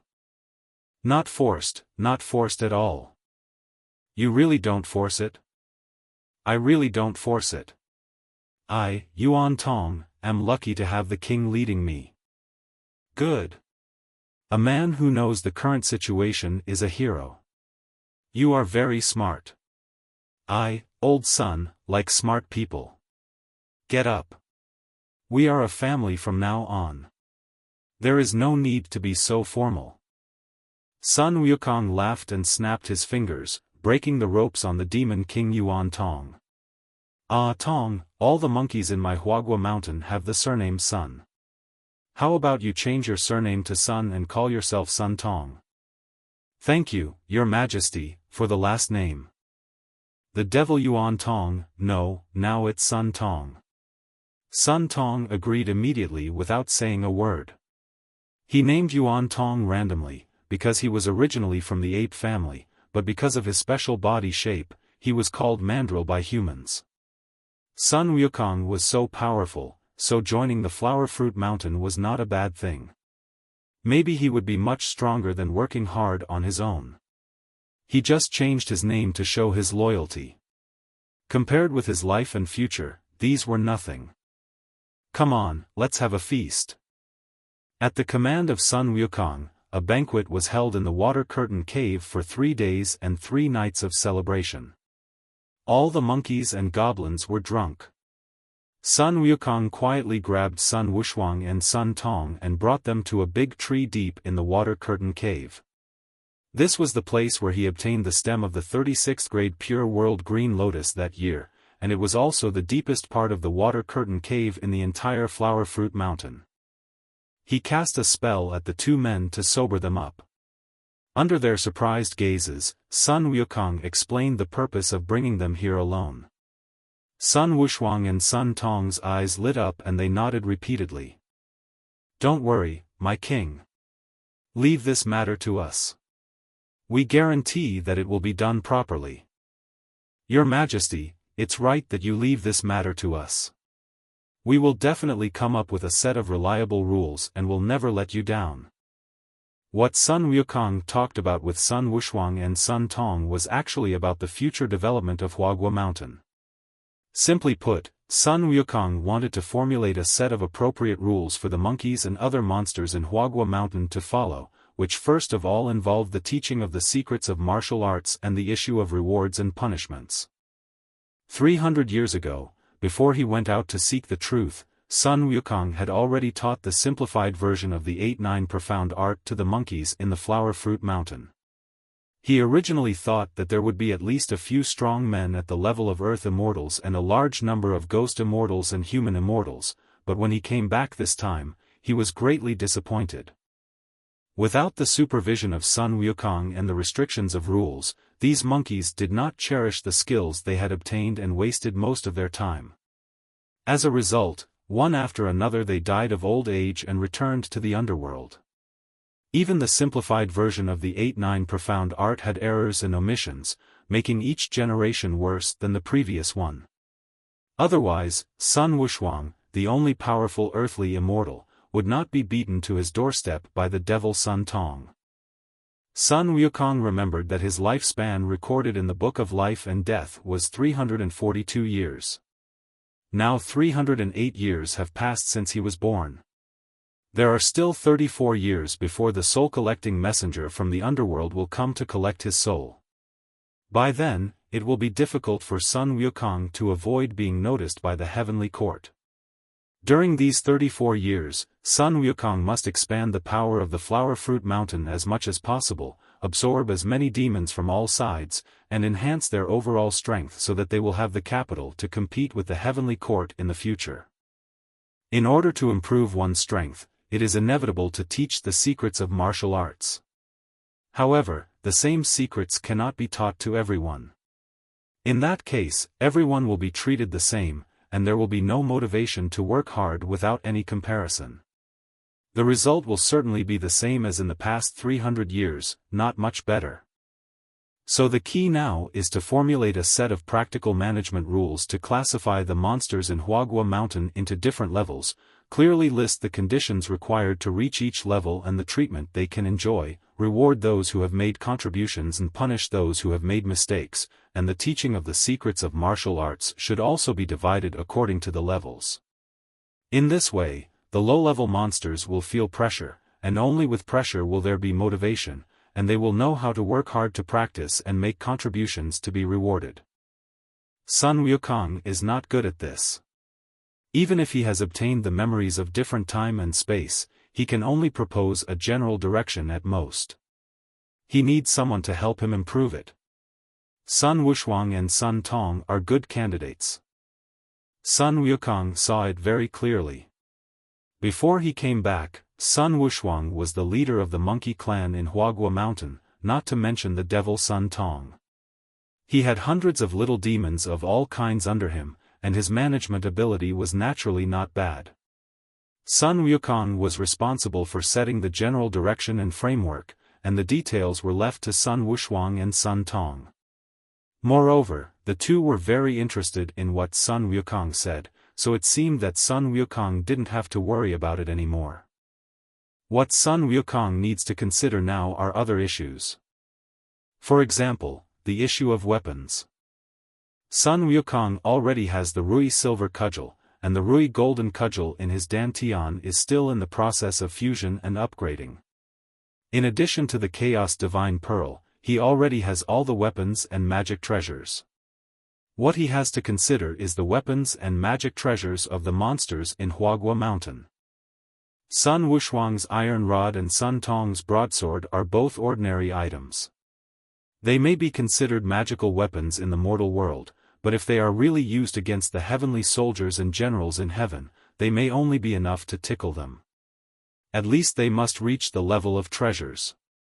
As for other monkeys and little monsters, the weapons in their hands are even worse. Just like the realms of practitioners, weapons and magic treasures are also divided into levels. The inferior ones are of course mortal weapons, which are at most harder and sharper, and cannot be considered magic treasures.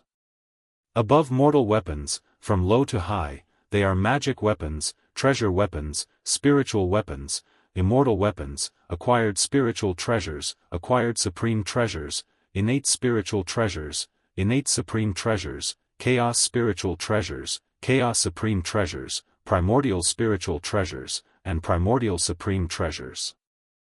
Acquired spiritual treasures and above are not easily obtained, even immortal weapons are rare.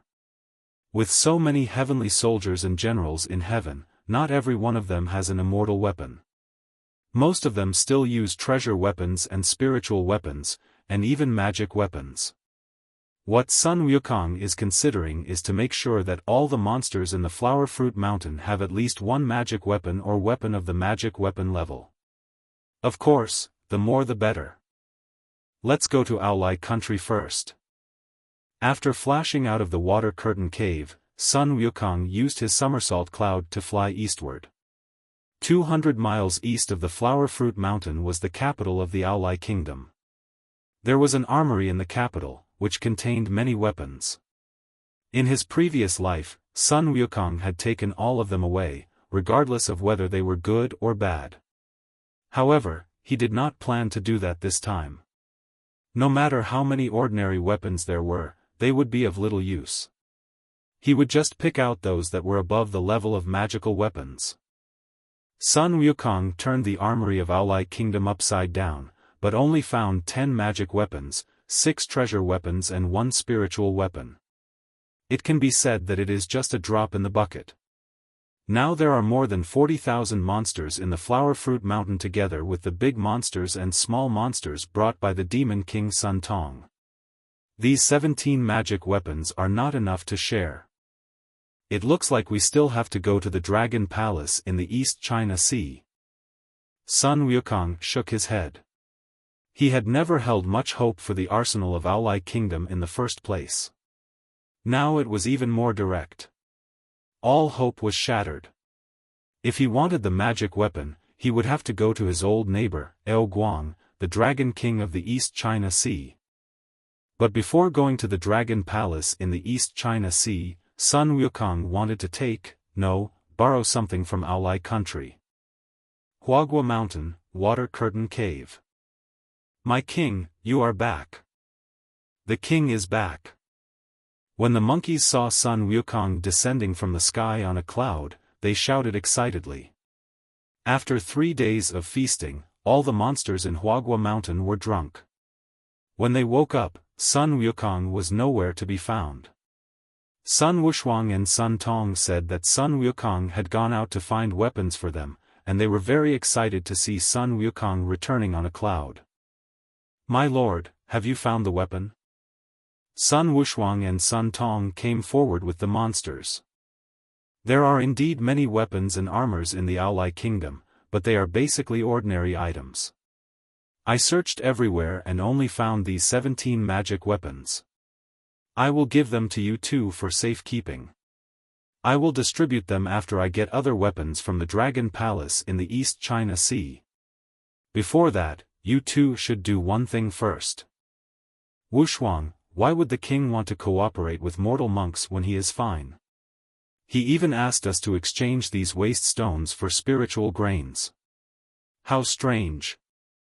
How can I guess what the king is thinking? Since the king has given such an order, there must be a deep meaning behind it. Don't complain, just do it. Aolai Kingdom is almost here, let's go and meet up with the king's clone. Half a day later, above the clouds of Aolai Kingdom, Sun Wushang and Sun Tong brought a dozen little demons in the human immortal realm and flew towards the capital, and landed in a Taoist temple in the country. This was the Tianmu Taoist Temple of Aolai Kingdom, which could be regarded as the national temple of Aolai Kingdom.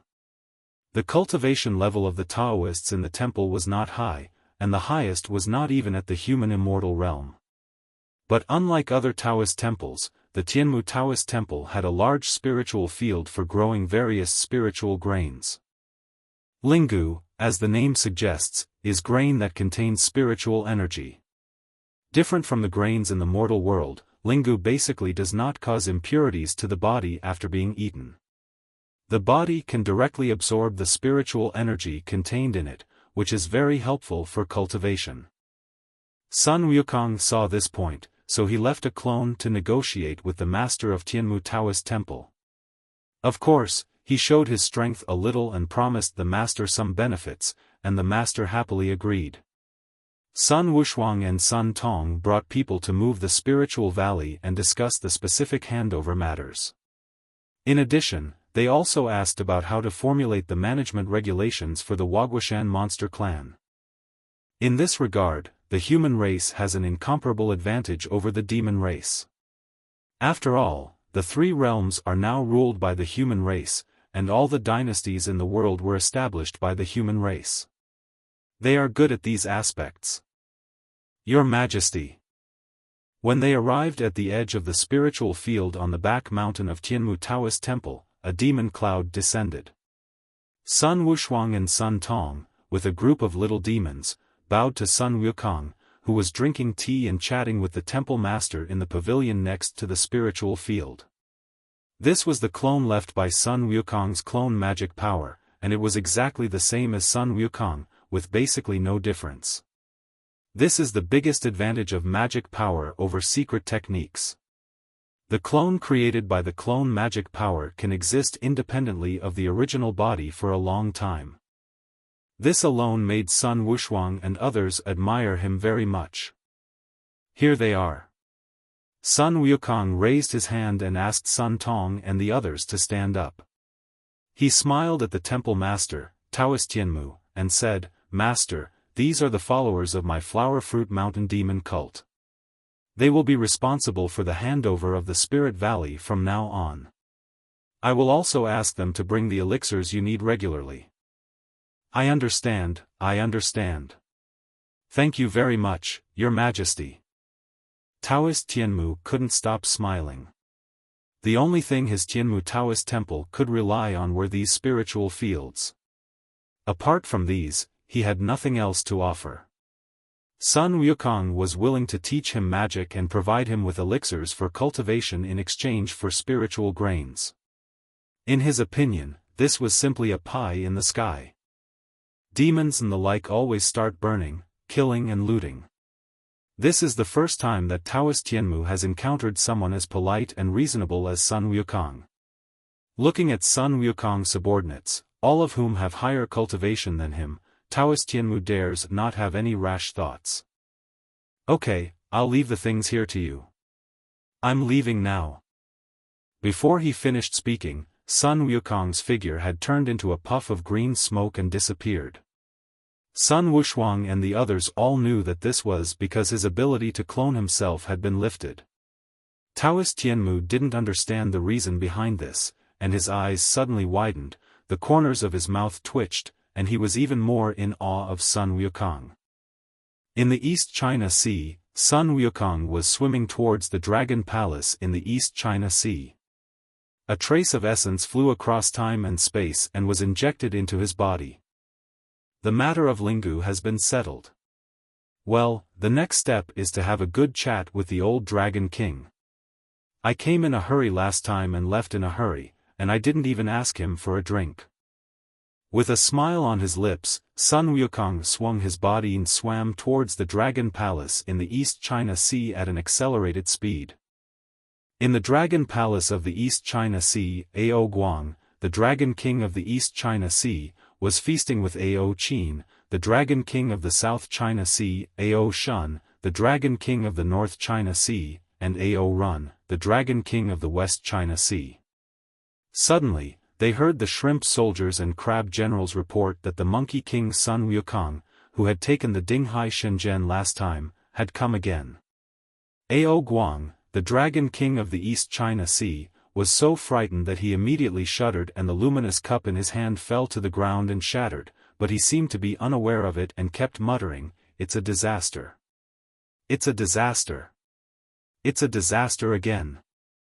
Brother, it's just a demon fairy, why are you so panicked?" Ao Run, the Dragon King of the West Sea, was very puzzled. "My dear brother, you don't know that this Monkey King Sun Wukong is different from ordinary demons and fairies. He has great magical powers and boundless magic power. Last time he came to me to ask for weapons, he tried all the magic weapons in my palace, but they were all too light. Later, he directly took away the piece of Tianhedingdi Shenzhen iron from the eye of the East China Sea. I wonder what he wants this time. In short, it must be no good. What a rascal monkey, how dare he bully my water tribe like this? Big brother, wait for me to tie him up and cut him into pieces to vent your anger." Ao Qin, the Dragon King of the South China Sea, had the most violent temper. He flew into a rage upon hearing what Ao Guang said, and was about to rush out to settle accounts with Sun Wukong. Ao Guang was so panicked that he hurriedly stopped him. Just as he was about to persuade him, he heard a chuckle coming from outside the palace gate, "Who is so angry that he actually wants to cut me into pieces? So majestic and fierce." As soon as he finished speaking, a figure flashed and Sun Wukong had already used the art of shrinking the earth into an inch to enter the Dragon Palace. The shrimp soldiers and crab generals didn't even have time to react. The Dragon Kings of the Four Seas were all shocked. Even the aggressive South China Sea Dragon King Ao Qin couldn't help but shrink his neck. Sun Wukong glanced at Ao Qin, the Dragon King of the South China Sea, raised his eyebrows and laughed. Who am I talking about? Isn't this Ao Qin, the Dragon King of the South China Sea? Just now you said you wanted to tie me up and chop me into pieces, right? Come on, I'm standing here, you try tying someone up. Are you really going to stand still? Ao Qin, the Dragon King of the South China Sea, snorted. I really won't move. But I have something to say first. If you can tie me up and chop me, you can do whatever you want. If you can't do anything to me, then I will settle accounts with you. Sun Wukong's face was full of temptation, which made Ao Guang, the Dragon King of the East China Sea, secretly think that something was wrong. Sun Wukong dared to say that, he must have something in mind. If Ao Qin, the Dragon King of the South China Sea, really took action, he would definitely suffer. Just as he was about to speak out his advice, the Dragon King of the South China Sea, Ao Qin, responded loudly, "Okay. You are courting death, so you can't blame me. Show me the magic weapon." With a shake of his hand, a rope flew out from the sleeve of Ao Qin, the Dragon King of the South China Sea, and wrapped around Sun Wukong, instantly tying him up tightly. This was an imitation of the immortal binding rope. Although it was not as good as the authentic immortal binding rope, it was made of deep-sea dragon tendons. If one's cultivation level was not that of a Tai Golden Immortal, it would be impossible to break free once tied up. Humph. You talk so loudly that I thought you really had some extraordinary abilities, but it turns out you are just like that. Sun Wukong, you are courting death, don't blame me. Behead. Seeing that Sun Wukong was tied up by the imitation immortal rope, Ao Qin, the Dragon King of the South China Sea, laughed triumphantly, and a long sword appeared in his hand and chopped down at Sun Wukong's head. Ao Guang, the Dragon King of the East China Sea, frowned, thinking that something was wrong.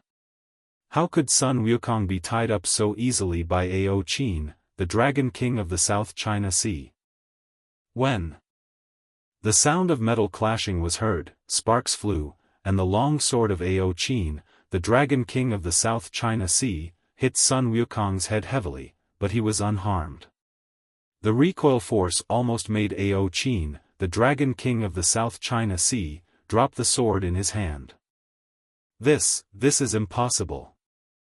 Ao Qin, the Dragon King of the South China Sea, widened his eyes. The sword in his hand was a magical weapon, so sharp that even the finest iron would be cut with a mark. But how come it had no effect when it hit Sun Wukong's head? How hard was this broken monkey's head? Swish, swish, swish. Ao Qin, the Dragon King of the South China Sea, who refused to believe in evil, swung his magic sword at Sun Wukong again. However, Sun Wukong did not stand there to be chopped. He struggled hard with his arms to break free from the imitation magic rope, stretched out two fingers and shook them a few times, blocking all the attacks from Ao Qin, the Dragon King of the South China Sea. This. The lips of Ao Qin, the Dragon King of the South China Sea, were trembling and he could not speak clearly. He took 2 steps back and sat down on the ground with a pale face. It seems that you can't tie me up or chop me, so don't blame me for being rude. A sinister smile flashed across Sun Wukong's face, and an astonishing aura rose from him. He was like a completely different person compared to before. The powerful aura made all the shrimp soldiers and crab generals in the Dragon Palace kneel on the ground. Even the East China Sea Dragon King Ao Guang and the other 2 were trembling and almost fell down. Wait a minute, Immortal, let's talk it over. Let's talk it over. Ao Guangda, the Dragon King of the East Sea, shouted loudly, and Ao Run, the Dragon King of the West Sea, and Ao Shun, the Dragon King of the North Sea, also joined in. He just used a sword to attack me, old Sunday. How can we just talk about this? Sun Wukong kept complaining, but his steps stopped and his aura receded a little, making him feel less oppressive. Ao Guang, the Dragon King of the East China Sea, knew that Sun Wukong was offering them a chance to make amends, so he quickly approached with a big smile on his face. "You are joking, immortal. How could I, with my ability, hurt you? Of course, it was my fault for attacking you, and I am willing to compensate you, just begging you to calm down." "That's right. Just tell us what you want, immortal. We will do whatever we can to help you." Ao Run, the Dragon King of the West Sea, and Ao Shun, the Dragon King of the North Sea, chimed in one after another. As for Ao Qin, the Dragon King of the South Sea, he was still sitting on the ground with a pale face. Most of the pressure that Sun Wukong had just erupted was directed at him. Although he was the Dragon King of the South Sea and his cultivation was at the Tai Golden Immortal Realm, he had always been accustomed to a life of luxury and no one dared to fight with him on weekdays. He had a lot of cultivation but his combat power was not strong. How could he withstand the oppressive momentum of Sun Wukong? At this moment, he had no strength in his body and was filled with fear. "Brother Ao Guang, look at all these magic weapons. I, old Sun, can't take them all by myself." Half a day later, Sun Wukong looked at the various weapons and magic weapons that filled the Dragon Palace Hall and licked his lips excitedly. "My lord, since we can't take it all, how about we just take as much as we can?" Ao Guang, the Dragon King of the East China Sea, eyes lit up and he spoke immediately. "No, no, how can this be possible?" Sun Wukong immediately shook his head. "This is the gift from the 4 Dragon Kings. How can I repay your kindness if I don't take all of them away? My thoughts to you." The East Sea Dragon King, Ao Guang and the other 3 cursed inwardly, their hearts were bleeding. These weapons and magic weapons were all treasures looted from their dragon palace of the 4 seas. They were at least at the level of magic weapons. In just one go, Sun Wukong emptied nearly 1/3 of the treasury of the dragon palace of the 4 seas. They had spent many years and effort to slowly collect these treasures. How could they not feel sad? If they didn't know they couldn't defeat Sun Wukong, they would have wanted to tear the monkey apart and eat him. "I think this is the way to go. Brother Ao Qin, don't you have a replica Qianquan bag? Give it to me, Sunday.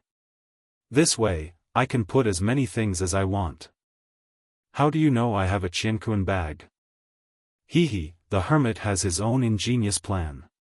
Brother Ao Qin, please don't worry about it. Just hand over the Qianquan bag." The news that Ao Qin, the Dragon King of the South China Sea, had a replica of the Qianquan bag was heard by Sun Wukong when he was seeking Buddhist scriptures in his previous life. He just made it up casually, but he didn't expect that Ao Qin was so honest and let him trick it out. The imitation version of the Qianquan bag naturally cannot hold everything like the original one, even the entire universe, but the space inside is also extremely vast, and it can easily hold 2 mountains, not to mention all these weapons and magic weapons. After obtaining this treasure, Ao Qin, the Dragon King of the South China Sea, never mentioned it to anyone. Now that it was pointed out by Sun Wukong, one can imagine how shocked he was. He even suspected that there was Sun Wukong spies in the Dragon Palace of the South China Sea. "Hey, what are you daydreaming about? Hurry up and take out your Qianquan bag. I, old Sun, am in a hurry to pack some things." Sun Wukong nudged Ao Qin, the Dragon King of the South China Sea, with his elbow and stared at him closely, with a look of impatience on his face. "Or do you want me to take it myself?" "Take it. I'll take it." Ao Qin, the Dragon King of the South China Sea, was scared. He took out the imitation Qianquan bag with a bitter face and handed it to Sun Wukong reluctantly. "That's right." Sun Wukong patted the South China Sea Dragon King Ao Qin on the shoulder with satisfaction. "Brother Ao Qin, you are a good person. I, Sun Wukong, have high hopes for you." While praising, Sun Wukong's hands were not idle. He activated the Qianquan bag to collect all the weapons and magic treasures. It seemed that the Qianquan bag was only slightly swollen, and there was basically no significant change. TSK, what a treasure. It's just a replica, but it's so powerful. No wonder that bastard Luer Mihu was beaten by Huang Mei De Wang in the Little Lei Yin Temple and had no choice but to ask for help everywhere. Sun Wukong felt secretly sad in his heart. He was plotted against by Tathagata Buddha on the top of Lingshan Mountain. The Six-Eared Macaque used his name as a substitute to escort Tang Monk to continue his journey to the west. He learned about the following events from the memories of different time and space. The yellow-browed king of the Little Lei Yin Temple stole the Qianquan bag from Maitreya Buddha, and made the Six-Eared Macaque helpless and had to ask for help everywhere. Sun Wukong always felt that this was a bit exaggerated. After all, the Six-Eared Macaque had the same means as him in his previous life, and their strength was comparable, so how could he be beaten so badly? But after seeing the power of this imitation Qianquan bag, Sun Wukong believed it. The power of the authentic Qianquan bag is probably several times stronger than this imitation. It can even contain all things in the universe, let alone humans. The Gai Huangmei King called it a human bag, which is really an insult to the reputation of the Rui Qianquan bag. Thank you 4 Dragon Kings for your generous gifts. I am a little embarrassed. No, it's us brothers who made the mistake first. This is an apology. It's okay. The 4 Seas Dragon Kings put on a smile but cursed in their hearts. Why are you embarrassed? You damn monkey, your face is as thick as a city wall, how can you be embarrassed? By the way, today's incident was just a small farce between my friends. Since it has been resolved satisfactorily, there is no need for the 4 brothers to make trouble. I, old son, do not tolerate any injustice and do not want to hear any rumors. The weapons and magic tools had been packed. Sun Wukong put the Qianquan bag into his arms, drank a few cups of the Dragon Palace's nectar, and then stood up to say goodbye. However, when he reached the palace gate, he suddenly stopped, turned around and looked at the East China Sea Dragon King Ao Guang and the other 3, and said with a forced smile.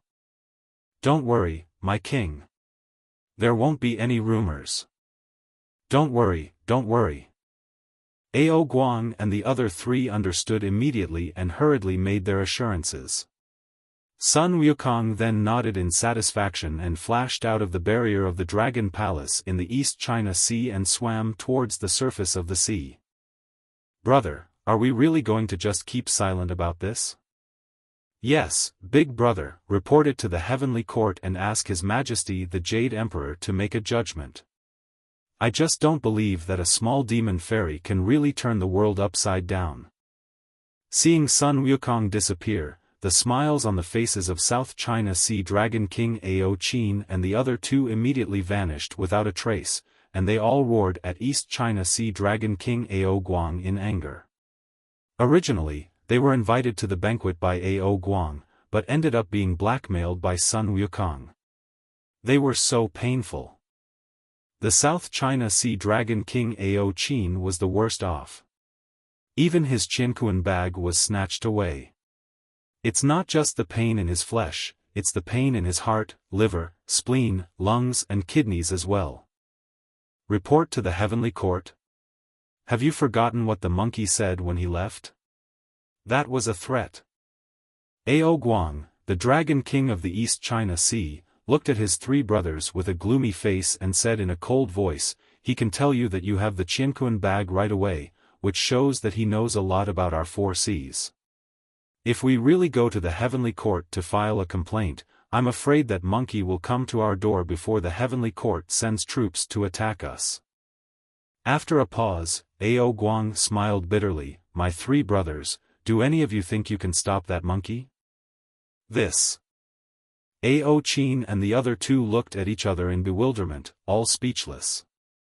Before, Sun Wukong's aura and pressure alone had made them afraid to move.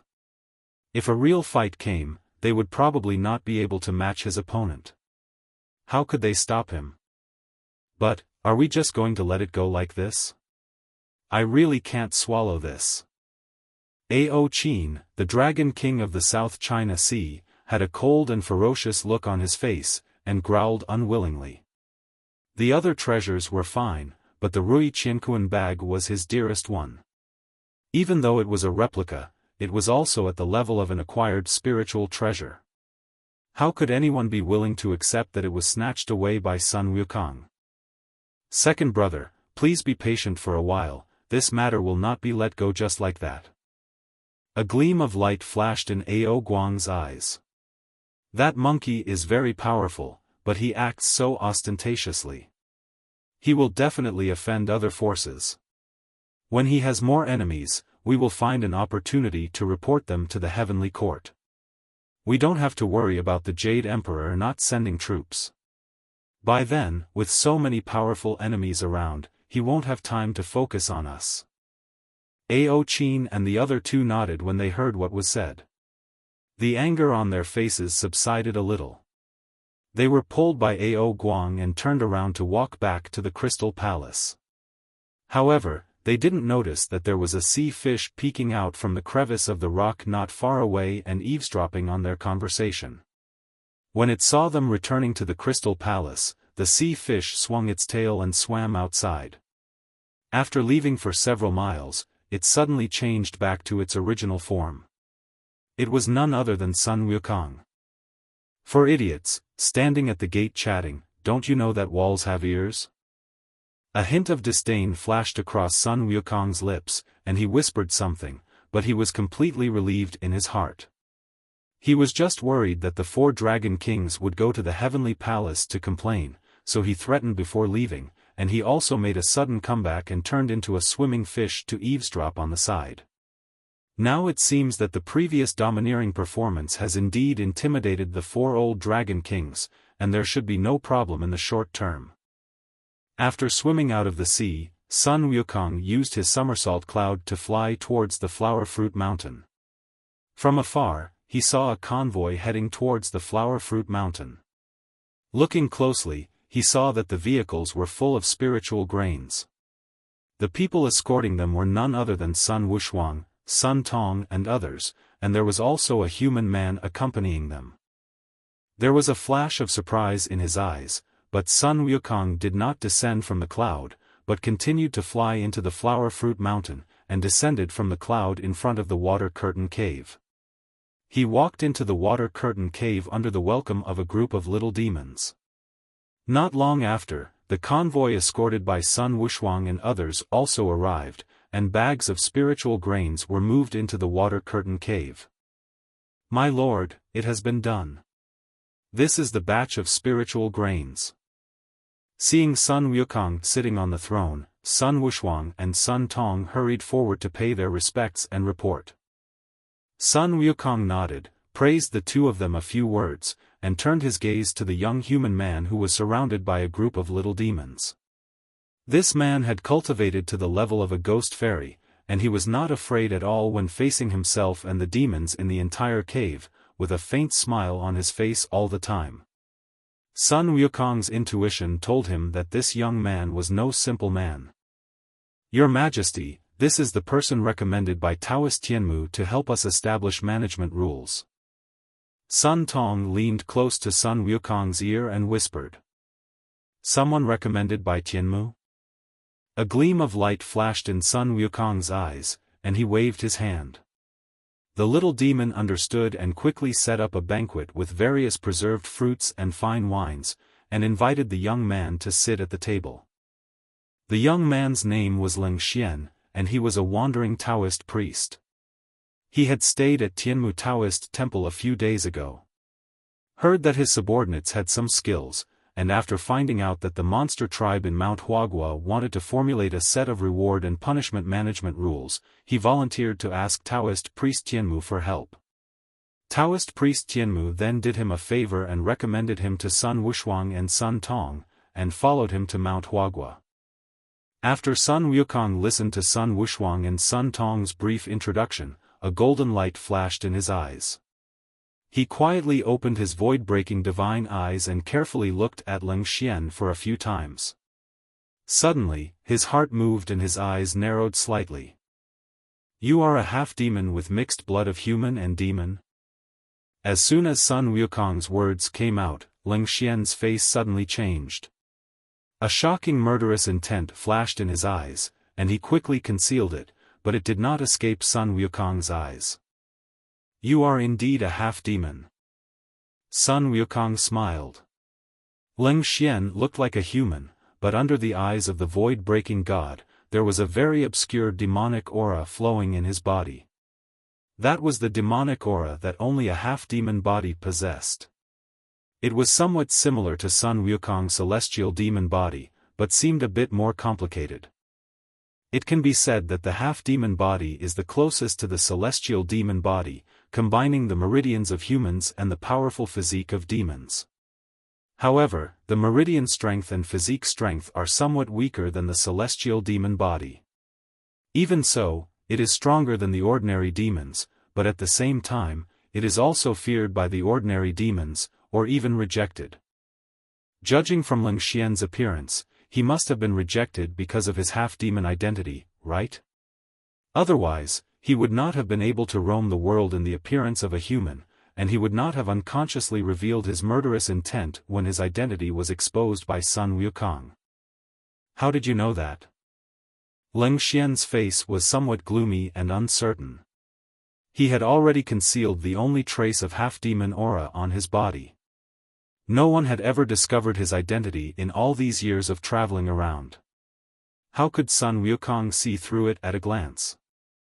There is no one in this world who can escape from my eyes, old Sun, who has not yet been born. It doesn't matter. Sun Wukong waved his hand, not wanting to explain more. His void-breaking eyes were a natural gift, and there were many powerful abilities that he hadn't discovered yet. Besides, there was no need to explain more. He rolled his eyes and looked at Ling Xian with interest. If I heard correctly, you volunteered to help us at Huagua Mountain this time. Tell me, what is your purpose? Purpose. Ling Xian's eyes flashed coldly. He raised his head and stared at Sun Wukong. If I tell you, will you help me realize it? It depends on the purpose. Sun Wukong shrugged. If it's within my ability and I'm interested, I'll help you. I want revenge. Ling Xian's eyes were filled with deep hatred. I will make those tribesmen who look down on me pay the price. I want them to know that my mother is not a sinner of the nine-tailed fox tribe. She was framed. Your mother? Nine-tailed fox clan? Are you from the nine-tailed sky fox clan? Who is your mother? Sun Wukong frowned. Things seemed to be getting interesting. Since it involved the nine-tailed heavenly fox clan, it was definitely not a trivial matter. My mother's name is Bai Mei, from the Tushan lineage of the Qingqiu nine-tailed sky fox clan. She also has another name you may have heard of, Su Daji. Oh my god. The fox demon Su Daji from the Conferred Gods War? She's your mother? Didn't she die in the Conferred Gods War? Sun Wukong almost jumped up. Wow, ding dong, this Ling Xian is actually Su Daji's son. It turns out that Su Daji's real name is Bai Mei. The Qingqiu fox clan is orthodox from Tushan clan. Because white foxes are the majority, the surname was changed to Bai. This is not wrong, but Su Daji, no, it should be Bai Mei. Didn't Bai Mei die in the Battle of Conferred Gods? My mother just shed the human skin she was possessed by. Her soul returned to Xianyuan tomb and rejoined her body. She is not dead. Oh, he's not dead, that's a good thing. Then why are you so sad and angry? Sun Wukong grabbed a peach and took a bite. He learned most of the things about the Battle of the Gods from memories from another time and space, so the details were not too detailed. It was said that Su Daji was dead, but Ling Xian now said that only the physical body of Su Daji who possessed her died, and Bai Mei's soul returned to her own body of the heavenly fox in the Xianyuan tomb. This sounded like a good thing and there was nothing wrong with it. My mother didn't die when she was deified, but she was sealed by those old bastards in the clan and expelled from Qingqiu. She watched my father die in battle, but she couldn't help him because she had no power. In the end, she died of grief and anger after giving birth to me. All of this was caused by those bastards. I, Ling Xian, swear that for the rest of my life, I will make those who participated in framing my mother pay the price. Ling Xian growled, his eyes were bloodshot and crimson. All the monsters in the water curtain cave felt the anger and indignation in him, which was a sign of the blindness of heaven and the injustice of the world, and they were all moved. Sun Wukong also stopped laughing and his face turned serious. Wasn't the grief and hatred emanating from Ling Xian now exactly the same as when he was plotted against by Tathagata on the top of Lingshan Mountain? Sun Wukong felt a sense of sympathy in his heart. He filled the wine glass in front of him with wine and handed it to Ling Xian. Tell me, son, how was your mother framed? Ling Xian took the wine glass and drank it all. The blood color in his eyes faded a little. He narrated in a painful and low voice. As Sun Wukong listened, his face gradually became gloomy. He didn't expect that the conferred God war, which was praised as a reward for good and punishment for evil, actually hid so many dirty deeds behind it. Can such a war be regarded as justice? Bullshit. From Ling Xian, Sun Wukong learned about the unknown dark side of the battle of the gods. The so-called King Zhou of Shang was unjust, and Nuwa sent by Mei to Chaoga as Su Daji to confuse King Zhou was just an appearance. In fact, it was a conspiracy planned by Yuanshi Tianzuan and the leader of the Western religion, Jia Yin Taoist. The Xia dynasty was ruled by the witch clan. After the war between witches and demons, the Xia dynasty was destroyed and the Shang dynasty rose. The human race replaced the demon and witch clans and became the masters of the world. However, at this time, the human race on Earth, with the Shang dynasty as the ruling core, only respected the heaven and earth but not ghosts and gods. Although they were also keen on seeking immortality, they did so only to improve their own strength and did not have any definite beliefs. After Yuanshi Tianzuan and the former Dao Tianzuan, now Taishang Laojun, discussed with each other, they decided to launch the Battle of Conferred Gods at the instigation of two saints from the Western Church to spread the belief in immortality throughout the world. King Zhou of Shang, Exile, was originally an emperor with both military and civil skills. He was gifted with extraordinary courage and was determined to expand the territory and carry forward the foundation laid by his ancestors. However, he angered the goddess Nuwa in the Nuwa temple because of an obscene poem that blasphemed her. Nuwa then sent by Mei to Chaoga of the Shang dynasty as Su Daji to seduce King Zhou of Shang and destroy his foundation. After Bai Mei came into contact with Emperor Exile, she found that he was not a licentious and immoral person. During the conversation, she learned that Emperor Exile also felt incredible about her absurd behavior in the Nuwa temple, but he was a proud person, so even if he knew there was a problem, he would not delve into it to avoid losing face. Bai Mei is a nine-tailed celestial fox and is very skilled in charm techniques. She understood as soon as she heard the spell that Emperor Exile was most likely bewitched in the Nuwa temple, which was why he behaved so abnormally. There might be some conspiracy behind this. Later, after much evidence, Bai Mei was finally sure that it was all the work of the Taoist Jia Yin. He asked his disciple Fei Xiong to reincarnate as Jiang Zia, and become a disciple of Yuanshi Tianzuan. He mingled in the city of Chaoga as a disciple of the Yushu Palace. He used the spell of charm to confuse King Zhou, Emperor Exile, and made him go crazy and write obscene poems to anger the goddess Nuwa. Although she knew it, Bai Mei's mission was to confuse Emperor Exile and destroy his kingdom. She could only turn a blind eye to Jiang Zia's actions. After all, behind him stood Yuanshi Tianzuan and the leader of the Western religion, Jia Yin Taoist. Jiang Zia's art of bewitching was condensed with the foul energy of his flying bear body. If it was not expelled, it would gradually corrupt people's hearts. Under the influence of the art of bewitching, King Zhou of Shang became more and more tyrannical and unjust, which eventually aroused public anger.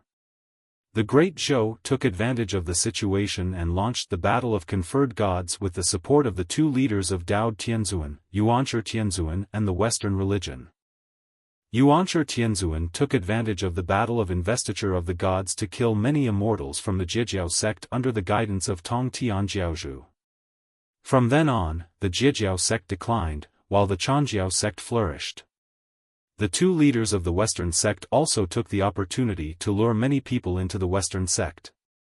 It can be said that the biggest beneficiaries of the Battle of Investiture of the Gods were Yuanshi Tianzuan and Jia Yin Taoist, but they threw dirty water on Bai Mei, claiming that King Zhou Xian's debauchery and tyranny were caused by the bewitching of Su Daji, the incarnation of Bai Mei. After the Battle of the Gods, those who died in the battle, including King Zhou and Emperor Exile, were deified, and those who became immortals became immortals. However, Bai Mei did not receive any reward. Instead, she was blamed and her cultivation was sealed by Jiang Shang and the newly established gods in heaven. The elders of the Qingqiu Nine-Tailed Fox clan did not even investigate the reasons and blamed Bai Mei for the Qingqiu Fox clan's criticism from heaven and expelled her from the Qingqiu Fox clan. Without her cultivation and being expelled from the tribe, Bai Mei wandered alone in the world. Later, she met Leng Xiao, the father of Leng Xian. Unfortunately, Leng Xiao was drafted into the army soon after their marriage and died in a battle. Bai Mei was watching from a distance at the time. If she had cultivation, she would have been able to save Leng Xiao, but she could only watch Leng Xiao being pierced by thousands of arrows. Leng Xian was born in such despair that his mother Bai Mei was heartbroken. As a half-demon, he possessed intelligence and physique superior to that of an ordinary human child since birth. But it was also because of this that he felt the deepest the despair and pain of his mother Bai Mei at that time. Leng Xian watched his mother Bai Mei die for love in front of him. Before her death, Bai Mei broke through the seal of the gods and passed on the remaining cultivation to Leng Xian, allowing Leng Xian to reach the earthly immortal realm. Over the years, Leng Xian has traveled far and wide, practicing hard in order to gain enough strength to avenge his mother. But the fact is, even though he has now reached the realm of Tai Sanxian and his cultivation is equal to that of Sun Wukong, it is still nothing but a pipe dream for him to fight against all the gods, Buddhas and demons to avenge his mother. He needs help. He needs a strong enough helper to help him realize his desire for revenge. So, you hope that I, old son, can help you get revenge, right? Why do you think I, old son, can help you? Or, why do you think I, old son, am willing to help you? It has to be said that Leng Xian's story had a deep impact on Sun Wukong. As a fellow wanderer, he could feel the sorrow in Leng Xian's heart. However, he was not a pushover. Sympathy was sympathy, friendship was friendship, but he and Leng Xian did not have a deep friendship. It was not worth it to make so many enemies just for this story. After all, Leng Xian's enemies are not simple at all. Yuanshi Tianzuan, Zhuanti Taoist, plus the immortals in heaven and the elders of the Qingqiu Fox clan are more than the enemies that Sun Wukong himself will face in the future. Why? Yes, it seems like I really have nothing to rely on. Leng Xian's eyes flashed with sadness, he lowered his head, clenched his fists tightly, and after a while, he looked up at Sun Wukong again. I can see that the king and I are the same kind of people. We have similar eyes. You must have deep hatred in your heart, right? Don't you want to make management rules? If I guess correctly, you will not just stay in Huagua Mountain, you must want to use Huagua Mountain as a foundation to develop your power, right? If this is the case, you will confront the heavenly court sooner or later. Wouldn't it be good to have a helper like me? Oh, are you so sure that I, son, will be hostile to the heavenly court? Sun Wukong raised his eyebrows and looked at Leng Xian with some amusement. I am sure. Leng Xian also looked at Sun Wukong without showing any weakness.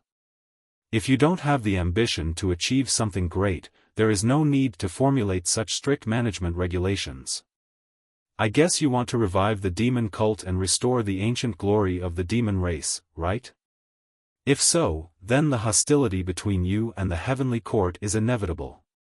We will be the best allies. Ling Xian's voice stopped, and Sun Wukong did not speak. After the two looked at each other for a while, Sun Wukong laughed. What you said makes sense, I am speechless. It seems that I, old Sun, have no choice but to accept you. Welcome to join the Flower Fruit Mountain Demon Cult, happy cooperation. Thank you, my king. It's a pleasure to work with you. A smile also appeared on Ling Xian's face, and he stretched out his hand and shook hands with Sun Wukong. Come on, prepare some birds. We'll roast them tonight, one for each demon. Let's celebrate.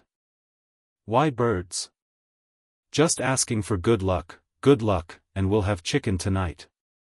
Ling Xian joined Huagua Mountain and helped Sun Wukong to formulate detailed management rules, which clearly sorted out everything from the level division of the monsters to the corresponding responsibilities, benefits, and rewards and punishments for each level. In addition, he also suggested that Sun Wukong build a power transmission tower deep in the Water Curtain Cave, and place all the secrets of the skills in it according to levels, and set the conditions for access. In this way, even if Sun Wukong is not in Huagua Mountain, it will not affect the daily practice of the monsters in Huagua Mountain at all.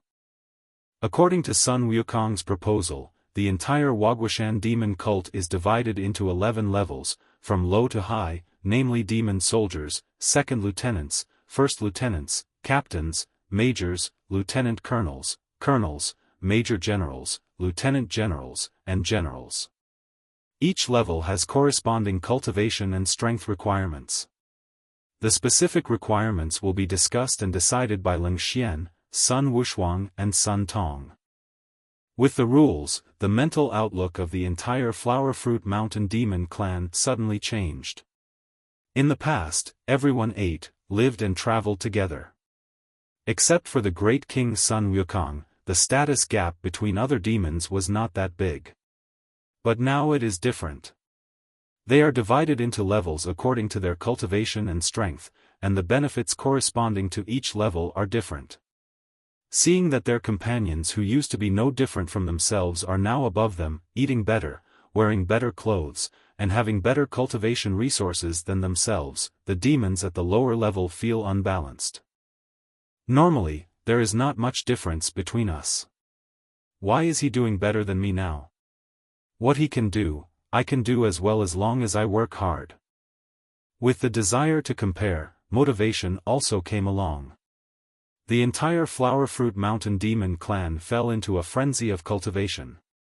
Sun Wukong also officially promoted the name of the Flower Fruit Mountain Demon cult and invited all the demons in the world. He then set out to visit the residences of his 6 brothers from his previous life one by one.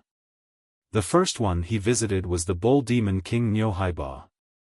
Calculating the time, the Bull Demon King should be newlywed with Princess Hongluan Rakshasa, Princess Iron Fan, and Princess Jade Rakshasa, and is living in Princess Iron Fan's banana cave in Tsuayin Mountain. Leaving aside the others, the powerful Bull Demon King is an ally that must be won over. If a war breaks out with the Heavenly Court in the future, the Bull Demon King will definitely be a great help. While Sun Wukong was flying towards Tsuayin Mountain on a cloud, he was thinking in his heart how to trick the Bull Demon King into joining the Flower Fruit Mountain Demon cult, or at least verbally admit that he is a member of the demon cult. Is senior brother Nyo at home? The Monkey King Sun Wukong from Flower Fruit Mountain is here to visit. Senior brother Nyohaiba, please come out and meet him. After thinking it over, Sun Wukong decided that it would be better to go straight to the point and start with the relationship between him and Bull Demon King as brothers. Sure enough, as soon as Sun Wukong shouted with all his strength, the sound reached the banana cave in Tsuaping Mountain, and the door quickly opened. The strong and sturdy figure of Bull Demon King appeared at the entrance of the cave, strode out, looked up into the sky, and said in a muffled voice, "Who is shouting in front of my cave door?" It's me, old Sun. Sun Wukong responded, jumped down from the air, clasped his fists towards Bull Demon King and said with a smile, I am Sun Wukong, the Monkey King of Flower Fruit Mountain. I have come to visit senior brother Nyohaiba. Why, senior brother, are you just standing at the door to welcome me? How do you know my name, old Nyo? Why do you call me senior brother? A look of surprise flashed across the eyes of the Bull Demon King, and he looked Sun Wukong up and down. He had indeed heard that a demon sect had recently emerged in the owl-like kingdom of the Dongxing Divine Land, and that its leader called himself the Monkey King Sun Wukong, but he had never seen him before. He and the Monkey King Sun Wukong should not have any friendship, so why would Sun Wukong come to visit him? And even know his name? The name of the Bull Demon King has always been a secret. Apart from Princess Iron Fan and Jade Rakshasa, few people know that he is called Nyohaiba. Where did Sun Wukong hear this name from? And where did the title of Senior Brother come from? For a moment, Bull Demon King's mind was full of question marks, and he was very confused about Sun Wukong's purpose. Brother Nyo, don't worry. I, old Sun, will help you solve your doubts. Why don't you invite me in to sit down? It's old Cow who is being rude. Please come in. Sun Wukong followed the Bull Demon King into the banana cave. Princess Iron Fan and Jade Rakshasa hurriedly asked their maids to serve tea, but the Bull Demon King stopped them. We are all heroes, why serve tea? Just serve wine. Drink 2 big bowls first. Brother Nyo is right. I, old Sun, would also like to ask for a drink from you, Brother Nyo. Sun Wukong agreed with a smile, and Princess Iron Fan Jade Rakshasa had someone bring fine wine and wine cups. After drinking a few cups with Bull Demon King and Sun Wukong, she made an excuse to leave, leaving the two of them alone in the main hall of the cave. It was obvious that Sun Wukong must have something to talk to Bull Demon King about, and she was standing beside them, and both of them seemed to be hesitant to talk, so it was better to give them a chance to talk alone. Brother Wukong, how did you know my name? Also, you have been calling me senior brother.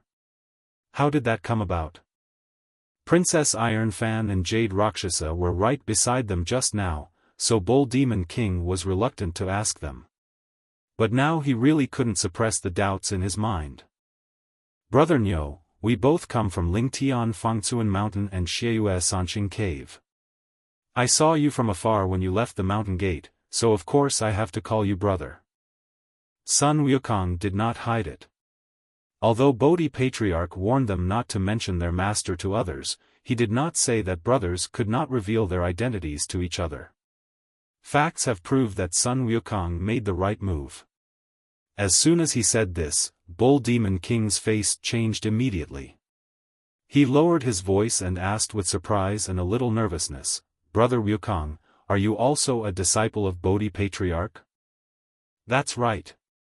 When I, old Sun, entered the sect, it was the day when Big Brother Nyo left the mountain after completing his studies.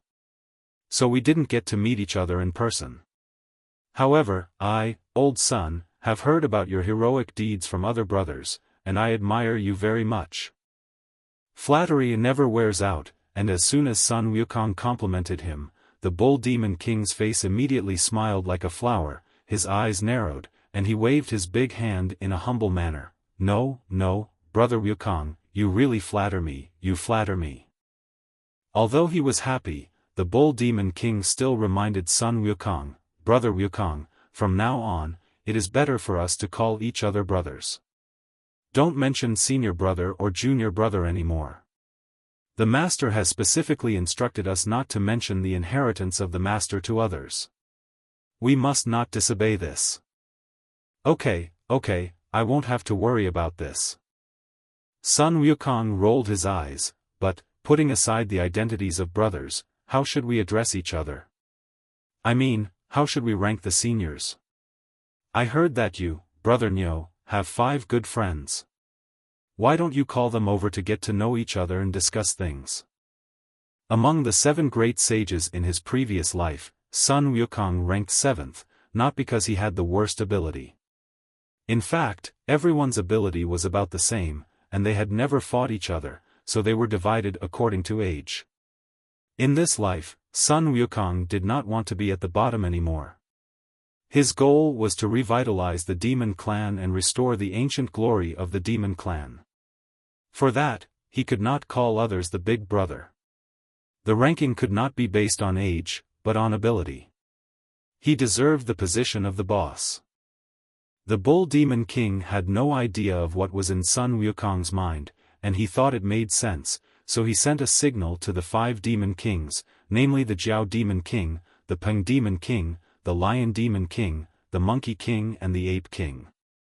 Soon, demonic clouds rolled in from the horizon, and the 5 Demon Kings arrived at the Banana Cave on Suaping Mountain and entered the cave one after another. Brother Nyo called us here in such a hurry, why? After sitting down, the Monkey King asked the Bull Demon King. His eyes flickered to Sun Wukong, and a gleam of light flashed in his eyes. This brother looks kind. Is he the distinguished guest of Brother Nyo's mansion? This is the new Demon King of the Flower Fruit Mountain in the Aolai Kingdom of the Dongxing Divine Land, the Monkey King Sun Wukong. He is an old friend of mine. The reason he came here is, The Bull Demon King paused in the middle of his introduction, turned to look at Sun Wukong, scratched his head and asked, Wukong, what are you here for? I, old Sun, came here this time because I want to get to know the Demon Kings, make friends, and discuss the matter of forming an alliance. Sun Wukong rolled his eyes secretly. Bull Demon King was not stupid, so how could he not know his intention? He did it on purpose. Alliance? The Monkey King's eyes lit up and he asked with a smile, I wonder what exactly the alliance that Brother Wukong is talking about is referring to. As you all know, the human race is now so powerful that my demon race can only live in the mountains and wilderness, and are often captured by immortals, Buddhas, gods and demons to use as mounts. In the final analysis, my demon race is too scattered and has never been united. That's why I, Old Sun, have established the demon cult in Huagua Mountain, intending to invite all the demons in the world to work together for great things. Among the 7 great sages in his previous life, the Monkey King was the most intelligent. Sun Wukong knew very well that he would never be able to hide the truth from the other party if he told a lie, and he had no intention of lying, so he simply stood up and spoke out his plan aloud. Sun Wukong's bold and unreserved words frightened the Monkey King and his men. From the tone of Sun Wukong's voice, it seemed that he was planning to expand his power and start a war with the Heavenly Court. Wouldn't this be like an egg hitting a rock? With the current strength of the Demon Clan, could they be a match for the Heavenly Court? Not to mention that there was also the Western Buddhist kingdom on the sidelines. No matter how he listened to it, it didn't seem very credible. Brother Wukong, it's good to have ambitions and ideals, but we have to do things within our capabilities. It seems that we are not qualified to go against the human race and heaven with our limited strength, right? Demon King Peng rolled his eyes and said. The other Demon Kings also looked at Sun Wukong with suspicion, as if they were looking at a whimsical lunatic. I, Old Sun, didn't say that we would go to war with heaven right now. Sun Wukong rolled his eyes. What I mean is that we should unite first and unite as many demon tribes as possible, slowly develop our strength, and one day we will be able to compete with the human race and the Heavenly Court. In ancient times, when my demon tribe and the Heavenly Court dominated the 3 realms, didn't the human race also secretly gather strength to strengthen itself, so that it had the opportunity to replace my demon tribe and become the co-lord of the 3 realms? Well, that does make some sense. Several Demon Kings exchanged glances and nodded. They believed that joint development would be beneficial to each of them. As for whether to go to war with the Heavenly Court, they would just have to wait and see the situation. What Wukong said makes sense. I, Old Cow, agree. What do you think? The Bull Demon King spoke first. After all, he and Sun Wukong still had a private relationship as master and disciple. He still had to support each other when necessary and give this junior brother some face, right? I agree. I agree, we can unite. The Bull Demon King agreed, and the Monkey King and others were more cunning than the other, so naturally they would not object. The alliance was thus settled. However, since the decision had been made to form an alliance, there must be a hierarchy. The Bull Demon King was very powerful, needless to say. The other 5 Demon Kings all knew that they were still a little short of the power of this old bull. However, they had to consider how powerful the Monkey King Sun Wukong was. Since we are forming an alliance, we have to choose a leader and divide them into big and small. Brother Nyo is the oldest and the strongest among us, so why don't we recognize him as the leader and let the others make gestures and arrange the seats, how do you think? The other Demon Kings had no objection to the Monkey King's words, but Sun Wukong frowned slightly. What did it mean to recognize the Bull Demon King as the boss? In terms of age, the Bull Demon King was indeed the oldest, but in terms of strength, that was not necessarily the case. He, Sun Wukong, was no longer the handsome Monkey King who had just returned from studying Taoism in the 3 Stars Cave in his previous life. The leader of the alliance must be elected, but to be the leader one must be able to subdue the masters of various forces, and one must be strong enough. Sun Wukong stood up, coughed lightly and said, "We demons are different from humans. We don't have so many twists and turns. In my opinion, we should just have a competition. Whoever has the greatest ability will be the boss. How do you think?" Yo! Listening to what Sun Wukong said, he is not satisfied with Bull Demon King being the boss. The Monkey King and several other Demon Kings looked at each other and realized that Sun Wukong was here to cause trouble today. From what you said, Brother Wukong, it seems that you are very confident in yourself. King Yuxiong stood up and said, "I, Yuan Gang, am the weakest among the brothers, so I will go first to ask Brother Wukong for advice and test my skills. How about that?" "Okay, since Brother Yuan is interested, I, Old Sun, will accompany you." There was a gleam of light in Sun Wukong's eyes. Among the demon tribe, the strong are respected. He had expected that there would be several big battles today. If he wanted to be the boss, he had to speak with strength and defeat them convinced. "My 2 brothers, when you are competing in martial arts, please remember to stop at a certain point and do not damage the harmony." It seemed that the Bull Demon King was trying to stop the fight, but in fact, his tone already regarded him as the boss. A cold light flashed in Sun Wukong's eyes when he heard it, but he didn't say anything. Anyway, he would have a chance to compete with the Bull Demon King in a while, so there was no need to argue. Of course, the competition could not be held in the Banana Cave. With the strength of Sun Wukong and King Yuxiong, if they got excited they might just tear the Banana Cave apart. Everyone moved out of the Banana Cave and flew to the clouds in the sky between the peaks of Tsueyin Mountain. Except for Sun Wukong and King Yuxiong, the other 5 people including Bull Demon King all stood aside. "Wind and Fire Ghost King Cha, Brother Wukong, please." King Yu Monkey flipped his palm, and a steel fork appeared in his hand. The fork was shrouded in wind and fire, and the appearance of a faint evil ghost emerged. In his previous life, King Yu Monkey called himself the Great Sage who drives away gods and ghosts because of this wind and fire ghost fork. However, he acted in a very low-key manner. Even Sun Wukong rarely saw King Yu Monkey take action. Today, he can finally have a good fight with him to see who is better. With a wicked smile on his lips, Sun Wukong tilted his head slightly and pulled out the Rui silver hoop stick from his ear. A little golden light lingered on it, and the true fire of the sun spread out from the palm of his hand, quickly covering the entire stick. He pointed at King Yuxiong and shouted softly, "Rui silver hoop stick, weighs 13,500 kilograms, please teach me." The Rui golden cudgel and the Rui silver cudgel are of the same origin. Apart from the golden and silver hoops at the ends, there is no difference between them.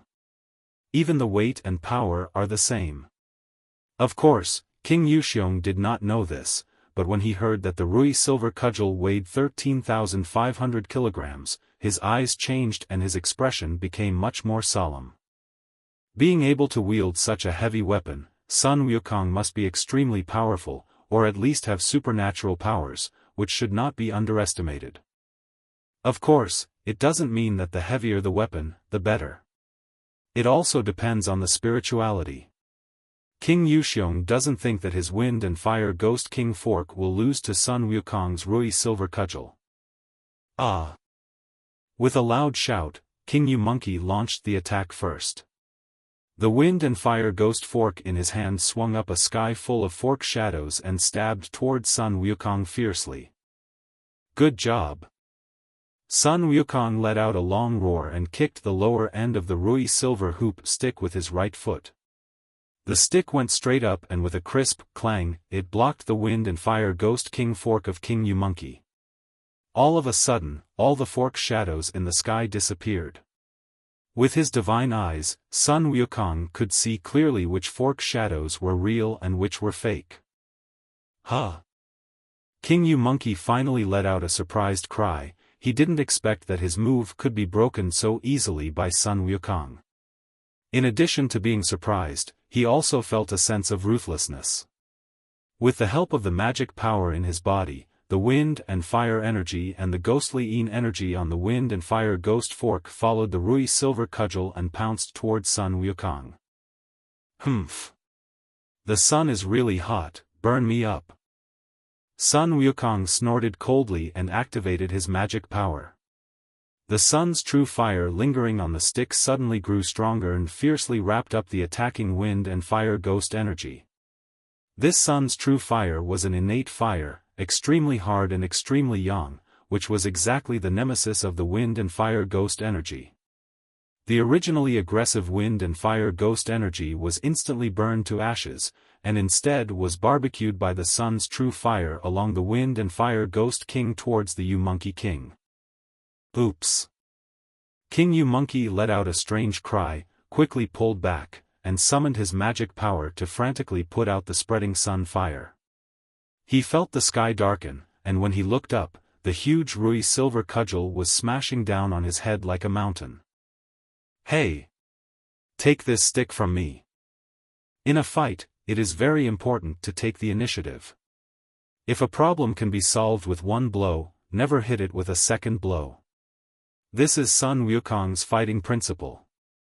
While the sun's true fire was forcing back King Yuxiong, Sun Wukong roared and rushed forward.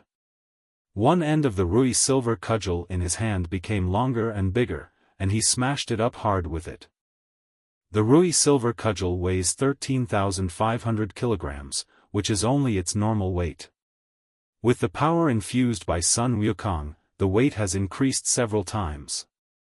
The force of this cudgel is enough to split mountains and seas and cause the earth to collapse. Before the cudgel falls, the huge wind pressure has already made King Yuxiong turn pale, and the horror in his heart is simply indescribable. How come this guy has so much strength? There was no time to think, as the space around him for dodging was blocked by an inexplicable force. King Yu Monkey had no way to avoid it, and had no choice but to take the blow head-on. He could only grit his teeth, muster all his magic power and pour it into the Wind and Fire Ghost King Fork, and tried his best to block the Rui Silver Hoop stick that was as big as a mountain. Boom! Call out! Bang! Amidst a loud bang, a shock wave spread out in the air. A figure was hit from the collision point and blasted directly from the air to the ground like a cannonball, creating a deep pit of several hundred meters in radius in the mountain range below. The next moment, Sun Wukong turned into a golden stream of light and rushed towards King Yuxiong at the bottom of the deep pit from mid-air. Wukong, stop it now! Stop it now! The Bull Demon King's expression changed drastically, and he rushed toward the deep pit with a loud roar. Sun Wukong's attack just now was too fierce. He blocked it with one move, forced him back, and then directly knocked the Marmoset king down from the air with a stick. That kind of unparalleled strength even scared the Bull Demon King. If he had received the blow forcefully, he would not be able to say that he was unscathed, let alone the Yutao King. The opponent was not as strong as him. When the sound of gold and iron clashing resounded throughout the world, the Bull Demon King held a mixed iron rod to block Sun Wukong's Rui silver cudgel, but his legs were hit by the huge force and sank deeply into the earth, while Sun Wukong just turned over. Then he landed gently, the clouds were calm and the wind was gentle, and he made a decision. The Bull Demon King's eyes narrowed slightly. Although Sun Wukong rushed down from the air and took advantage of being superior, the Bull Demon King is famous for his strength, and he actually fell behind in the strength competition. This Monkey King, his strength is unfathomable. Goku, thank you for showing mercy. Pulling his legs out of the ground, Bull Demon King raised his stick and clasped his fists toward Sun Wukong. He knew very well that Sun Wukong changed direction at the last moment and hit him with the Rui silver cudgel instead of King Yuxiong beside him, otherwise he would not have been able to block the attack in time. Brother Nyo, even if you don't make a move, I, old Sun, won't really fight you. Sun Wukong grinned. He knew very well how much fighting power King Yuxiong had left. He rushed down from the sky just to scare King Yuxiong. Of course, he was also gambling on whether Bull Demon King would take action. If Bull Demon King did not take action, Sun Wukong would be very disappointed. Fortunately, the Bull Demon King did not disappoint Sun Wukong. He was still the powerful and righteous Bull Demon King. He was not deterred by Sun Wukong's fierce performance. From this point of view, it was reasonable for the other 5 Demon Kings to believe in him. Even Sun Wukong often admired this former big brother. However, this time, he could not back down. He had determined to be the boss. The Bull Demon King nodded. He believed that Sun Wukong was not lying and there was no need for him to lie. He vaguely understood in his heart that perhaps Sun Wukong was just testing him. King Yu Monkey had jumped out from the bottom of the deep pit at this time. His clothes were a little torn and his breath was a little unstable. He was injured in the previous attack, but not seriously. He could feel that Sun Wukong was holding back and did not use his full strength, otherwise it would be hard to say whether he could stand up now. Brother Sun is very skilled, Yuan Gang admires him. Among the demon clan, the strong are respected and no one cares about age. Sun Wukong defeated the Monkey King fairly and easily. The Monkey King was already convinced and no longer had any contempt for him. He even changed his address from Brother Wukong to Brother Sun. Brother Yuan, I appreciate your concession. Sun Wukong smiled and returned the greeting, then looked at the other demon kings. Who else would like to teach me this? The Monkey King and his men looked at each other and were all speechless. Sun Wukong had just demonstrated his extraordinary strength. Even if they went up, they would probably not get anything good, especially the Monkey King. His strength was only slightly stronger than that of the Ape King, a very limited one. The Ape King lost so easily, so it would probably make no difference if he took over. Brother Sun is very powerful, so I won't go up and make a fool of myself. The Monkey King rolled his eyes and cast his gaze on the Lion King, Peng Demon King and Jiao Demon King. These 3 demon kings were stronger than him. If he wanted to subdue Sun Wukong, they might have to take action. I'll try. The Lion King flipped his palm, and 2 purple gold hammers appeared in his hands. 2 long white air currents spurted out of his nostrils. He leaped into the air and pointed at Sun Wukong, saying, Brother Wukong, come and have a good fight with me, Lion King. Let me see what you are capable of. Lion King. Sun Wukong curled his lips, stepped hard, and the ground suddenly shattered. He rushed towards the Lion King like a cannonball, and stabbed the Rui silver hoop stick in his hand directly. it suddenly became longer and hit the Lion King's chest. Take it. Sun Wukong's attack came too fast and too fiercely, and the Lion King was shocked. He thought that Sun Wukong would at least say a few polite words, but he didn't expect that the monkey would just start fighting. He only had time to cross two purple gold hammers in front of his chest, and the front end of Sun Wukong's Rui silver cudgel had already hit the hammers hard. With a surge of violent force, the purple gold sledgehammer hit the Lion King's chest. The Lion King felt a stagnation in his chest, and was directly hit towards the sky by the impact of the stick. The Rui silver hoop stick was still getting longer, pushing the Lion King's body straight into the clouds. This weapon of Wukong is not simple. The Bull Demon King and the Monkey King returned to the Monkey King and his companions, looking at the Rui silver cudgel that kept extending in Sun Wukong's hand. Their faces were all quite solemn. The strength of a weapon, apart from the destructive power of the weapon itself, the most important thing is its spirituality. It is obvious that this magic weapon of Sun Wukong is full of spirituality. Hateful. Above the clouds, the figure of the Lion King was continuously pushed by the Rui silver hoop stick to break through layer after layer of clouds and rush into the sky. He had already broken through several layers of the sky, and if he continued to go up, he would rush to the ninth heaven. By then, he would definitely attract the attention of the heavenly court. Gritting his teeth, the Lion King forced himself to flip over and break away from the end of the Rui silver cudgel. He took 2 deep breaths to calm the tightness in his chest. A fierce look flashed across his face, and he rushed toward Sun Wukong with a roar. Come on, mountain. Press down on me. Swinging the purple gold hammer in his hand, the Lion King mobilized his magic power and instantly moved 2 mountains, and pressed down hard on Sun Wukong under the clouds. In his previous life, the Lion King called himself the Great Sage who moves mountains, and this title was not blown out. In terms of the ability to move mountains and fill the sea, he has already reached the realm of supernatural powers from magic. With a thought, he can mobilize his magic power and easily move huge mountains to suppress the enemy. Come on. I, old Sun, want to see if these 2 mountains can hold me down. A hint of anger flashed across Sun Wukong's eyes, and his fighting spirit surged. In his previous life, he had suffered many losses at the hands of opponents who could move mountains and fill the sea, especially the 500 years under the 5 elements mountain suppressed by the Buddha.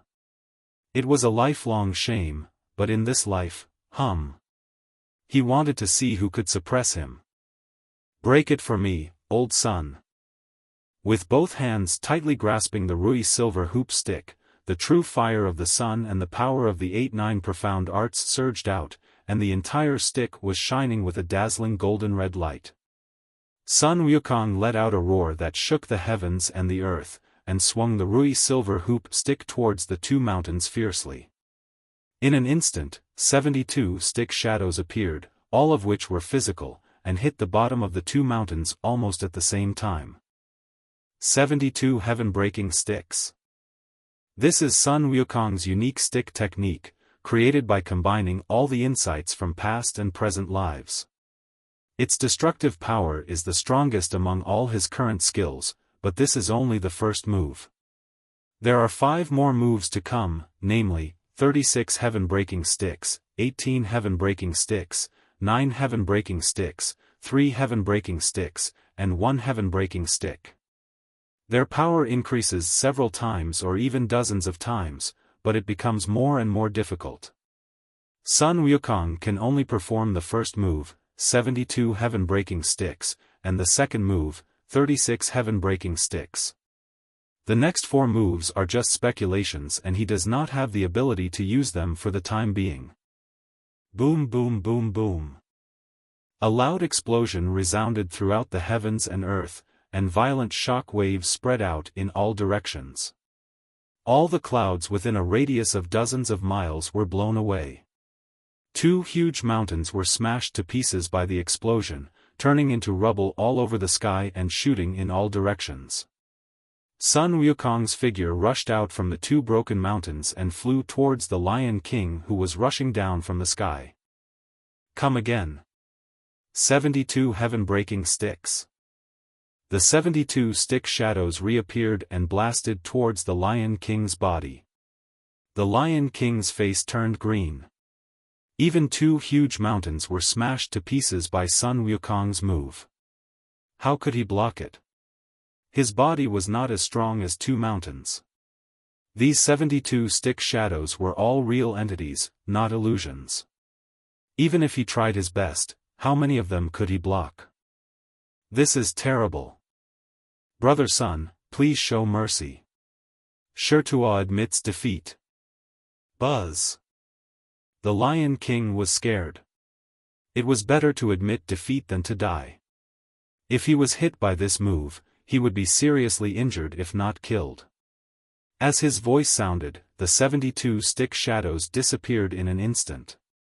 Sun Wukong's Rui silver hoop stick stopped in front of the Lion King's nose, and then he took it back in front of the frightened eyes of the Lion King with cold sweat, and laughed, "Brother Lion, thank you for letting me.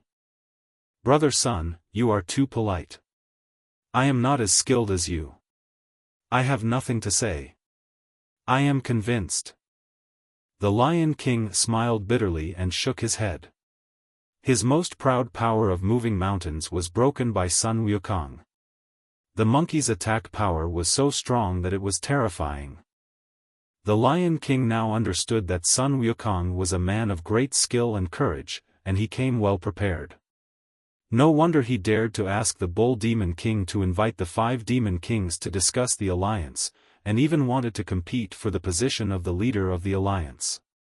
He was not arrogant, but really had extraordinary means. It's ridiculous that I jumped out and wanted to try other people's methods, but ended up getting beaten so badly, it's really embarrassing. Who else wants to teach me? Flying to the side of Bull Demon King and his companions together with the Lion King, Sun Wukong glanced at Peng Demon King, Jiao Demon King and Bull Demon King, but his focus was still on Bull Demon King. Sun Wukong knew very well that if he wanted to become the leader of the alliance and the boss, a battle between him and Bull Demon King was absolutely inevitable. Brother Wukong, you are very powerful. I am not as good as you. But do you dare to compete with me in speed to see who is faster? As long as you can beat me, I will never say anything you say. The Monkey King rolled his eyes and whispered a few words to the Demon King Peng. The Demon King Peng's eyes lit up, and he took a step forward, looked at Sun Wukong with a sharp gaze and said, his words were full of provocation. Okay, I, old Sun, will compete with you in speed. One day the Depeng rises with the wind and soars up to 90,000 miles. The Depeng clan is absolutely the best in the 3 realms in terms of speed. Even Sun Wukong's somersault cloud is inferior to it. However, Sun Wukong has no fear in his heart. Now he not only knows how to use the somersault cloud, but also has the ability to shrink the earth into an inch. When the two are used at the same time, it is no exaggeration to say that he is the fastest in the world. Even if the Golden Winged Depeng clan is known for their speed, Sun Wukong has the confidence to compete with them. The Demon King Peng didn't expect that Sun Wukong would agree without even thinking about it. He opened his mouth in surprise, and then sneered in his heart, snorting lightly through his nostrils. This monkey underestimated him too much. He was the best of the Golden Winged Peng clan. In terms of speed, who in the 3 realms could compare with him except for his own clan? Let's pick a spot and see who gets there first. The Demon King Peng was soaring into the sky with pride. He wanted to let Sun Wukong understand that the sky belongs to their Golden Winged Peng clan. Let's go to the coast of the North Sea near Utarakuru. The East China Sea, South China Sea and West China Sea are either under the jurisdiction of heaven or within the sphere of influence of the Western Buddhist kingdom. Only the edge of the North Sea near Utarakuru is a no-man's land. Sun Wukong's previous battle with the Ape King and the Lion King may have already alarmed the gods in heaven, so it is better to keep a low profile. Peng Demon King did not object to Sun Wukong's proposal. To him, it didn't matter where the destination was. With his speed, he could reach the destination in less than half an hour if flying at full speed. Wukong, Pengfei, we will go ahead and judge you at the finish line. You can set off again after an hour. Naturally, the flying speed of Bull Demon King and others is far inferior to that of Peng Demon King. Of course, the difference is not as big as 4 or 5 times. However, Peng Demon King and Sun Wukong did not say anything. It was only 2 hours. It would be over after drinking a few cups or meditating. It would not be too late for them to set off again then. With Bull Demon King and others as witnesses, it is clear who won and who lost, and no one can deny it.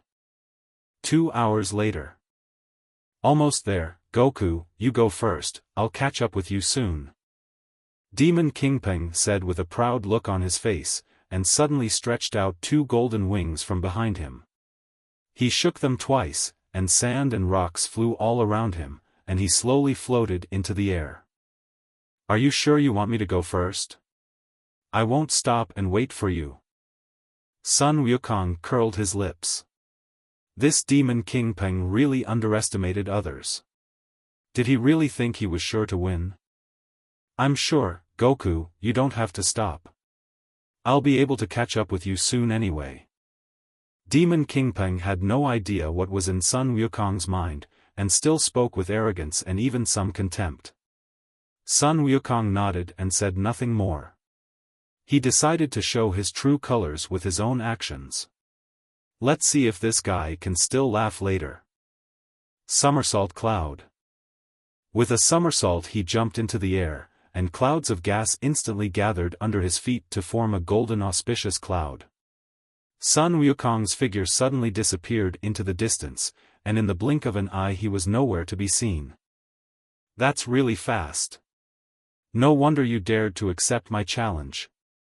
A hint of surprise flashed across Demon King Peng's eyes, and then a sneer of disdain appeared on the corner of his mouth. However, it is still not as good as our golden-winged Dapeng clan. With a flap of his wings, a flash of wind and thunder passed by, and the figure of the Demon King Peng turned into a golden flash and chased in the direction where Sun Wukong left. Although it is a bit exaggerated that the Great Peng can fly 90,000 miles with one wing, the speed of the Demon King Peng is indeed amazing, much faster than the somersault cloud. He quickly caught up with Sun Wukong and came to a place not far behind him. Goku, I told you I'd catch up with you soon. The Demon King Peng laughed loudly and was about to overtake Sun Wukong, but he heard Sun Wukong sneer.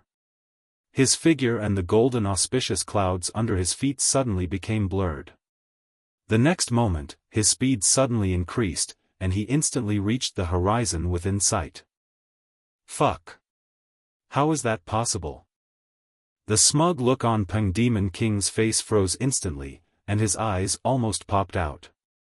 What did Sun Wukong do? How did his speed increase so much all of a sudden? How could there be such a fast cloud-flying technique in the world? This is impossible. Shocked, the Demon King Peng gritted his teeth, and his body flashed to reveal his true form of the golden-winged Peng. The power of wind and thunder flashed all over his body, and he flapped his wings to chase after Sun Wukong, gradually closing the distance once again. What a powerful cloud-flying technique. It can actually force me to reveal my true form. You should be so proud of yourself, Wukong. In the 3 realms, apart from our golden-winged Dapeng clan, no one can surpass you in cloud flying. Is it? Shrink the earth into an inch. Demon King Peng regained his sense of superiority, but unfortunately, his sense of superiority did not last long. What answered him was Sun Wukong's sneer. His flying speed increased sharply again, and he left him far behind for the second time. After a few flashes, he reached the horizon again. Shit! The Demon King Peng almost fell from the sky this time. What was going on? How could this be possible? Was he hallucinating? When did the flying technique of flying clouds surpass the flying talent of the golden-winged Peng clan? Nightmare, this is definitely a nightmare. I won't lose. I am the Demon King Peng, a genius of the golden-winged Peng clan. How can I lose to a monkey in flying? Absolutely not.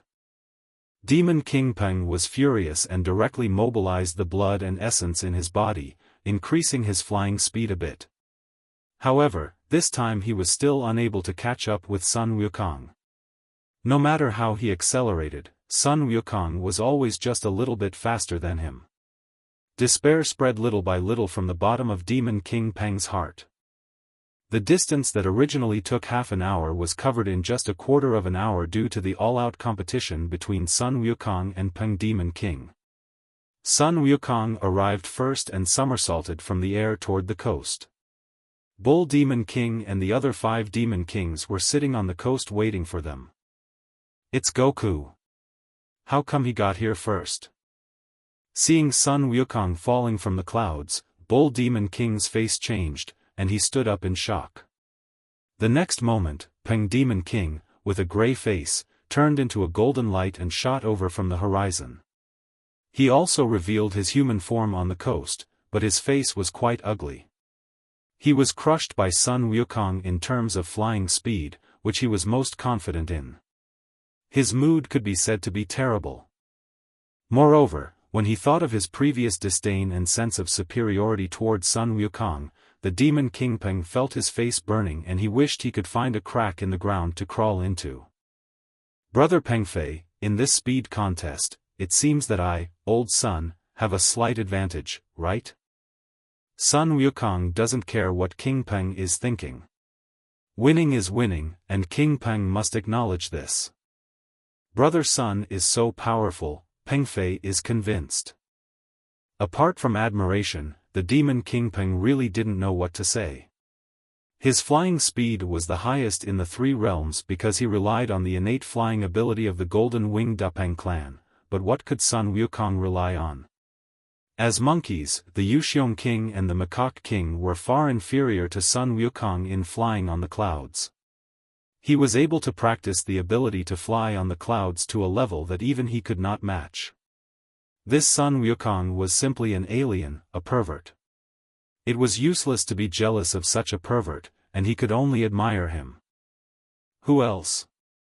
Sun Wukong smiled and turned his gaze to the Jiao Demon King and the Niu Demon King.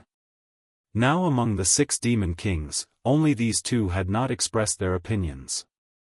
The Jiao Demon King and the Bull Demon King looked at each other. To be honest, the Jiao Demon King was already quite impressed by the skills that Sun Wukong had displayed. He estimated that Sun Wukong was not inferior to the Bull Demon King. However, he could not bring himself to admit defeat without even competing like the Monkey King did. After thinking about it, the Jiao Demon King pointed to the surface of the North Sea not far away and said, "Brother Wukong, you are very powerful. I, Long Chao, believe that I am no match for you in heaven or on earth. But do you dare to compete with me in the water? If you can beat me in the water, Long Chao will follow your lead from now on." A water fight? Sun Wukong frowned slightly. He was not very good at water battles. In his previous life, he could only exert 1/3 of his combat power underwater. In this life, although the way of transformation has been perfected and he has a deep understanding of various laws, he has also deliberately practiced underwater during cultivation, but he has never been in actual combat. It is really questionable how much strength he can exert in the water. Why, you don't dare? The Dragon Demon King raised his eyebrows. Let's have a water battle. Why should I, old Sun, be afraid? A stubborn ruthlessness was suddenly aroused in Sun Wukong's heart. The previous life was the previous life, and the present life was this life. He didn't believe that he could suffer losses in the water all his life. Good. It feels great.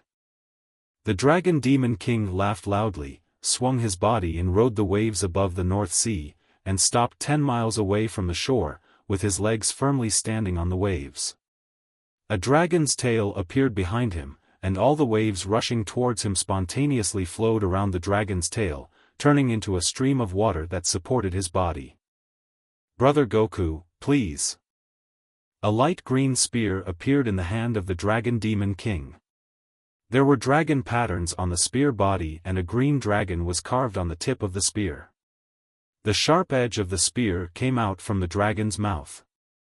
As soon as the spear came out, the surrounding sea water spontaneously swirled around the spear body and formed a circle of flowing shell directly on the surface of the spear body, as if the spear body was magnified several times.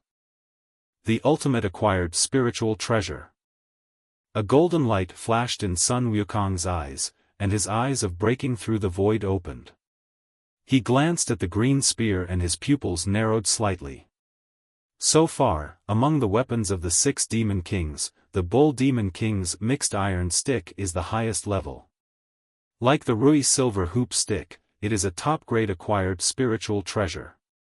The weapons of others are a little inferior, but the green spear in the hands of the Jiao Demon King is also a top-grade acquired spiritual treasure. This second brother in the previous life is really not simple. In his previous life, Sun Wukong had never fought with the Jiao Demon King. Although he had seen the Jiao Demon King's weapons, he did not have the divine eyes at that time, so he naturally could not tell the superiority or inferiority, and he did not care much. Now it seems that the Jiao Demon King who called himself the Great Sage of the Sea in his previous life is much more powerful than the so-called Dragon Kings of the 4 seas. Running Wave Strike. Seeing Sun Wukong flying close to the sea surface, the Dragon Demon King shouted loudly, and swung the sea-covering spear in his hand diagonally. A large amount of sea water turned into rolling waves and rushed towards Sun Wukong. The waves were dozens of feet high, and the surging power made the Monkey King and others in the distance tremble with fear. This was in no way inferior to the power of several mountains pressing down on one's head. Change. It is certainly not impossible for Sun Wukong to use brute force to break through such a huge wave, but the Dragon Demon King is certainly not limited to this ability. He must have a backup plan. Only a fool would try to fight head-on. Sun Wukong curled his lips slightly, and his body flashed and turned into a swordfish and dived into the water wall. The huge waves did not hurt him at all.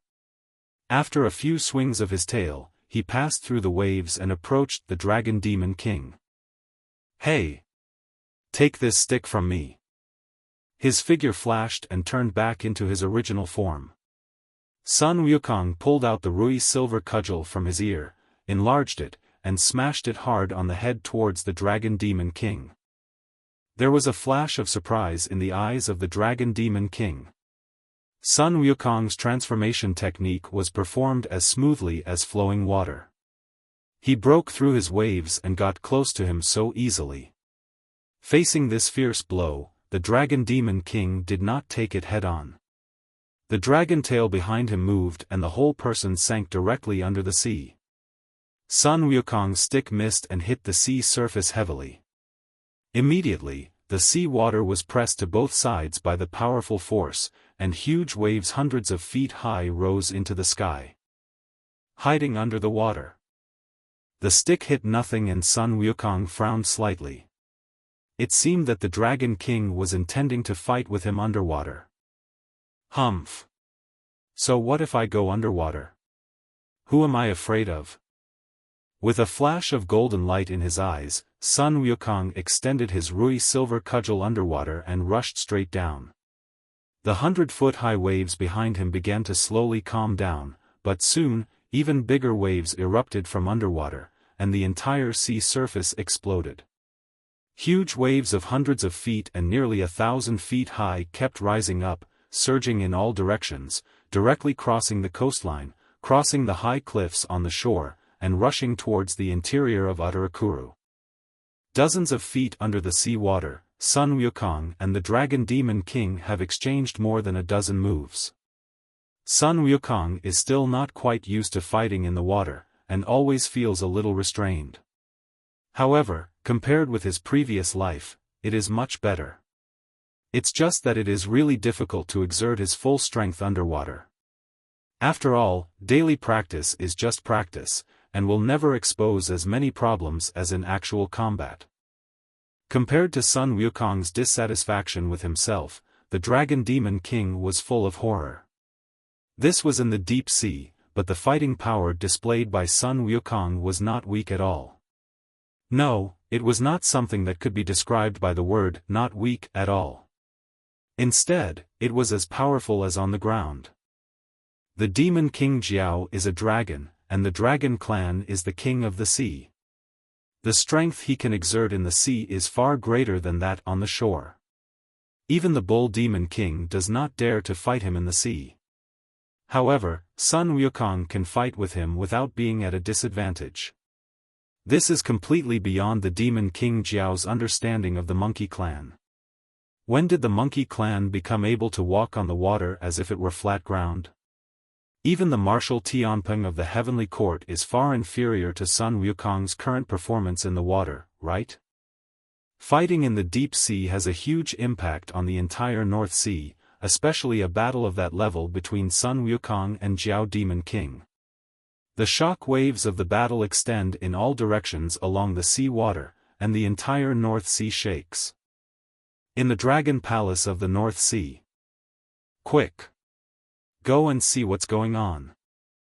Ao Shun, the Dragon King of the North Sea, roared in shock and anger. He didn't know what had happened just now. The entire North Sea suddenly shook violently. Countless utensils in the North Sea Dragon Palace were broken, and the shrimp soldiers and crab generals fell to the ground. Even he, the dignified Dragon King of the North Sea, was a little unstable. A powerful energy shock came from the deep sea in the north, which made Ao Shun tremble with fear. Could it be that something strange has happened in Uttarakuru again? Don't worry, father. I'll go check it out right away. Aoe, the eldest prince of the North Sea Dragon King, responded and called upon the patrolling Yikshaws and the shrimp soldiers and crab generals to get out of the North Sea Dragon Palace and rush towards the direction where the energy fluctuations came from. In the center of the battlefield, Sun Wukong and the Dragon King had already started a real fight. The Dragon King swung his body and turned into a gigantic purple-blue dragon. Except for the single horn on its head, it was no different from any other dragon. However, it was much stronger than any dragon Sun Wukong had ever seen. It stirred up the entire North Sea, and each of its attacks carried the power of 10,000 hectares of sea water, launching continuous fierce attacks around Sun Wukong. Sun Wukong was suppressed and was at a disadvantage. He had a rather awkward situation in dealing with the undercurrent attacks that kept surging from all directions. The more he was attacked, the angrier he became. The madness in his heart was completely aroused. He roared suddenly, and the true fire of the sun surged out of his body, forming a blazing circle of fire directly on his body surface, which drained away all the sea water around him. A large amount of sea water turned into water vapor and rushed to the sea surface. The temperature of the surrounding sea water also rose rapidly at an alarming rate. 72 heaven-breaking sticks. Fiery Sun Strike. The Rui silver hoop stick was swung and turned into 72 stick shadows.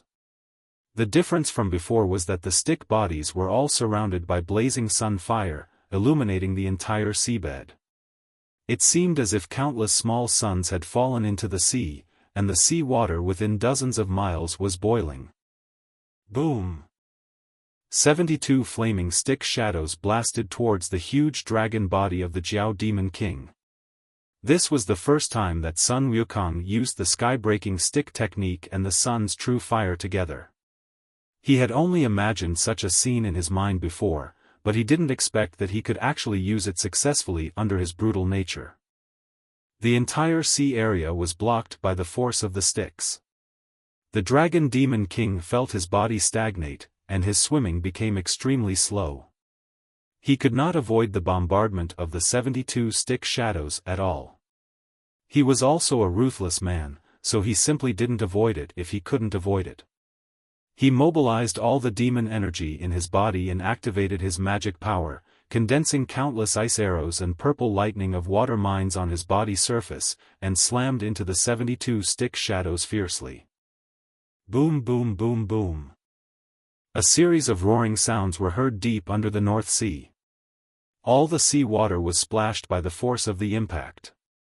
The waves rushed out of the sea level and shot thousands of feet into the sky. The Bull Demon King and other 5 Demon Kings who were originally standing on the shore had to take off into the clouds to avoid the impact of the waves below. Looking at the doomsday scene in the sea below, the 5 Demon Kings including the Bull Demon King couldn't help but gasp and their mouths twitched. Oh my goodness, are these 2 guys going to destroy the entire North Sea? Such a big commotion. Brother Sun is really amazing. He can fight with the old dragon in the sea like this. I say, old Yuan, are all monkeys so perverted? How the hell should I know? There has never been such a perverted guy in the monkey tribe. The 5 Demon Kings were well informed and had seen many powerful figures in the demon clan, but they had never seen anyone so strong at the Tai Sanxian realm, and it seemed that they had almost no weaknesses. If all the monkey clan members were like Sun Wukong, would other demon clan members be able to survive? Fortunately, there was only one abnormal person in the monkey clan, so it was barely acceptable. Huh. Someone's coming. They're from the North Sea Dragon clan. The Monkey King's ears suddenly moved, and he turned his head to look at the sea level in the distance. Aoe, the eldest prince of the North Sea Dragon clan, was coming over the waves with a large group of Sea Clan soldiers. They were obviously attracted by the noise of the fight between Sun Wukong and the Dragon Demon King. Long Chao and the North Sea Dragon clan have always been at odds with each other, and now there's going to be trouble. The Bull Demon King's face suddenly darkened. They had been brothers for so many years and had heard a little about what had happened between them. The Jiao Demon King, Long Chao, had always had a great resentment towards the Dragon clan, especially the North Sea Dragon clan. Although the Bull Demon King did not know the real reason, it was obvious that nothing pleasant would happen when he met Aoe, the eldest prince of the North Sea Dragon clan, at this time. Boom! Boom! There were 2 consecutive roars, and 2 figures rushed out from the sea. They were Sun Wukong and the Jiao Demon King who had transformed into a human form again. The Jiao Demon King was now covered in blood and his breath was a little disordered. On the other hand, Sun Wukong only had some torn clothes on his body, and no obvious injuries. It was obvious that the Jiao Demon King was defeated by the ultimate move collision just now. Brother Sun is very powerful. I, Long, admire you very much. I have no objection to you being the leader. It depends on Brother Nyo. The body of the Jiao Demon King is strong, and the wounds on his body have begun to scar. They are all superficial injuries and nothing serious. After taking a deep breath, he looked at Sun Wukong with eyes full of admiration. Being able to defeat him in the water, the Monkey King's strength is indeed terrifying. It is not a bad thing to recognize such a person as the boss. However, this still depends on whether the Bull Demon King agrees. Who dares to cause trouble in my North Sea and bully my North Sea Dragon clan? Is there no one there? Sun Wukong clasped his fists in return towards the Dragon King and was about to take off on a cloud when suddenly a loud shout was heard from afar. A group of armored sea warriors appeared in sight through the still surging waves. The leader wore a purple gold crown, purple gold armor, and held a Fang Tian Hua Ji in his hand. It was Aoe, the eldest prince of the North Sea Dragon clan. The stern shout came from Aoe. Judging from his ferocious look, he was obviously here to call for punishment. Sun Wukong glanced at the Jiao Demon King, and a strange color flashed in his eyes, because the Jiao Demon King was staring at Aoe, the eldest prince of the North Sea Dragon clan, who was in the lead. A deep resentment emerged in his eyes, and his face was full of ferocity. Sun Wukong could clearly feel a deep murderous intent emanating from his body. Could it be that the Demon King Jiao has a grudge against Aoe, the eldest prince of the North Sea Dragon clan? While he was thinking, Aoe, the eldest prince of the North Sea Dragon clan, and a group of water soldiers had already arrived. After glancing at Sun Wukong, his eyes shifted to the Dragon Demon King. I was wondering who was the one who was so presumptuous here, but it turns out it was the bastard born by a lowly servant like you. A slave? A bastard? A flash of surprise flashed across Sun Wukong's eyes. Could it be that this Jiao Demon King Long Chao was actually the son of North Sea Dragon King Ao Shun? From Ao Yi's tone, it seemed that Jiao Demon King Long Chao was the illegitimate son of North Sea Dragon King Ao Shun, and had a grudge against the North Sea Dragon clan. What's the matter? With his eyes rolling, Sun Wukong moved his feet and somersaulted into the air. Auspicious clouds gathered under his feet and he came in front of the Bull Demon King and other 5 Demon Kings. Is there any hatred between Long Chao and the North Sea Dragon clan? Sun Wukong glanced at Bull Demon King and the others and asked directly. Brother Chao does have a grudge against the Dragon clan, but we don't know exactly why. It's just that whenever he mentions the Four Seas Dragon clan, he always looks disgusted and hateful. Long Chao has always been at odds with the Dragon clan, especially the North Sea Dragon clan. Even I, Old Nyo, don't know what the grudge is. But judging from what Aoe, the eldest prince of the North Sea Dragon clan, said, Long Chao seems to be from the North Sea. The Monkey King and the Bull Demon King spoke one after another, and the Peng Demon King and others nodded in agreement. A strange light flashed in Sun Wukong's eyes. It seemed that his guess was correct. The Jiao Demon King was most likely the illegitimate son of Ao Shun, the Dragon King of the North Sea. In fact, in his previous life, Sun Wukong had heard that the great sage who covers the sea, the Demon King Jiao, Long Chao, was the result of an affair between the Dragon King of the North Sea, Ao Shun, and a little water snake in his palace. Therefore, although he had a dragon shape, he had no dragon horns. He was disliked by the North Sea Dragon clan, and in anger he rebelled against the North Sea Dragon clan and called himself the Demon King Jiao. Sun Wukong had always thought that this was just a rumor, but now it seems that the rumors may not be all false. There is no smoke without fire. On the sea, the Jiao Demon King had already confronted Aoe, the eldest prince of the North Sea Dragon clan. Facing Aoe's ridicule, the murderous intent in the Jiao Demon King's eyes surged, and his tone was unprecedentedly cold. Aoe, I, Long Chao, have nothing to do with your North Sea Dragon clan. If you speak foul language again, I will never forgive you. Bah! Ao Chao, you are a lowly creature born of a lowly sea snake, and you are not worthy of quarreling with this prince.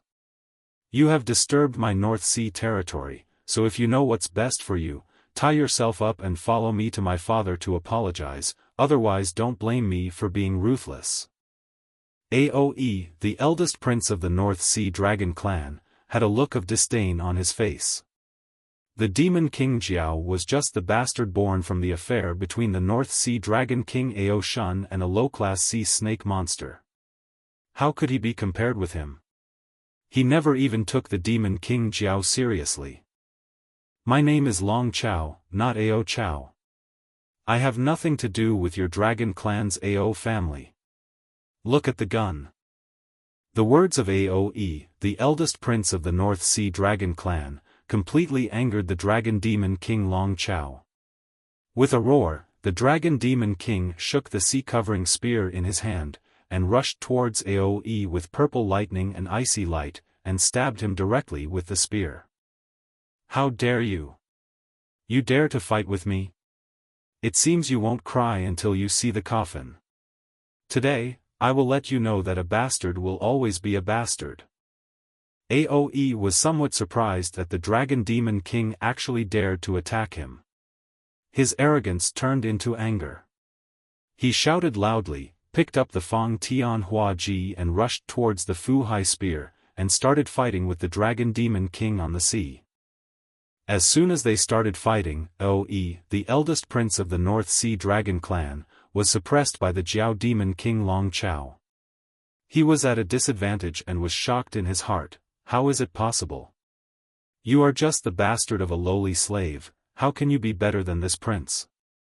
A hero's origin is not important. You, the Four Seas Dragon clan, indulge in wine and women, fail in cultivation, kowtow to the heavenly court, and have no backbone at all.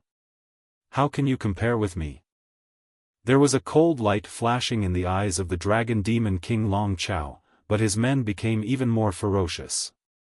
He totally ignored the fact that the wounds from his previous fight with Sun Wukong were reopening, and every move he made was aimed at the vital points of Aoe, the eldest prince of the North Sea Dragon clan. He looked as if he would not stop until he had killed Aoe with his gun, and he beat Aoe into a miserable state.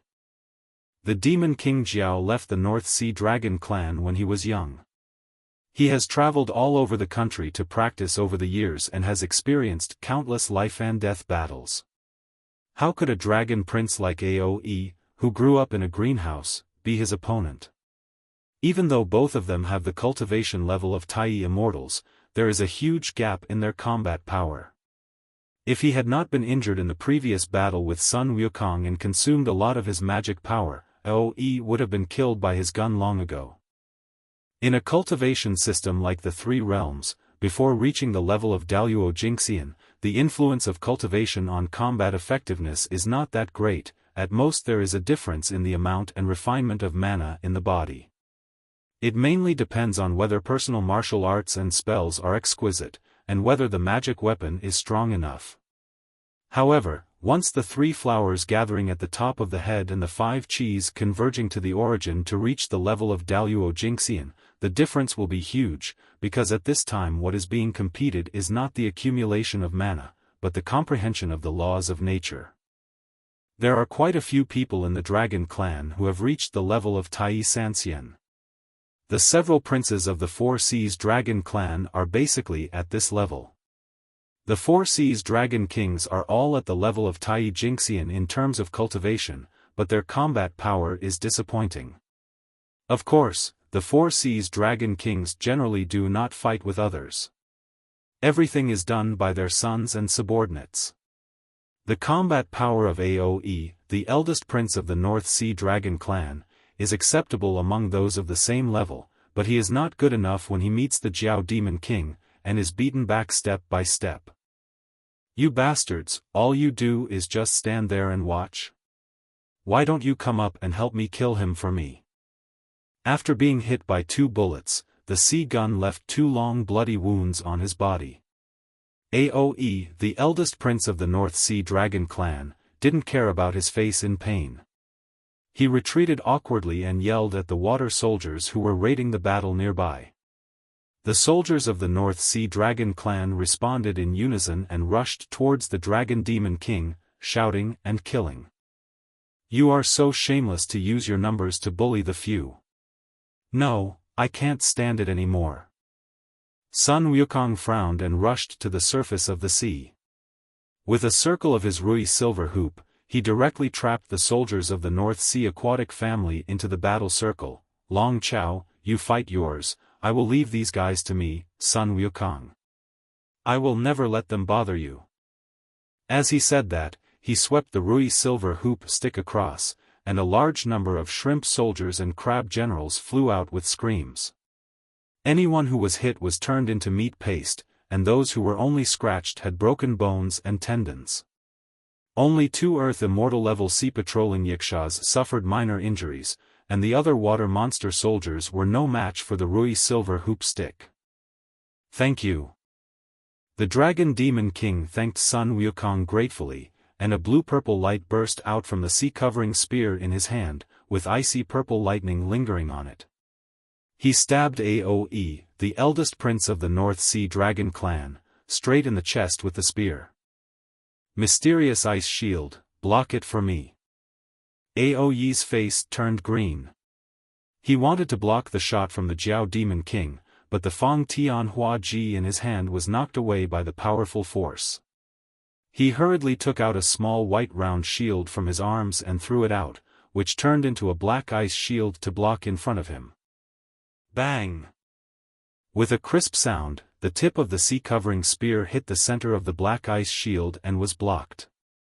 However, the power contained in the sea-covering spear pierced a small hole in this defensive magic weapon. The power of icy purple lightning spread along the cracks. After a brief stalemate, the black ice shield shattered into white pieces, fell into the sea, and disappeared. Ao Chao, if you dare to hurt me, you will be guilty of treason and high treason. Father will not let you go. While the black ice shield was blocking the attack of the Jiao Demon King sea-covering spear, O.E., the eldest prince of the North Sea Dragon clan, hastily withdrew, shouting in a cowardly manner. I've already said that my name is Long Chao, and I have nothing to do with your North Sea Dragon clan. I want to see how that old man Ao Shun will not let me go. Before that, I will use your life to pay tribute to the spirit of my mother in heaven. A dragon covers the sea. With a roar filled with hatred, the Dragon Demon King soared into the sky, and the next moment he rushed down from mid-air towards Aoe, the eldest prince of the North Sea Dragon clan, who was above the sea. He stabbed a gun at his forehead with the force of thunder. If the gun hits, Aoe will immediately turn into a dead dragon, deader than dead. But at the moment when the sea-covering spear was about to pierce Aoe, the body of the Dragon Demon King suddenly trembled, and the huge power infused in the sea-covering spear dissipated in an instant. The whole person screamed and fell into the sea beside him. Aoe had a round bead in his hand, and there was a purple dragon scale in the round bead. Aoe squeezed the round bead hard, and the Dragon Demon King felt as if his heart was pinched in extreme pain, and rolled wildly in the sea. Ha ha ha ha. Aoe, the eldest prince of the North Sea Dragon clan, laughed wildly with pride. Ao Chao, you bastard, didn't you expect that I have the dragon scale bead made from your life scales? You want to kill me?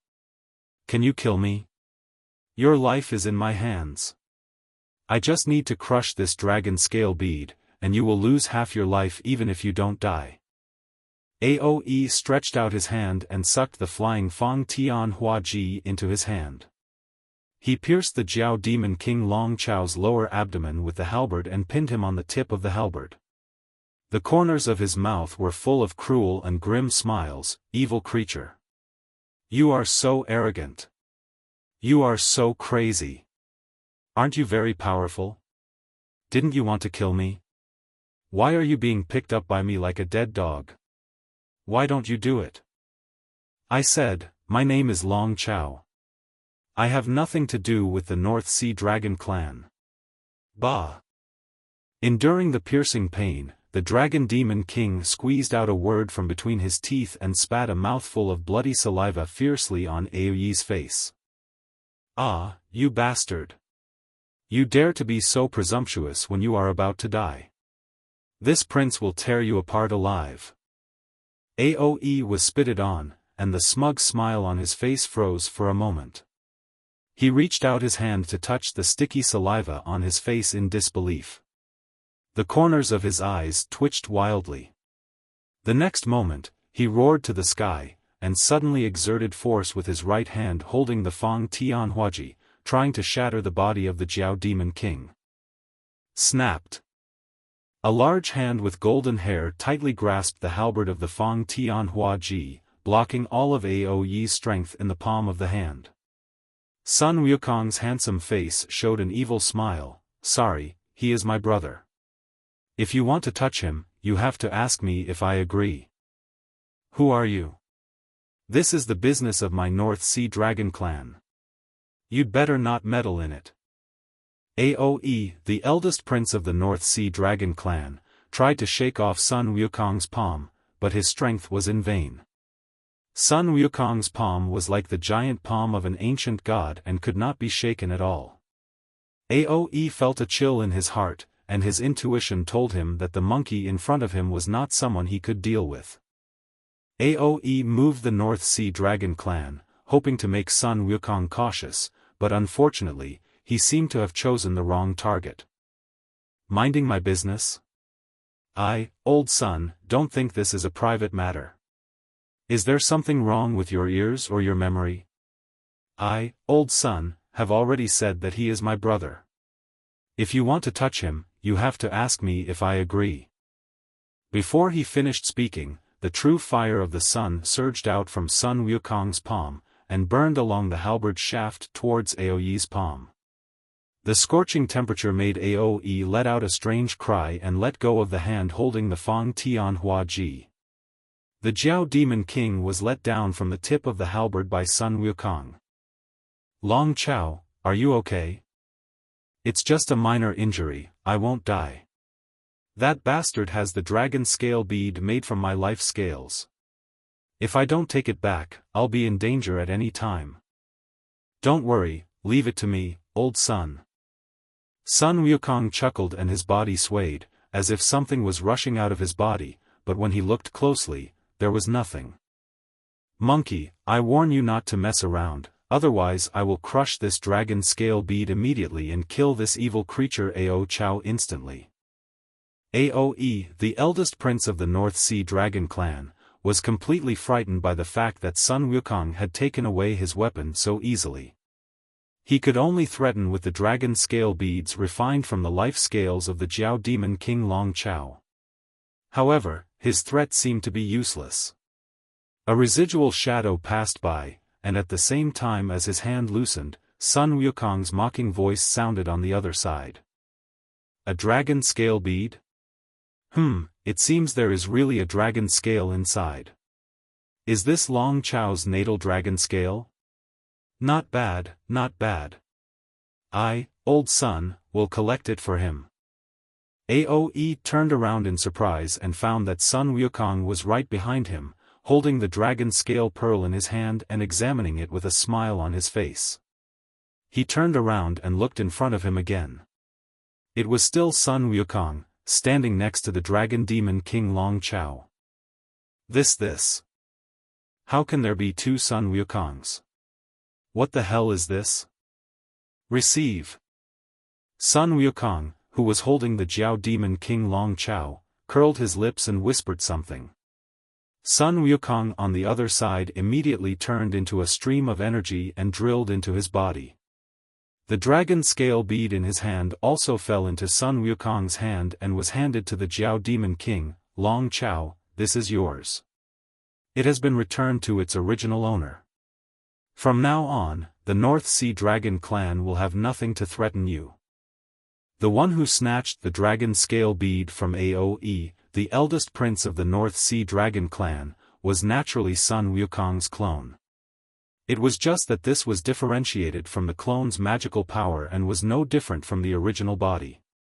With Aoe's eyesight, he naturally couldn't see the difference. Brother Sun, thank you very much.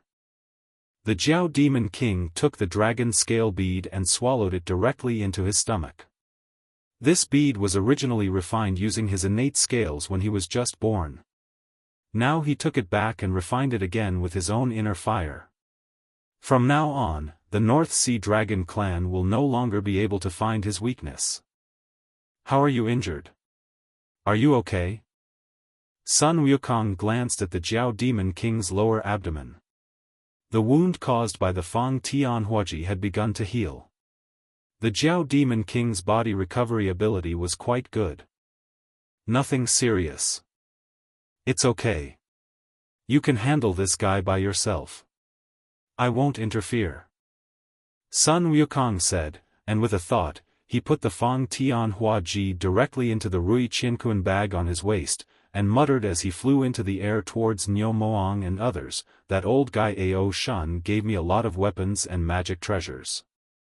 It's a bit unreasonable to kill his son. I'd better just watch the show. Are you Sun Wukong, the Monkey King of the Flower Fruit Mountain? Aoe, the eldest prince of the North Sea Dragon clan, finally understood who Sun Wukong really is. Ao Shun, the North Sea Dragon King, had mentioned to him that he was blackmailed by a monkey demon fairy in the East China Sea Dragon Palace. He didn't take it seriously, thinking that Ao Shun was too weak. If he were around, he would definitely teach that monkey a lesson. But now he finally understood why his father Ao Shun chose to compromise when facing son Wukong. This monkey is simply a pervert. Although he understood it, it was already too late. Aoe wanted to turn around and run away, but the furious Dragon Demon King shot him through the right leg. He screamed and fell into the waves. The Dragon Demon King did not stop there, and continued to swing the sea-covering spear at Aoe, the eldest prince of the North Sea. In just a few breaths, there were more than a dozen bloody holes on Aoe's body, and the Dragon Demon King deliberately avoided Aoe's vital points, leaving him only injured but not dead. Aoe cursed in pain. Ao Chao, you are the bastard born of a lowly slave. Your father will not forgive you. Bastard, traitor. I'll have my father pull out your tendons and peel off your skin. Father, please come and take care of this bastard who has no king or father. No matter how the North Sea Prince Aoe roared and cursed, the Dragon Demon King kept a stern face and kept waving the sea-covering spear, piercing bloody holes on his body one after another. Sun Wukong was watching with his vision-breaking divine eyes in the clouds in the sky. The Dragon Demon King was not stabbing randomly. Although it could only injure but not kill, every time he stabbed, a meridian connection on the body of the North Sea Prince Aoe would be destroyed. Physical injuries are easy to heal, but injuries to the meridians are difficult to heal. Even if Aoe, the eldest prince of the North Sea, can escape death today, he will probably be a disabled person in the future. Moreover, in Sun Wukong's opinion, the Demon King Jiao is not so merciful. He will probably not let Aoe leave alive today. The screams and curses gradually became weaker. The injuries on the body of Aoe, the eldest prince of the North Sea, had accumulated to a certain extent. Now he had completely lost the ability to resist. With a flash of light on his body, he turned back to his original form. A dark silver-white dragon lay in the waves, blood all over his body, his mouth wide open, only breathing in but not out. Stop. Stop it for me. You rebellious son. Rebellious son. Roars were heard from afar, and Ao Shun, the Dragon King of the North Sea, led a large number of sea soldiers and broke through the waves, rushing out of the sea and heading towards the battlefield. Seeing Aoe's miserable appearance, Ao Shun, the Dragon King of the North Sea, was so distressed that he was about to cry, and his eyes were full of anger and murderous intent when he looked at the Demon King Jiao. You rebellious son. You are just as lowly as your mother. How dare you commit treason and injure the eldest prince? This is unforgivable, unforgivable. Rebellious son, why don't you kneel down and confess your crime? Ao Shun, the Dragon King of the North Sea, roared loudly, and there was no trace of father-son affection in his eyes when he looked at the Demon King Jiao, only anger and murderous intent. Shut up. You are such a heartless, shameless bastard. You are not worthy of mentioning my mother. Upon hearing this, the Flood Demon King was furious. His face instantly became extremely ferocious. His waist transformed into a giant flood dragon, which was 10,000 feet long. Ao Shun, you listened to Aoe's bewitching words and forced my mother to death. Today, you dare to humiliate her. I, the Flood Demon King Long Chao, swear to the heavens that I will destroy your North Sea Dragon clan in my lifetime to comfort my mother's spirit in heaven. Today, I will start with you, my precious son. As soon as he finished speaking, the dragon's mouth opened wide, and a fierce suction force gushed out from the bloody mouth of the Dragon Demon King. Aoe, the eldest prince of the North Sea, who had no power to resist, was swept up by the suction force and was pulled into the mouth of the Dragon Demon King along with a large amount of seawater. Ah! The scream stopped abruptly, and at the same time, there was the creepy sound of flesh and bones being chewed up. Aoe, the eldest prince of the North Sea, was actually eaten alive by the demon king Long Chao. The eyes of Ao Shun, the dragon king of the North Sea, suddenly turned red. With a grief-stricken roar, he transformed into a 1,000-foot-long silver dragon and pounced towards the demon king Jiao. The dragon and the Jiao started fighting fiercely on the surface of the North Sea. Long Chao is such a cruel guy, he just ate Aoe like that. In mid-air, Sun Wukong smacked his lips. He had thought that the Jiao demon king would not let the North Sea prince Aoe go, but he did not expect that his hatred was so great that he actually chewed him up and ate him alive. Now the old fellow Ao Shun, the North Sea dragon king, was going crazy. Huh? Why does it feel like someone is watching me? Suddenly, a vague feeling of being watched arose in his heart. Sun Wukong turned his head to look above the clouds. A golden light flashed in his eyes, and several figures appeared in the depths of the clouds.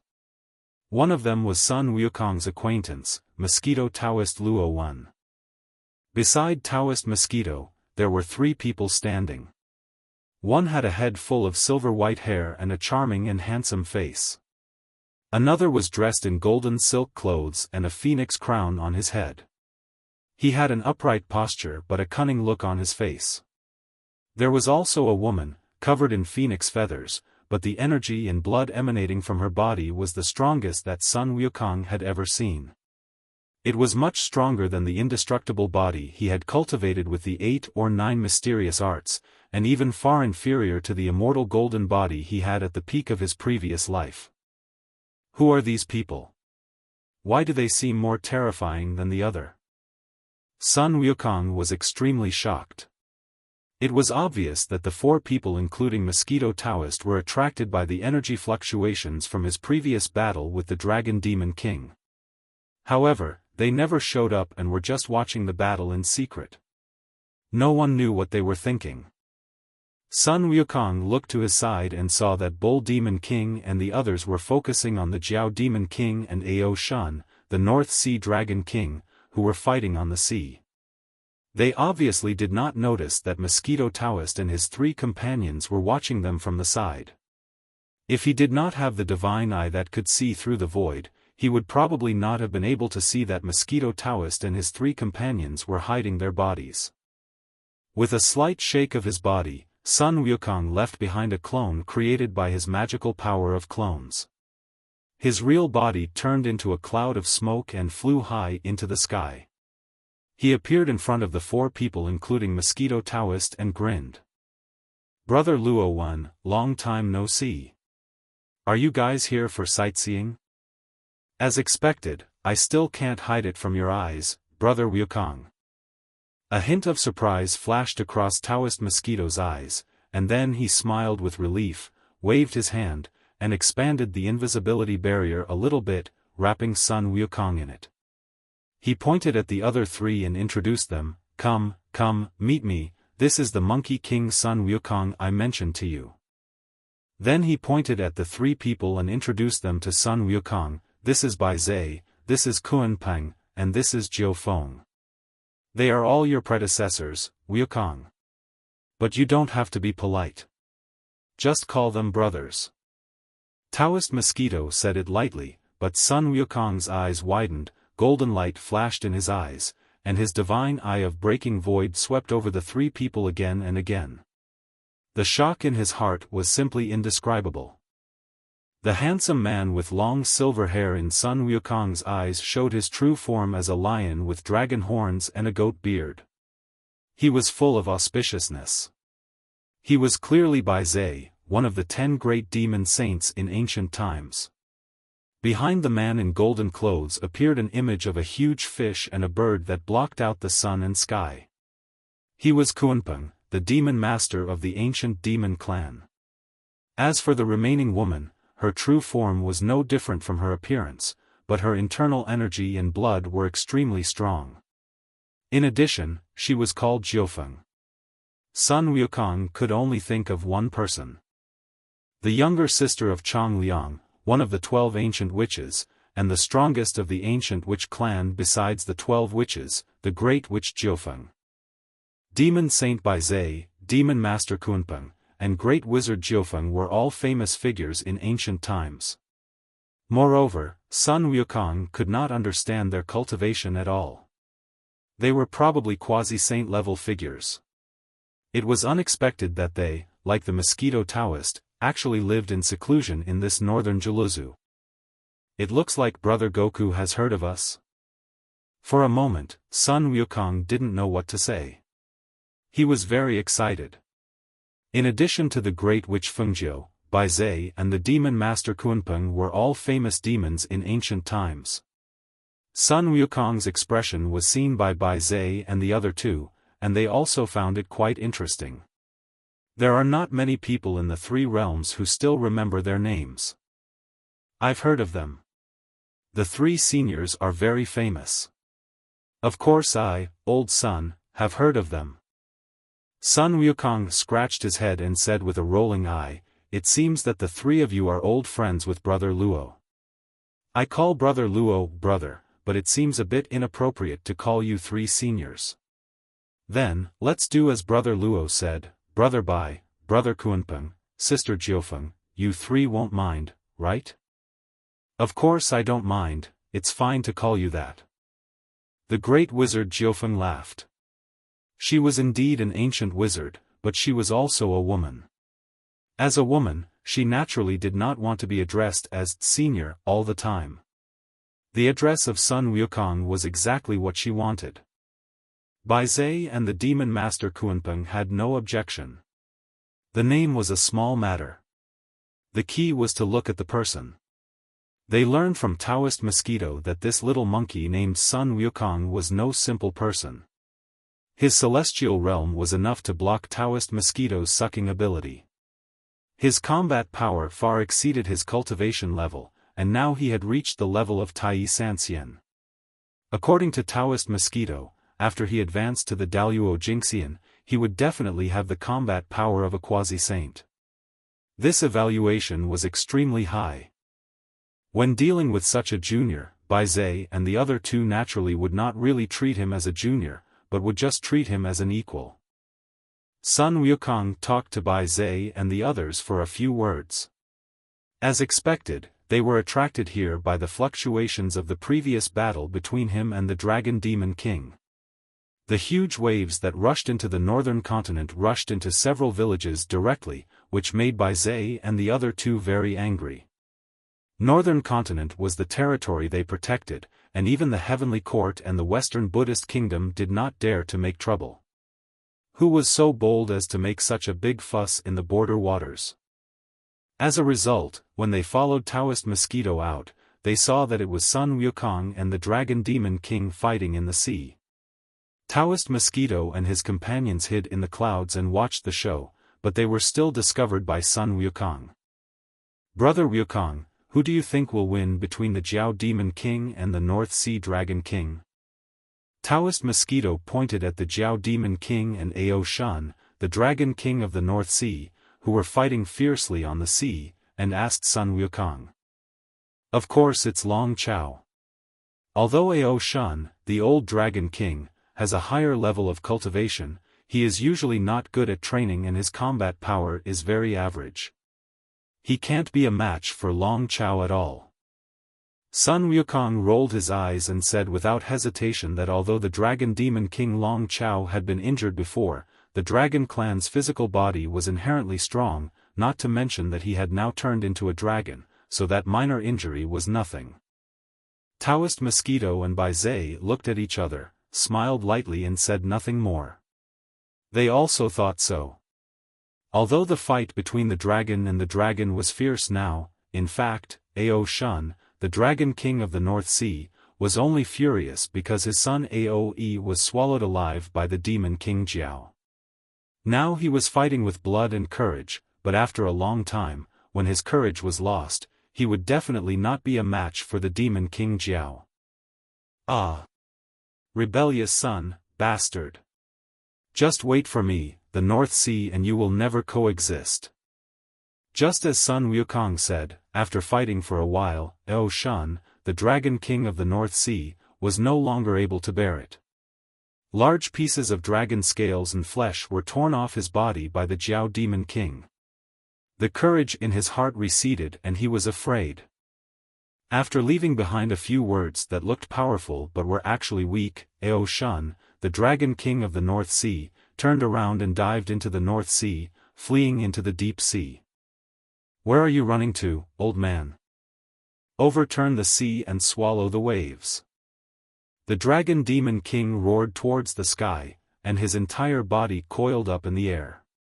A violent suction force gushed out of his mouth, and a large amount of sea water rushed into his mouth, just like when he swallowed Aoe, the eldest prince of the North Sea. However, this time it was much more violent. The sea water within 100 miles radius all rioted, forming a huge curtain of water, which flowed back into the Dragon Demon King's mouth and sank into it. Damn it! Is Long Chao trying to kill himself? He actually forced himself to activate such a powerful spell.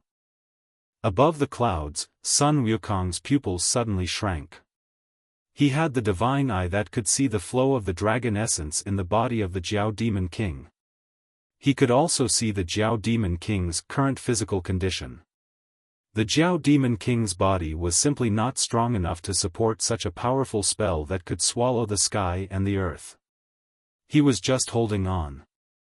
As huge amounts of sea water were sucked into the mouth of the Dragon Demon King, the sea level of the North Sea began to drop at a speed visible to the naked eye, but the body of the Dragon Demon King began to tremble slightly, and the wounds on his body began to crack again, with blood flowing out of them. Rebellious son. Are you determined to kill your father? If you use this secret technique, your own body will also collapse. The figure of Erosion, the Dragon King of the North Sea, was pulled by the magic of Jiao Mo Wang. He could not escape, but was pulled back little by little. He panicked. The experience of the eldest Prince Aoe was a lesson for him. If he was swallowed by Jiao Mo Wang, he would be dead. Jiao Mo Wang would not care about the father-son relationship. He wanted to take his life immediately to avenge his mother. Even if it means sacrificing my own life, I will eat you alive today to avenge my mother. A voice filled with resentment came from the mouth of the Jiao Demon King, but the spell of covering the sea and swallowing the waves was not interrupted. He spoke with his divine consciousness, and he was determined to kill Erosion, the Dragon King of the North Sea, first even at the risk of his life. Madman, you madman!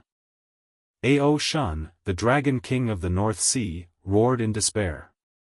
The Jiao Demon King was far more accomplished in magical powers than him. He could not escape the huge suction force at all and was sucked back from the deep sea. In half an incense stick of time at most, he would be sucked into the mouth of the Jiao Demon King. By then, no matter whether the Jiao Demon King would die from the backlash or not, he would lose his life first. The sea level of the North Sea has dropped nearly 100 meters. Almost half of the water in the North Sea has been swallowed into the belly of the Jiao Demon King. The Jiao Demon King's body is almost at its limit. There are bloody holes of various sizes all over his body, and the bright red dragon blood is flowing out of them. At this time, Erosion, the Dragon King of the North Sea, has been pulled out of the sea and is being sucked into the Jiao Demon King's mouth inch by inch.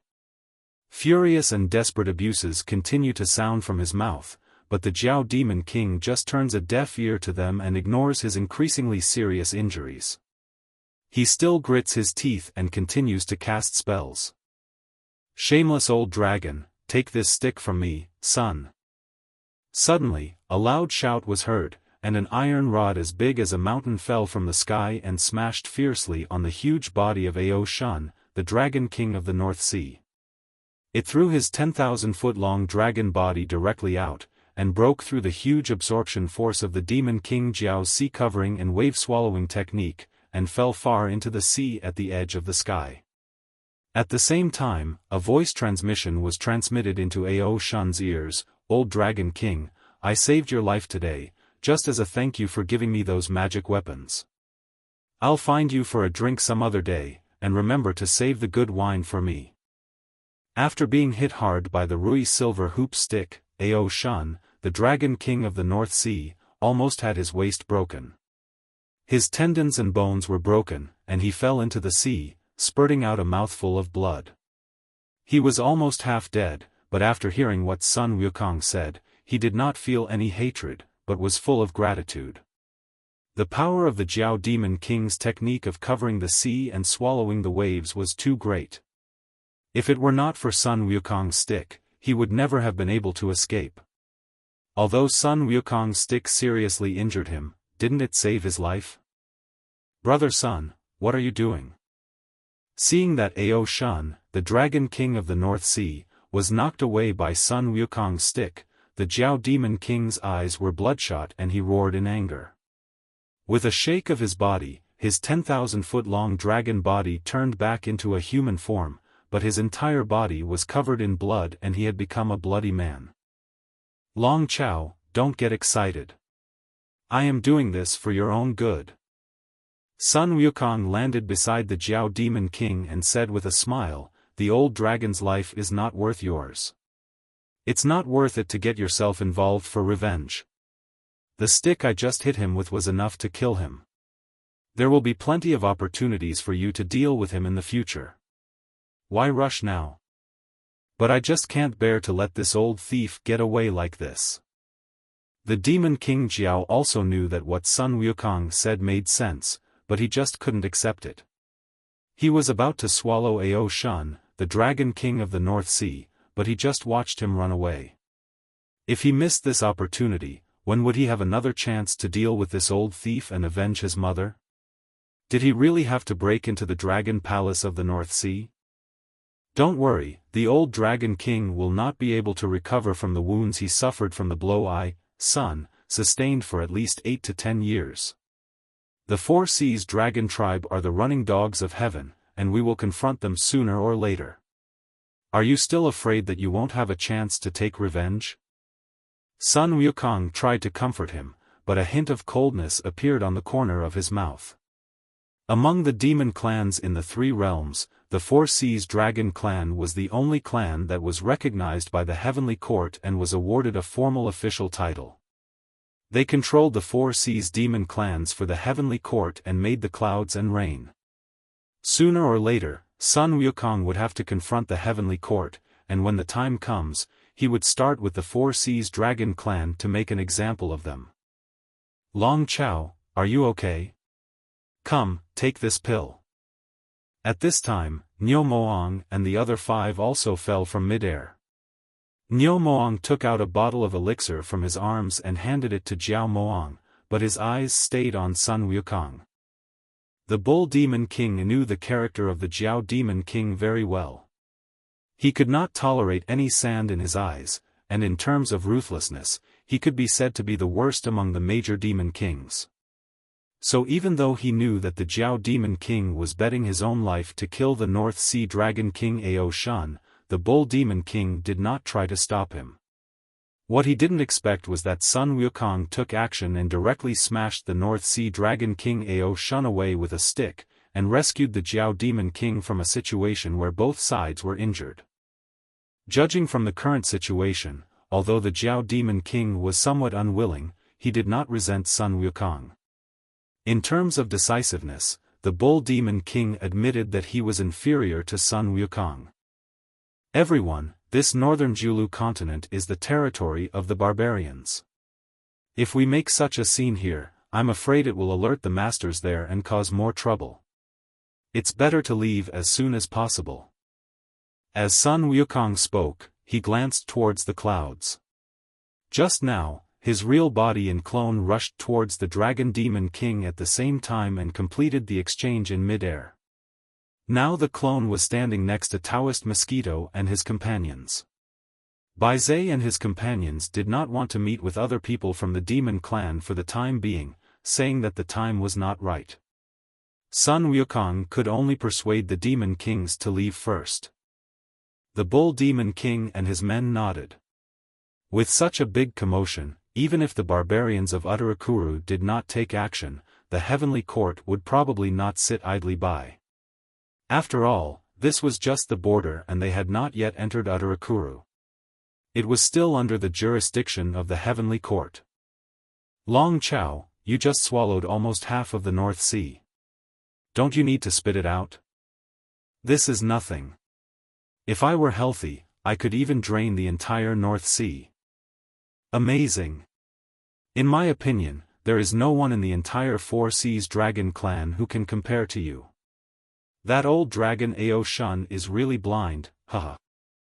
As they were talking, Sun Wukong and several demon kings rose up on clouds and flew towards Tsuaping Mountain. Above the clouds, Sun Wukong's clone also said goodbye to Taoist Mosquito and his companions. Now, integrating the forces of the 6 demon kings including Bull Demon King was the top priority for him.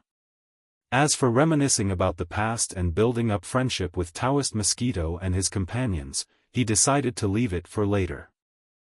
Wukong, if you have some free time someday, you can come to Bailing Gorge in northern Jaluzu and have a chat with me. Of course, everyone, goodbye.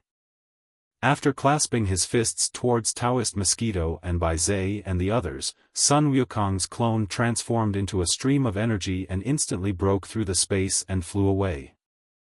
Lao Luo, the person you recommended this time is not bad. This guy is quite interesting. The structure of the 3 realms may really change because of him. A gleam of light flashed in Bai Zai's eyes. He glanced at Taoist Mosquito and chuckled. Let's wait and see. Demon Master Kunpeng sighed softly, everyone looked at each other, then he turned around and disappeared into the clouds. Tsuaping Mountain, in the Banana Cave. Not fighting anymore? But we haven't fought yet, so we don't know who is stronger or weaker. Brother Nyo, what are you doing? After returning to the Banana Cave in Tsuaping Mountain, Sun Wukong was eager to have a fight with the Bull Demon King, but the Bull Demon King refused. Wukong, you are powerful, have great potential, and are decisive. I, old cow, don't think I am your opponent, so there is no need to embarrass myself. According to the agreement, the 6 of us will respect you as our leader. The Bull Demon King knew very well that Sun Wukong had not used his full strength in the previous battle. This monkey had hidden strengths that were far deeper than what he had shown. He could not let his reputation as the Bull Demon King be ruined like this. If he gave up, he would appear to be humble and self-aware. But if he was beaten up, he would lose face. I think it would be better for us to become sworn brothers, share the good and bad times, and work together to revitalize the demon race. What do you think? I think so. Good idea. Sun Wukong's suggestion was unanimously agreed by the 6 demon kings. The 7 of them immediately swore an oath of blood in the Banana Cave and became brothers of the opposite sex. As the leader of the alliance, Sun Wukong was naturally the eldest. Bull Demon King was 2nd, Dragon Demon King was 3rd, Peng Demon King was 4th, Lion Demon King was 5th, Monkey King was 6th, and Yu Ape King was 7th, becoming the youngest of the 7 brothers. Except for Sun Wukong, who became the eldest from the 7th in his previous life, the ranking order of the others did not change. After the 7 people celebrated in the Banana Cave, Sun Wukong agreed with them to meet at the Water Curtain Cave in the Flower Fruit Mountain in half a year, and then he got up and said goodbye. Perhaps because he had drunk a lot of wine, Sun Wukong felt a little tipsy, so he did not travel too fast, but flew slowly on the cloud towards the Dongsheng Shenzhou. Not far from Tsuaping Mountain, Sun Wukong, who was in the clouds, suddenly heard a panicked scream coming from the mountain stream below. He also heard a faint sound of smug grinning. He couldn't help but frown and stopped. A golden light flashed in his eyes, and his divine eyes opened, looking towards the mountain stream under the clouds. Isn't this Jile Mountain? A strange look flashed across Sun Wukong's face. In his memory of the different time and space, this was the mountain gate where Bull Demon King later lived. Moyun Cave was here, but now it should still belong to the cave of the so-called Wansui Fox King. Of course, what Sun Wukong found strange was not this, but the little girl surrounded by several monks in the mountain stream below. The little girl was wearing a pink dress and looked about 11 or 12 years old. She looked very pitiful, but with his divine eyes, Sun Wukong could see clearly that the little girl was clearly a pink little fox demon. It is extremely common in the three realms today for humans to hunt demons. Moreover, the demon was just a little fox that was not even at the earthly immortal realm, just a little demon. However, Sun Wukong could not help but feel a rage rising in his heart. It may be natural for humans to hunt demons in the eyes of others, but in the eyes of Sun Wukong it is absolutely intolerable, especially when the hunters are Buddhist monks. These bastards are so righteous on weekdays, full of talk about morality and compassion, but they are cruel and ruthless in private.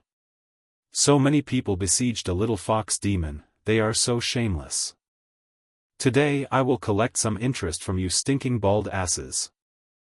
With a cold and sharp light flashing in his eyes, Sun Wukong cast an invisibility spell, descended from the clouds, and landed in the mountain stream, only 2 meters away from the Buddhist monks and the little fox.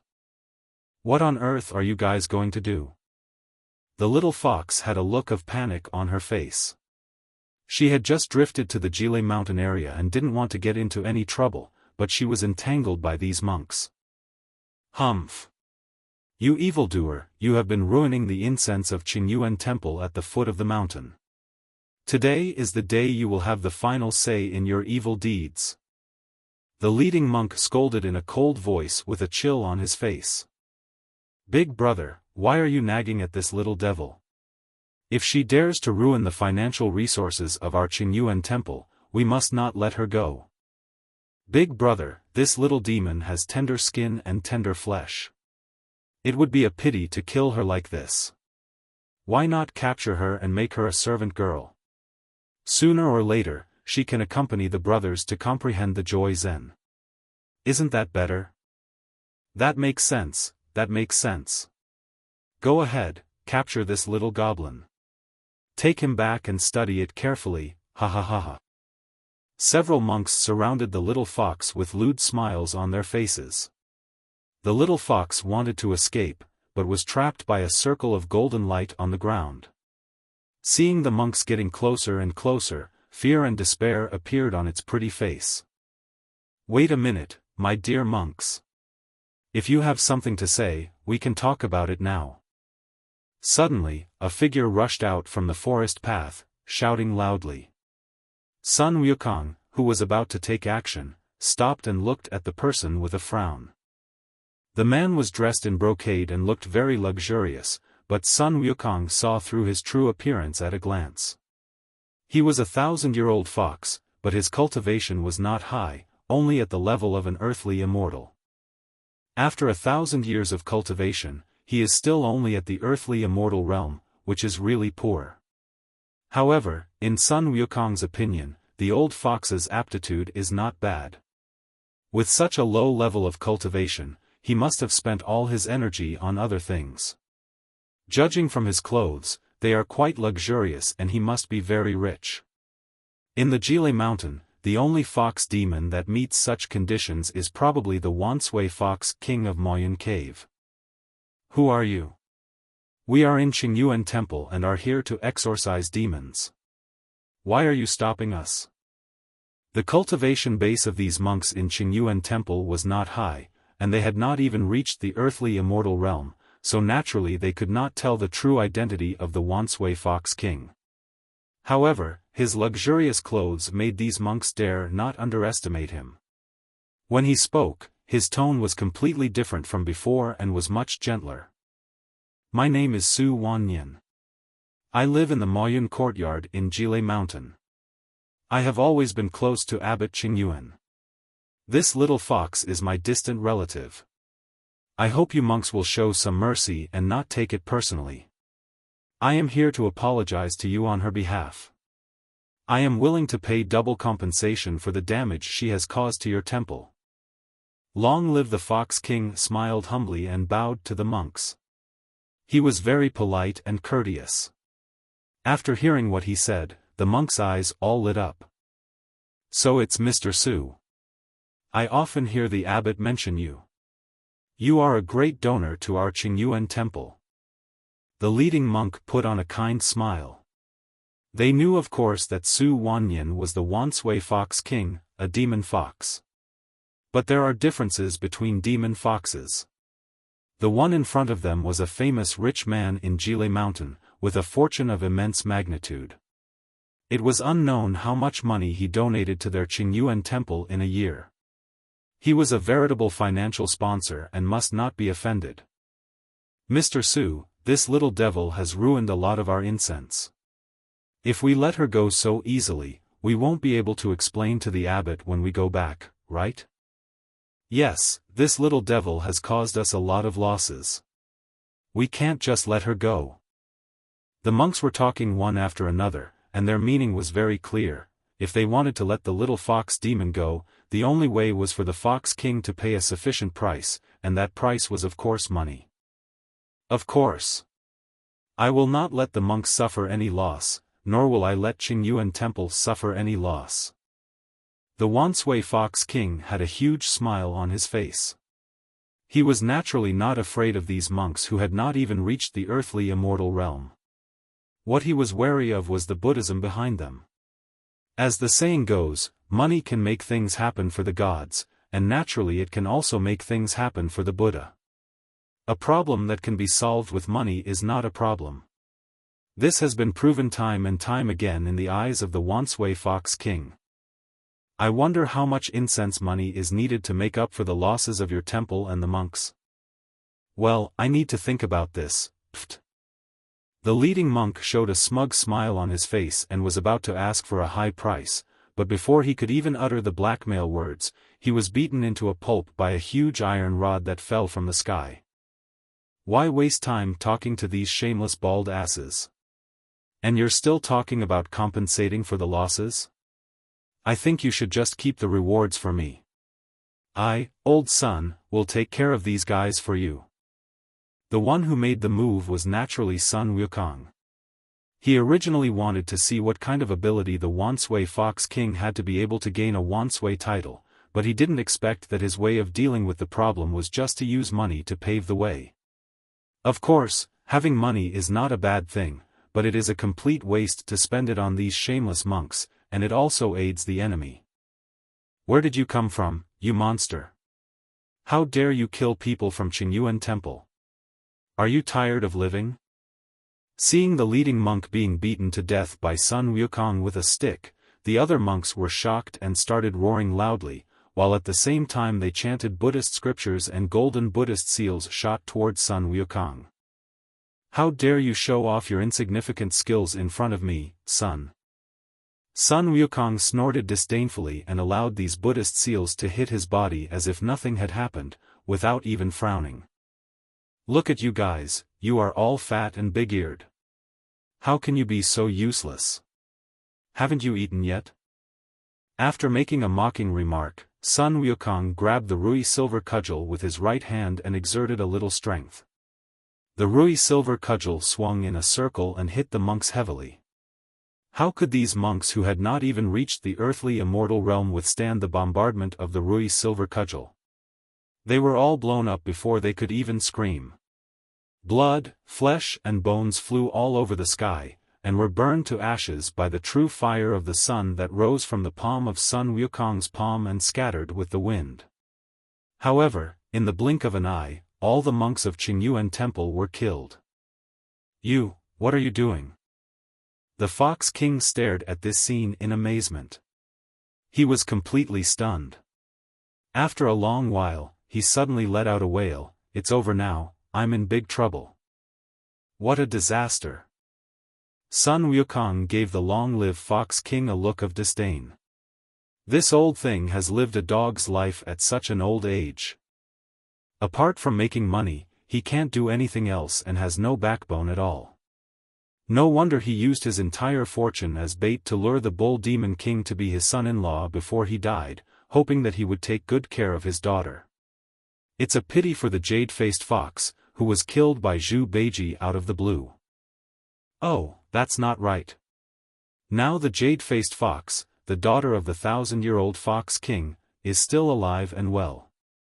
In this life, Sun Wukong will definitely not be locked up in Taishang Laojuan's alchemy furnace. There will be no chance of kicking over the alchemy furnace fragments falling into the mortal world and turning into the flaming mountain. The jade-faced fox cannot touch them, so she can naturally continue to be affectionate with the bull demon king. It won't be so easy for her to die. Shaking his head to get rid of these messy thoughts, Sun Wukong glared at the once-way Fox King who was still wailing about the disaster, and shouted impatiently, "Old fox, if you keep screaming, do you believe that Grandpa's son will kill you too?" The Fox King immediately shut his mouth. He had witnessed Sun Wukong's previous violent behavior with his own eyes. If he wailed again, this god of death might really kill him too. Sun Wukong was disgusted by the spineless behavior of the Fox King. He was too lazy to pay attention to the old man. He turned around and removed the barrier set by the monks. He smiled at the still trembling little fox demon and said, "Okay, little guy, I have already cleaned up those bad guys for you. Where is your home? Go home quickly. My name is Su Shaoqing, and I don't have a home." The little fox demon spoke timidly, with tears flashing in his eyes, and his little mouth pursed as he began to sob. "No home? This. Hey, don't cry." Sun Wukong was a little dumbfounded. He was most afraid of women crying, especially a little girl like this. Not to mention that the little fox demon sobbed and threw herself into his arms, hugging his waist tightly, as if she was afraid that he would run away. "Big brother, can you take Qing'er with you? Qing'er doesn't want to stay here alone. Those bad guys will beat Qing'er to death." The timid voice sounded, and the feeling of helplessness immediately hit the tender spot in Sun Wukong's heart. Somehow, Sun Wukong nodded, bent down and picked up the little fox demon. "Okay, I will take you away. From now on, you will be my sister, Sun Wukong. Change your surname to Sun and call me Sun Shaoqing, okay?" "Yes. Qing'er will listen to brother. From now on, Qing'er will be called Sun Shaoqing." The little fox demon smiled, her eyes narrowed into crescents, she wrapped her arms around Sun Wukong's arms, rubbed her little face on the soft hair on Sun Wukong's cheek, closed her eyes, and fell asleep in a few seconds. It seemed that this girl had been frightened for too long and was exhausted. "Hey, wait a minute, little brother." Sun Wukong was about to take the little fox demon Sun Shaoqing away, but was stopped by the once-way Fox King, who frowned and asked, "What's wrong with you?" "My dear, I was the one who stopped those people just now. You can't just take her away like this." "Why, do you want to embarrass her too?" Sun Wukong narrowed his eyes slightly, and a dangerous light flashed in his eyes. No, that's not what I meant." The Fox King waved his hands repeatedly. "I want to take her in as my goddaughter. Don't worry, young man. I will treat her like my own daughter." "Goddaughter? Don't you already have a daughter? Why do you still need Qing'er?" "What are you talking about, little brother? I don't have any children, so where does this daughter come from?" "You don't have a daughter?" Sun Wukong opened his eyes wide and looked at the once-way Fox King, who had a look of confusion and didn't seem to be talking.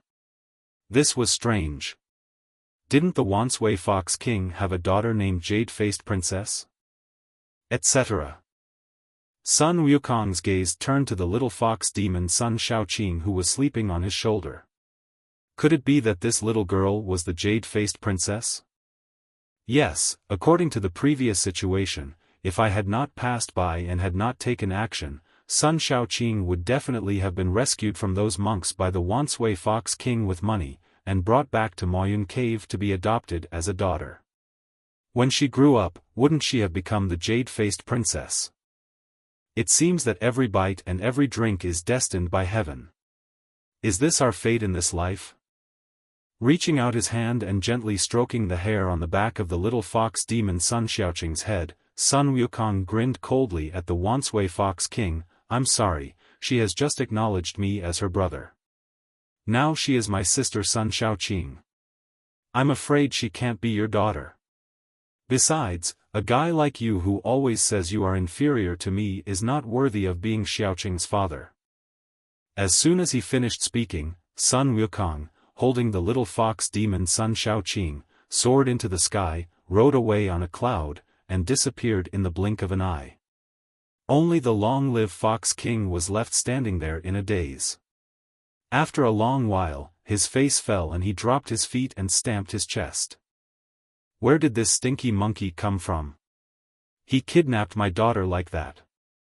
This is my good daughter whom I chose after a long time. When Sun Xiaoqing just arrived at Exile Mountain, the once-way Fox King had already noticed her. There were quite a few fox demons in Exile Mountain, but none was as well-behaved, cute and kind-hearted as Sun Xiaoqing. The once-way Fox King had long wanted to adopt her as his adopted daughter, but he had been looking for the right opportunity to make her grateful to him and willingly recognize him as her father. After waiting for a long time, Sun Xiaoqing angered the monks of Qingyuan Temple. When the Fox King was about to rescue her, Sun Wukong appeared, killed all the monks of Qingyuan Temple, and kidnapped Sun Xiaoqing. All the hard work for so long turned into nothing, and the Fox King was almost vomiting blood in anger. Sun Wukong didn't care whether the Fox King would vomit blood or not. He rode on his somersault cloud and flew all the way back to the water curtain cave in the Flower Fruit Mountain with the sleeping little fox demon Sun Xiaoqing. Hey, it's already showing some results. Riding a cloud and stopping in the clouds above the water curtain cave, Sun Wukong discovered that the entire Flower Fruit Mountain had been set up with several layers of formations. Most of them were illusion formations, but there were also large offensive and defensive formations.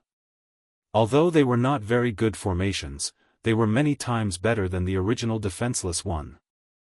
In addition, sentry posts have been built inside and outside the entire Flower Fruit Mountain, and many construction projects have appeared around the water curtain cave. Compared with the past, it is no exaggeration to say that the current Flower Fruit Mountain is like an iron barrel. This Ling Xian really has some skills. Hey, interesting. All the demons in the Flower Fruit Mountain were a little surprised that Sun Wukong brought back a little fox demon. Especially when Sun Wukong announced that the little fox demon was called Sun Xiaoqing, and that she would be his sister, the Monkey King, and the jade-faced little princess of the Flower Fruit Mountain. Their eyes widened. Why, do you have any objections? Sun Wukong raised his eyebrows and glanced at the monsters. No. The demons laughed dryly. It's best if there is none, but it's useless if there is one. This is my own decision. I'm just informing you, not asking for your opinion. Sun Wukong's tone was light, but it revealed an unquestionable tone. Sun Tong and Sun Wushuang quickly signaled to the demons, and they all knelt on the ground and kowtowed to Sun Wukong and the jade-faced little fox demon Sun Xiaoqing. Sun Xiaoqing just lived in the water curtain cave in the Flower Fruit Mountain. The little girl was very good at observing people's expressions and had a sweet mouth. Although Sun Wukong gave her the title of Jade-Faced Princess, she did not seem overbearing at all. After a few days, she became familiar with the monsters in the Flower Fruit Mountain, especially with Sun Wushuang, Sun Tong and Ling Xian, who were like siblings to her. They all thought that this little sister was very lovable. Sun Wukong saw it and nodded secretly in his heart. He knew of course that Sun Xiaoqing was intentionally approaching Sun Wushuang and the other two. Although Huagua Mountain had now absorbed the subordinates of the Demon King Sun Tong, and accepted the 72 cave demons who came from all directions to join it, the most core group was still the monkey tribe originally from the Water Curtain Cave Heaven. Sun Wushuang and Sun Tong were the most respected among the monkey tribe by Sun Wukong, and the left and right guards of the monkey tribe of the Water Curtain Cave Heaven were led by the two of them. As for Ling Xian, there is no need to say more. He is now a very peculiar existence in Huagua Mountain. With a half-demon body, he looks no different from humans. Sun Wukong values him very much and entrusts all the planning and layout of Huagua Mountain to him, Sun Wushuang and Sun Tong. Most of the ideas were proposed by Ling Xian. What's more important is that Ling Xian has half the blood of the nine-tailed Sky Fox clan. Sun Shaoqing naturally feels a sense of intimacy towards him. Ling Xian is not as cold to Sun Shaoqing as he is to other people. A warm smile appears on his face from time to time, and the feeling of "keep away from strangers" is slowly fading. According to the decision made by Sun Wukong after a deep discussion with Ling Xian and others, the Flower Fruit Mountain must now develop its power as quickly as possible, but it cannot be too high profile and attract the attention of the Heavenly Court and Buddhism. In other words, it must be done in secret, and if it is to be done in secret it certainly requires the support of the Aolai Kingdom. Therefore, Ling Xian, Sun Wushuang and Sun Tong are contacting the royal family of the Aolai Kingdom through the Tianmu Taoist Temple to extend their power to the Aolai Kingdom. The method is very simple. It is nothing more than giving some benefits to the royal family and ministers of Aolai Kingdom, such as curing diseases, elixirs and so on, so that they can be healthy and live longer, and then help them strengthen their military strength. This is a huge temptation for the mortal kingdom, and basically no one can resist it. If Ling Xian was not afraid of being too extreme and arousing the vigilance of Buddhism and Taoism, the king of Aolai Kingdom would be willing to establish the Flower Fruit Mountain demon cult as the state religion. After returning to the Flower Fruit Mountain, Sun Wukong had basically nothing to do and wandered around the mountain all day. Before, Sun Wukong did not understand feng shui formations and just thought that the water curtain cave in the Flower Fruit Mountain was a blessed place. However, after practicing under Patriarch Bodhi for 300 years and reading most of the ancient books in the Three Stars Cave, he had made remarkable attainments in feng shui formations. When he returned to the Flower Fruit Mountain, he naturally discovered its remarkable aspects. It is true that the Water Curtain Cave is a blessed place, but compared with the Water Curtain Cave, the entire Flower Fruit Mountain appears even more extraordinary in the eyes of Sun Wukong. According to the feng shui pattern, the main peak of the Flower Fruit Mountain is where 9 dragon veins converge, a 9-dragon star pattern. The fairy stone where he was born was at the top of the main peak, so it was able to gather the essence of heaven and earth and condense the wisdom into a stone fetus to give birth to him, Sun Wukong. However, what made Sun Wukong feel a little strange was that the geography of the 9 dragons gathering star was extremely rare. There were only 2 places in the entire 3 realms that were known to have such geography patterns. One was West Kunlun, and the other was Lingshan in the west. These 2 places had all become the birthplaces of a religion. Only the terrain here in Huagua Mountain was very strange. It was obviously also the pattern of the 9 dragons gathering star, but it did not have the majestic atmosphere of West Kunlun and Lingshan. It seemed as if the geography of the entire 9 dragons gathering star was suppressed by something. Sun Wukong had thought about using his divine eyes to check what was suppressing the 9 dragon veins' earth energy, but it seemed as if there was an extremely powerful force blocking the outside world's inspection of the 9 dragon veins. Even with his divine eyes, it was difficult to break through, and the loss was extremely great when used at full power. Unless he used an elixir to replenish the loss, even if Sun Wukong broke through and checked, he would suffer considerable damage due to the excessive consumption.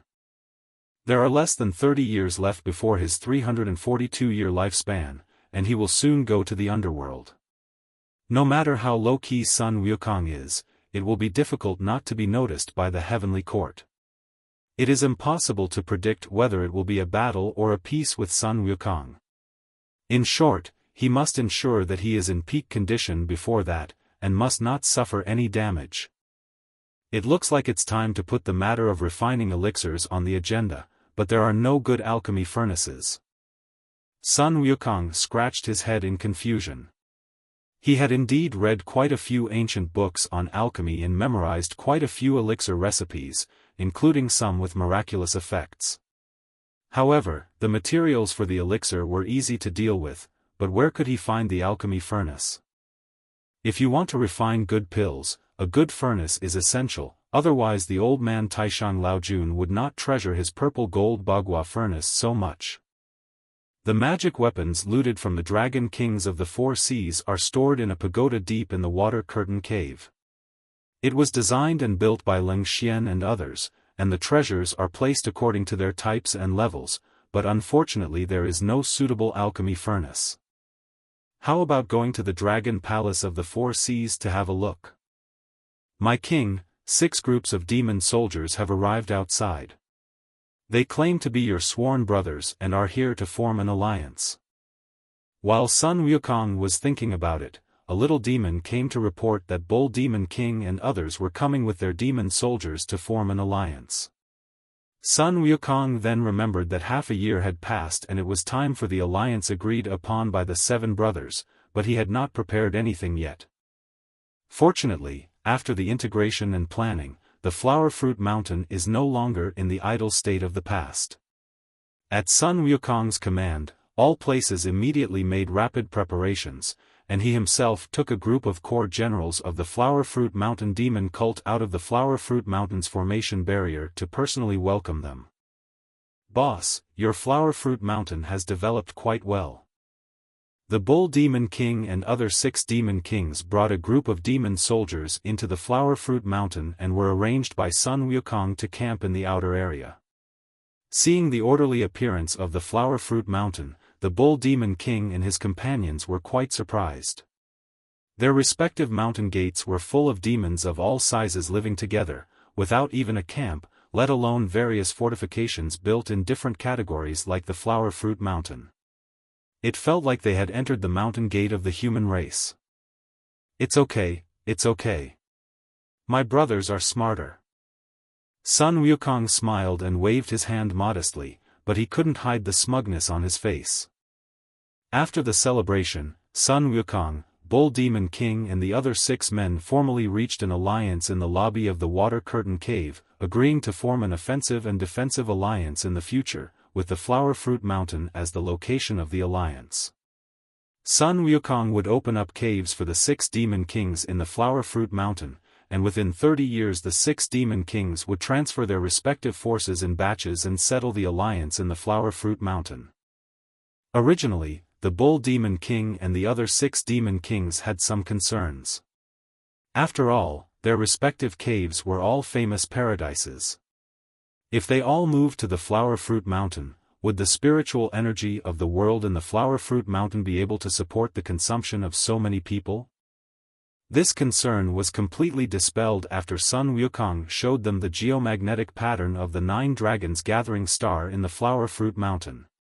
Sun Wukong really had no way of detecting the situation deep in the 9 dragon veins now, but he could still guide out the geomagnetic pattern of the 9 dragons gathering star and show it to the Bull Demon King and other 6 demon kings. Boss, there's nothing more to say. I'm going to take my brothers back and move our equipment. It won't take 30 years. Within 10 years, everyone, young and old, will be moved here. No one will be left behind, and we won't let any news leak out. The Monkey King was the smartest and was the first to speak out. The Bull Demon King and others also expressed their willingness to move the mountain gate here, but they all asked that the cave prepared by Sun Wukong for them should be as similar as possible to the original one. After all, they have been used to it after living there for so many years. That's easy. You draw the structures of your respective caves, and I, Old Sun, will build new caves according to your drawings. I guarantee that there will be no mistakes. Sun Wukong's suggestion was good, but the 6 demon kings didn't know how to draw. Their drawings were all crooked and ugly, and Sun Wukong was speechless. In the end, he could only ask people to follow the 6 demon kings back to their caves to record the situation. Long Chao, let your men take care of the relocation of your cave.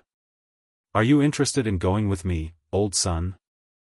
After the Bull Demon King and his companions said goodbye and left, Sun Wukong quietly called out to the Dragon Demon King Long Chao. Where to? North Sea Dragon Palace. Sun Wukong grinned and smiled wickedly. After all, I saved the life of Ao Shun, the old Dragon King of the North Sea, last time. I can't let him owe me this favor. I have to charge him some interest. What do you think? Interesting, I'll go with you, boss. The eyes of the Jiao Demon King Long Chao lit up. Sun Wukong was planning to take him to vent his anger. What was there to hesitate about? Let's go. The two of them rode on the clouds and flew towards the North Sea. Along the way, Sun Wukong was wondering what kind of expression Ao Shun, the Dragon King of the North Sea, would have when he saw them, especially when he saw Long Chao, the Demon King of Jiao. The more he thought about it, the more interesting it seemed. Sun Wukong couldn't help but curl up a wicked smile at the corner of his mouth. Old Dragon King, Sun, have brought some people to collect a debt from you. Strange, why do I always feel uneasy? In the Dragon Palace of the North Sea, Ao Shun, the Dragon King of the North Sea, picked up the wine glass in annoyance, but his hand slipped and the glass fell to the ground and shattered. My lord, Sun Wukong is here. A shrimp soldier stumbled in and reported to Ao Shun, the Dragon King of the North Sea, with a mournful look on his face. What? Sun Wukong? Why did that monkey come to my North Sea? Is he the only one? Ao Shun was startled and jumped up from his seat. It seems. Like what? Tell me. It seems that the Jiao Demon King is right next to Sun Wukong. What? Ao Shun's face turned green. The Jiao Demon King Long Chao? Why did he come with Sun Wukong? Could it be that what he had heard before was true? Did the Jiao Demon King, Sun Wukong and the other 7 really become sworn brothers? Could it be that the evil boy had brought the monkey with him to seek revenge on him? Before Ao Shun, the Dragon King of the North Sea, could think about it, Sun Wukong and Long Chao, the Jiao Demon King, had already walked into the Dragon Palace of the North Sea side by side.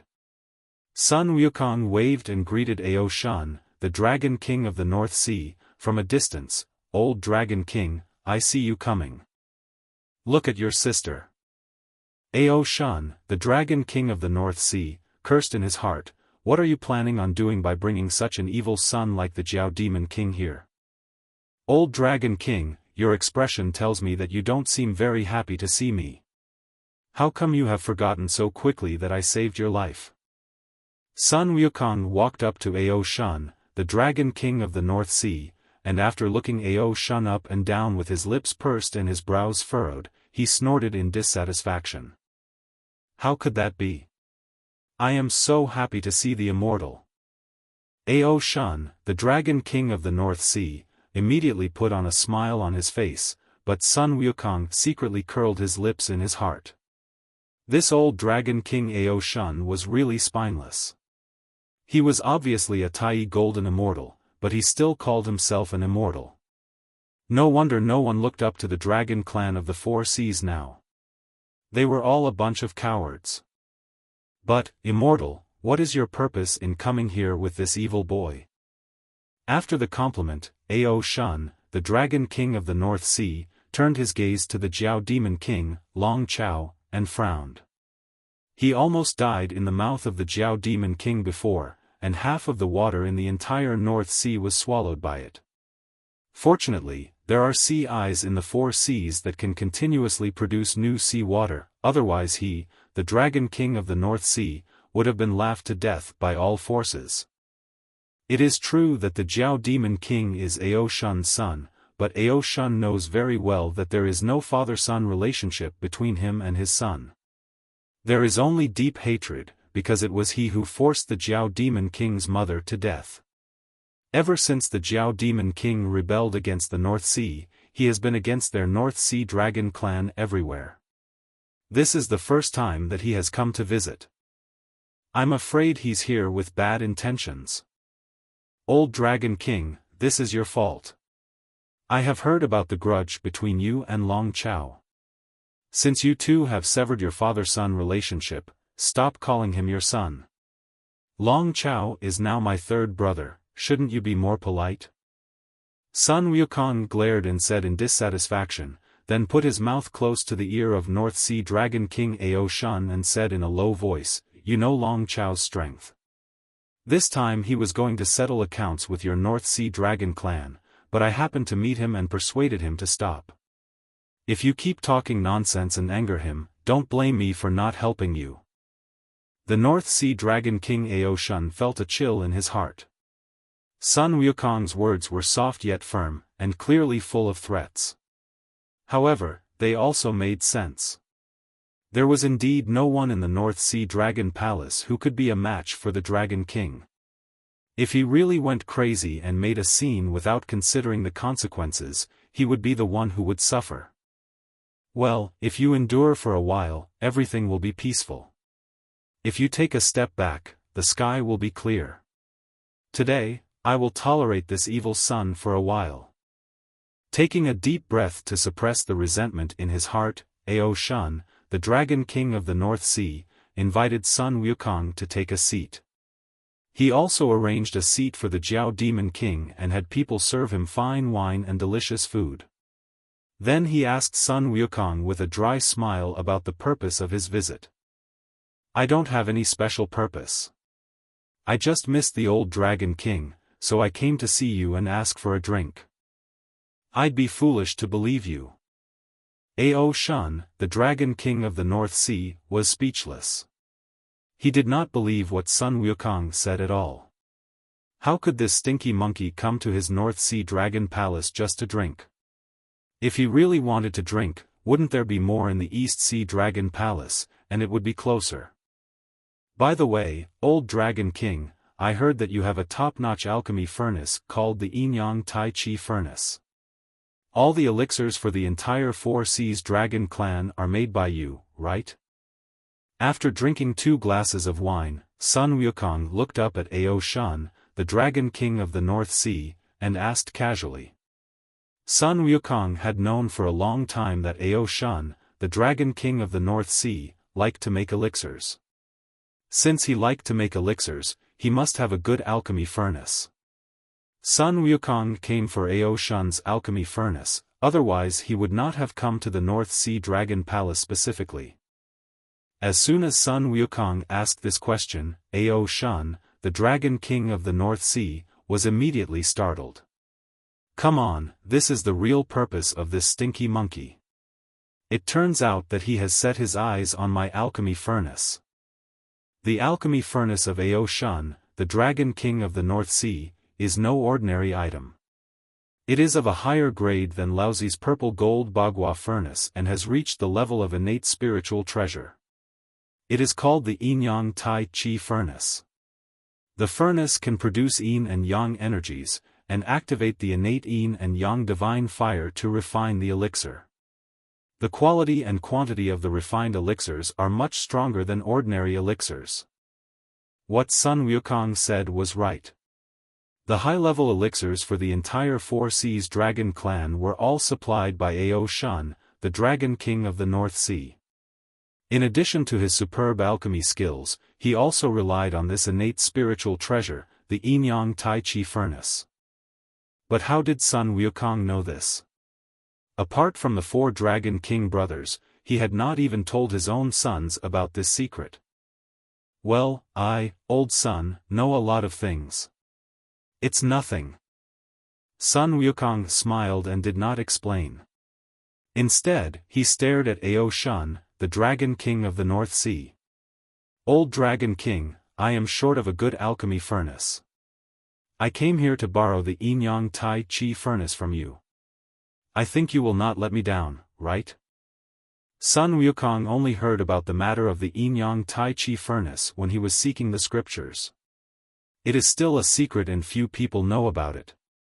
However, Sun Wukong will not tell Ao Shun about this. All he wants is to get the Yin-Yang Tai Chi furnace. My lord, I have plenty of good furnaces and tripods here.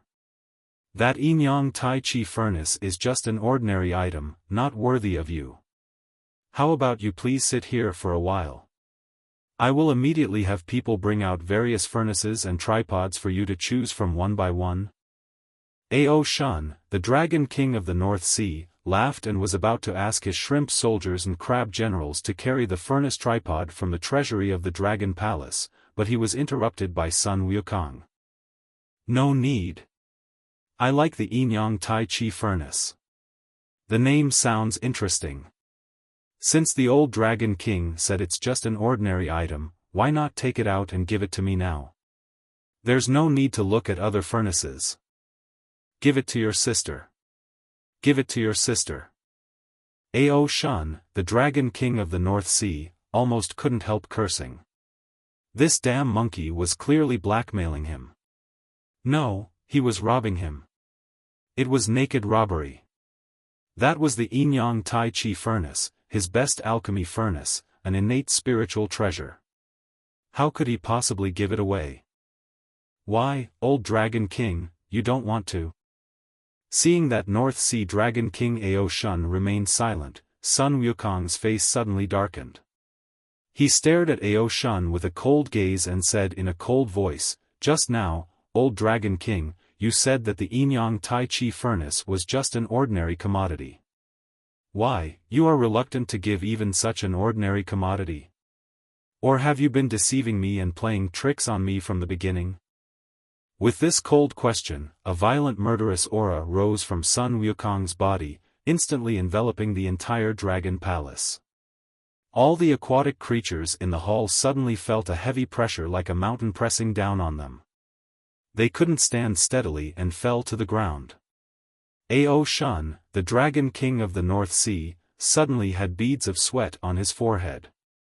The powerful aura emitted by Sun Wukong was mainly aimed at him.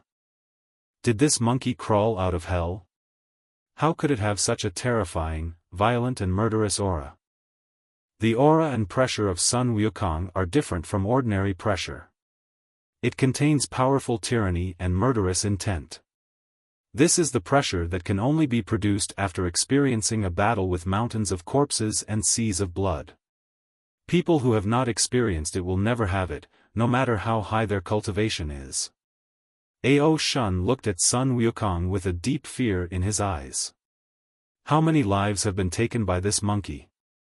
Not only the aquatic creatures in the North Sea Dragon Palace and the North Sea Dragon King Ao Shun, but even the Jiao Demon King sitting next to Sun Wukong had his eyes twitching and his mouth twitching.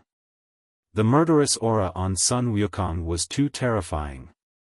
Even he, who had fought hundreds of battles, could not cultivate the brutal murderous aura that actually emerged from Sun Wukong. It seemed like he was only born a few hundred years ago. Excluding the time spent in training, Sun Wukong probably did not experience many major battles. Where did his murderous aura come from? Could it be that he brought it from the stone womb he was born in? Please calm down, immortal. Please calm down your wrath. I will give you the Yinyang Tai Chi furnace. Ao Shun, the Dragon King of the North Sea, was scared. He was reluctant to hand over the Yinyang Tai Chi furnace, but looking at Sun Wukong's attitude, it was as if he would not give up until he achieved his goal.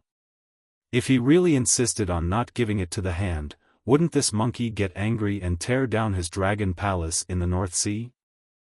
It is true that the Yinyang Tai Chi furnace is an innate spiritual treasure, but in the hands of Ao Shun, the Dragon King of the North Sea, it is just a furnace for refining alchemy and has no other use. It can only consume less alchemy materials and make the pills of better quality. Without the Yinyang Tai Chi furnace, he still has other alchemy furnaces to make up for the loss. But he angered Sun Wukong, who destroyed the Dragon Palace of the North Sea and took his life. Then, no matter how precious the spiritual treasure is, it will become someone else's property. Wait a minute. This Yinyang Tai Chi furnace cannot be given away. Seeing that Ao Shun, the Dragon King of the North Sea, had compromised and was about to go to the inner room to take out the Yinyang Tai Chi furnace, suddenly a loud shout came from outside the hall. Sun Wukong couldn't help but frown and looked in the direction of the voice. He saw two young men with noble bearing walked in. One was wearing a black robe and the other was wearing silver-white armor. They were both acquaintances of Sun Wukong. The one wearing the black robe is Ao Moong, the eldest son of Ao Run, the Dragon King of the West Sea. The one wearing the silver-white armor is Ao Lai, the third prince of the West Sea, who was the white dragon horse who traveled to the west with him in the previous life to seek Buddhist scriptures. He is known as the third prince of Jade Dragon, and Sun Wukong calls him Little White Dragon. How did the two dragon princes from the West Sea come to the North Sea and even speak out to stop the North Sea Dragon King Ao Shun from presenting treasures? Sun Wukong heard clearly that it was the Little White Dragon Ao Lai who spoke out to stop him. For this former fellow apprentice and now stranger, Sun Wukong didn't know how to face him for a moment, and his face was uncertain. "Uncle San, you must not give the treasure furnace to this monkey." The Little White Dragon Ao Lai walked into the hall, his eyebrows raised, staring at Sun Wukong provocatively. He didn't know Sun Wukong now, so naturally he didn't know how powerful Sun Wukong was, nor did he feel the terrifying murderous aura that Sun Wukong had released before. In his opinion, no matter how powerful Sun Wukong was, he was just a demon monkey. In this underwater dragon palace, could he really compete with their sea dragon clan? Sun Wukong smiled. The slight hesitation in his heart was completely dispelled by the defiant words and disdainful eyes of Little White Dragon Ao Lai. The past life was the past life, and this life was this life. In his previous life, he was forced to travel west to obtain Buddhist scriptures, which was why he had an intersection with Little White Dragon Ao Lai. Moreover, the White Dragon horse at that time was not the arrogant third prince of the West Sea Dragon clan in front of him, so there was no need to be polite. "You just said that you couldn't give the treasure furnace to anyone?" With a dangerous smile on his lips, Sun Wukong walked up to the Little White Dragon Ao Lai and said, "I didn't hear you clearly. Say it again." "I said, I can't give the treasure furnace to a stinky monkey like you." Bang! Before the Little White Dragon Ao Lai could finish his words, a shadow flashed before his eyes and he was hit hard on the face. He was immediately knocked flying sideways and hit the palace wall directly, making a big hole in it and fell out. Third brother. Ao Moong was shocked. He just saw Sun Wukong's feet move, and the Little White Dragon Ao Lai was knocked away without any ability to resist at all. Is the gap in strength between the two sides so big? After glaring at Sun Wukong with some fear, Ao Moong moved and jumped out from the hole in the palace wall that was broken by the Little White Dragon Ao Lai. After a while, he jumped in holding the unconscious Little White Dragon Ao Lai, with a very ugly look on his face. "Sun Wukong, are you bullying me because there is no one in the West Sea?" After handing the Little White Dragon Ao Lai over to the care of the Crab General under the command of Ao Shun, the Dragon King of the North Sea, Ao Moong, the eldest prince of the West Sea, walked to a distance of 10 feet away from Sun Wukong with a gloomy face, looked at Sun Wukong with cold eyes, and scolded him in a low voice. "Oh, why does the eldest prince ask this?" Sun Wukong's expression remained unchanged, and he asked, "Is it for the third prince? I have already given him enough respect. If someone else dared to speak like that in front of me, I would have hit him with a stick long ago, and I would never just use my feet." That's right, the Little White Dragon Ao Lai was kicked away by Sun Wukong. If he had used the Rui silver cudgel, Ao Lai would not just have fainted, but would have really died. What Sun Wukong said was the truth, but it sounded extremely arrogant to Ao Moong, the great prince of the West Sea. He flipped his hand, and a three-edged mace appeared in Ao Moong's hand. He sneered, "What an arrogant monkey king. I, the great prince of the West Sea, Ao Moong, would like to ask you for advice. Old Dragon King, you wouldn't mind if I accidentally killed him, right?"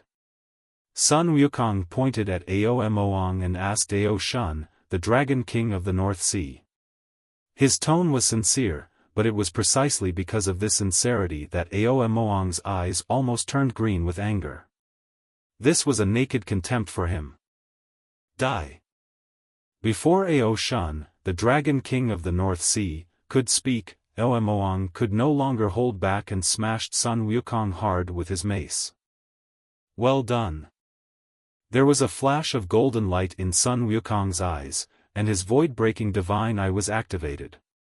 Aomoang's attack trajectory was completely visible to him. He avoided the mace with a slight shake of his body, showed a mocking smile to the opponent, grabbed Aomoang's arm in the shocked gaze, and threw him and his mace out with a strong force, and he fell right out of the hole in the palace wall caused by Ao Lai. Too weak. A disdainful sneer followed and reached the ears of Aomoang, who was thrown out. Asshole. A flash of anger crossed Aomoang's face. He was the #1 master of the 4 sea dragon clans. How could he have ever been looked down upon like this? Sun Wukong, if you have the guts, come out and fight this prince for 300 rounds. With a wild roar towards the sky, Aomoang turned around and rushed towards the outside of the Dragon Palace of the North Sea. He could not move freely inside the Dragon Palace, so he wanted to let this stinky monkey know that there would be a price to pay for provoking him, the eldest prince of the West Sea Dragon clan. Inside the hall, Sun Wukong cast his gaze towards Ao Shun, the Dragon King of the North Sea, and pointed in the direction of the hole. Old Dragon King, Sun Wukong, have shown mercy just now for your sake, but your nephew doesn't seem to appreciate it, so don't blame me for being too harsh. My lord, please don't be angry. Mo was young and impetuous, and he offended me.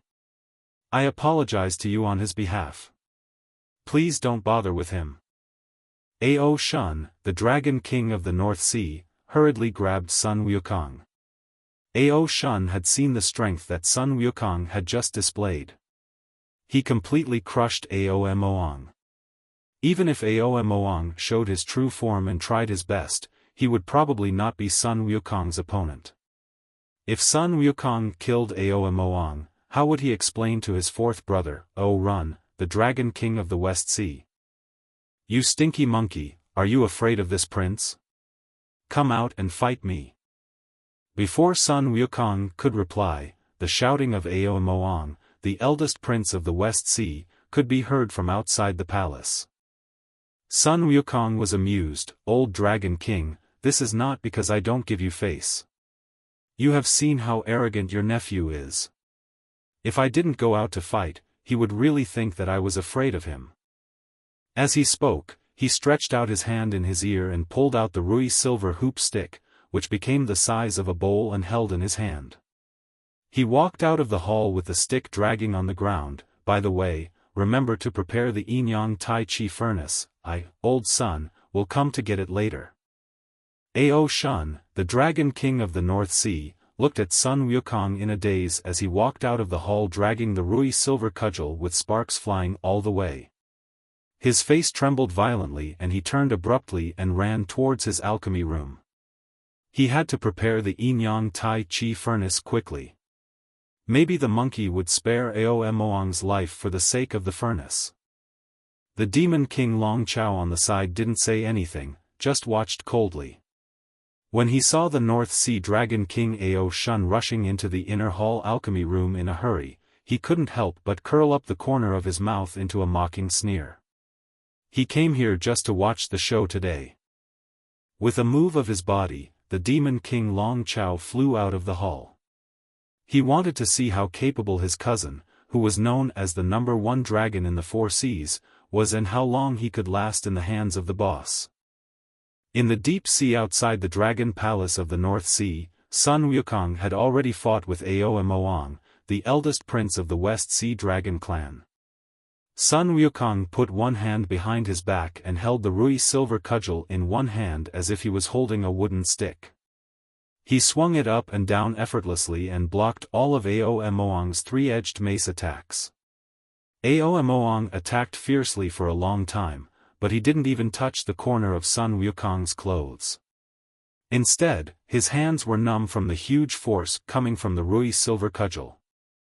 Bang! With one blow, Sun Wukong pushed back the Western Sea's great prince Aomoang. He stretched out his left hand behind his back to pick his ear. He glanced at Aomoang nonchalantly and said, "Okay, the warm-up is over. Prince Aomoang, I won't let you go any more next time. You better be careful." "Asshole, who asked you to give in?" Aomoang was furious. This stinky monkey was too arrogant. How dare he look down on him like that? Don't you need to give way? That's perfect. Long. With a light shout, the front end of the Rui silver hoop stick in Sun Wukong's hand suddenly lengthened and stabbed towards Aomoang's chest. Aomoang dodged in a hurry, and the body of the Rui silver hoop stick brushed past his chest and did not hit him. But before he could be happy, the lengthened Rui silver hoop stick suddenly swept across and hit Aomoang in the ribs. Change. Another light shout was heard, and Sun Wukong's hand holding the other end of the Rui silver cudgel suddenly loosened. The Rui silver cudgel began to spin rapidly, and the rotating cudgel head hit Aomoang twice in succession, sending him flying backwards like a ball. Middle. Hit again. Sun Wukong gestured with his fingers together, and wherever he pointed, the spinning Rui silver hoop stick would fly there, just like playing ball, beating the Western Sea Prince Aomoang, who was rolling around in the deep sea. In just an incense stick of time, he had no idea how many times he had been hit by the Rui silver hoop stick. He just felt dizzy and his whole body was in pain. Even with the dragon's body, he couldn't withstand such a beating from the Rui silver hoop stick. "You stinky monkey, you've angered me. I'm going to eat you alive today." Being treated like a ball and hit around, even a Buddha would get angry, let alone someone as proud as Aomoang, the eldest prince of the West Sea. With a wild roar, his body suddenly grew larger and transformed into his original form, a giant black dragon 10,000 feet in size. The angry dragon roar resounded throughout the North Sea, and the surrounding waters were all stirred up, forming whirlpools beside Aomoang's black dragon body. Ah! Amid the dragon's roar, large and small undercurrent whirlpools began to move and rushed toward Sun Wukong, leaving no space in all directions. It seemed that Aomoang wanted to crush Sun Wukong directly. However, it seemed that he underestimated Sun Wukong. Crazy monkey dance. Break it for me, old Sun. The crazy monkey dance is a stick technique evolved from the crazy monkey fist by Sun Wukong. The key word is crazy. The Rui silver cudgel is swung so tightly that no undercurrent or whirlpool can get close to it. With a loud roar from Sun Wukong, all the whirlpools of varying sizes collapsed, and a huge iron rod surrounded by golden sun fire stretched out from them and hit the dragon face of Aomoang, the eldest prince of the West Sea, heavily, making him howl in pain and roll over. His huge body stirred up the entire North Sea and shook it violently. "Wow, this prince will not forgive you." A bloody tooth fell out of Aomoang's mouth. A dragon tooth was broken by Sun Wukong's stick. His dragon eyes opened wide and his angry roar resounded throughout the North Sea. However, Sun Wukong was still unhurried. He picked his ears and muttered. "What are you howling for? It makes my ears buzz. Is that louder than the sound?" Swish. As soon as he finished speaking, his figure suddenly disappeared. He used his magical power to shrink the ground into an inch and instantly arrived in front of Aomoang's huge black dragon head. He suddenly opened his mouth and roared. Roar! A terrifying sound wave rushed out from Sun Wukong's mouth, enlarged in a circular shape, and hit Aomoang's dragon body heavily, blowing him away for thousands of miles before he could stabilize his body. "My voice is no smaller than yours." Sun Wukong stopped, smacked his lips, chuckled, and the next moment, he pounced again towards Aomoang, the eldest prince of the West Sea Dragon clan, and the monkey and the dragon started fighting fiercely again. In the Dragon Palace of the North Sea, Ao Shun, the Dragon King of the North Sea, had already taken the Enyang Tai Chi furnace out of the alchemy room. This treasure was usually only the size of a palm and could be carried with you. Ao Shun, the Dragon King of the North Sea, had only obtained it by accident. Unfortunately, his inner fire was not powerful enough to refine it, otherwise even if Sun Wukong wanted to snatch it away, he probably wouldn't be able to. Holding the Enyang Tai Chi furnace, Ao Shun, the Dragon King of the North Sea, hurried out of the Crystal Palace and led a team of water soldiers towards the direction where the battle waves came from. On the battlefield, the fight between Sun Wukong and Ao Moang, the eldest prince of the West Sea Dragon clan, has reached a white-hot level, or it can be said that Ao Moang has been beaten to a white-hot level. From beginning to end, he has not hit Sun Wukong once, but has been beaten all the time. Even though he has the body of a black dragon, and his physical body is considered to be top-notch among the Dragon clan, he cannot withstand such a beating. The dragon scales on his body began to fall off in large pieces under the bombardment of the Rui silver cudgel, and scars appeared on his body, and he has clearly shown signs of defeat. Why is this monkey so perverted? No, I am no match for him. If I continue to fight, I am afraid I will lose my life. The anger and dissatisfaction in Ao Moang's heart had gradually been replaced by fear. After seeing the strength of Sun Wukong, he felt a deep sense of powerlessness. He finally understood why his father spoke of Sun Wukong in such an angry but helpless tone. A feeling of retreat surged into Ao Moang's heart. Want to run? Seeing Ao Moang make a feint and then turn around and flee, Sun Wukong's eyes flashed with a sharp light, and he shortened the distance to an inch and rushed to his front. He used his magical power of Dharmakaya and heaven and earth, and his body instantly became 10,000 feet tall. He threw the Rui silver hoop cudgel in his hand, which suddenly went through Ao Moang's nostrils, and then suddenly grew larger, filling both of his nostrils, and wrapped around Ao Moang like a nose ring, and one end slammed heavily into the bottom of the North Sea. Little, little. As he muttered to himself, the Rui silver hoop stick began to shrink, and Ao Moang's 10,000 feet long dragon body also shrank. His nostrils were still pierced by the Rui silver hoop stick, and he couldn't struggle out at all. Who said he wanted to eat me alive? Why don't you eat one for me to see? Sun Wukong stood on the bottom of the sea, holding his Rui silver cudgel, looking at the struggling little black dragon whose nostrils were caught in the bottom of the cudgel, with a playful look on his face. You idiot, you're driving me crazy, or I won't be able to keep you. With such a large iron rod passed through his nostrils, Ao Moang, the eldest prince of the West Sea Dragon clan, felt ashamed and angry. He struggled to roar, but his breathing was not smooth and he could not pronounce the words clearly. You are still so arrogant even in this state. You really won't cry even if you see a coffin. All right. I, old son, want to see how long you can keep being tough. With a cold snort, Sun Wukong's mind moved, and the Rui silver cudgel was surrounded by the true fire of the sun, which burned along Ao Moang's nose towards his body, burning him so much that he screamed in pain. Goddess, please show mercy. This was what Ao Shun, the Dragon King of the North Sea, saw when he arrived at the scene. He was so frightened that he almost fainted.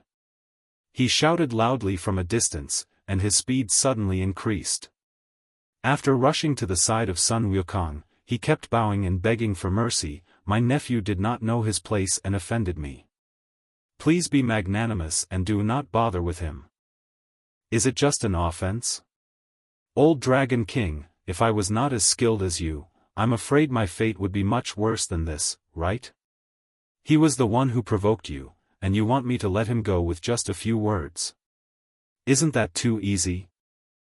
Sun Wukong glanced at Ao Shun, the Dragon King of the North Sea, with a forced smile. The meaning was very clear. It was entirely up to him to decide whether to kill Ao Moong or not.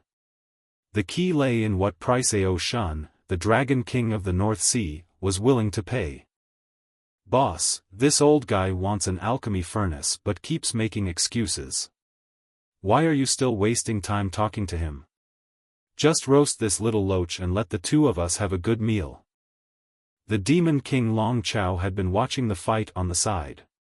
He came to the side of Sun Wukong at this moment.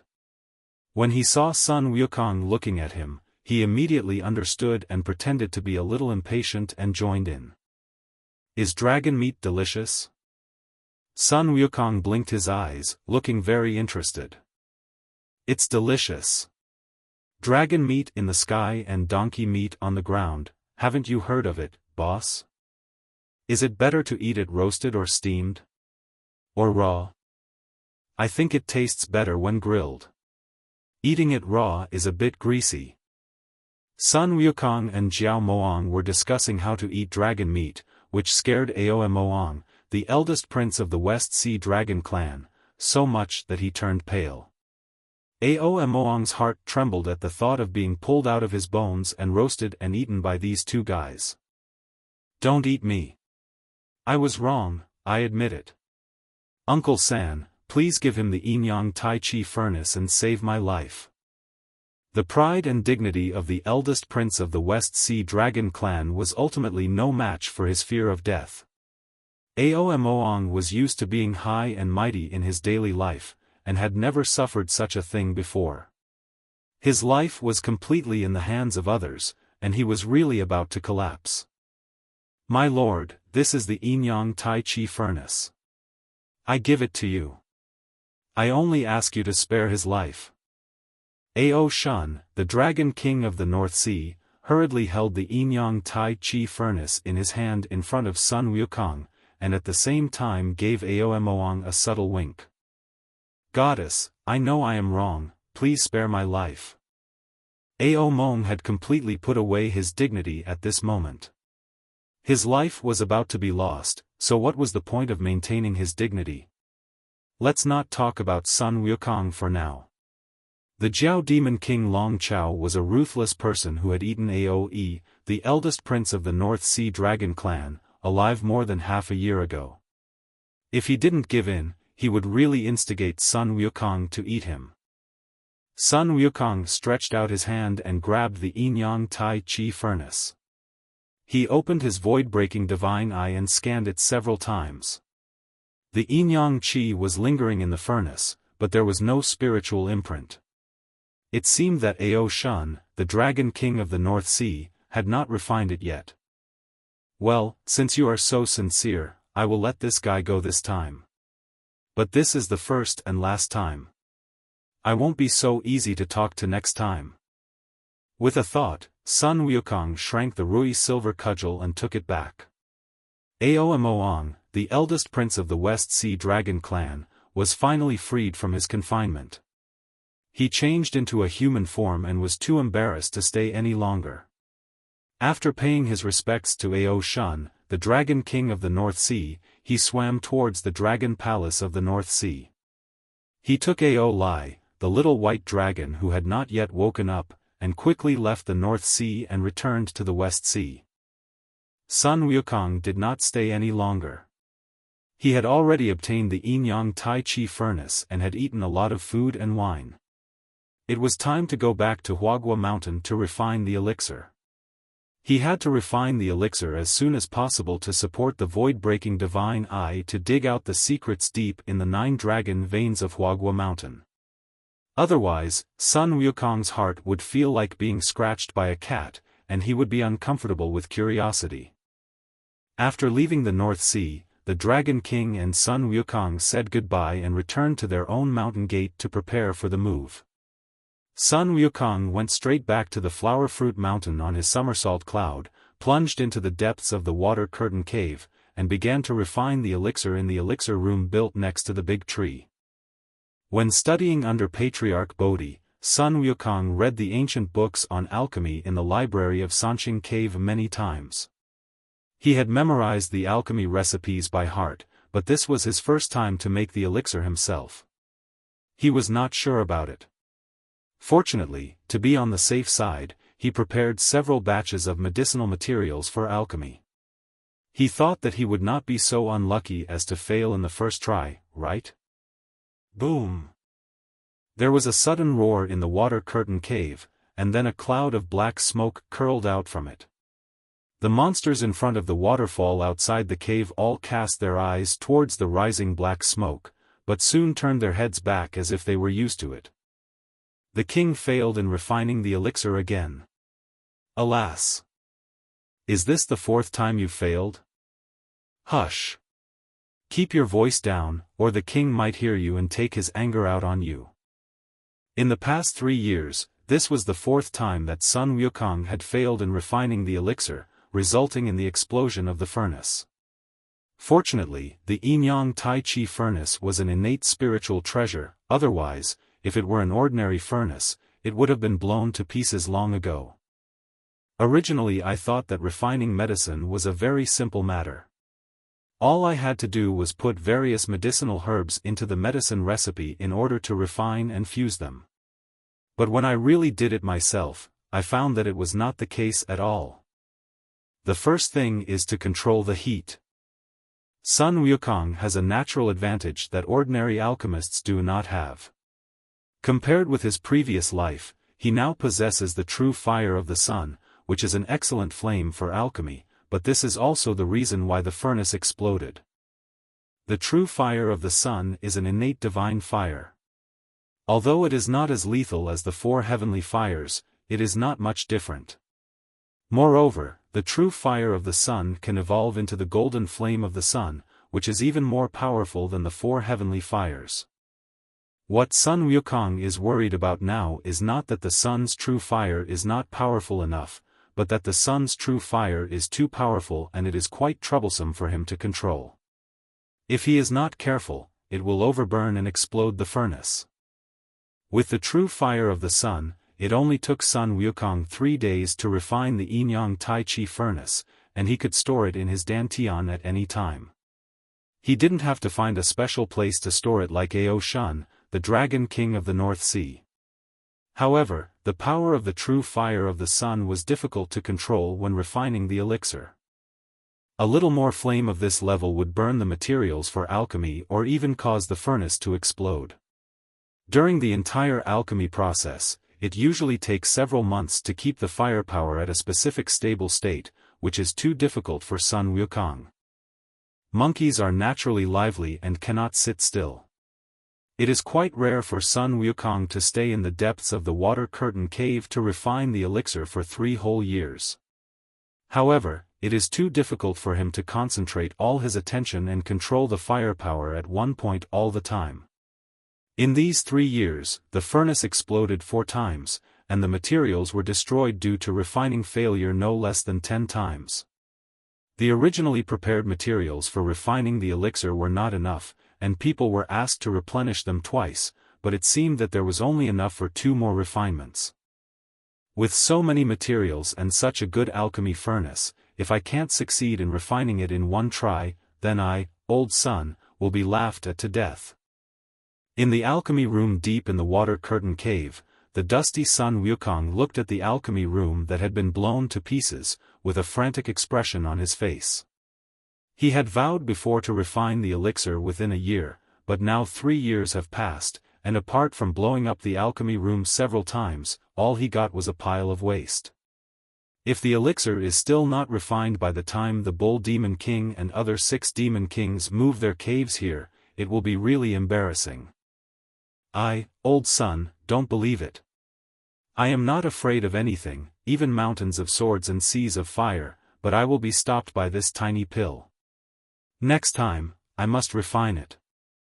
Sun Wukong gritted his teeth, became ruthless, and ignored the damaged alchemy room. He sat down cross-legged again. The true fire of the sun wrapped around the Yin-Yang Tai Chi furnace and began to heat the furnace again. The Yin-Yang Tai Chi furnace began to tremble slightly under the embrace of the sun's true fire. That was because the Yin-Yang Qi inside it was accelerating its generation. With the assistance of the Yin-Yang Qi, the quality of the refined pills could be greatly improved. However, precisely because of the yin-yang qi in the furnace, the control requirements for firepower became higher.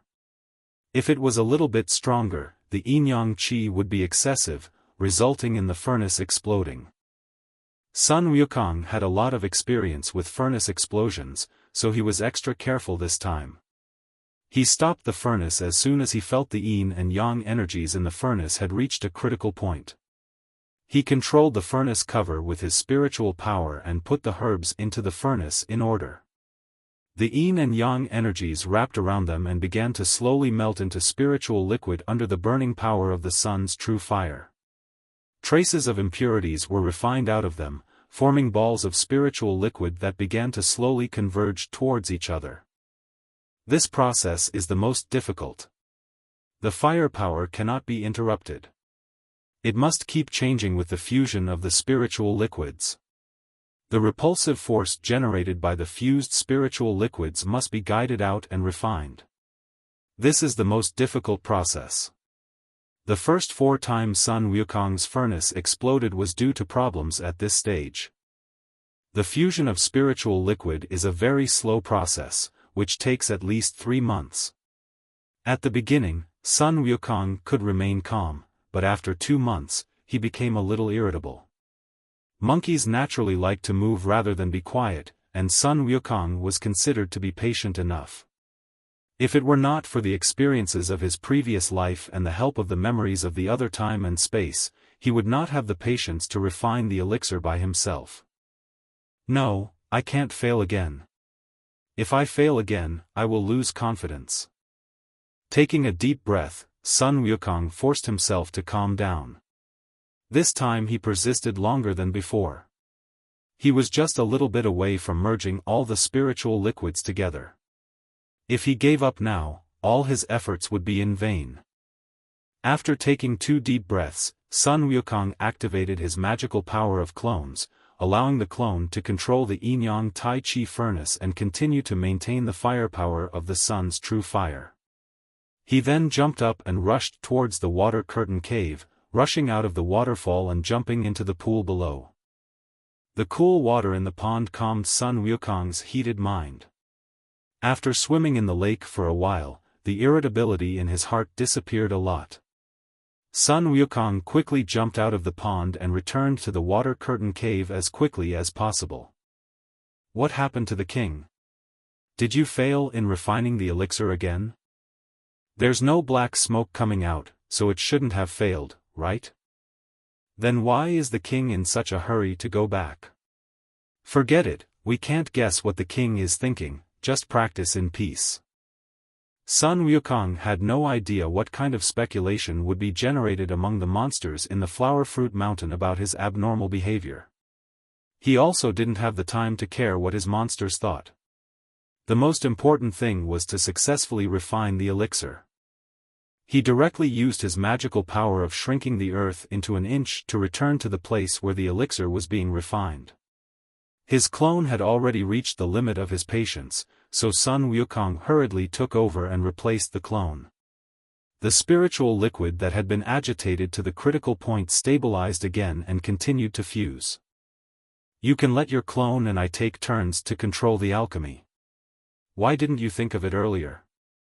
Previously, letting the clone control the sun's true fire to continue refining the elixir was just a choice made in a moment of desperation. Sun Wukong did not expect that it would actually work this way. By taking turns to rest between the clone and the original body, he could ensure a clear mind and stable emotions at all times. Half a year later, a strange fragrance suddenly emanated from the water curtain cave, and at the same time, dark clouds gathered in the sky above the Flower Fruit Mountain. Pill tribulation. Sun Wukong's elixir has been refined.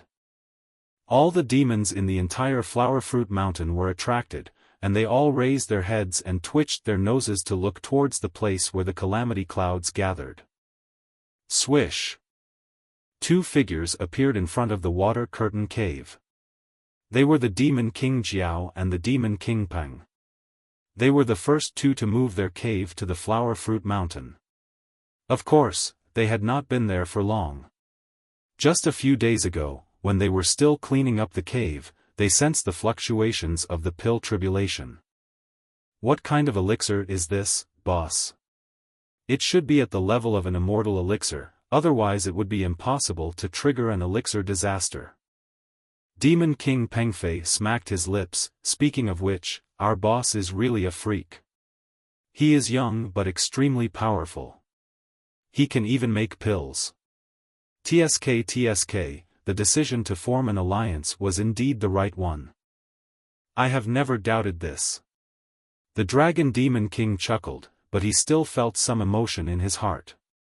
He had seen Sun Wukong ask for the Yin-Yang Tai Chi furnace from Ao Shun, the Dragon King of the North Sea. He thought that he was asking for it on behalf of the alchemist in Huagua Mountain, but he didn't expect that the alchemist was actually Sun Wukong himself. Being able to refine elixirs of elixir level, Sun Wukong's attainments in alchemy are not low. Among the monster race, there are not many who know how to make alchemy, and even fewer who can make elixirs of the elixir level. It is a recognized fact that humans are much stronger than monsters in the art of making alchemy. Now that Sun Wukong can also make elixirs of the elixir level, the entire Flower Fruit Mountain will not have to worry about the supply of elixirs in the future.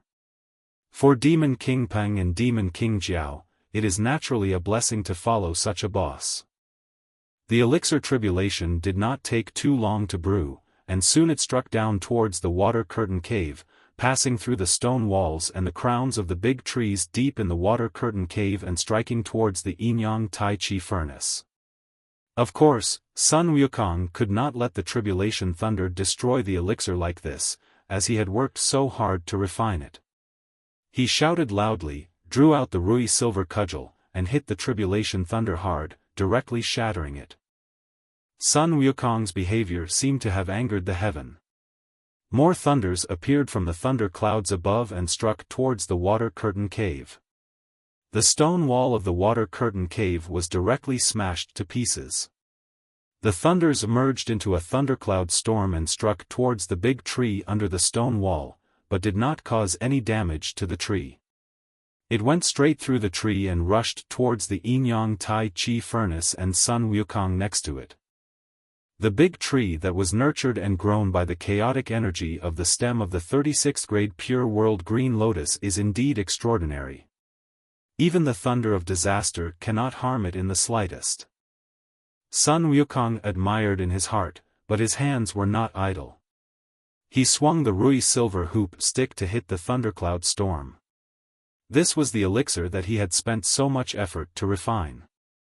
How could he let the pill calamity destroy it?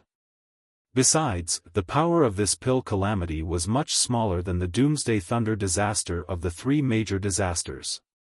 Sun Wukong didn't take it seriously at all. Crazy monkey dance. I saw the shadow of the stick flying, protecting the entire Yin-Yang Tai Chi furnace tightly. The thunder in the thundercloud storm was constantly dispersed by the powerful force of the stick. After lasting for half an incense stick, it finally completely dissipated. The thunderclouds in the sky seemed to know that they could not do anything to Sun Wukong and could not prevent the birth of the elixir. After a sudden shock, they dissipated silently. The pill tribulation is over. Receive. Sun Wukong's mind moved, and the lid of the Yin-Yang Tai Chi furnace opened. 3 elixirs flew out of it and tried to escape, but were controlled by the elixir collecting technique and fell obediently into the cold jade bottle in Sun Wukong's hand. 3 pills have been successfully formed. This should be enough for me, old Sun, to check the dragon veins. Sun Wukong was delighted. The elixir he refined was called 9 Spirits Gathering Yuan Pill, which contained amazing spiritual power. 1 pill was enough to sustain the consumption of the vision-breaking divine eye for half a day. As long as the vision-breaking divine eye could be continuously activated, it would not be difficult to find out the secrets deep in the underground dragon veins of the Flower Fruit Mountain. Why are you all looking at me like that? Is there anything wrong with me? Walking out from the deepest part of the water curtain cave to the front hall, this is the meeting hall of the Flower Fruit Mountain demon cult. All the demons looked at Sun Wukong strangely, leaving him confused. Your Majesty, your face. Sun Wushuang pointed at his face. Sun Wukong was stunned, blinked his eyes, and cast a spell to condense a water curtain in front of him and looked into it.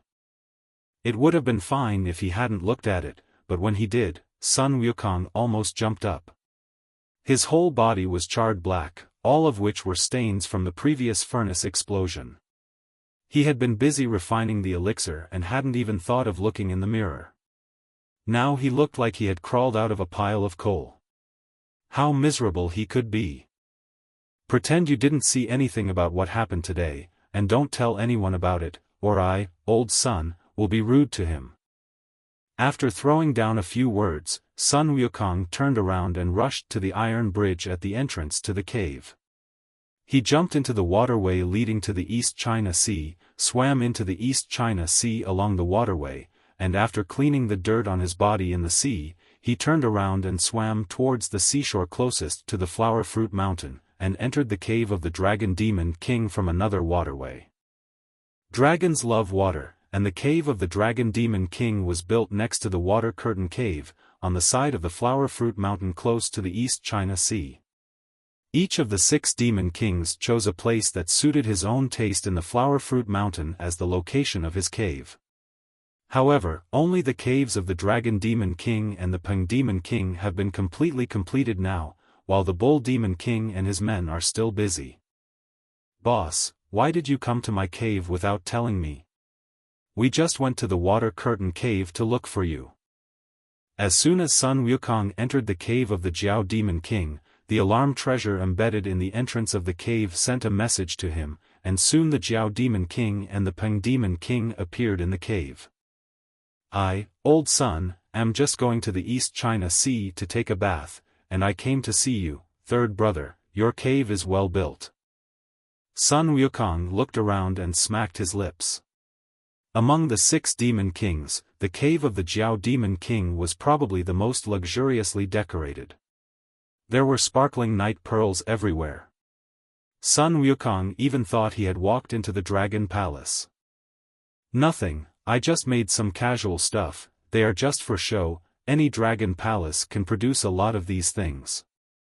The Dragon King shrugged, and Sun Wukong did not refute. The Dragon Clan likes bright and shiny things, which is a common problem of the entire Dragon Clan. These decorations in the Dragon King's cave are indeed not very valuable, but they look quite magnificent, just like the buildings in the heaven that look magnificent. Each has its own style and charm. Sun Wukong was wondering whether he should rebuild and maintain the Water Curtain Cave to prevent it from looking too shabby. Old Third, let's go to the Dragon Palace in the East China Sea tomorrow and get some good stuff to spruce up my Water Curtain Cave heaven. What do you think? Okay, no more jokes. I, old Sun, came to you because I need your and old Four's help with something. Sun Wukong stopped laughing and spoke seriously. What's the matter? Boss, just tell us. As long as we can do it, we will definitely not refuse. The Jiao Demon King and the Peng Demon King looked at each other and their expressions became serious. Sun Wukong asked them to do something so solemnly, so it must be something very important, right? It's nothing serious. I want to see the dragon vein under the Flower Fruit Mountain. I need to activate a secret method that consumes a lot of mana. I can't be disturbed by the outside world. I hope you can help me protect the method. Protector? Boss, will you make a big noise? Or will someone come to cause trouble? That's not the case. I just want you to watch over me just in case. Now in the entire Flower Fruit Mountain, Niu Moang and his men are busy cleaning up the caves. Only the caves of Jiao Moang and Peng Moang have been finished, and their subordinates have also joined the daily training of the Flower Fruit Mountain Demon Clan. The 2 of them are now wandering around Flower Fruit Mountain all day long, looking here and there. It is reasonable to capture them as strong men, and there is no psychological burden. No problem, it's just a protection, no big deal. As long as we are here, no one can disturb you, boss. The Demon King Peng has always been very interested in the 9 dragons gathering stars pattern that Sun Wukong mentioned. Now when he heard Sun Wukong say that he wanted to investigate the dragon veins, he agreed without hesitation. Boss, besides protecting the law, is there anything we can do to help? The Jiao Demon King asked. Prepare some more food and drinks to replenish your energy. Also, don't tell anyone else about this. The fewer people who know about it, the better. The matter was settled. Sun Wukong planned to formally investigate the underground dragon veins in 3 days. By then, he might be able to unravel the hidden reason why Huagua Mountain also has the structure of 9 dragons but is not as auspicious as West Kunlun and West Heaven Lingshan. After leaving the cave of the Dragon Demon King, Sun Wukong walked towards the Water Curtain Cave, and came to the pool under the waterfall outside the cave. He saw the jade-faced princess and the little fox demon Sun Shaoqing squatting by the pool alone, throwing stones into the pool one by one. She looked a little lonely. He couldn't help but walk up to her with some surprise and sat down beside her. "Girl, what are you doing here alone?" "Big brother." Sun Shaoqing turned around in surprise and saw Sun Wukong sitting next to her. A smile of surprise immediately blossomed on her face. She leaned into Sun Wukong's arms and started to act coquettishly while hugging him. "Big brother, what are you busy with? Qing'er hasn't seen you for a long time." Big brother is of course busy refining the elixir. How could Qing'er, who is so smart, not know that? "You seem a little unhappy. Why don't you go play with Wushuang, Sun Tong and the others?" Sun Wukong smiled dotingly and rubbed the back of Sun Xiaoqing's hair and asked. "Brother Wushuang and Brother Tong are busy practicing, and they want to drag Qing'er to practice with them, but Qing'er doesn't like the way they fight and kill each other." Sun Shaoqing raised her lips and shook her head. The 8-9 profound art, a practice to sanctify the body, was suitable for the monkey clan, but not for her. She liked to practice quietly, not to practice with guns and sticks all day long. Besides, being with other monkeys in the Flower Fruit Mountain was far from being as comfortable and free as being with Sun Wukong. "I heard that you and Ling Xian are very close, why don't you go talk to him?" There was a flash of apology in Sun Wukong's eyes. He had somewhat neglected Sun Shaoqing. He had been busy refining the elixir and had not seen the little girl for almost 3 years. During these 3 years, the little girl seemed to have grown a lot taller, and her originally childish face had begun to show a hint of youthful charm. "Brother Ling Xian is that bad guy, Qing'er doesn't want to pay any attention to him." When Sun Wukong asked this, Sun Xiaoqing's face suddenly turned red, but soon she pouted and snorted in dissatisfaction. "Hey, something seems to be happening." A strange light flashed in Sun Wukong's eyes. Why did this little girl, Sun Shaoqing, look like a young girl in love? Could it be that something happened between her and Ling Xian? However, Sun Wukong was not sure. He had almost no experience in relationships, and could even be said to be dull. The little knowledge he had came from the memories of the time and space in the Time and Space Life-Death Talisman. However, the expression of the little fox demon Sun Shaoqing did look a little strange. Sun Wukong rolled his eyes and decided to ask, "How did Ling Xian offend our Qing'er? Tell me, Sun, will help Qing'er decide." Okay, big brother, help me teach brother Ling Xian a lesson. He has something good to play with and won't let Qing'er play with it." The little fox demon Sun Shaoqing clapped her hands happily when she heard it, and looked at Sun Wukong with her big watery eyes smiling. "That guy Ling Xian has some good stuff? What good stuff is so precious that he's hiding it?" Sun Wukong was a little puzzled. When Ling Xian first came to Huagua Mountain, he was alone. It was no exaggeration to say that he was penniless. He was extremely poor. What good things could he have? It's really good stuff. The little fox demon Sun Shaoqing said seriously, I heard Brother Lingshuan chatting with Brother Wushuang and Brother Tong. He said that he knew a powerful dual cultivation technique and could teach it to Brother Wushuang and Brother Tong. Qing'er also wanted to learn it, but Brother Lingshuan just wouldn't teach me. Big brother, why don't you go talk to Brother Lingxian and ask him to teach me a powerful dual cultivation technique? It will definitely be fun. By the way, what is a dual cultivation technique? Sun Wukong was speechless. Of course he knew what the dual cultivation technique was. It was a technique that could only be practiced between Taoist couples. Ling Xian had mentioned to him that it seemed that the top dual cultivation technique in the three realms was possessed by the nine-tailed fox clan of Qingqiu. Even the dual cultivation technique of the happy sect of Buddhism was inferior to it. Practicing dual cultivation technique required honesty and the fusion of soul and body. Ling Xian could tell the formula to Sun Wushuang and Sun Tong, but how could he tell Sun Shaoqing about this kind of thing? She was still a little girl. Ahem. Well, this dual cultivation technique is, a very special technique. Qing'er, you are still young now. Wait until you grow up a little and grow 3 tails before learning it, okay? When you grow 3 tails, Big Brother will let Brother Ling Xian teach you well. Sun Wukong coughed lightly to cover up his embarrassment, tried his best to look natural, and persuaded with a dry laugh. Can't you learn it now? The little fox demon Sun Shaoqing blinked her eyes. Well, you are not yet an adult and do not meet the requirements for training. You will get hurt if you learn it. Sun Wukong nodded. How about I teach you a powerful and fun martial art? I guarantee you'll be interested. Okay, as long as it's taught by Big Brother, Qing'er is willing to learn. Huh.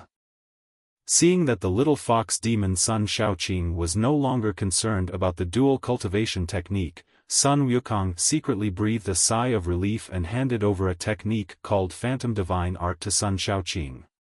This was a technique collected in the Sanqing Cave Heaven Library, and it was more inclined towards illusion. It was most suitable for the little fox demon Sun Shaoqing's jade fox physique, and she would definitely get twice the result with half the effort when practicing it. The little fox demon Sun Shaoqing was very excited to get the new skills. After following Sun Wukong back to the water curtain cave, she went back to her room to practice. Sun Wukong let out a long breath, walked into his room, and came out after a while, left the water curtain cave, and flew towards the highest peak of the Flower Fruit Mountain. The Flower Fruit Mountain is a 9-dragon gathering star structure, but it is not shrouded in auspicious aura. There must be something that restricts the auspicious aura of the 9-dragon veins. Once this secret is revealed by Sun Wukong, the dragon vein aura will manifest and strange phenomena will surely occur. By then, the entire 3 realms will know about it, including the Heavenly Palace and the Western Buddhist Kingdom. Sun Wukong wanted to find out the secret of the underground dragon vein in the Flower Fruit Mountain, but he didn't want to be exposed to the eyes of the Heavenly Palace and the Western Buddhist Kingdom so soon. He still had more than 20 years left before his lifespan ended, so he had to wait until his name was deleted from the Book of Life and Death in the Underworld. Furthermore, the 6 demon kings had not yet completely moved their caves and subordinates to the Flower Fruit Mountain. It was not the time to conflict with the Heavenly Palace, so Sun Wukong had to make some preparations. He planned to set up a large formation in the Flower Fruit Mountain that could conceal the secrets of heaven. This was a formation recorded in the Taoist secret canon. Of course, with Sun Wukong's current level of cultivation and his understanding of the Tao, he was unable to bring out the true power of the formation, but it would not be a problem if it was just to isolate the Heavenly Palace and the Western Buddhist Kingdom from detecting him. Arriving at the top of the main peak of Mount Huagua, Sun Wukong walked towards the place where the fairy stone where he was born was. He remembered that there was a purple orchid next to the fairy stone. He also dropped a drop of his heart's blood on the pistil of the orchid. More than 300 years have passed, and the orchid should have cultivated into a demon spirit form, right? Gone? How is that possible? There was no purple orchid, not even any remaining roots, and the ground had long been filled up. Judging from the traces, there had been no human orb here for a long time. Where had the purple orchid gone? Had it cultivated into a demon spirit? That's not right. Plant spirits are different from those of birds and beasts. Without advanced cultivation, it is impossible to completely eliminate their original bodies. With only 300 years, no matter how gifted one is, it is impossible to cultivate a spirit from a plant and perfectly eliminate its original body, right? Could it be that he was poached by someone? Sun Wukong's face suddenly turned gloomy, and his eyes flashed with cold light. Who dared to disturb his territory? Ever since he gave a drop of his heart's blood to the purple orchid, Sun Wukong had already regarded the purple orchid as his relative, and had always been concerned about it all these years. Now, he suddenly found that this concern had been strangled to death by someone. Extreme anger suddenly surged up from the bottom of his heart, and a brutal murderous intent as real as substance surged out, forming a bloody vortex around him. Who is it? Who did it? Get out here, old son. He looked up to the sky and let out a loud shout that shook the heavens and the earth. An incomparable bloody aura rushed straight into the sky, covering the entire sky above the flower fruit mountain. What happened? The strange phenomenon at the top of the highest peak of Mount Huagua attracted the attention of all the demons. They looked up at the sky in shock, feeling the bloody murderous intent that made them shiver all over. Even the Bull Demon King and the other 6 Demon Kings changed their expressions. This aura belongs to the boss. What happened to the boss? Oh no, the boss's murderous aura is too strong. If he continues like this, he will become possessed. Could it be related to the underground dragon vein?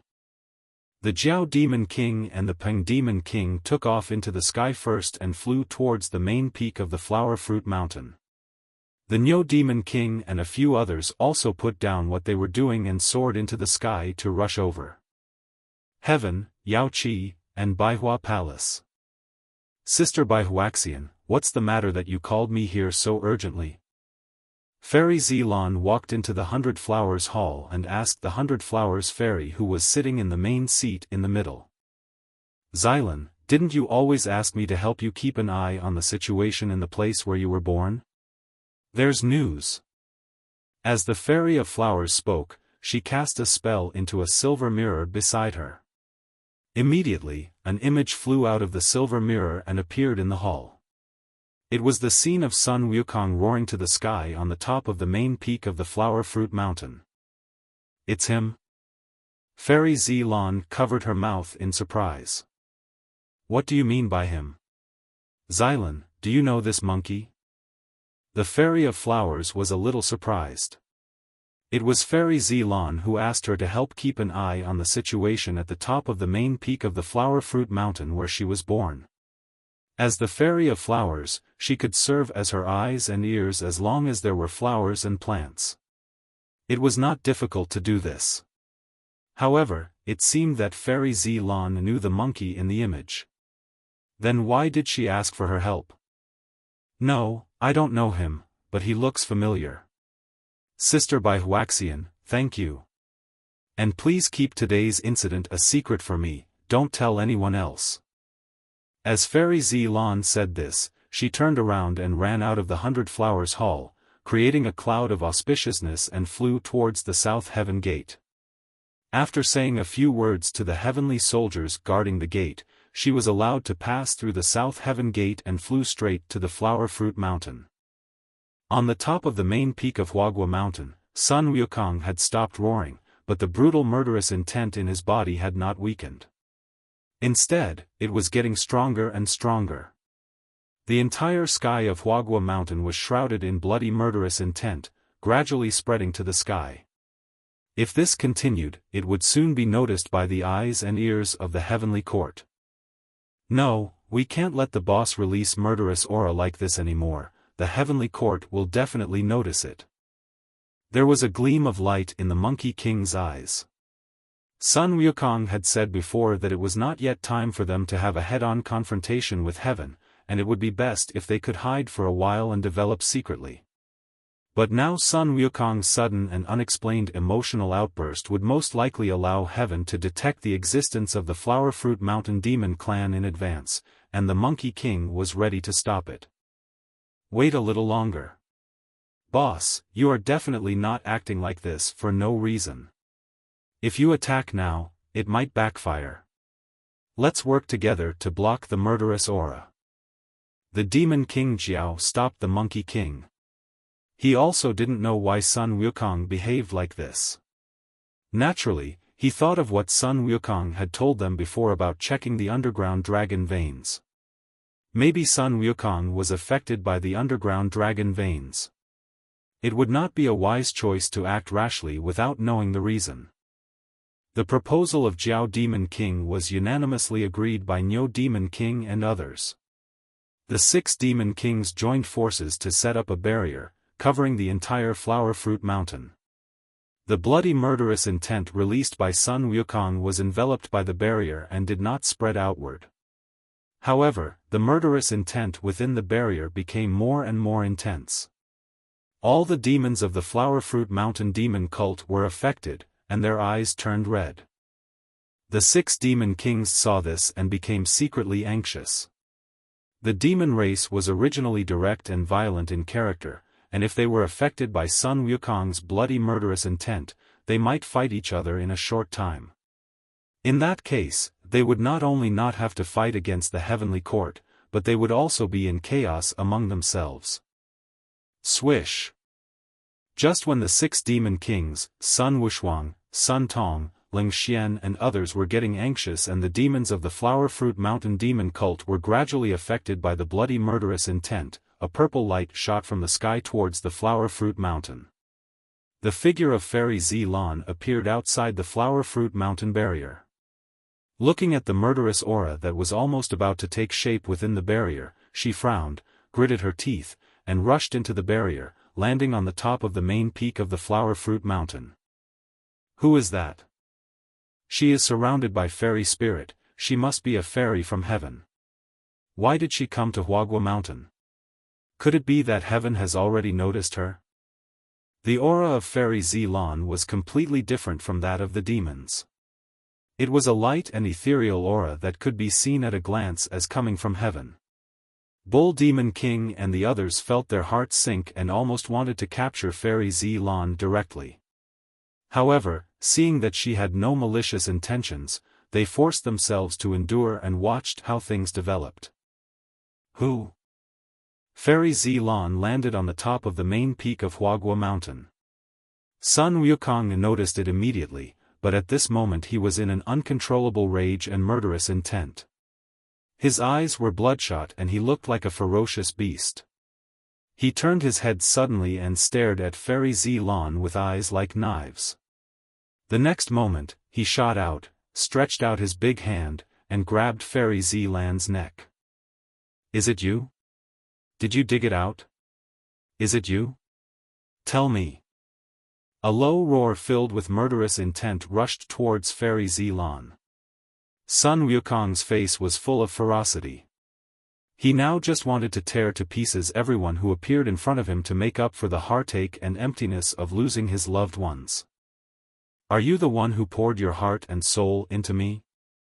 With Sun Wukong strangling her neck, Zilan found it difficult to speak, but her eyes were filled with excitement, deep warmth and attachment.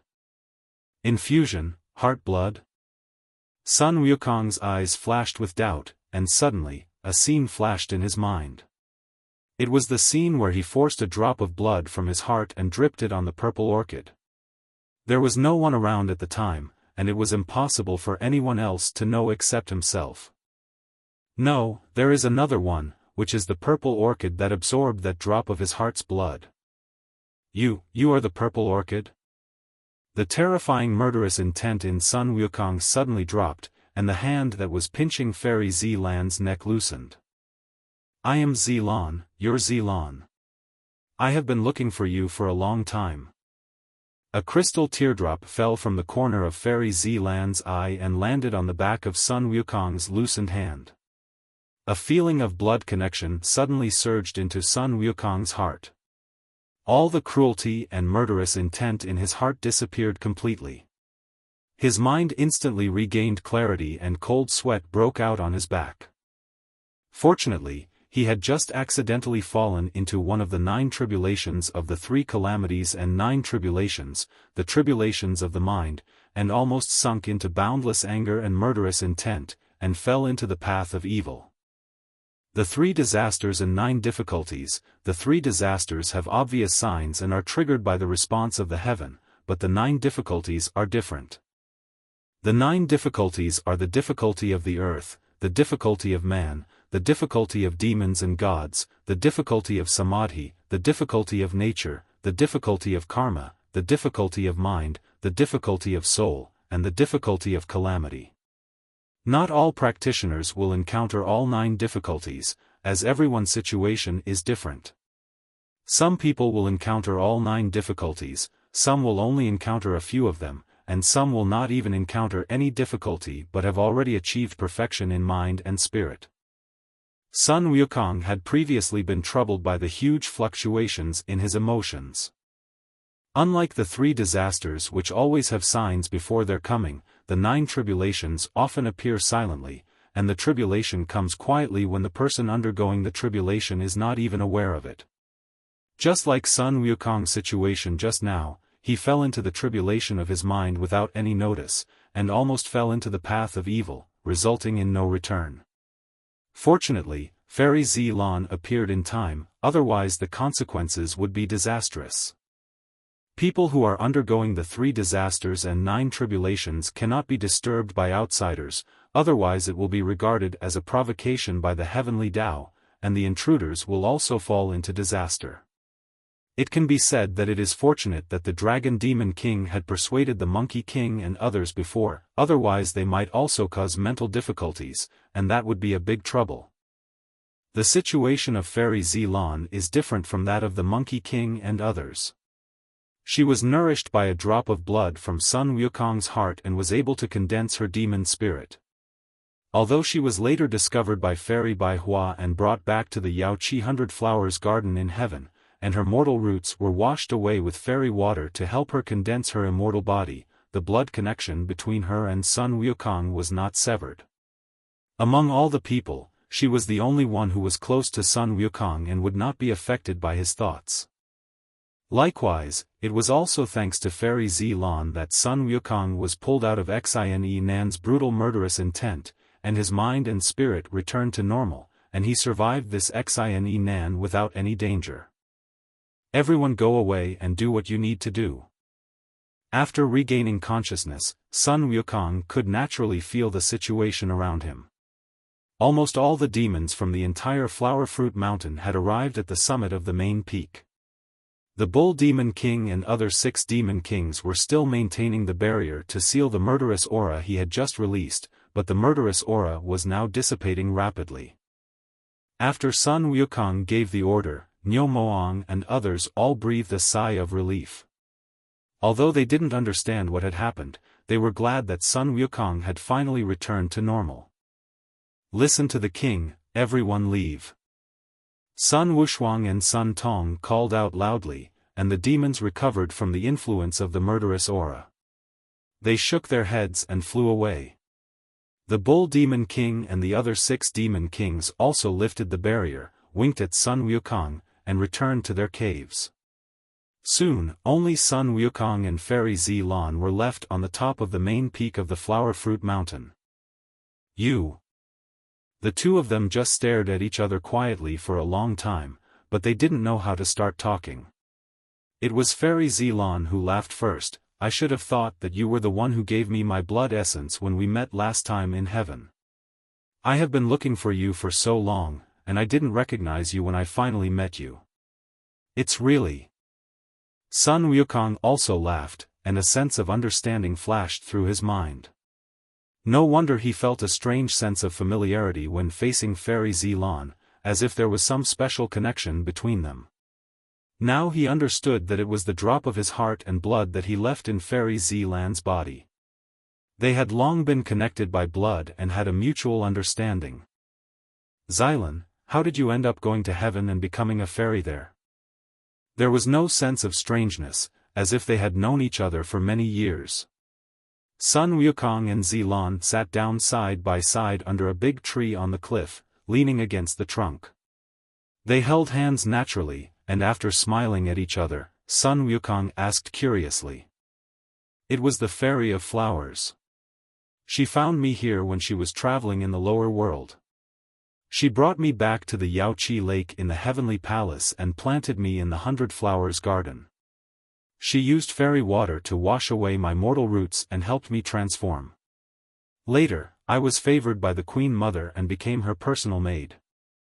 Fairy Xylan smiled slightly. You left after giving me your blood essence.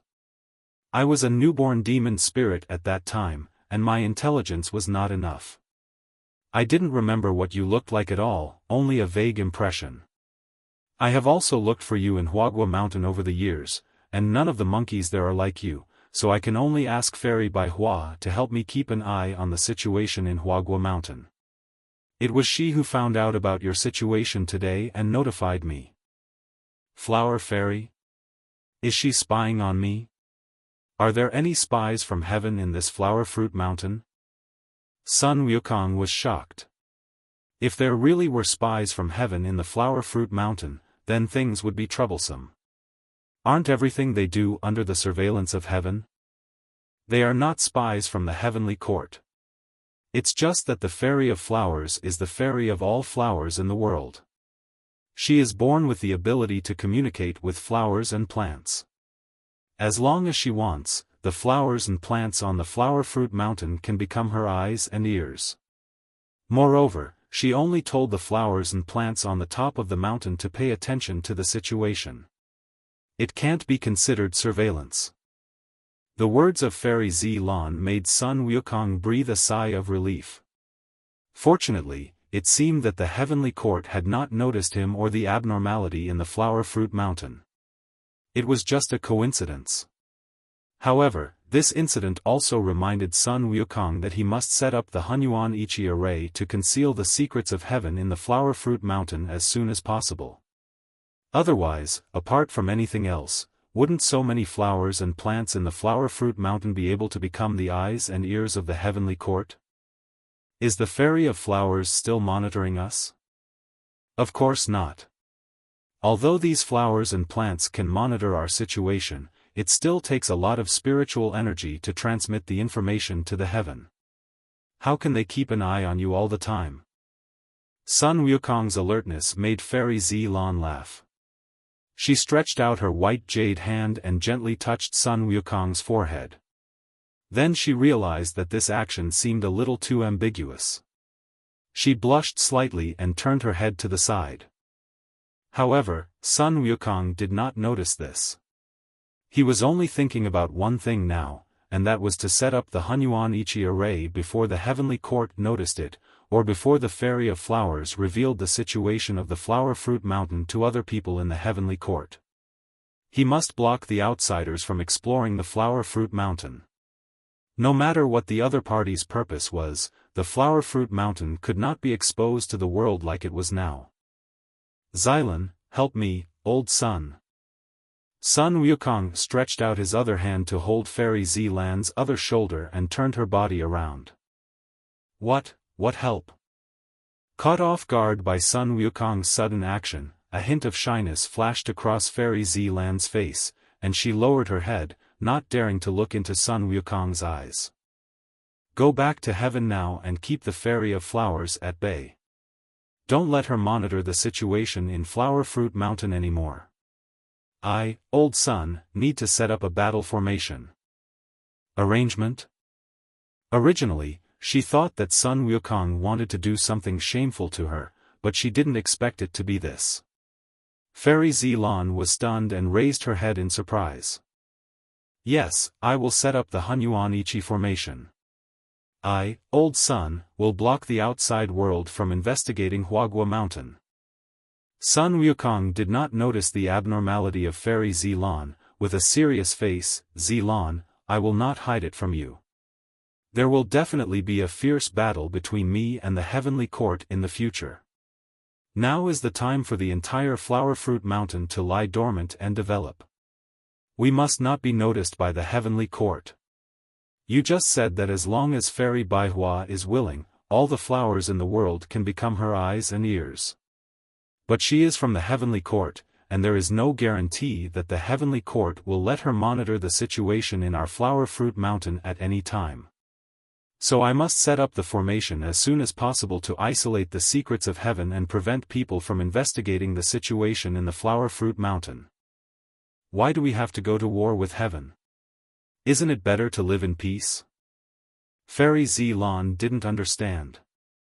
She was concentrating her immortal body in the Yaoqi pool in heaven and didn't think there was anything wrong with heaven. So why did Sun Wukong go to such great lengths to develop his strength and prepare for war with heaven? It's hard to explain this in just a few words. I'll tell you slowly later. Now hurry back to heaven. Sun Wukong scratched his head. He didn't want to hide anything from Fairy Zilan, because he knew very well that Fairy Zilan would never betray him. It's just that the interests involved are too complicated to explain in a short time. Time is pressing now, and it won't be too late to explain slowly after the Hunyuan Ichi array is set up. There is still a long way to go. All right. Sun Wukong didn't want to say much, so Fairy Zilan could only nod. After so many years, she finally met Sun Wukong. In fact, she had a lot of things to say to Sun Wukong, but now she could only swallow them back for the time being. After hugging Sun Wukong gently with some reluctance, she took off on a cloud with a slightly blushing face and flew towards the sky.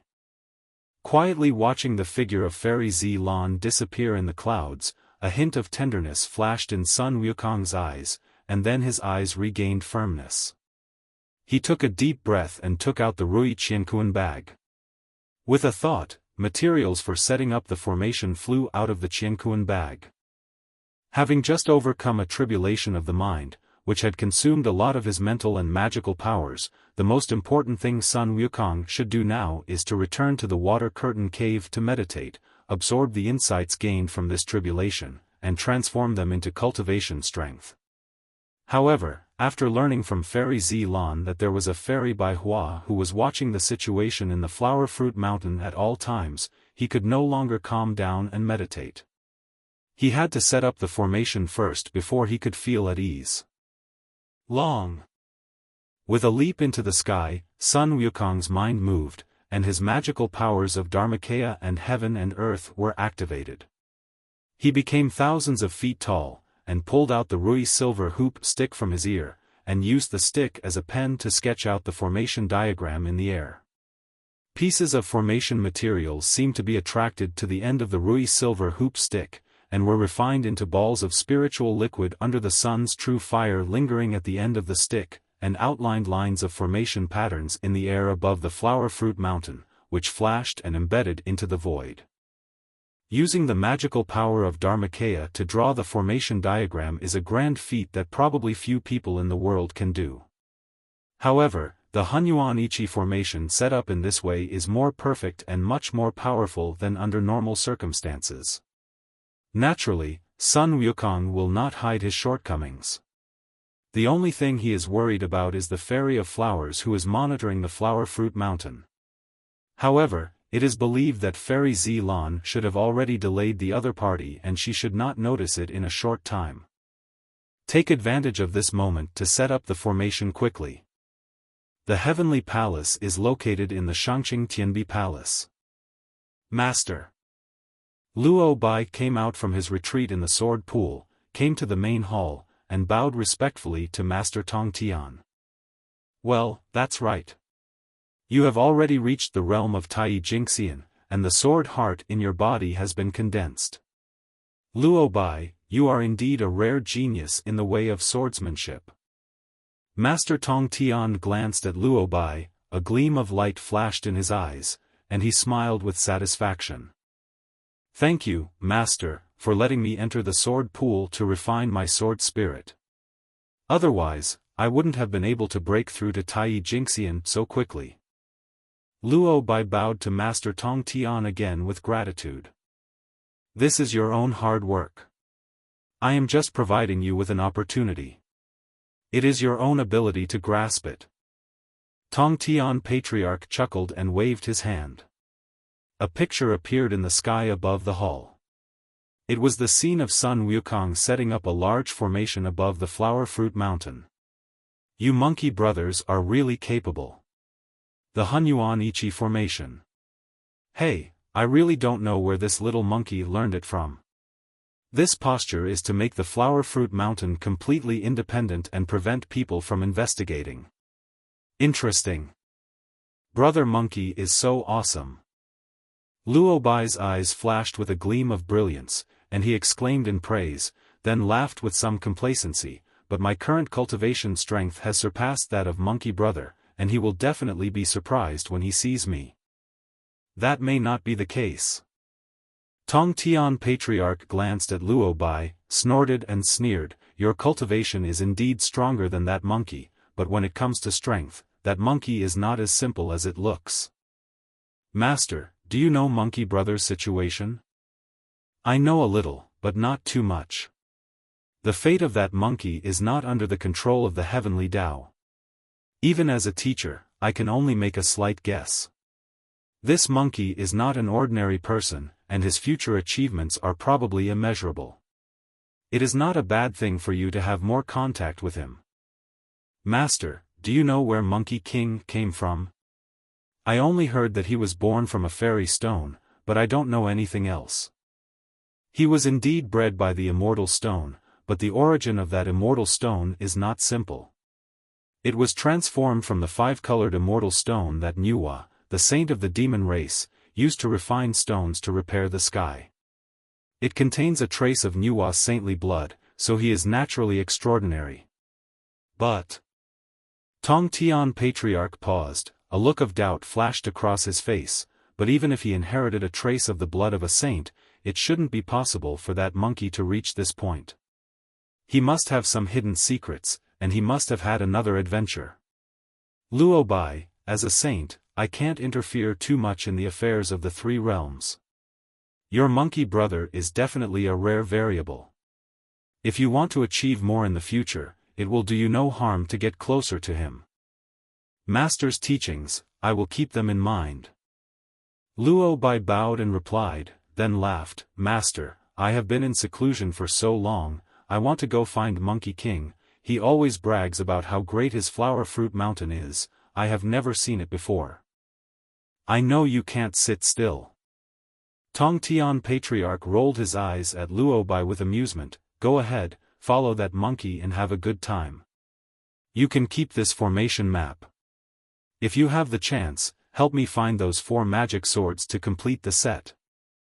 What Tong Tian Patriarch handed to Luo Bai was the formation diagram of the Zhuxian sword formation. It was only the size of a palm and shaped like a tortoise shell. It was covered with dense Taoist patterns and 4 small holes, which were the sword holes for storing the 4 Zhuxian swords. During the Battle of Conferred Gods, the Zhuxian sword formation was broken. Guangchengzi took the Zhuxian sword, Chijingzi took the Luxian sword, Yudingzhenren took the Xianxian sword, and Daoxing Tianzuan took the Jiuexian sword. Later, when Hongjun Daozu came forward to mediate, he did not ask the 4 of them to return the 4 swords to Tong Tian Patriarch. As the leader of Tong Tian, it is not easy for him to go forward in person to ask for it from the 4 people. The 4 swords of Zhuxian are just innate spiritual treasures with greater power when they are separated. They are extremely precious in the eyes of others, but they are still not in the eyes of the saints of heaven. Only by gathering the 4 swords of Zhuxian and the Zhuxian formation diagram to form the Zhuxian sword formation can it reach the level of innate treasure and become the #1 killing formation in the prehistoric world. The Battle of Conferred Gods has ended long ago, and now is not the time for endless killing. The existence or non-existence of the Zhuxian sword formation does not have much impact on Tong Tian Patriarch. He is just a little resentful. In the Battle of Conferred Gods, his Jijiao suffered a great loss and was completely destroyed. Even his magic weapon was taken away by 4 of the 12 golden immortals of the Chenjiao. If he does not take it back, Tong Tian Patriarch will never regain the face he lost. However, he cannot do it himself, and most of his disciples have died. After much thought, the only one who can do this is Luo Bai, who has a close relationship with Sun Wukong. With the influence of Sun Wukong, it is possible that Luo Bai can really take back the 4 swords of Zhu Xian. Master, rest assured. If I have the chance, I will do my best to retrieve the 4 immortal swords. After kowtowed 3 times respectfully to Master Tong Tian, Luo Bai stood up, turned around and strode out of the Bio Palace. He rode the cloud down the ladder to the 9th heaven, showed the Bio Palace token to the guards at the South Heaven Gate, then leisurely walked out of the South Heaven Gate and flew towards the Flower Fruit Mountain. Above the Flower Fruit Mountain, Sun Wukong outlined the last pattern of the formation. Now the only step left was to activate the formation. The Hunyuan Ichi formation is all about the Hunyuan Ichi. People live on a breath, Buddhas fight for a stick of incense. The breath of energy of the person who activates it is the medium for activation. The purer the breath, the greater the initial power of the formation. Taking a deep breath and practicing the 8-9 mysterious skills, Sun Wukong was about to spit out his energy when suddenly a loud shout rang out from the clouds behind him, "Brother Monkey, here I come." Cough, cough, cough. Sun Wukong was so shocked that he suddenly started coughing violently. He turned his head to look in the direction where the sound came from, and saw Luo Bai rushing out from the clouds with an excited look on his face. He flew in front of Sun Wukong on his sword, or should I say in front of his face. Under the magical powers of Dharmakaya, Luo Bai was no different from an ant in front of Sun Wukong. "Brother Monkey, long time no see, did you miss me?" Luo Bai was still as narcissistic as ever. He originally wanted to hug Sun Wukong, but when he found that the size difference between them was too big, he decisively gave up the idea. He stopped in front of Sun Wukong and greeted him with a smile on his face. "I missed you so much. How come you suddenly appeared out of nowhere? You almost made me lose my breath." Sun Wukong glared at Luo Bai in annoyance. This brat didn't come earlier or later, but just came when he was needing luck to activate the formation. Well. Luo Bai scratched his head awkwardly. "Brother Monkey, you are joking, you are joking. Just watch carefully from the sidelines, we'll talk later." After taking a deep breath, Sun Wukong refocused his attention on the formation, used the 8-9 profound art to gather a stream of energy, and sprayed it at the center of the formation. Buzz! A wave spread out directly from the formation, extending out a barrier that enveloped the entire Flower Fruit Mountain. The color of chaos flashed for a while and then disappeared. The Hunyuan Ichi formation is ready. This formation is currently running spontaneously, and will draw spiritual energy from the Huagua Mountain's geomagnetic veins to maintain its operation. Considering the geomagnetic pattern of Huagua Mountain, this is not a problem at all. Of course, this is only the basic operation. The power of the Hunyuan Ichi formation is far more than that. Under normal circumstances, this Hunyuan Ichi formation only has the function of concealing the secrets of heaven and providing warnings, and the outside world cannot detect it. If someone passes through the barrier and enters the Flower Fruit Mountain, Sun Wukong will know it at the first time. This is only under normal circumstances.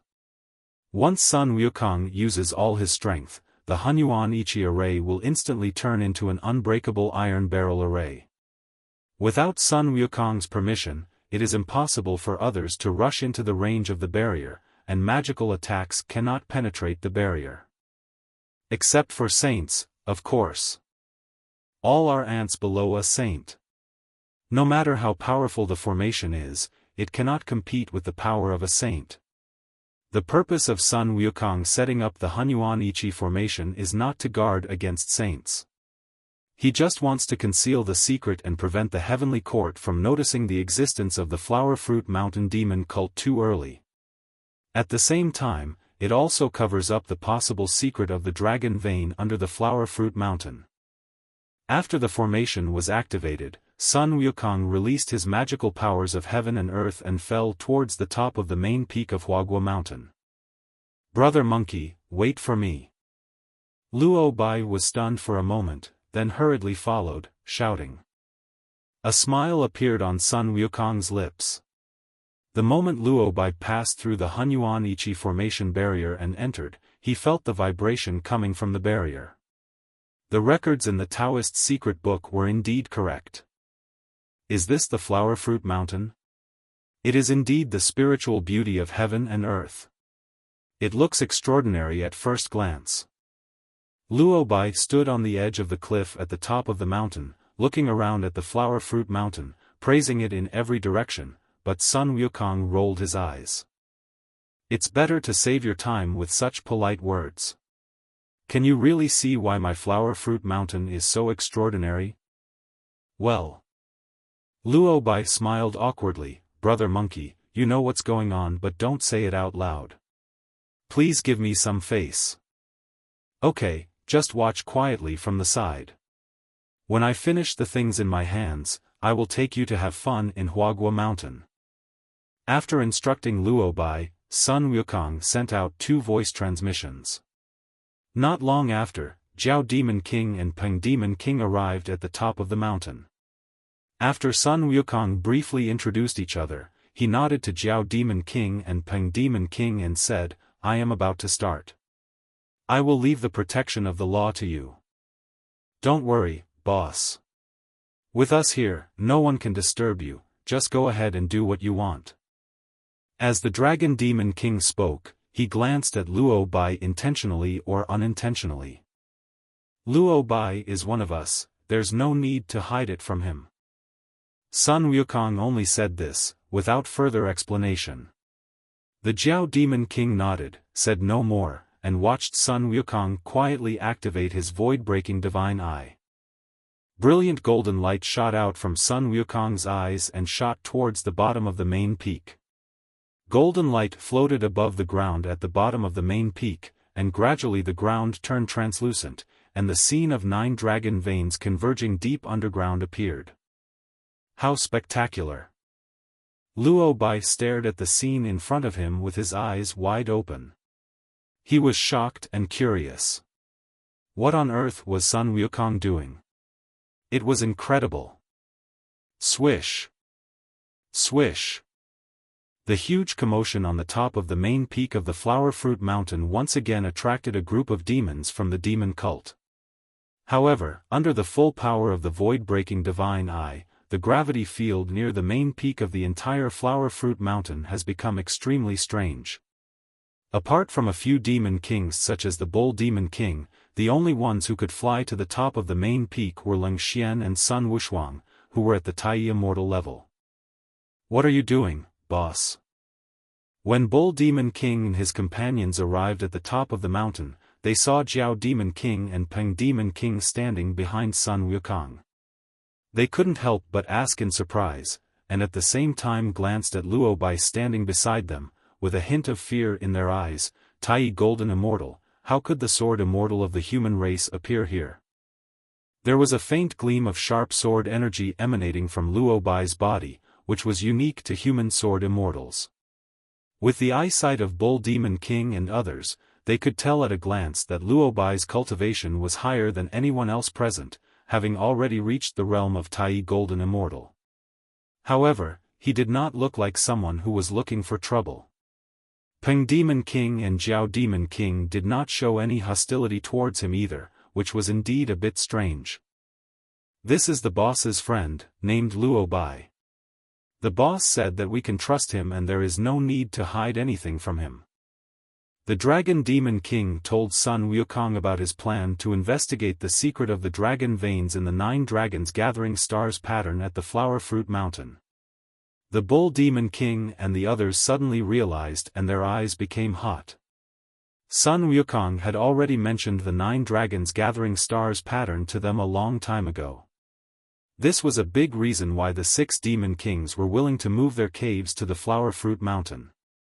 However, Sun Wukong did not explain in detail what advantages such a ground vein situation had.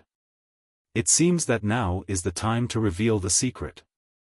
9 huge dragon veins converge from the base of the 9 peaks of the Flower Fruit Mountain towards the main peak near the East China Sea, and converge into a point deep underground. Looking down from the top of the peak through the transparent earth, one can faintly see a huge group of ochre-colored light. This is the star aura formed by the 9 dragons gathering stars. Star aura usually only exists in the outer space and is extremely rare within the 3 realms. If you want to obtain it, you can only use special methods to absorb it from the outer space. Of course, there is an exception, which is the star aura gathered by the 9 dragons gathering stars. The stars shine in the sky. The star aura is much more refined than the thick earth aura and has a special floating characteristic. The present human heaven is built on the site of the demon heaven in the ancient times. The heaven can float above the 9 heavens thanks to the star aura gathered by the 9 dragon star gathering pattern. After countless years of evolution, the 9 dragon veins of heaven have turned from visible to invisible, becoming the cornerstone of heaven. The Lingshan mountain in the west also has the same 9 dragon star gathering pattern, but the star energy has not yet reached the point where the dragon veins can be transformed, so the Lingshan mountain is still connected to the earth. The current situation of Huagua Mountain is somewhat similar to that of Lingshan Mountain in the west, but also somewhat different. The 9 dragons gathering stars pattern of Lingshan Mountain in the west has been completely manifested, and is gradually becoming stronger with the passage of time, while the 9 dragons gathering stars pattern of Huagua Mountain has not been manifested, as if it was restrained by some force. What is that? The 9-tailed Sky Fox clan has always been well versed in formations and prohibitions, and is best at natural formations and illusion formations. Among the crowd, Ling Xian was the first to notice that something was wrong with the 9 dragons gathering stars pattern under the main peak. There was a small black dot next to the huge ball of light formed by the star aura, and if you didn't pay attention, it would really be covered by the brilliance of the star aura. That's a person. The divine eye of breaking void was emitted by Sun Wukong, so Sun Wukong could naturally see the situation most clearly. Before Ling Xian, Sun Wukong had discovered the black spot next to the star spirit light ball. It was a human figure that was firmly locked next to the star spirit light ball by 9 faint light bands. Behind it was a black hole that was difficult to distinguish with the naked eye. Among all the people, only Sun Wukong could see clearly that it was a space black hole, which was filled with bursts of dark aura full of tyranny, which seemed to be somewhat similar to the aura emanating from the human figure. Swish! The golden light withdrew into his eyes, and Sun Wukong tiredly stopped activating the void-breaking divine eye with all his strength. He took out the 9 spirits gathering yuan pill that he had refined and swallowed it, then sat cross-legged to refine and absorb it. He had already taken a 9 spirits gathering yuan pill when he activated the void-breaking divine eye before, but he didn't expect that it would not last for too long.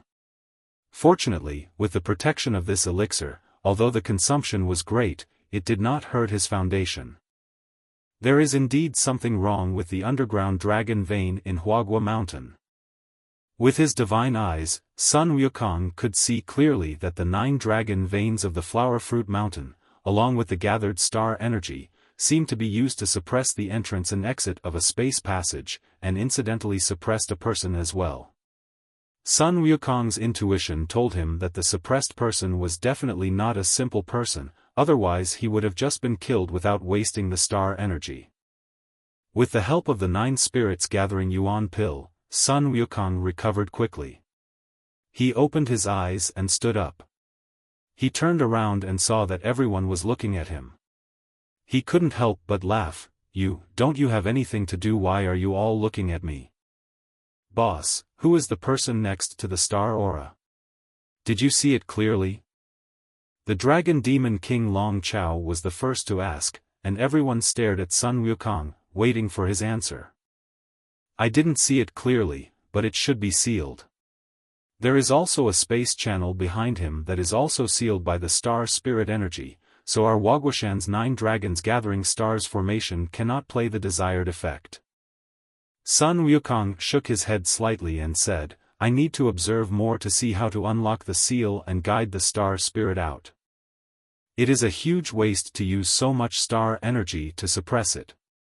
Sun Wukong will naturally not watch such a huge advantage of Huagua Mountain being wasted like this, but this matter cannot be rushed and must be done slowly. Without further explanation, Sun Wukong dispersed all the onlookers. Several demon kings, including the Bull Demon King, returned to their respective caves to continue arranging their migration. The Jiao Demon King and the Peng Demon King also left. Sun Wukong took Ling Xian and Luo Bai back to the newly built wooden house next to a big tree deep in the water curtain cave. Brother Monkey, aren't you going to remove that damn seal right away? Luo Bai was a little puzzled. The Flower Fruit Mountain had the potential to grow into the Heavenly Palace and the Lingshan Mountain in the West Heaven. All it needed to do was to release the seal on the power of the stars. However, Sun Wukong didn't seem to have such plans. What was he thinking? The seal must be lifted, but not now. Sun Wukong shook his head and said, in another 20 years, my lifespan will come to an end. By then, the underworld will send out soul-snatching messengers to snatch my soul. It won't be too late to unlock the seal after I return from the underworld. From the moment he saw the starry sky ball under the ground at the foot of the main peak of Mount Huagua, Sun Wukong had thought it through clearly. Now was definitely not the time to lift the seal. Even though he had set up the Hunyuan Ichi array in Mount Huagua, which could conceal the secrets of heaven isolated from outside investigation, once the starry sky spirit was unsealed, the Hunyuan Ichi array would definitely not be able to cover up the auspicious aura of the starry sky rising into the sky. By then, it would be difficult for the Heavenly Palace and the Western Buddhist Kingdom to ignore Mount Huagua. The underworld controls the life and death cycle of all beings in the 3 realms, relying on the Book of Life and Death and the Judge's Pen. Every reincarnation within the 3 realms will be shown in the Book of Life and Death, and only the Judge's Pen can rewrite it, and this rewrite is irreversible. What Sun Wukong has to do is to let things develop according to the original trajectory, waiting for the Soul Catcher to take him to the underworld, waiting for the 10 kings of hell to deliver the Book of Life and Death and the Judge's Pen to him, so that he can completely cross himself and the demon clan to which Mount Huagua belongs from the Book of Life and Death, so that they are not bound by the cycle of life and death. Brother Monkey, you have already reached the level of a Tai Sanxian, and have long since transcended the 3 realms and are no longer in the 5 elements. The underworld should not be able to control you, so why would they send a soul-snatching messenger to snatch your soul? Are you overthinking this? Luo Bai and Ling Xian looked at each other and blinked. Not to mention that they could not understand what was said, everyone would probably find it strange if they told it to others. Seeking immortality means seeking for transcendence. As long as one can survive the first disaster of the 3 disasters and 9 difficulties, the doomsday thunderstorm, life and death will no longer be controlled by the underworld, and their names will be automatically erased from the Book of Life and Death. Sun Wukong is now a Tai Immortal, so how come his name is still on the Book of Life and Death? I, old Sun, can't explain this matter clearly, but my name is indeed on the Samsara Book of Life and Death. There is no doubt about that. To be honest, Sun Wukong himself couldn't figure it out. Others' names would disappear from the Reincarnation Life and Death book after they broke through to the Earthly Immortal realm, but why didn't his name disappear? This didn't make sense. Of course, if someone had secretly tampered with it, that would be another matter. Sun Wukong had a vague guess in his mind, but he couldn't confirm it yet. After going to the underworld, he must find a chance to find out the reason clearly. Xiao Bai, where did you go after we parted at the Heavenly Palace? How come your cultivation level increased so quickly? After ordering the little demon to prepare a sumptuous banquet, Sun Wukong, Luo Bai and Ling Xian drank together in the wooden house. After 2 drinks, Sun Wukong looked at Luo Bai and asked with a smile, "This time when we met again, Luo Bai's aura was obviously different. This kid must have had some adventure. Master Tong Tian?" Sun Wukong and Ling Xian both widened their eyes and looked at Luo Bai in surprise. Lingbao Tianzuan, one of the 3 pure ones, is the Jiejiao saint who is revered as the master of heaven by both humans and demons? Hey, you didn't expect that, did you?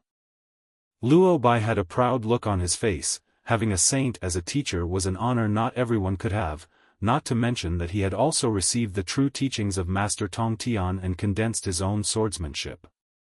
Well, it was a bit unexpected. Ling Xian was still a little dazed, but Sun Wukong's expression had returned to normal. It was indeed surprising that a saint was his teacher, but his master, Patriarch Bodhi, was also a saint, and was not necessarily worse than Master Tong Tian. There was nothing to envy. If it weren't for Patriarch Bodhi's warning not to reveal his master to them, he would have set it out to confront Luo Bai long ago. That kid's smug expression really asked for a beating. Xiao Bai, old son, will be in seclusion from now on. You can just wander around Huagua Mountain by yourself. You can also ask Ling Xian to show you around. Among the 3 pure ones, Tong Tian was well known for his impartiality, treating everyone equally, whether they were humans or demons. Most of the disciples of Jiejiao were so-called hairy and clawed creatures. It was a pity that in the battle of conferred gods, almost all the masters of Jiejiao were killed or injured, and those who remained were not of any significance, otherwise the demon race would not have declined as it is now. Luo Bai is a disciple of Tong Tian's sect master, and Sun Wukong has some understanding of his character. He does not look down on the demon clan like other people do. Although Ling Xian looks a little cold, he is actually a warm-hearted person. If these 2 get together, they might be able to complement each other. Big brother, you guys are hiding here to eat delicious food, and you didn't even invite Qing'er to join you. There was a knock on the door, and then the door of the wooden house was pushed open. The figure of the little fox demon Sun Shaoqing slipped in from outside the door, jumped directly in front of Sun Wukong, bent down and burrowed into his arms. While muttering and complaining, she grabbed the food on the table and stuffed her mouth full. Brother monkey, who is this sister? Luo Bai's eyes suddenly lit up. Although the little fox demon Sun Shaoqing was still young and her body had not fully grown, she had the physique of a jade fox and had practiced the phantom magic technique given by Sun Wukong. She naturally exuded a charm. Coupled with the fact that she was still ignorant of the world, combined with her innocent and romantic temperament, she was quite alluring. Among the 3 people present, except Sun Wukong who treated her as his sister and had no other thoughts, Luo Bai and Ling Xian looked at Sun Shaoqing with strange eyes. This is my sister, Sun Shaoqing, Qing'er, and this is Luo Bai, my brother. Hello, brother Xiao Bai.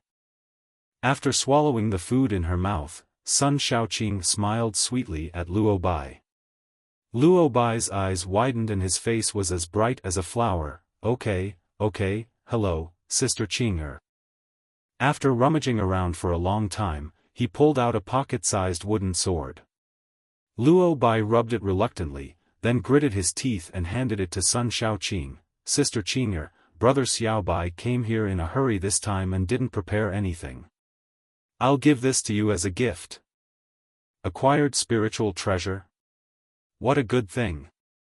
Sun Wukong's eyes flashed with golden light, and his eyes of breaking void swept over the small wooden sword. His eyes immediately lit up. Luo Bai was really generous. This gift was a flying sword of the acquired spiritual treasure level. He hurriedly urged the little fox demon Sun Shaoqing, Qing'er, this is a good thing. Why don't you thank me and put it away? Thank you, brother Xiao Bai. When the little fox demon Sun Shaoqing heard this, she immediately reached out to take the small wooden sword and gave Luo Bai another sweet smile. This little girl is very smart. Anything that can make Sun Wukong admire it must be a good thing, so don't miss it. Sister Qing'er, drop a drop of your blood on it, and when you encounter danger in the future, just throw it out. Luo Bai taught Sun Shaoqing how to recognize the master by dropping blood. This was a magic weapon given to him by Tongtian sect master. It was an acquired spiritual treasure that could store a large amount of sword energy. When facing the enemy, he could release the sword energy by throwing it out. He could attack or defend according to his own wishes. It might not have much effect on Luo Bai, but it was a rare self-defense magic weapon for the little fox demon Sun Shaoqing. Qing'er, haven't you always wanted to learn the secrets of the Sky Fox clan? Come on, Brother Ling Xian will teach you today. Seeing Luo Bai being so attentive to Sun Shaoqing, Ling Xian's brows furrowed more and more, and suddenly he reached out and grabbed Sun Shaoqing's hand and pulled her up. Yeah. The little fox demon Sun Shaoqing's eyes narrowed with smile. Today was really a good day. No matter how she pestered Ling Xian on weekdays, he refused to teach her the secret methods of the Sky Fox clan. But today, he took the initiative to ask her. She nodded and agreed, reached out and grabbed 2 more pieces of barbecue on the table, and followed Ling Xian out of the cabin. Hey, wait, I still need to teach Sister Qing'er how to use magic weapons. Luo Bai jumped up suddenly and chased after him while shouting. Sun Wukong watched the 3 people leave the wooden house one after another, shook his head slightly, and waved his hand to put the remaining banquet into his Rui Qiankuan bag. Sun Wukong was just talking about seclusion. He wanted to dive underground in the next 20 years to thoroughly understand the seal of the star spirit. Although he had no plans to release the seal for the time being, he still had to clarify the situation. After chanting a spell and activating the earth-escaping technique, Sun Wukong flashed into the ground and fled towards the place where 9 dragon veins converged. What a strong repulsive force! He didn't feel it when he first drilled into the ground, but the closer he got to the place where the dragon veins converged, the greater the resistance he felt. Sun Wukong could only use all his strength to activate the 8-9 profound art to resist the repulsive force and slowly approached the star spirit ball. The resistance is getting stronger. I wonder how the guy sealed inside survived. Feeling the increasing resistance, Sun Wukong had no choice but to push the 8-9 profound art to its limit, using his magic power combined with his powerful physical strength to push forward bit by bit. It felt like he was moving forward under the pressure of several huge mountains. Finally, he could see the ball of star energy condensed at the place where 9 dragon veins converged without using his divine eyes to penetrate the soil. Delighted, Sun Wukong took a deep breath and rushed towards the ball of light with all his strength. However, his body suddenly felt lighter and he rushed into the ball of light. Bands of light formed by star energy shot out from the center of the ball of light and coiled around him. There were 9 bands of light in total, which tightly wrapped around his limbs and torso before Sun Wukong could react. What's the situation?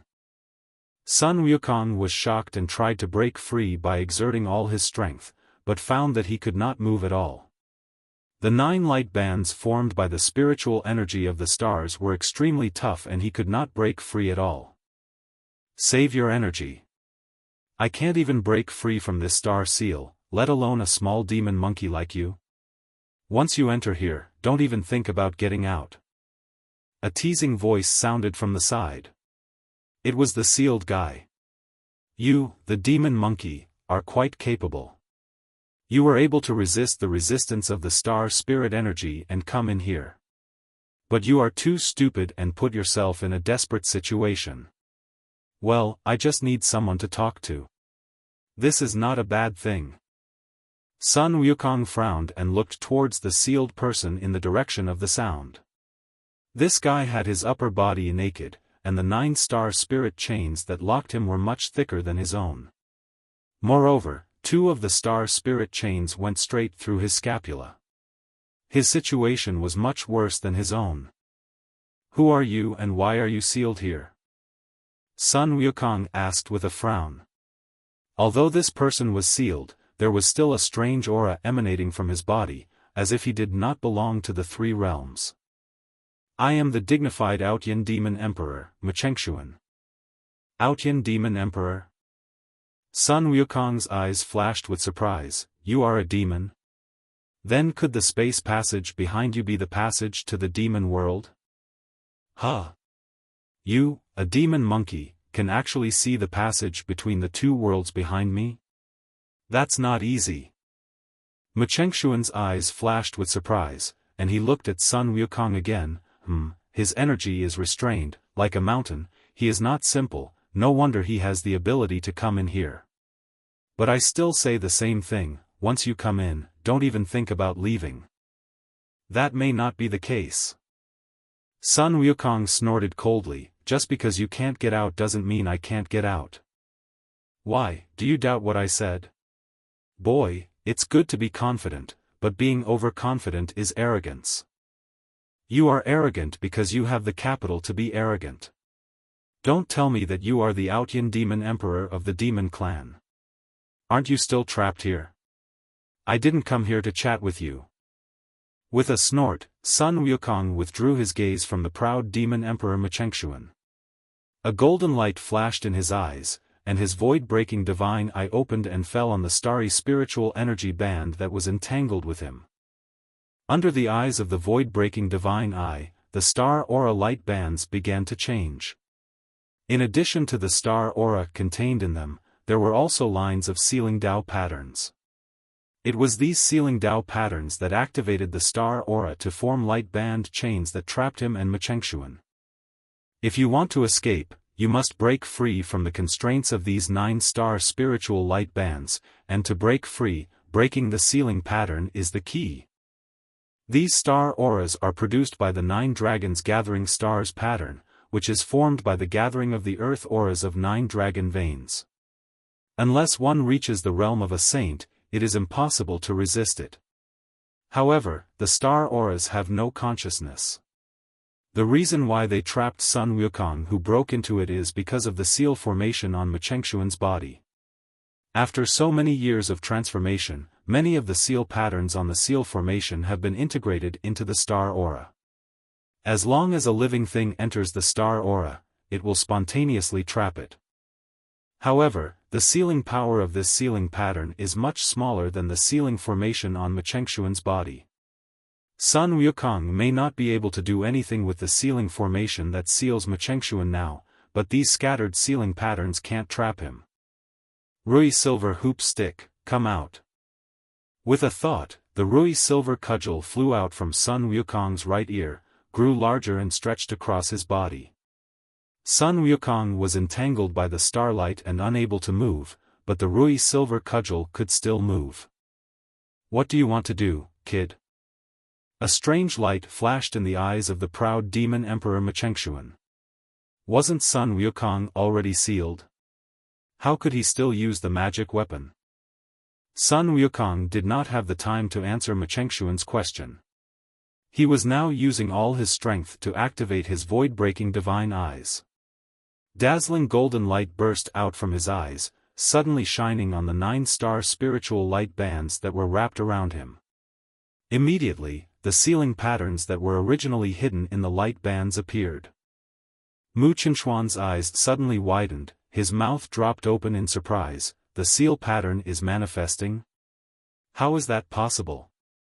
Boy, what kind of pupil technique is that? Stop talking nonsense. Stay still and don't bother me, old Sun." With a somewhat impatient cold shout, Sun Wukong stared intently at a spiral pattern in the sealing pattern. Unlike other parts of the sealing pattern, Sun Wukong discovered that this type of pattern was the least in number, but it seemed to be the connecting line of other sealing patterns, connecting the other sealing patterns into a whole. If this was true, as long as this type of pattern was broken, the remaining patterns would disperse and become completely useless. As the Outyan Demon Emperor, when had Mukun ever been scolded so rudely? He frowned and was about to explode, but then he heard Sun Wukong shout, "Break!" Golden light was shining brightly on the Rui silver hoop stick, and the true fire of the sun burst out from Sun Wukong's mouth, lingering on the Rui silver hoop stick. The stick shook violently and smashed towards the spiral ceiling pattern on the starry spiritual light band. Boom! With a loud bang, a circle of shock waves was spread out, and the spiral ceiling pattern was directly broken by the Rui silver cudgel. Suddenly, Sun Wukong felt that the light band that bound him had become a little loose. It really works. Delighted, Sun Wukong immediately controlled the Rui silver cudgel to continue smashing at other spiral seals one after another. Each impact created a shock wave, and the originally motionless star energy light band began to tremble. As more and more spiral seal patterns broke, Sun Wukong clearly felt that the binding force of the seal on his body was greatly weakened. It was time to break free in one go. Yeah, drink. With a sudden roar, the brilliant sun fire surged out from his body and formed a suit of flaming armor on his body surface. Sun Wukong struggled hard, and the star energy light bands wrapped around his limbs and torso broke apart, but the star energy light ball also responded immediately, and 9 new light bands stretched out from it and wrapped around Sun Wukong. Shrink the earth into an inch. Leaving behind a clone at the original place, Sun Wukong used his magical power of shrinking the earth into an inch to rush out of the coverage of the star energy light ball. Seeing that the clone left in it was entangled by the light band again, Sun Wukong wiped the cold sweat from his forehead and breathed a sigh of relief. Fortunately, he ran fast enough. After taking back the clone, the star aura light belt lost its sensitivity to Sun Wukong and was also retracted into the light ball. Sun Wukong gave a wicked smile to the stunned Mu Chen. "I said that this seal can seal you, but it can't seal me. If you want me to stay and entertain you, I'm afraid you'll be disappointed." After saying this, he turned around and made a gesture to leave. "Brother, please stay. We have something to discuss." Seeing that Sun Wukong was about to leave, Mu Chen became anxious and hurriedly called out to stop Sun Wukong. "Discuss? Discuss what?" Sun Wukong stopped walking, turned around, and said with a mocking look on his face, "Don't you always call me a demon monkey or a kid? We are not on the same path, so what is there to discuss? Don't mind it, brother. I was rude before. Please don't take it to heart." Mu Chenchuan's attitude at this moment completely took a 180-degree turn. His previous arrogance disappeared without a trace, and he seemed extremely humble. This is too humble. He has been sealed for thousands of years. He has tried every possible way to break free, but Sun Wukong broke free as soon as he was sealed, and he did it right under his nose. What does this mean? It means that Sun Wukong has a way to break the seal. After being sealed for so many years, Mo Ling dreams of escaping. Freedom is too precious to him. As long as he can escape, the dignity of the Demon Emperor and his face are nothing. He can give up everything. Hey, you're really an interesting person. You were so high and mighty before, with your eyes almost rolling up to the sky, but now you keep calling me brother. What's the matter? Do you want me, old son, to help you get out of this situation? Sun Wukong could easily guess the reason for Mo Ling change of attitude. He simply wanted him to help him get rid of the seal. To be honest, even if Mo Ling didn't ask, Sun Wukong would have done so in the end. After all, with such a seal here, the power of the 9 dragons gathering stars in Huagua Mountain could not be exerted. However, he had to whet Mo Ling's appetite first. How could he help him so unnecessarily? Didn't this guy call himself the Outyin Demon Emperor? He still looks like he has the strength of a golden immortal. I think he must have reached the quasi-sage level at the worst. Such a strong man, no matter how miserable he is, must have 1 or 2 treasures on him. If I want to help him get out, I can, but there will always be a price to pay, right? Brother, if you can help me escape, I, Machengxuan, swear that I will always remember your kindness. Machengxuan's eyes sparkled, and he looked at Sun Wukong with hope. However, Sun Wukong curled his lips. What kind of Outyin demon emperor is that? That's too rude. If you want someone to help you out of trouble, you should at least show some sincerity, right? Always remember your kindness. Is that great? Do I need you to remember my kindness? What I need is a real reward, okay? Sun Wukong curled his lips and said nothing. He turned around and was about to leave again. Mu Qinxian was anxious. Brother, don't leave. What do you want in exchange for helping me? Well, it's not impossible for me to help you, but what can you give me, old son? Sun Wukong looked back at Mu Qinxian and raised his eyebrows. Don't say that knowing each other is fate. I am not familiar with you, we don't have any friendship, and I have no obligation to help you. If you want to get out of this, it depends on whether you have anything that can impress me. You are blackmailing me. Sun Wukong's words made Mu Qinxian's face darken. A cold light flashed in his eyes and he narrowed his eyes slightly. You can understand it that way, but in my opinion, this is just a deal. Sun Wukong shrugged. Like I said, there is no friendship between us. I don't even know your identity and origin, so why should I save you? Besides, when I was trapped before, you were nothing but sarcastic and arrogant. Your attitude was very bad. I don't like you. As I said before, you can ask me to help you, but what can you give in return? Mu Qinxian was silent, his eyes changing constantly, veins on his forehead throbbing faintly. He was the Outyin demon emperor of the demon clan, who was once only one step away from breaking into the saint level. In the demon realm, who would not be respectful to him? Even those immortals and gods did not dare to look down on him in the slightest, but now he was threatened by a demon monkey who was only at the Tai Sanxian level. This was simply outrageous. But Mu Qinxian really didn't dare to quarrel with Sun Wukong. This monkey had a strange temper. If he really annoyed him and made him leave without looking back, then he would continue to be trapped in this dark place. Originally in despair, Machengxuan had gotten used to it and even numb to it, waiting for the day when he would be completely wiped out by the seal of the star spirit. But now that he saw an opportunity to escape, the hope in his heart burned again like a raging fire. How could he hold it back? I am the demon emperor Outyin of the demon clan, with 3 great demon lords and hundreds of thousands of demon clan soldiers under my command. If you can help me escape, I will be grateful for your life-saving grace and will be your backup.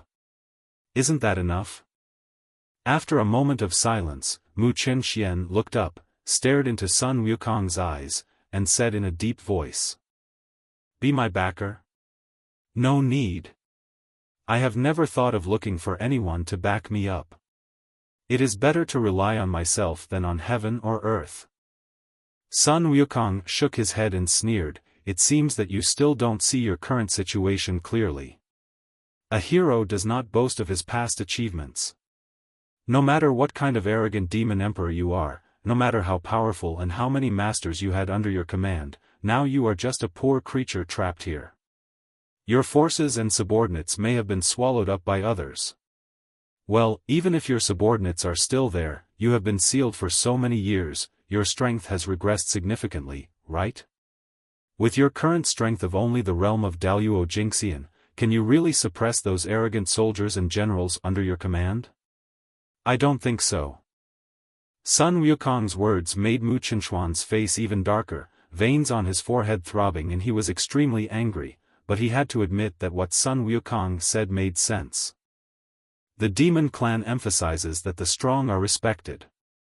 In the past, he was the #1 person under the demon clan saint. He could command hundreds of people to respond and no one dared to disobey him. But now, he is probably not even as strong as the 3 demon lords under his command. How can he give orders to them again? After struggling for a while, Mu Chenxian sighed, as if all the strength in his body was drained away at once. He said with a frustrated look on his face, "You are right, those are the glory of the past, which means nothing. I have been trapped here for thousands of years, and the treasures on my body have long been used up. I have nothing to give you. The only thing I can give you is a promise. If you don't believe it, then I can't do anything and can only accept my fate." "Accept your fate? Did I hear you correctly? Aren't you some arrogant demon emperor who even dares to be arrogant to the sky? But now you want to accept your fate? So what do you think I can do?" Mu Chenxian roared angrily, "I have been trapped in this damn place for thousands of years. Thousands of years. All the treasures on my body have been used up to resist the erosion of the star spirit energy. How can there be anything left? Haven't you seen that my cultivation has dropped back to the Daluo Jingxian? All I have now is a promise, and you don't believe it, so what do you want me to come up with? Tell me, what else can I come up with?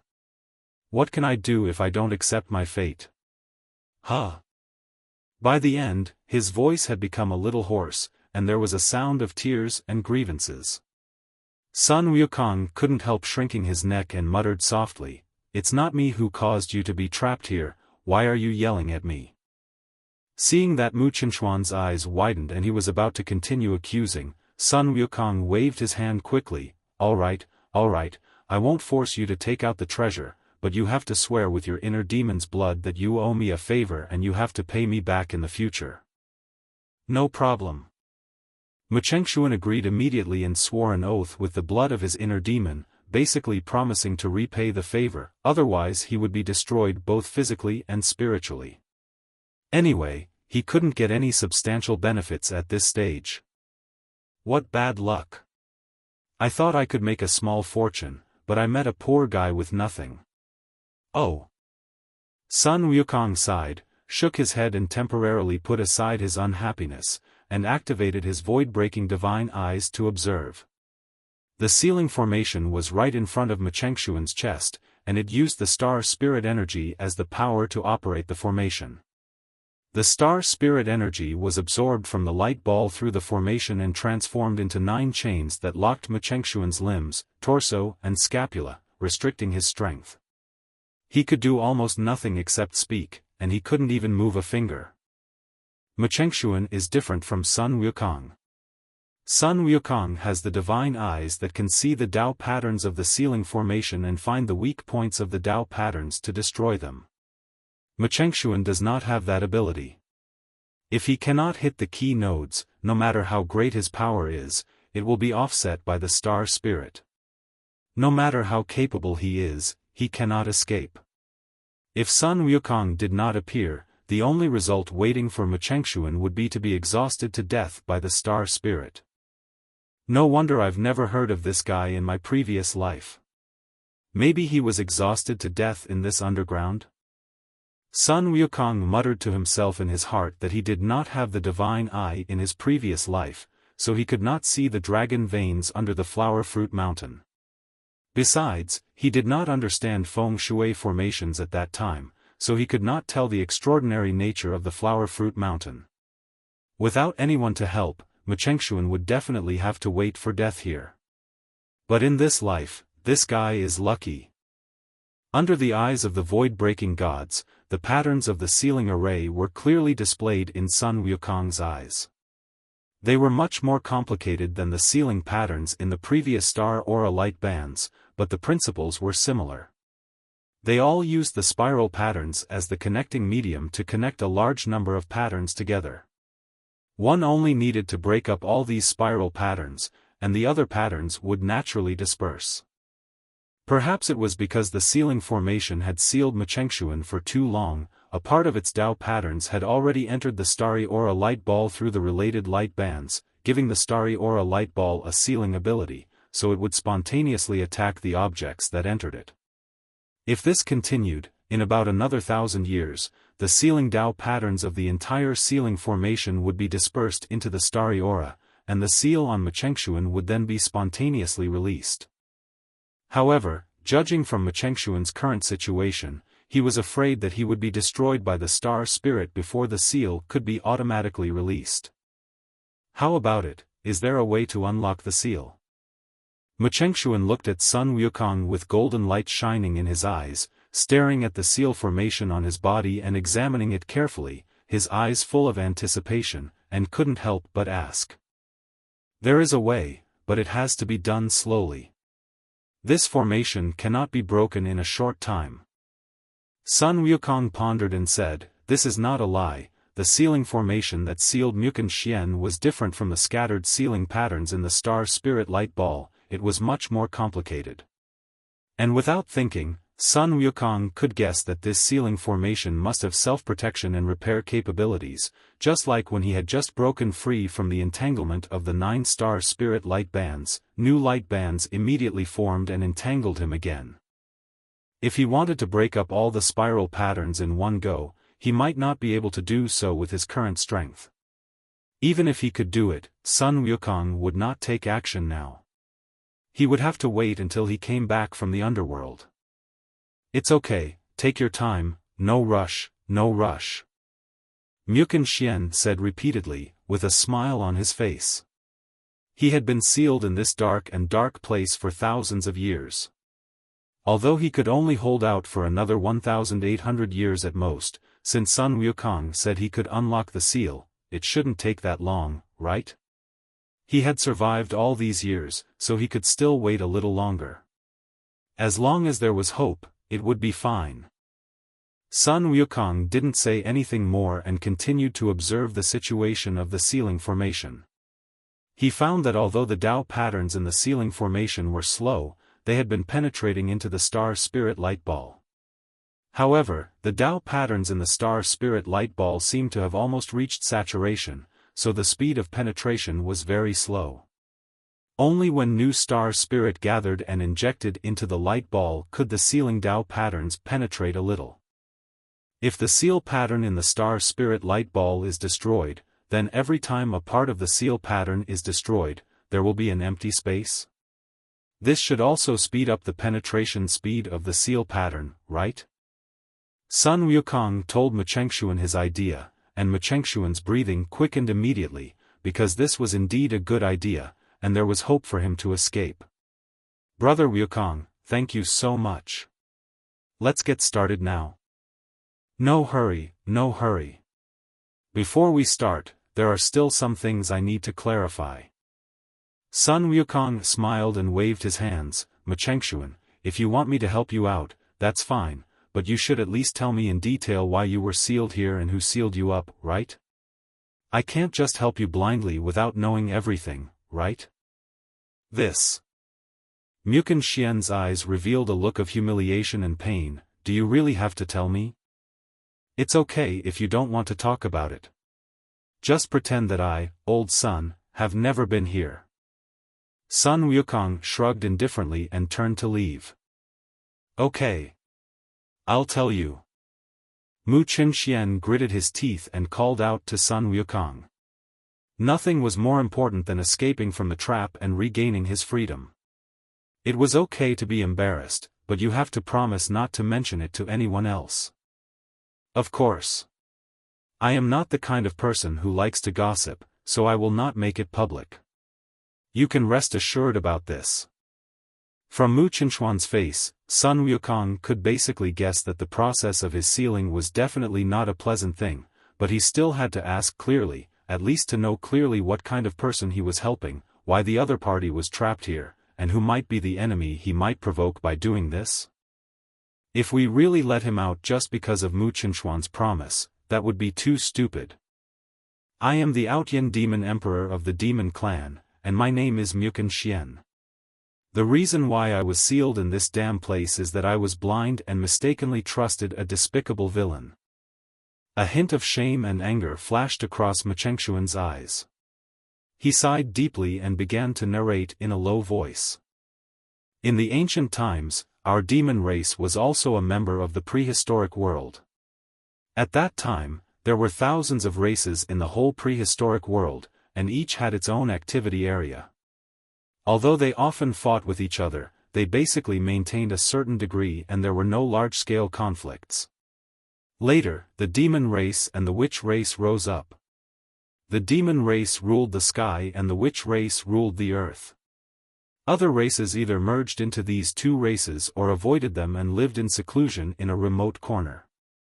Our demon race retreated to a region full of demon spirit energy. Because the demon race and the witch race did not like the demon spirit energy, no one disturbed us, and it became the habitat of our demon race. Later, during the war between wizards and liches, the ancient wilderness was severely damaged. In order to protect our habitat, our demon clan sacrificed half of their lives and separated our habitat from the ancient wilderness. It became a world of its own, and it is now the demon realm. However, we did not expect that after the demon realm became independent, the demon spirit energy changed, increasing its corrosive and dark attributes. Although this made our demon clan's bodies extremely strong, their tempers became violent and cruel. We often fought bloody battles with each other. Not many of our clansmen could suppress the murderous intent in their hearts and stay sober.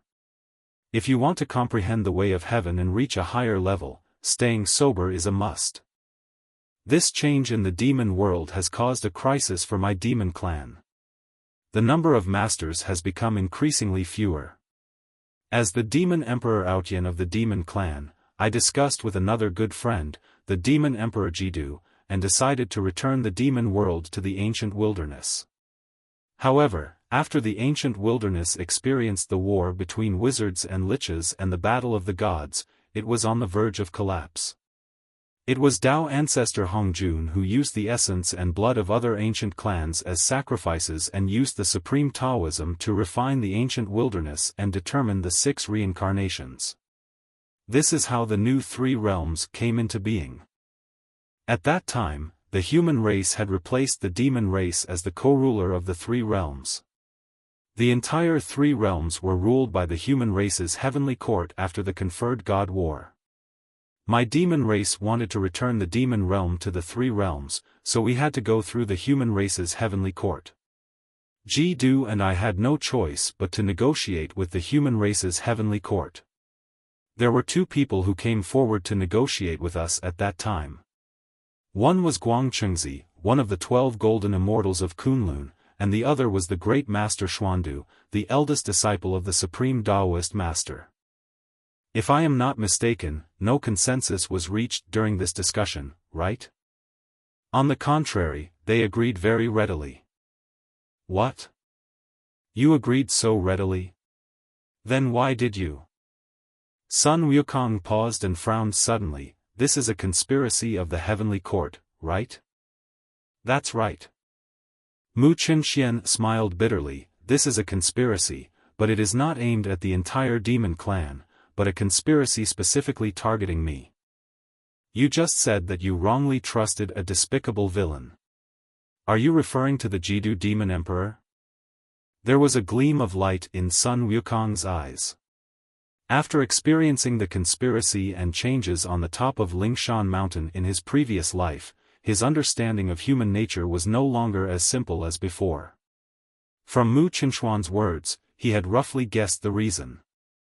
I'm afraid it's still for the so-called power, the power to rule the entire ethnic group. You guessed it? Yes, anyone with a little bit of common sense could have guessed it, but I was like a fool at the time and believed in what Jidu said. A hint of self-mockery flashed across Machengshuan's eyes, but more of it was anger and humiliation.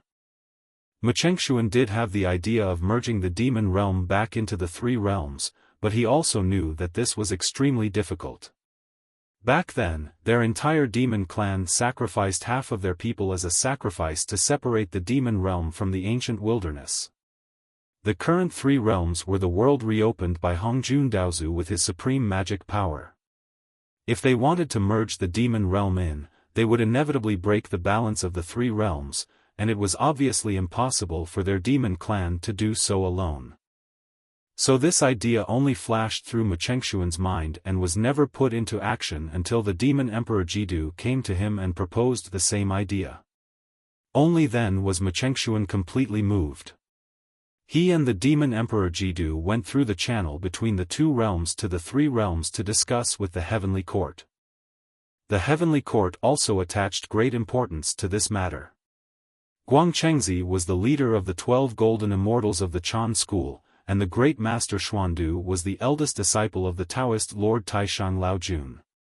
His cultivation had already reached the quasi-sage realm, which was equivalent to Mechengxuan at that time, and was slightly stronger than the Demon Emperor Jiddu. These two people came to discuss with them on behalf of the Heavenly Court.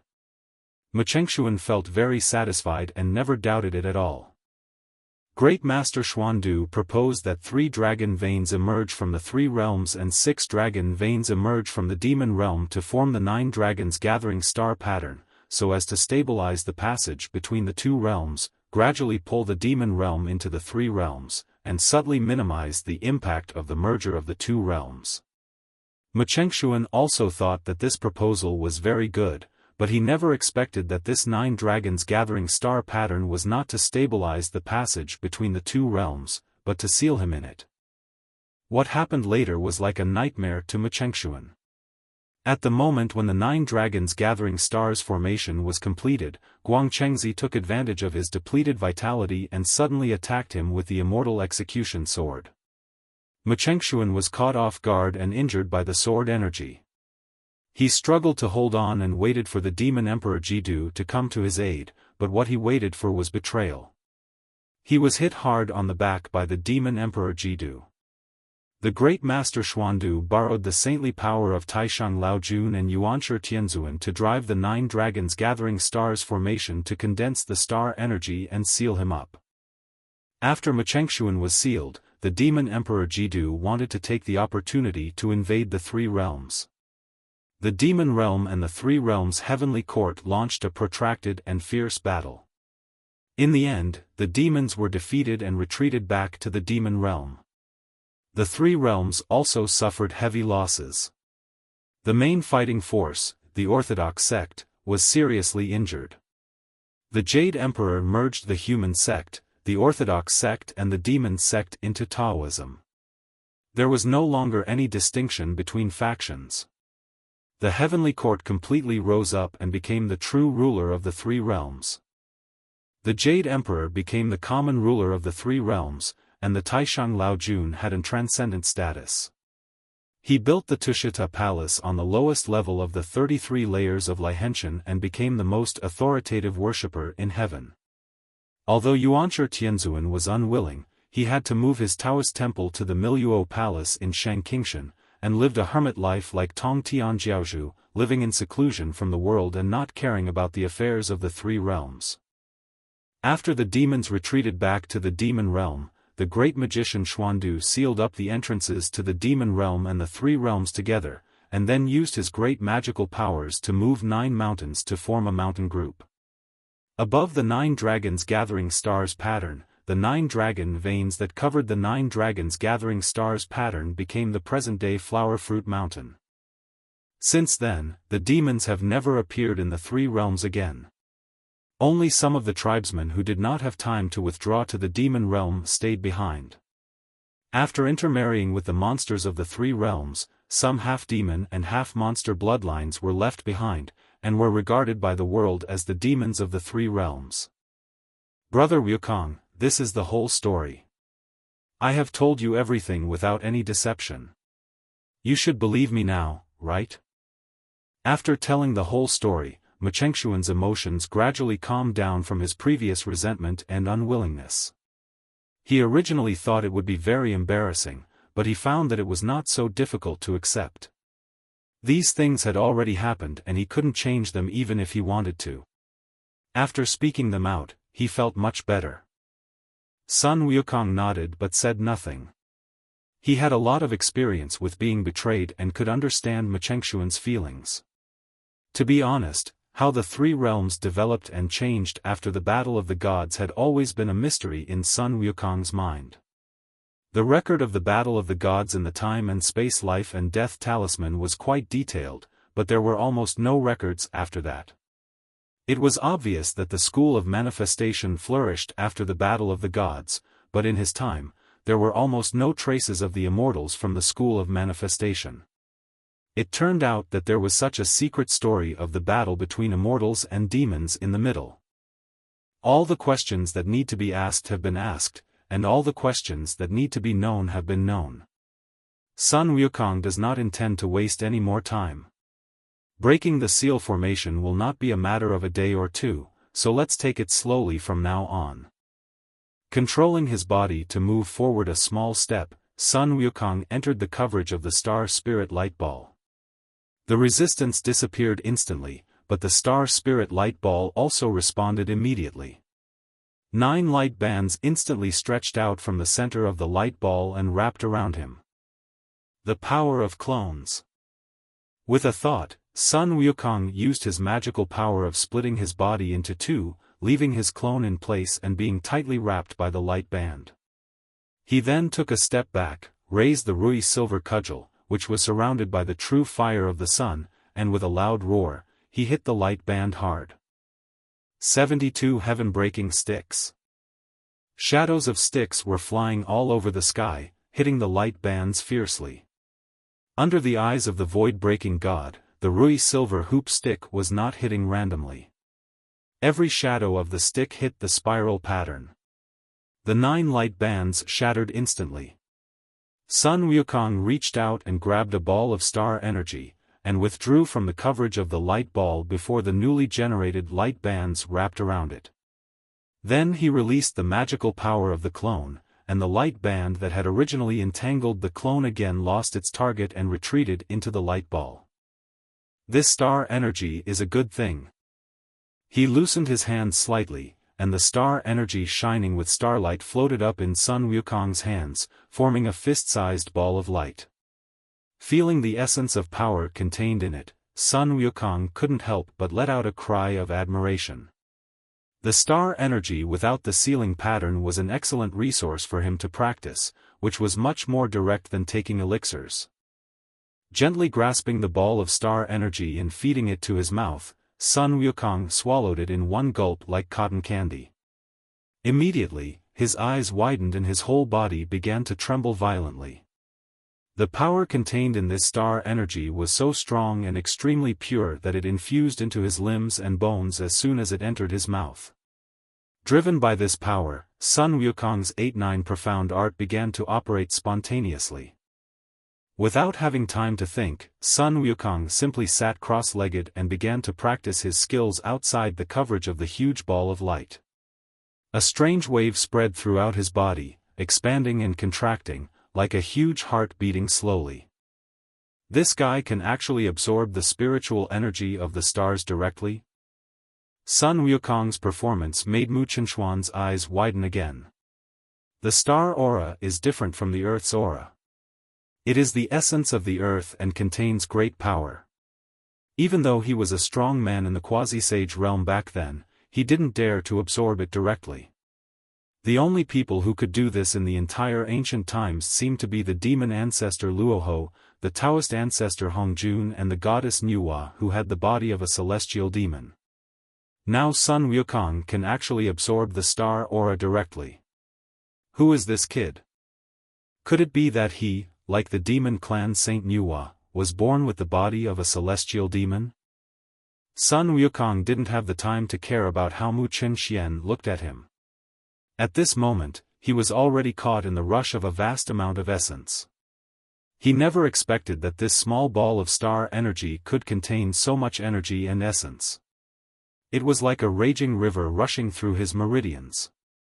Fortunately, he already had the body of a celestial demon, and his meridians were extremely tough without any shackles. Otherwise, once so much essence was stagnated together, it would definitely be enough to burst his body in an instant. Of course, this is not to say that there is no danger at all. The meridians of the heavenly demon's body are indeed strong enough, but they also have a limit. These essences must be refined and absorbed as soon as possible. Otherwise, if they continue to be flushed through the meridians like this, sooner or later they will exceed the limit. Putting aside all distracting thoughts and even directly blocking his 6 senses, Sun Wukong used all his strength to practice the 8-9 profound art to absorb the essence and energy within his body's meridians, converting it into energy and incorporating it into his soul, spirit, flesh, blood, and bones, nourishing his soul, spirit, and body. As these essences were absorbed, the strength of Sun Wukong's soul and body, which had already reached the current limit, was slightly improved. This training took a full 8 years. The star energy that was swallowed into the body was finally completely absorbed by Sun Wukong. The beating of the huge heart suddenly stopped, and Sun Wukong opened his eyes.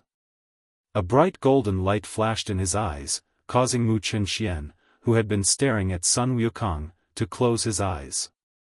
What a powerful star aura, it's simply a holy product for cultivation. No wonder a holy dynasty could be established. Sun Wukong was ecstatic. According to the current situation, he only needed to absorb an equal amount of star energy once more to consolidate his foundation at this stage and be promoted to Tai Golden Immortal. Brother Wukong, The golden light in Sun Wukong's eyes disappeared, and Mu Qianxian, who had closed his eyes due to the glare, finally opened his eyes again. He was about to say a few words of congratulations, but he saw that Sun Wukong ignored him, and used the same trick again to get a ball of star spirit energy and swallowed it in one gulp, then continued to sit cross-legged to practice. 1,000 horses were galloping through Ma Chengxuan's heart at once, and the rest of the words were stuck in his throat and he swallowed them back into his stomach.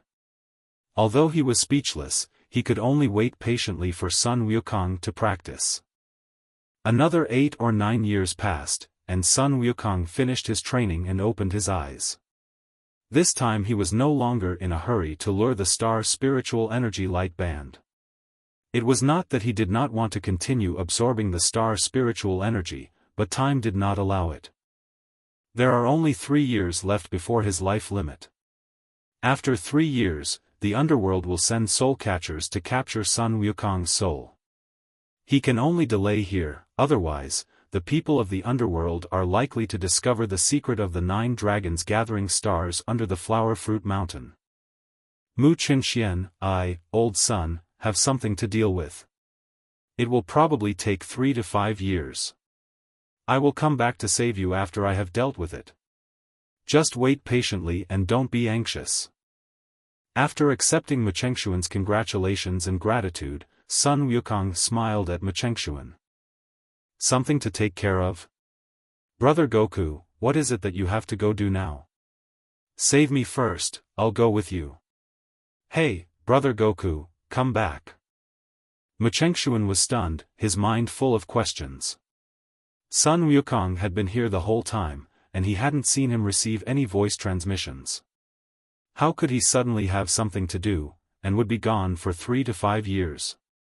Unfortunately, Sun Wukong didn't even want to explain to him. He just left after saying a few words. Ma Chengxuan suddenly felt like he didn't know whether to say MMP or not. After cursing loudly for a few times, he could only accept this fact helplessly.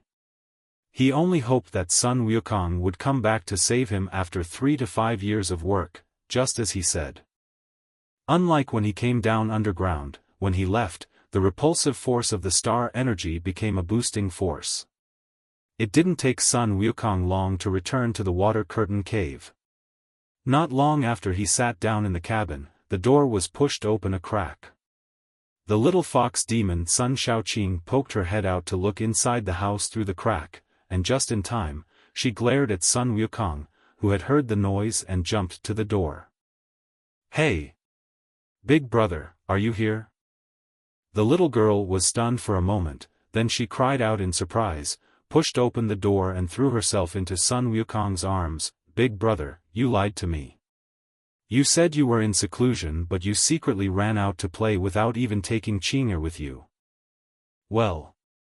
Sun Wukong was speechless. Qinger, when did you know I was not here? Qinger knew it a long time ago, in the 3rd year since you announced your retreat, big brother. Sun Shaoqing raised her head from Sun Wukong's arms and grumbled, Big brother, you are so mean. You said you were in seclusion and not to be disturbed, but you sneaked out. I told you where you were going to play and you didn't even take Qing'er with you. I found out in the 3rd year. Sun Wukong was speechless. It was normal for people who practiced cultivation to seclude themselves for 10 or 20 years, and dozens or even hundreds of years were common. He thought he could do it without anyone noticing, but he didn't expect that Sun Shaoqing would find out about his absence so quickly. Could this girl have already spread the news? Don't worry, big brother. Qing'er is not that stupid. Big brother definitely doesn't want others to know where he went, so he used seclusion as an excuse. Qing'er will not betray big brother. I haven't told anyone. Sun Shaoqing smiled slyly and shook a finger. Even brother Ling Xian didn't say anything. Call. Sun Wukong breathed a sigh of relief. Fortunately, no one except Sun Shaoqing knew where he had gone. It would take a lot of time to explain. Sun Wukong didn't want to let other people know about Ma Chengxuan's affairs for the time being. The sealing formation was set up by the great master Xuandu, with Taishang Laojun and Yuanshi Tianzuan standing behind him. Not to mention these two great saints, even the quasi-saint master Xuandu was not something Sun Wukong could deal with now. This matter could be kept secret for as long as possible. It would be best to wait until he had a falling out with the heavenly court before exposing it. Big brother, where have you been all these years? Qing'er has been paying attention to this place. My goodness, big brother, you have been gone for more than 10 years. Are you willing to come back? Sun Shaoqing pouted again and looked at Sun Wukong with an accusing look. Well, my big brother is going to do something very important. No one can know about it for the time being. Qing'er, you have to keep it a secret for me. Can't you even tell Qing'er? Qing'er, you have a habit of talking in your sleep. If you accidentally tell others about it, it will bring big trouble to our Huagua Mountain. Are you sure you still want to know? Well, Qing'er should not know about this. Touching her mouth and thinking for a while, Sun Shaoqing gave up the idea of finding out the whereabouts of Sun Wukong. She did have the habit of talking in her sleep, and she didn't know why she could not change it. If she really let it slip and brought trouble to Huagua Mountain, she would blame herself to death. At Sun Shaoqing's strong request, Sun Wukong agreed to have a good meal and talk with the girl. After a message was sent out, the little demon in charge of the meal soon brought a table of exquisite banquet into the wooden house. Don't tell anyone else about Big Brother's release from confinement, or I'll settle the score with you. Go. Pretending to look vicious, she threatened the little demon who delivered the food, then nodded with satisfaction and sent the demon away as it obeyed her orders. Sun Shaoqing was so happy that her lips curled up slightly. She closed the door of the wooden house and ran into Sun Wukong's arms. She leaned against Sun Wukong like she did when she was a child, and yelled at him to feed her. Qing'er, you've grown into a big girl, why are you still acting like a child? Sun Wukong nodded on Sun Shaoqing's forehead with some amusement, but still fed the food into her mouth lovingly as he did in the past. Time flies, and the skinny little girl back then has grown into a graceful young lady. It seems that her cultivation has also improved a lot, reaching the realm of Earthly Immortal. This girl should have survived the Doomsday Thunder disaster during the more than 10 years that he was away, right? No matter what, I'm the big brother's little sister. Sun Shaoqing was smiling happily while enjoying the food fed by Sun Wukong, and at the same time she enthusiastically recounted the interesting things that had happened in the Flower Fruit Mountain over the years. Although the little girl's narration was a bit jumpy, Sun Wukong basically had a general understanding of the situation in the Flower Fruit Mountain from her narration. The rules and regulations that Ling Xian formulated for Huagua Mountain have been implemented very effectively over the years. Now Huagua Mountain is no longer as idle as it used to be. The monsters of all sizes have different positions and enjoy different training and living resources. Of course, these positions are divided according to their abilities, not only their cultivation, but also their specialties. Sun Shaoqing couldn't explain the details clearly, but Sun Wukong had no intention of taking care of these things. As long as the development of Huagua Mountain was on track, he would be in charge of the overall situation. These matters should be left to Ling Xian, Sun Wushuang and others to worry about. Apart from the things about Huagua Mountain, the people Sun Shaoqing mentioned the most were Luo Bai and Ling Xian. It was obvious that Luo Bai had a crush on Sun Shaoqing. He followed her around all day long, trying to make her happy in various ways. Ling Xian also seemed to treat Sun Shaoqing differently from others. Of course, Sun Wukong learned all this from Sun Shaoqing's words. Although the little girl had grown up, she was still very naive in terms of emotions and didn't feel anything unusual. Although Sun Wukong heard it, he didn't say anything. He himself was a novice in terms of emotions and decided not to get involved in the affairs of the little fox demon Sun Shaoqing. However, no matter who Sun Shaoqing chose in the future, she would have to pass his test, and this was beyond doubt. After the banquet, Sun Shaoqing left contentedly. Sun Wukong gave Sun Shaoqing some instructions, asking her not to leak the news of his coming out of retreat for the time being. After absorbing the spiritual energy of the stars underground, Sun Wukong is now on the verge of a breakthrough, but he does not plan to break through to the Tai Golden Immortal for the time being. He wants to make use of the remaining 3 years to consolidate his foundation first. Generally speaking, one does not need to go through a heavenly tribulation when being promoted from a Tai Sanxian to a Tai Jingxian. However, Sun Wukong vaguely feels that a heavenly tribulation will be triggered when he is promoted. Although this is just a feeling, when one reaches Sun Wukong's level, any spiritual reaction will definitely not be groundless. In all likelihood, a heavenly tribulation will befall him when he breaks through. Because of this, he cannot break through casually. Sun Wukong plans to postpone the opportunity of the breakthrough as much as possible, and break through only when he encounters a crisis that he cannot deal with. By then, when a disaster strikes from the sky, everyone except him will be dragged into the disaster.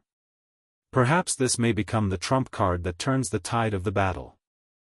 3 years passed quickly. During this time, except for Sun Shaoqing's 2 visits to see Sun Wukong, the members of the demon cult in Huagua Mountain were unaware that their monkey king had come out of seclusion. The day of his death had finally arrived. Suddenly, a cold wind appeared in the depths of the water curtain cave, accompanied by strange music. Sun Wukong, who was sitting cross-legged, suddenly felt dizzy and his heart couldn't help but move. Coming. The 8-9 mysterious arts were activated to expel the dizziness from his body. Sun Wukong pretended to be asleep and gently fell on the couch. A gray vortex appeared above the ground, and 2 figures slowly floated up from the vortex. One was dressed in black, holding a black and white banner in his hand, and the other was dressed in white, holding chains and a mourning stick in his hands. They were the black and white impermanents, the soul-collecting messengers of the underworld. Strange, why didn't they have the ox-head and horse-faced demon this time, but 2 mournful faces? Sun Wukong remembered that in his previous life, it was the ox-head and horse-face from the underworld who came to take his soul, so why did it become the black and white impermanents in this life? While Sun Wukong was muttering to himself, black and white impermanents had already taken action. Bai Wuchang swung the soul-catching chain in his hand towards Sun Wukong, and it, swish, penetrated into Sun Wukong's body. Sun Wukong suddenly felt his soul shaking, as if it was about to leave his body, so he quickly used his mysterious skills to suppress it. Strange, why can't I draw it? Bai Wuchang frowned and activated the soul-binding chain again, but it was useless. Sun Wukong's soul was as solid as a rock in his body and could not be drawn out no matter what. Could it be that this person's time has not come yet, so his soul is stable and cannot be drawn out? He Wuchang also frowned. This was the first time they encountered a situation where the soul-catching chain could not draw out the soul. Even if the time has not come, our soul-catching chain can forcibly draw out the soul. It's really strange. He Wuchang waved the soul-calling flag in his hand, and strange music sounded again, but this time Sun Wukong was prepared. Although he looked sleepy on the surface, the 8-9 profound arts in his body was able to block the sound waves firmly, and he was not hit. The black and white impermanents were at a loss. They were the messengers of the underworld with limited strength, having not even reached the earthly immortal realm. They relied on the soul-catching chains and soul-summoning banners in their hands. If these two soul-catching weapons were ineffective, then they had no other options. If that doesn't work, we can only take his body and soul back together and let the judge use the judge's pen to separate them. Bai Wuchang suggested. Well, it seems like this is the only way. After thinking for a while with a frown, He Wuchang nodded. Two of them came forward, lifted Sun Wukong up from the couch, one on the left and one on the right, and walked into the whirlpool. The cold wind rose again, and the whirlpool slowly shrank into the ground and disappeared. In the underworld, on the Yellow Springs Road, a whirlpool appeared, and the black and white impermanents walked out carrying Sun Wukong. What bad luck! I shouldn't have helped Oxhead and Horseface with this mission. This monkey is so heavy. I don't know how much ghost power it will take him to the city of the dead. He Wuchang grumbled a little unhappily. Originally, collecting souls was a common thing for them, but this time it was not so easy to bring both the body and the soul into the underworld. It required a lot of magic power, which was collectively called ghost power in the underworld. This is to bring the physical body of a person from the Yang world here. If they were to send them back, I'm afraid only the kings of hell and the 10 courts of hell would have the ability to do that. Small ghosts like the black and white impermanents don't have that ability. I lost the bet yesterday, so I have no choice but to accept the defeat. I didn't know it would be such a tough job. Forget it, let's go quickly and bring this monkey to the city of the dead to report and ask for compensation from the bull-headed and horse-faced guards. Bai Wuchang sighed, looking helpless. As the two were sighing, they heard a teasing laugh beside them. What kind of compensation? Should I, old son, get a share first? Oh my God! Black and white impermanence was startled, and let go of the hand holding Sun Wukong's arm, and jumped 2 meters away. He stared at Sun Wukong with wide eyes in disbelief, with a face full of mockery and laughter. His eyelids twitched wildly, and the corners of his mouth twitched. How are you okay? Who said I, old son, am fine? This is a big deal.